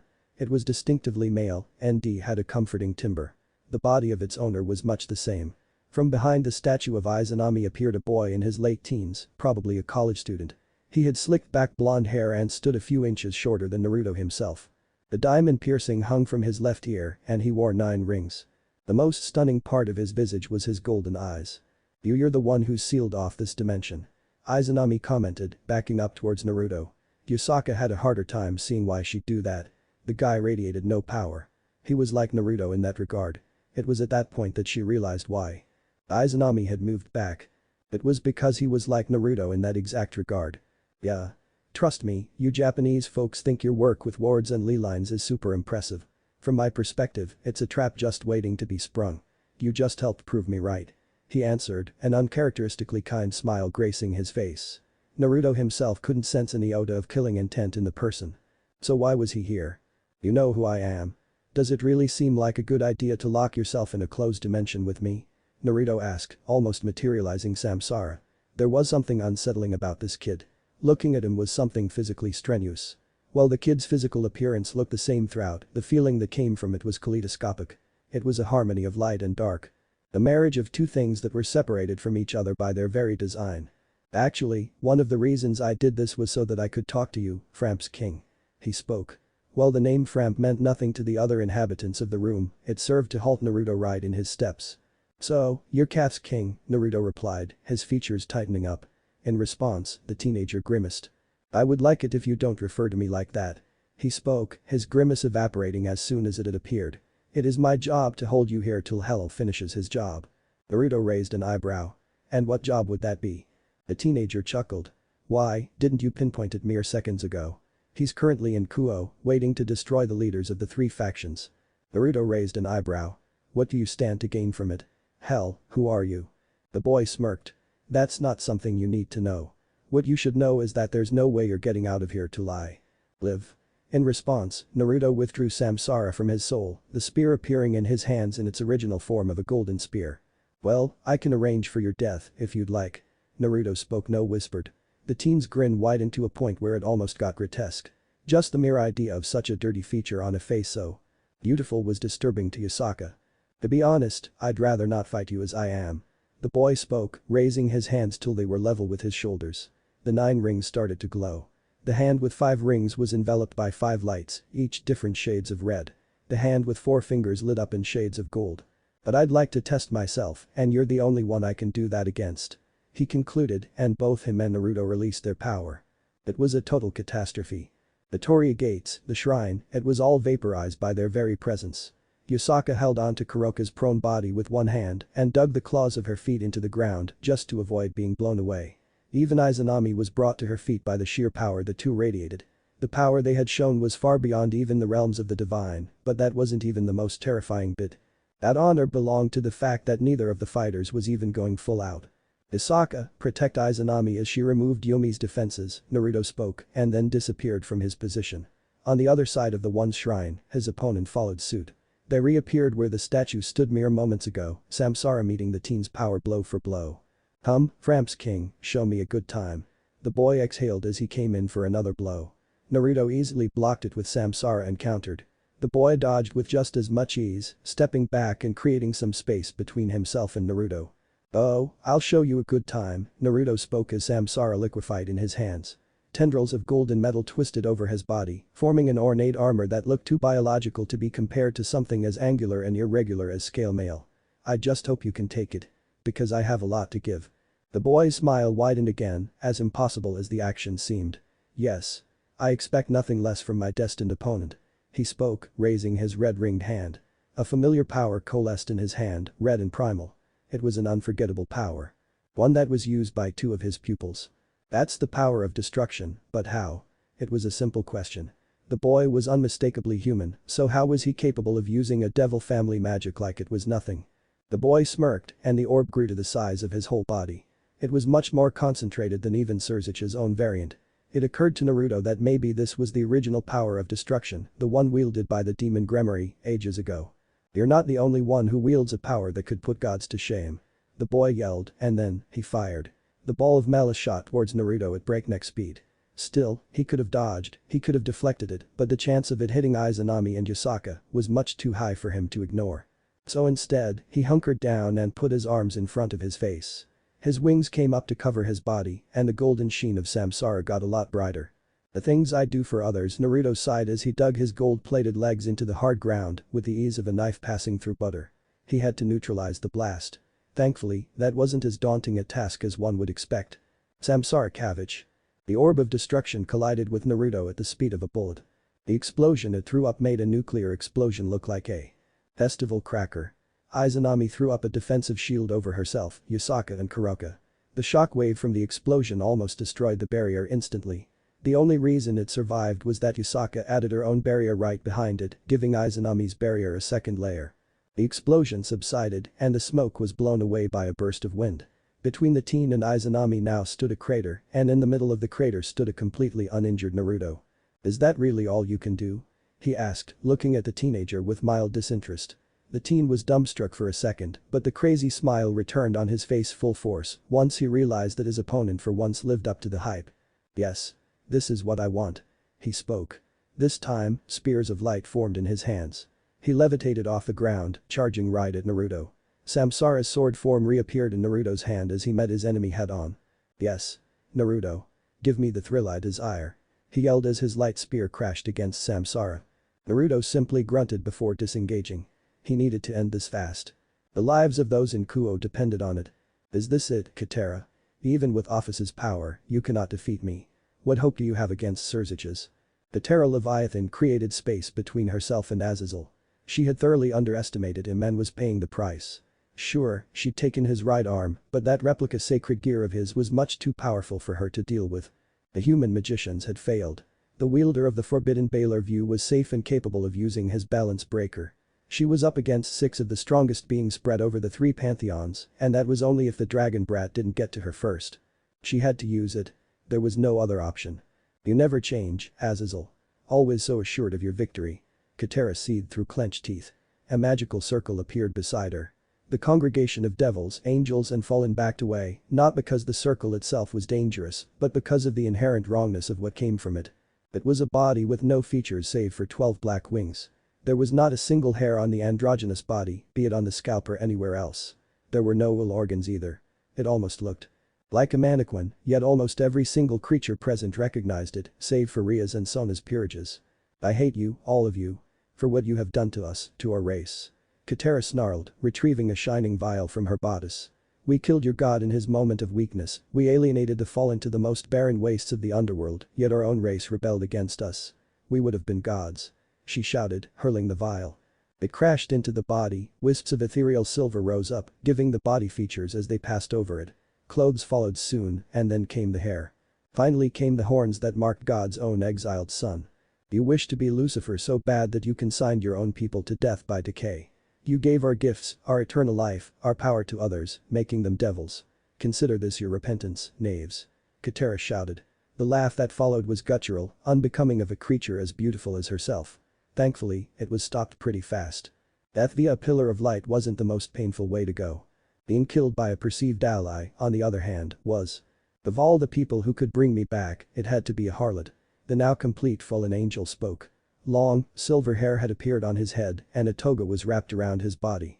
His features were such that would look beautiful on any gender, but his voice was distinctively male. "It seems that the Shinto have failed their task," Michael solemnly commented, a faint tinge of hatred in his voice. To see such a vulgar emotion crawl into the tone of the archest of angels scared both the high-class peerages in the area. "Oh. Familiar faces in my welcoming party. Howell clapped his hands together, a fake smile appearing on his face. Well, I'd love to say that it's a pleasure to see you again, Michael, I'd be lying. How's Gabriel doing? Made a move on her while I was gone. Michael scowled. Uncouth as ever, aren't you? He was visibly tense, his power was barely reined in, ready to let loose at the drop of a hat. He wasn't the only one either. She's still single, I take it. Well, more for me to ravage. Howell finished, catching the eye of the closest one of his opponents. Ah. Azazel. Seems you usurped me once I became a devil. I wonder how the task of leadership is working out for someone as inelegant as you. Well, we haven't seen war for the better part of a millennia. I'd say it's going pretty well. Azazel spoke, his tone devoid of its usual snark. The sarcasm of his words sadly fell flat when delivered by such an emotionless voice. It made Howell smile. Well done, Azazel. It seems you've developed something of a personality too. Never thought I'd see that happen, especially after what heaven did to you. Howell laughed. And here you are, standing beside the very perpetrator of your grand betrayal. Howell pointed at Michael. It must be a good feeling, forgiving someone who wronged you as much as he did. What's done is done, Howell. Unlike you, forgiveness is a value I do not lack. Azazel drew back. He'd simply be a deadweight in such a fight, especially without his right arm. Don't presume to lecture me about forgiveness, snake of heaven. Howell snarled, he quickly regained his jovial disposition as he saw Azazel stop back and as his eyes landed on someone else, someone a lot more familiar. Raziel. My protege. 10 years, I tried to make you fall, yet you held on to the light like a crying baby to its mother.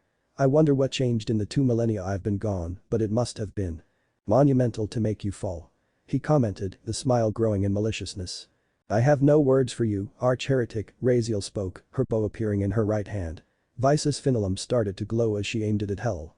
The original fallen angel didn't even move, simply ing an eyebrow in surprise. You'd raise your weapon against your own teacher. Wow, it almost seems like heaven has lost its integrity. Howell raised one arm, and a faint whistling was heard. Michael's eyes widened, he knew what would follow. A pillar of light descended from the sun, large enough to cover the entire courtyard of Kuo. The explosion that followed it lit up the world. A pure sunstrike, the trademark of the Lightbringer. Oh, that's a surprise, Howell commented, fascinated by the sheer power of the blast. My powers are greater than I remember, almost as if God's interference is no longer present. I haven't felt such a connection to the light since our battles against the old gods, eons ago. The light faded, and more surprises presented themselves to the morning star, namely the survival of all his enemies. They didn't even look much depleted by his attack, not that he had expected to kill them outright. He'd be disappointed if his once brethren fell with such ease. The fact that the others survived on the other hand confused him. Well, it seems the small fries aren't quite as small as I expected. Howell commented, finally letting his eyes size them up. 2 women and a red-haired man. They were too unremarkable to be demons, but their tainted powers were easy to see. Devils. Since when was your kind strong enough to face an archangel? Howell asked, and Arya responded. Since we decided we didn't want your kind around. She answered, wings of black flame shooting out of her back. Howell smirked. The phoenix, huh?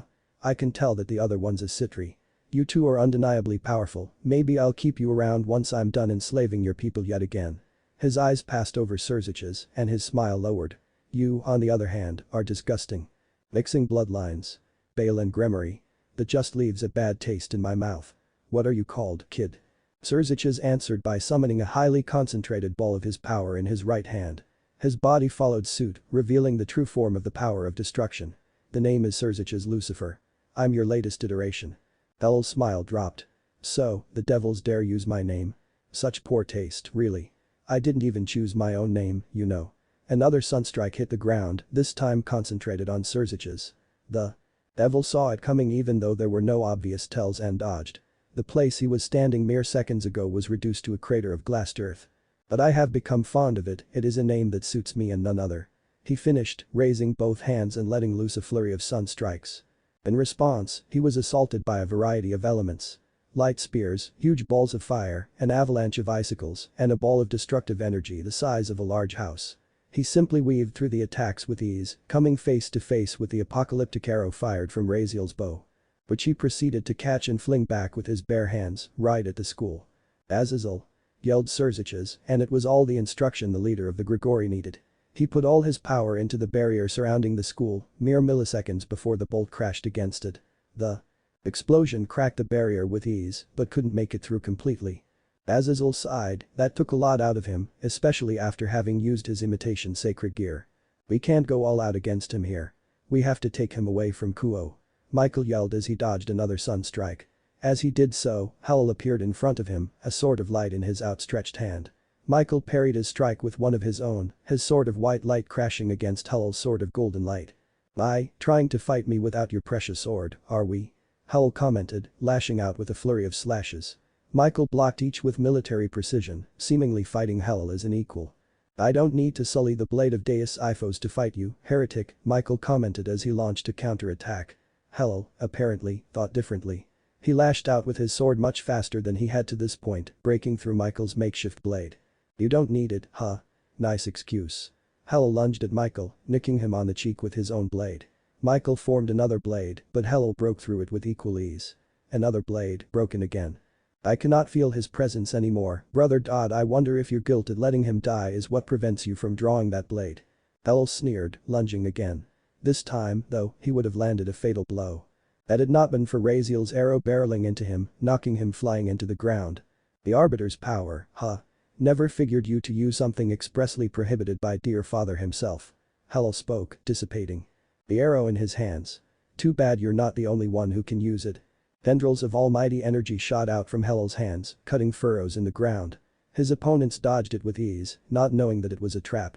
Howell took to the skies on his 12 jet black wings, and over 24 sun strikes rained down from the sky, illuminating the world. Sadly for him, his opponents were a capable bunch. Surziches appeared next to Howell and deposited a punch magnified manifold by his power of destruction into Howell's sternum. It burnt a very noticeable hole into the fallen. Before he could launch another blow, Howell made space between the two of them by forcing him back with a sudden sunstrike. There was no break for Howell, sadly, as 4 of Arya's arrows deposited themselves in his back, exploding as they did. He fell to the ground, from which a dragon made of ice rose to meet him. He managed to stop the dragon by firing a sunstrike into its maw, but from within rose Michael, on his 12 glorious wings of gold. This world ill needs you, Hell. He whispered as he sliced through Hell. The fallen was fast enough to block Michael's light sword with a hastily constructed weapon of his own, but was flung skyward by the sheer force behind Michael's strike. You heard the man, now burn. Hell turned mid-flight to look up. Descending from the sky was a figure cloaked in ominous black flame. In her hand, she held a supremely concentrated ball of fire. It gave off the heat of a dying sun, and it was driven into his chest, right where Surzich's attack had wounded him. Supernova altar expand. She yelled, and the collapsed sun did as asked. The world was bathed in light and heat, not of Lucifer's own creation. His charred body impacted the ground at supersonic speed, shattering the earth. The dust kicked up by the explosion, mixed with the mist created by the destruction of Seraphol's ice dragon, rendered visibility nil. Sadly, they didn't need visibility to tell them that their strongest attacks had failed. A valiant effort, though ultimately pointless, Howell spoke from within the confluence of dust and mist. He flew out from his crater, the wind force generated by his flight was enough to disperse the fog of war. When the combatants finally got a good look at him, they were all assailed by one singular emotion. Pure, unadulterated despair. There wasn't a single scratch left on Hell's body. Every bit of charred flesh had mended in the few seconds that had elapsed between their all-out attack and now. He alighted in front of them, the ever-present smirk on his face mocking them throughout. You kids lost the moment you picked a fight with me. Since God's dead now, I can use this. He slowly raised a hand, and a feeling of foreboding washed over the present company. A red sigil appeared behind the combatants, who had just decided to jump at Hell altogether. The first thing Graphia noticed as she appeared on the battlefield after depositing Riaz and Sona away was the fact that the world was suddenly inverted. The second thing she noticed was the prone forms of her comrades, deposited in multiple craters that dotted this inverse world. The final thing she saw was Hell, who was looking at her with disgust on his face. You stand in my antechton yet you are unaffected. Who are you?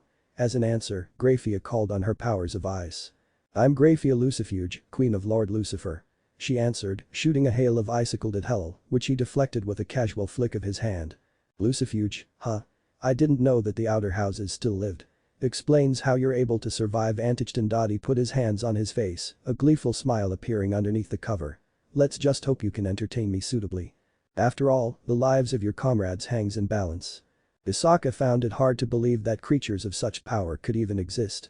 The blonde boy was above god class, far beyond if truth be told. None of his movements were visible to the yokai or the goddess. She's seen Lord Susanoo fight before, and this was even beyond that. He would simply disappear and then appear next to Naruto. His variance was nothing to scoff at either. Not only could he use the powers of light as if they were second nature, but he could command the powers of the 72 houses. What kind of sacred gear could give someone that power? It was a sacred gear, there was no doubt about that. Izanami could feel the Christian god's influence, especially in the method of delivery. The blonde kid was very much a human, even though his power far exceeded most gods. He was fast, powerful and versatile. He was also not making any progress against Naruto, but that was another matter. Naruto wasn't even trying to equal the blonde teen's power. He was simply too skilled to need to. Even without revealing much of his own powers, the devil was battering the teen. Whenever the teen appeared, Naruto would already have an attack prepped to go. It almost felt like Naruto had fought countless opponents just as fast as the boy and come out on top.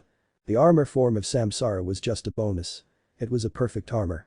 Even if the teen managed to scrape it, liquid gold would fill up the dents and bruises, leaving no imperfection behind. The teen dodged another one of Naruto's slashes and moved back. There was an attempt at creating distance, but it failed hard. Naruto was beside the teen faster than he could react. The blade caught on the teen's cheek, leaving a cut a few inches long.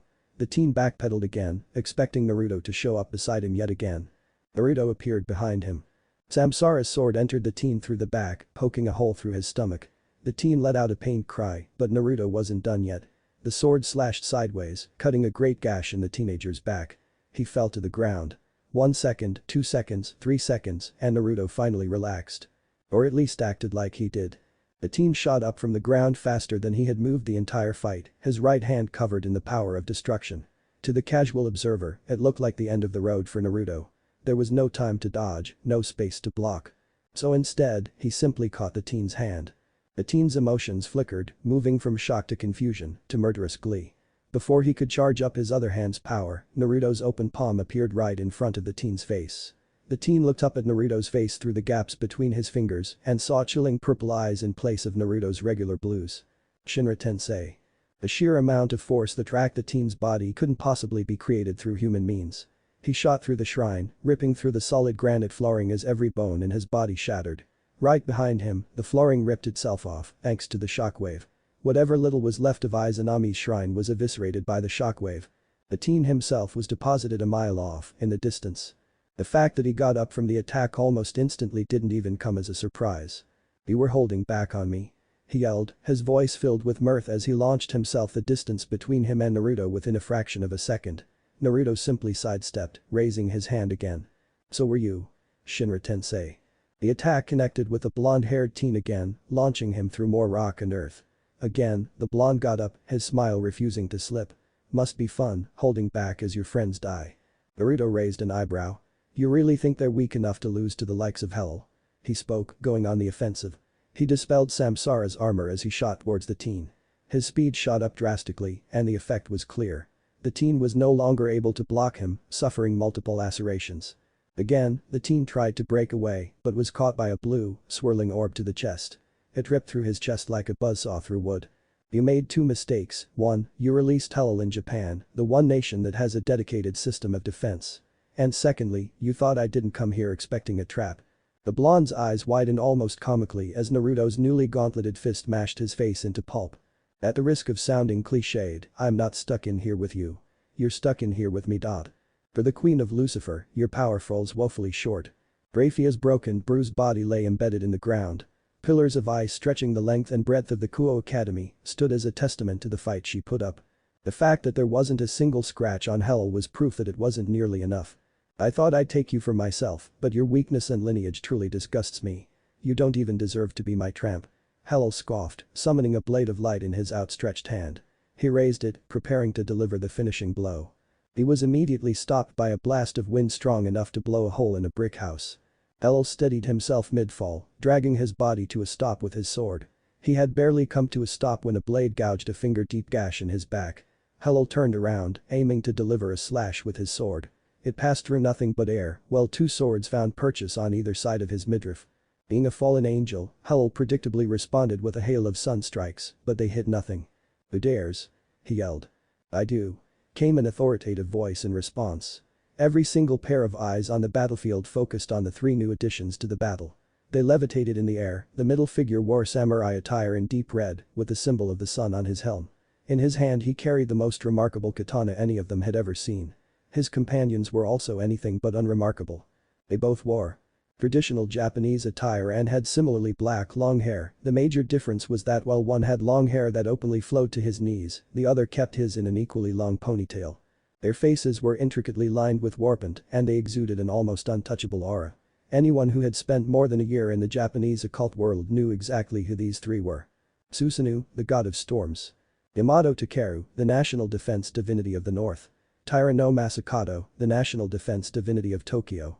The three strongest warriors of Japan save for Izanagi, assembled in one place. Two demigods led by a bona fide warrior god. Three enemies that Anticton couldn't possibly affect. Storm god, it's been over 2 millennia since we last met in combat. Hellel strained to maintain his smile. Fighting a god alone was rarely a good idea. Fighting one with his demigods was paramount to suicide, even for creatures above him on the food chain. Like Yamato no Orochi.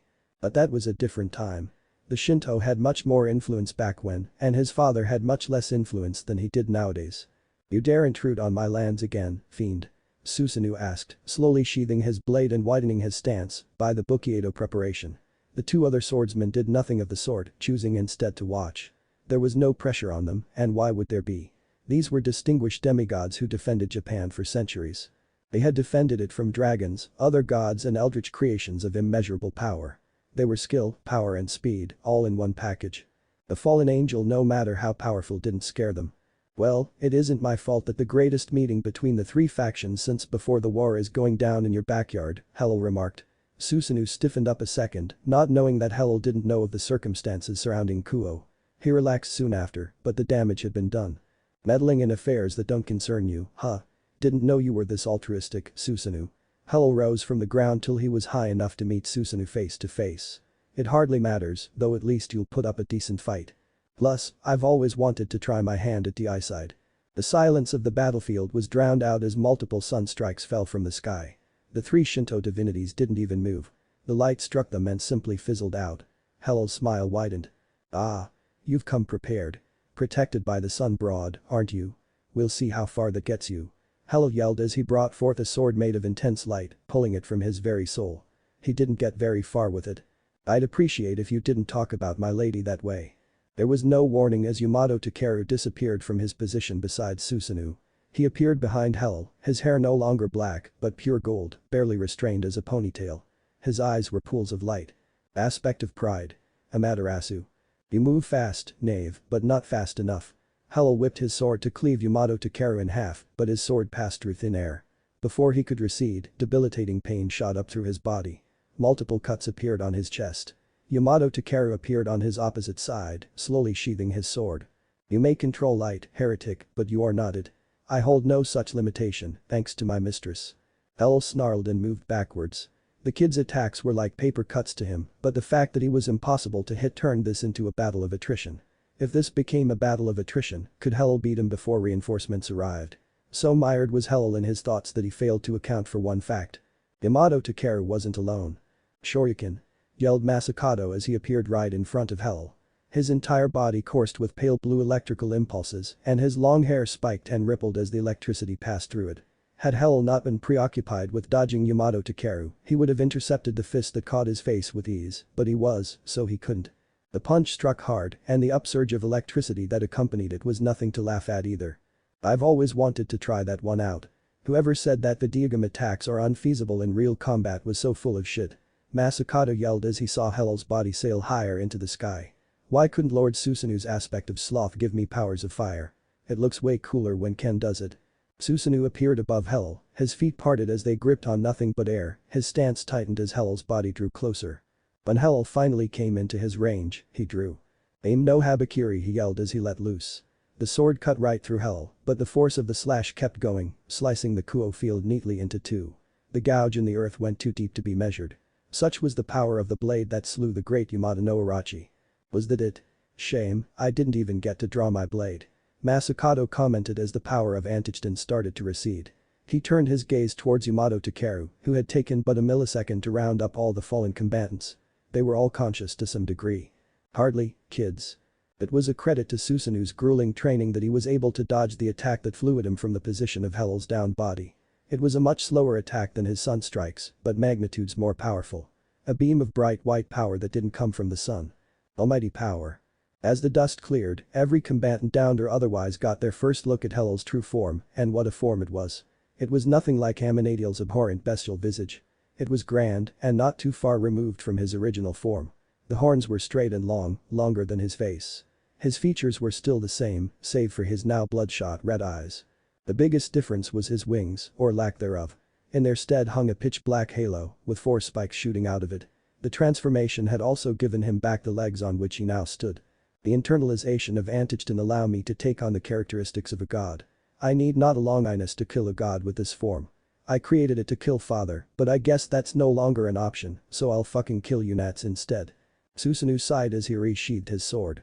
He could see that this form was powerful. Sadly, he could also see its one great downfall. Hell had no combat experience in this form. The first attack he fired at Masakata was powerful, sure, but it lacked both speed and precision. Sure, Hell was currently physically identical to a god, but he was matched up against a god and 2 demigods. They did not need sacred gears to kill Hell. Gods were tenacious and powerful, though. Had Hell just died when Susanoo bifurcated him, he'd have saved the storm god a metric shit ton of boredom. Now, he'd have to take down a fumbling, novice god, and that meant making him bleed out, slowly and painfully. If death through 1,000 cuts was how Hell wanted to go, Susanoo would be happy to oblige. You've sealed my means of escape, huh? The blonde teen lay at Naruto's feet. There was still not a single blemish on his skin. None of the damage that Naruto had given him actually stuck, almost as if it wasn't being taken by his body at all. It reminded Naruto of the power of the Devil House Decabria. They had the power to transfer all their injuries to someone else, no matter how great the distance. It couldn't be that power, though, because the amount of damage that the blonde kid had taken was enough to kill a super devil. Izanami is a goddess, do you really think it would take her this long just to remove the defenses that she placed on Yomi? Naruto asked, stabbing the teen with Samsara yet again. He picked the teen up with the blade, the flat of the blade, making the entire maneuver possible. Hell will be dead soon, and I'll make sure to lock up his body somewhere where you can never find it again. You'll seal it up in the Megiddo arc. Really? The teen questioned, the sudden reversal made Naruto almost drop his blade. The teen capitalized on this and blasted Naruto's face with an orb of destruction. Naruto stepped back, only to find the teen at his throat, a blade of light in his hand. Naruto was fast enough to block it before it punctured him, but that only made the teen spin sideways and deposit it in his back. Thankfully, Samsara's armor form reappeared, destroying the blade. Naruto spun sideways, catching the teen on the edge of his blade, just as he bounced backwards. A slit cut into his chest knit back up almost instantly. That's when Naruto realized. The teen was now moving just as fast as him. Oh yeah, I know exactly what you are. I've trailed you for the better part of a decade. I know what you can do, I know who your friends are. Yet, I brought you in here. Why do you think I did that? The teen lunged at Naruto. It was no longer as suicidal as his last few attempts. He came in low and then switched to a higher stance almost instantly. For the first time since releasing Samsara, Naruto was forced to fight defensively. There was no style to the teen's swings, but there was a method. He was hard to read and harder to react to. It almost felt like Naruto was fighting himself. Naruto cursed. Of course, the kid was using the power of the Devil House Ippos. The ability to equalize the field of battle. The cursed power that had gotten their line either slain or married off to other houses. Naruto backpedaled and activated the Rin Sharingan again. Between his chakra, Samsara and his eyes, the teen couldn't completely equalize the field of battle. Shinra Tensei Naruto yelled, but the teen was already gone. A deep and long gouge in the land in front of Naruto was good enough indication that the attack did work. Can't hit something you can't see, can you? The teen leapt up from below.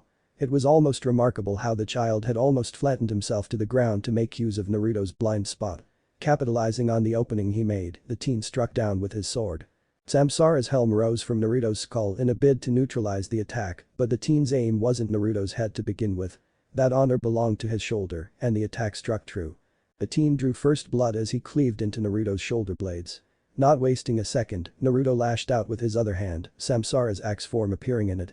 The blow connected with the teen should have had enough power to cleave him in half, but all it got Naruto was some distance. It felt like the teen's body had hardened impossibly within the millisecond that elapsed between the initiation and strike of his attack. Adamantine skin, the power of the devil family Os. You're taking this seriously now, aren't you? Naruto spoke as he brought forth his Sage of Six Paths cloak. You're trying to buy time. You know that Hell has no chance of survival, yet you are adamant about keeping me here. What for? The teen laughed as he suddenly burst into flames much like those of the phoenix. Oh, hell's going to die either way. He has something of mine that I need back, you see. Fighting him myself was out of the option because he can disable almost all of my abilities. I'm just buying time till he dies. I can't have you destroying his body like you did to Amanadiel. The boy shot forward, covered by an armor of fire. Naruto dispelled samsara and called on his chakra. He went through a few hand signs, once used by one of his most deadly opponents. Water coalesced at the tips of his fingers before exploding outwards in the shape of a gigantic shark. A brief look of hesitation appeared on the face of the teen and the shark shot forward to meet him head-on. Suiton. Dakendan. The explosion of steam that followed was enough to give Naruto's healing body a few scalding burns.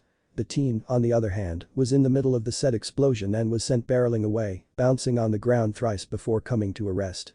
Yet, he still got up, no injuries on his body. The teen stood up and raised one of his hands. Hundreds upon hundreds of light spears formed behind his back.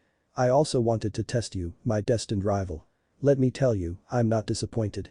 Naruto readied another Shinra Tensei, ready to eradicate the oncoming attack. The teen smirked as he prepared to launch his attack. Naruto stood ready, prepared to attack at the first given opening. Suddenly, the teen stopped, almost like he just had a revelation. He gave Naruto a smile as he let the spears of light dissipate.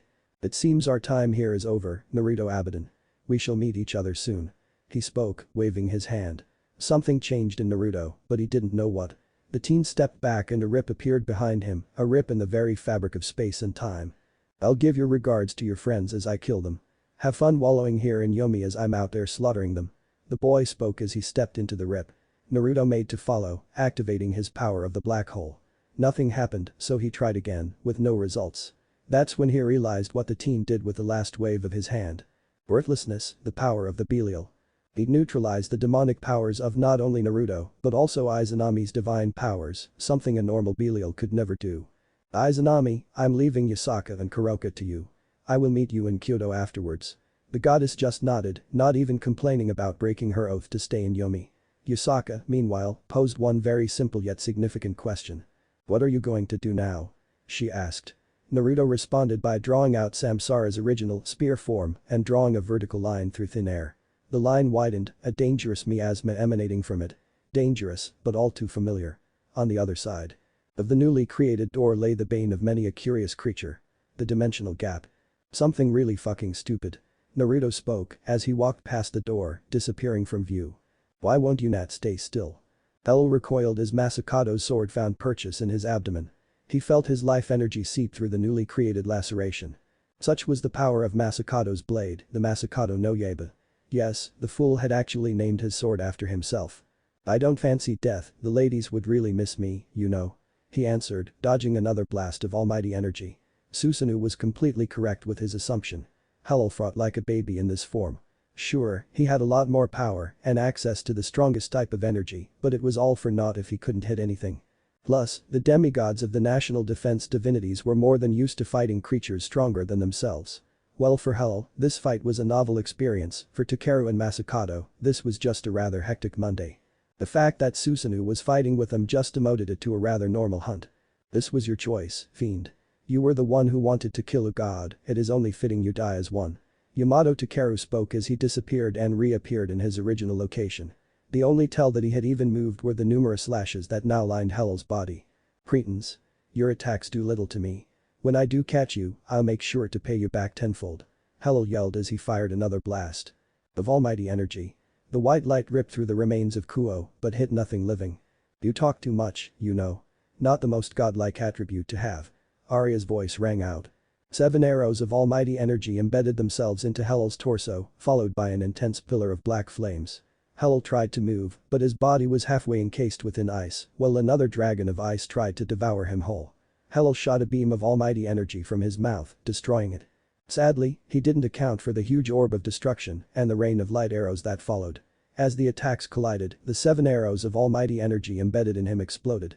The result was phenomenal. The entire ground of Kuo was disintegrated by the confluence of light, demonic and almighty energy. Yet, Hell still lived. His body was covered with burns, lacerations and holes. His arms were missing, but the look on his pain was one of pure hatred. Well then, it seems you have bested me. I cannot allow that. He coalesced all his power into his body. His enemies realized this and scattered.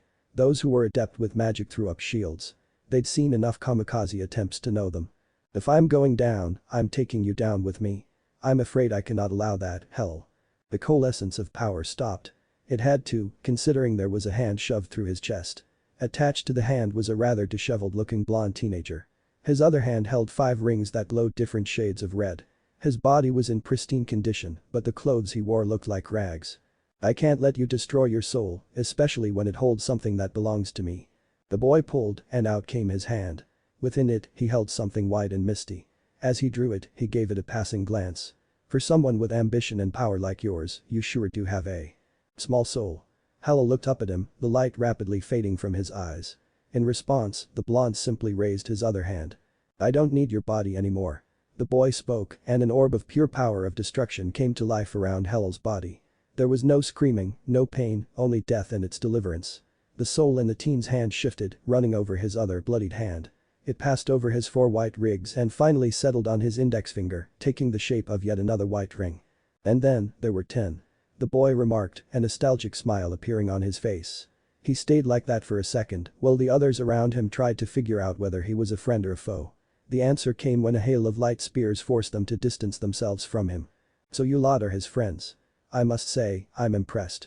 It only took 10 of you to take one of him down. Honestly, I did want to save his body too. It would make a fine home for some random soul. The boy spoke as he slowly levitated into the sky. His power rose and rose and rose further. It surpassed that of Hell, then doubled it, then tripled it. Yet, it did not stop growing. That was when Michael finally put 2 and 2 together. 10 rings, 5 for the 72 devils, 5 for the angels. Wielded by a soul that was created with one singular purpose, to lead humanity. A sacred gear, linked to the one who would lead humanity to fulfill its unlimited potential. Prototype gears. 10 rings of Jedidah. The one who wielded them. Solomon? He asked, dreading the answer. It couldn't possibly be him. A king who led for ages, till he realized one fatal flaw in God's plan. For humans to fulfill their potential, they'd have to grow into gods themselves, something that could not be done if old gods still persisted. God killer, oath breaker, the darkness of enlightenment. That's King Solomon to you, Michael, or have you forgotten that already? He shot back, sneering at the leader of the heavenly pantheon. Such was his grandeur that the archangel had to physically fight back the urge to kneel. Only the thought of what the bastard had done to his brethren kept him from committing the act. You are no king of mine, God killer, Michael spoke. He wanted to kill the man, to strike him down where he stood, but he knew he did not have the power to accomplish such a feat. Now, I was in a fight before I came here, as you can tell by my state of undress. It was a fun fight, which I thought would draw out a bit longer. My body's still awash with adrenaline, and I haven't had as much fun as I did in those 20 minutes as I've had in ages. More and more spears of light appeared behind him as he spoke. The 10 combatants took up arms too, doing what little they could to defend against the oncoming skyfall of light spears. I hope you can entertain me a bit before I end your pathetic existences. Samsara was a weapon forged in the very bowels of the dimensional gap, long before Ophis and the Great Red took over it. It couldn't be forged in any other realm because the sheer energy needed to make it would change its world of creation forever. Hence, when he allowed the weapon leeway, it would always be attracted back to its home. That was how it ended up there to begin with, and that's where it would end up if Naruto was to ever die, not that he planned to anytime soon. But the power of the black hole unavailable to him and Hiration's inability to work through multiple, separated dimensions, the only method Naruto could think of that would let him back into the human world, depended on help from a very temperamental dragon. As he stepped into the dimension, he removed all his numerous seals. With them gone, his power was no longer regulated inside his body. At this point, anyone with even a mite of sensor ability would be able to detect him from half a world away. The roar he heard from the distance told him that his dragon of interest had definitely heard him. It took only a minute hence for the dragon's body to appear. He was too gigantic to miss, after all. The dragon circled around him in the air, almost creating a full-size tornado with every flap of its massive wings. Finally done with his showboating, the dragon alighted, shaking the earth. Why are you in my dimension again, Arbiter? Have you come to bloat? He growled. Naruto shook his head. Then why are you here? Do you wish to fight me again? He asked, raising his wings and snarling as he did. Naruto shook his head again. Then what do you want? Speak faster, let me be. I do not wish for more scars, yet. Naruto nodded. I need you to punt me back to the human world. Someone sealed my power of the black hole. There's something of an emergency back home. The dragon grunted again. Why should I do that? Why would I willingly aid my rival? Matters of pride aside, the lack of time was already grinding Naruto's gears. He spoke nothing, letting his power speak for him. A hyper-realistic-looking Juubi slowly coalesced out of the rivulets of power that were pouring out from his body. On seeing it, the Great Red did something that no self-respecting dragon would ever do. He whimpered. Okay. I get your point. One express ride to the human realm coming up. Great Red spoke, and Naruto let the pseudo-Juubi fade from existence. Without saying anything else, the Great Red lined up one of his talons with Naruto's body, and then he flicked. He flicked hard. Naruto was launched back at supersonic speeds, and he felt his body slip out of the dimensional gap. He felt the telltale power of the blonde teen right next to him, and he did something that would make Guy-sensei extremely proud. The Inami Ikentri. As the dimensional rip closed behind him, Great Red roared with all his might. Using me, the Great fucking Red, as a transit service. That kid has nerves of fucking steel. Next time he shows up here, I'm going to teach him a lesson, mark my words. He yelled to no one in particular. Deep inside, he knew that was never going to happen. The blonde was powerful in his own right, but it was that creature that dwelled within him that truly scared the dragon of dreams. For good reason too, that beast could probably scare Trihexa, and Trihexa couldn't even feel fear. Something loud, blonde and powerful shot out of a dimensional rip at a speed that was borderline impossible to follow. Within a fraction of a second, that blonde thing had jammed his foot into Solomon's face, and Solomon had been sent flying. It was then that the blonde finally came to skilling stop in the crater that was once Kuo Academy's ground. The 10 people present there finally got a look at the new arrival. Naruto had undone his henge when he took off his seals, and the differences between Naruto Uzumaki and Naruto Abidan were much clearer now.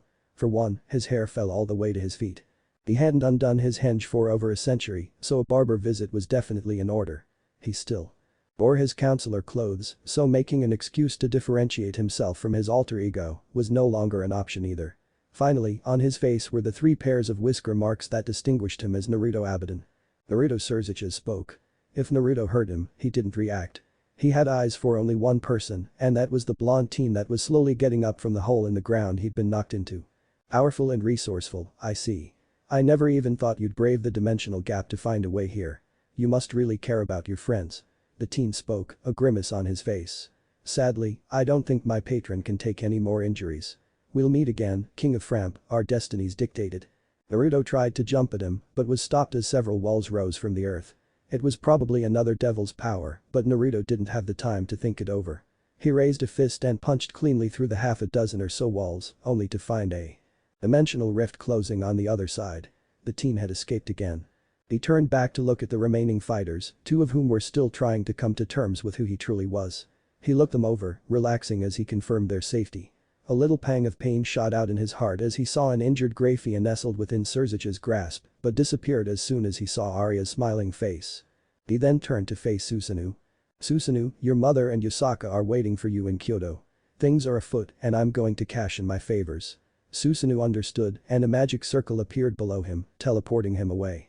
Masakado and Yamato Takeru gave Naruto a dignified bow and followed suit. Finally, Naruto addressed the rest of the congregation.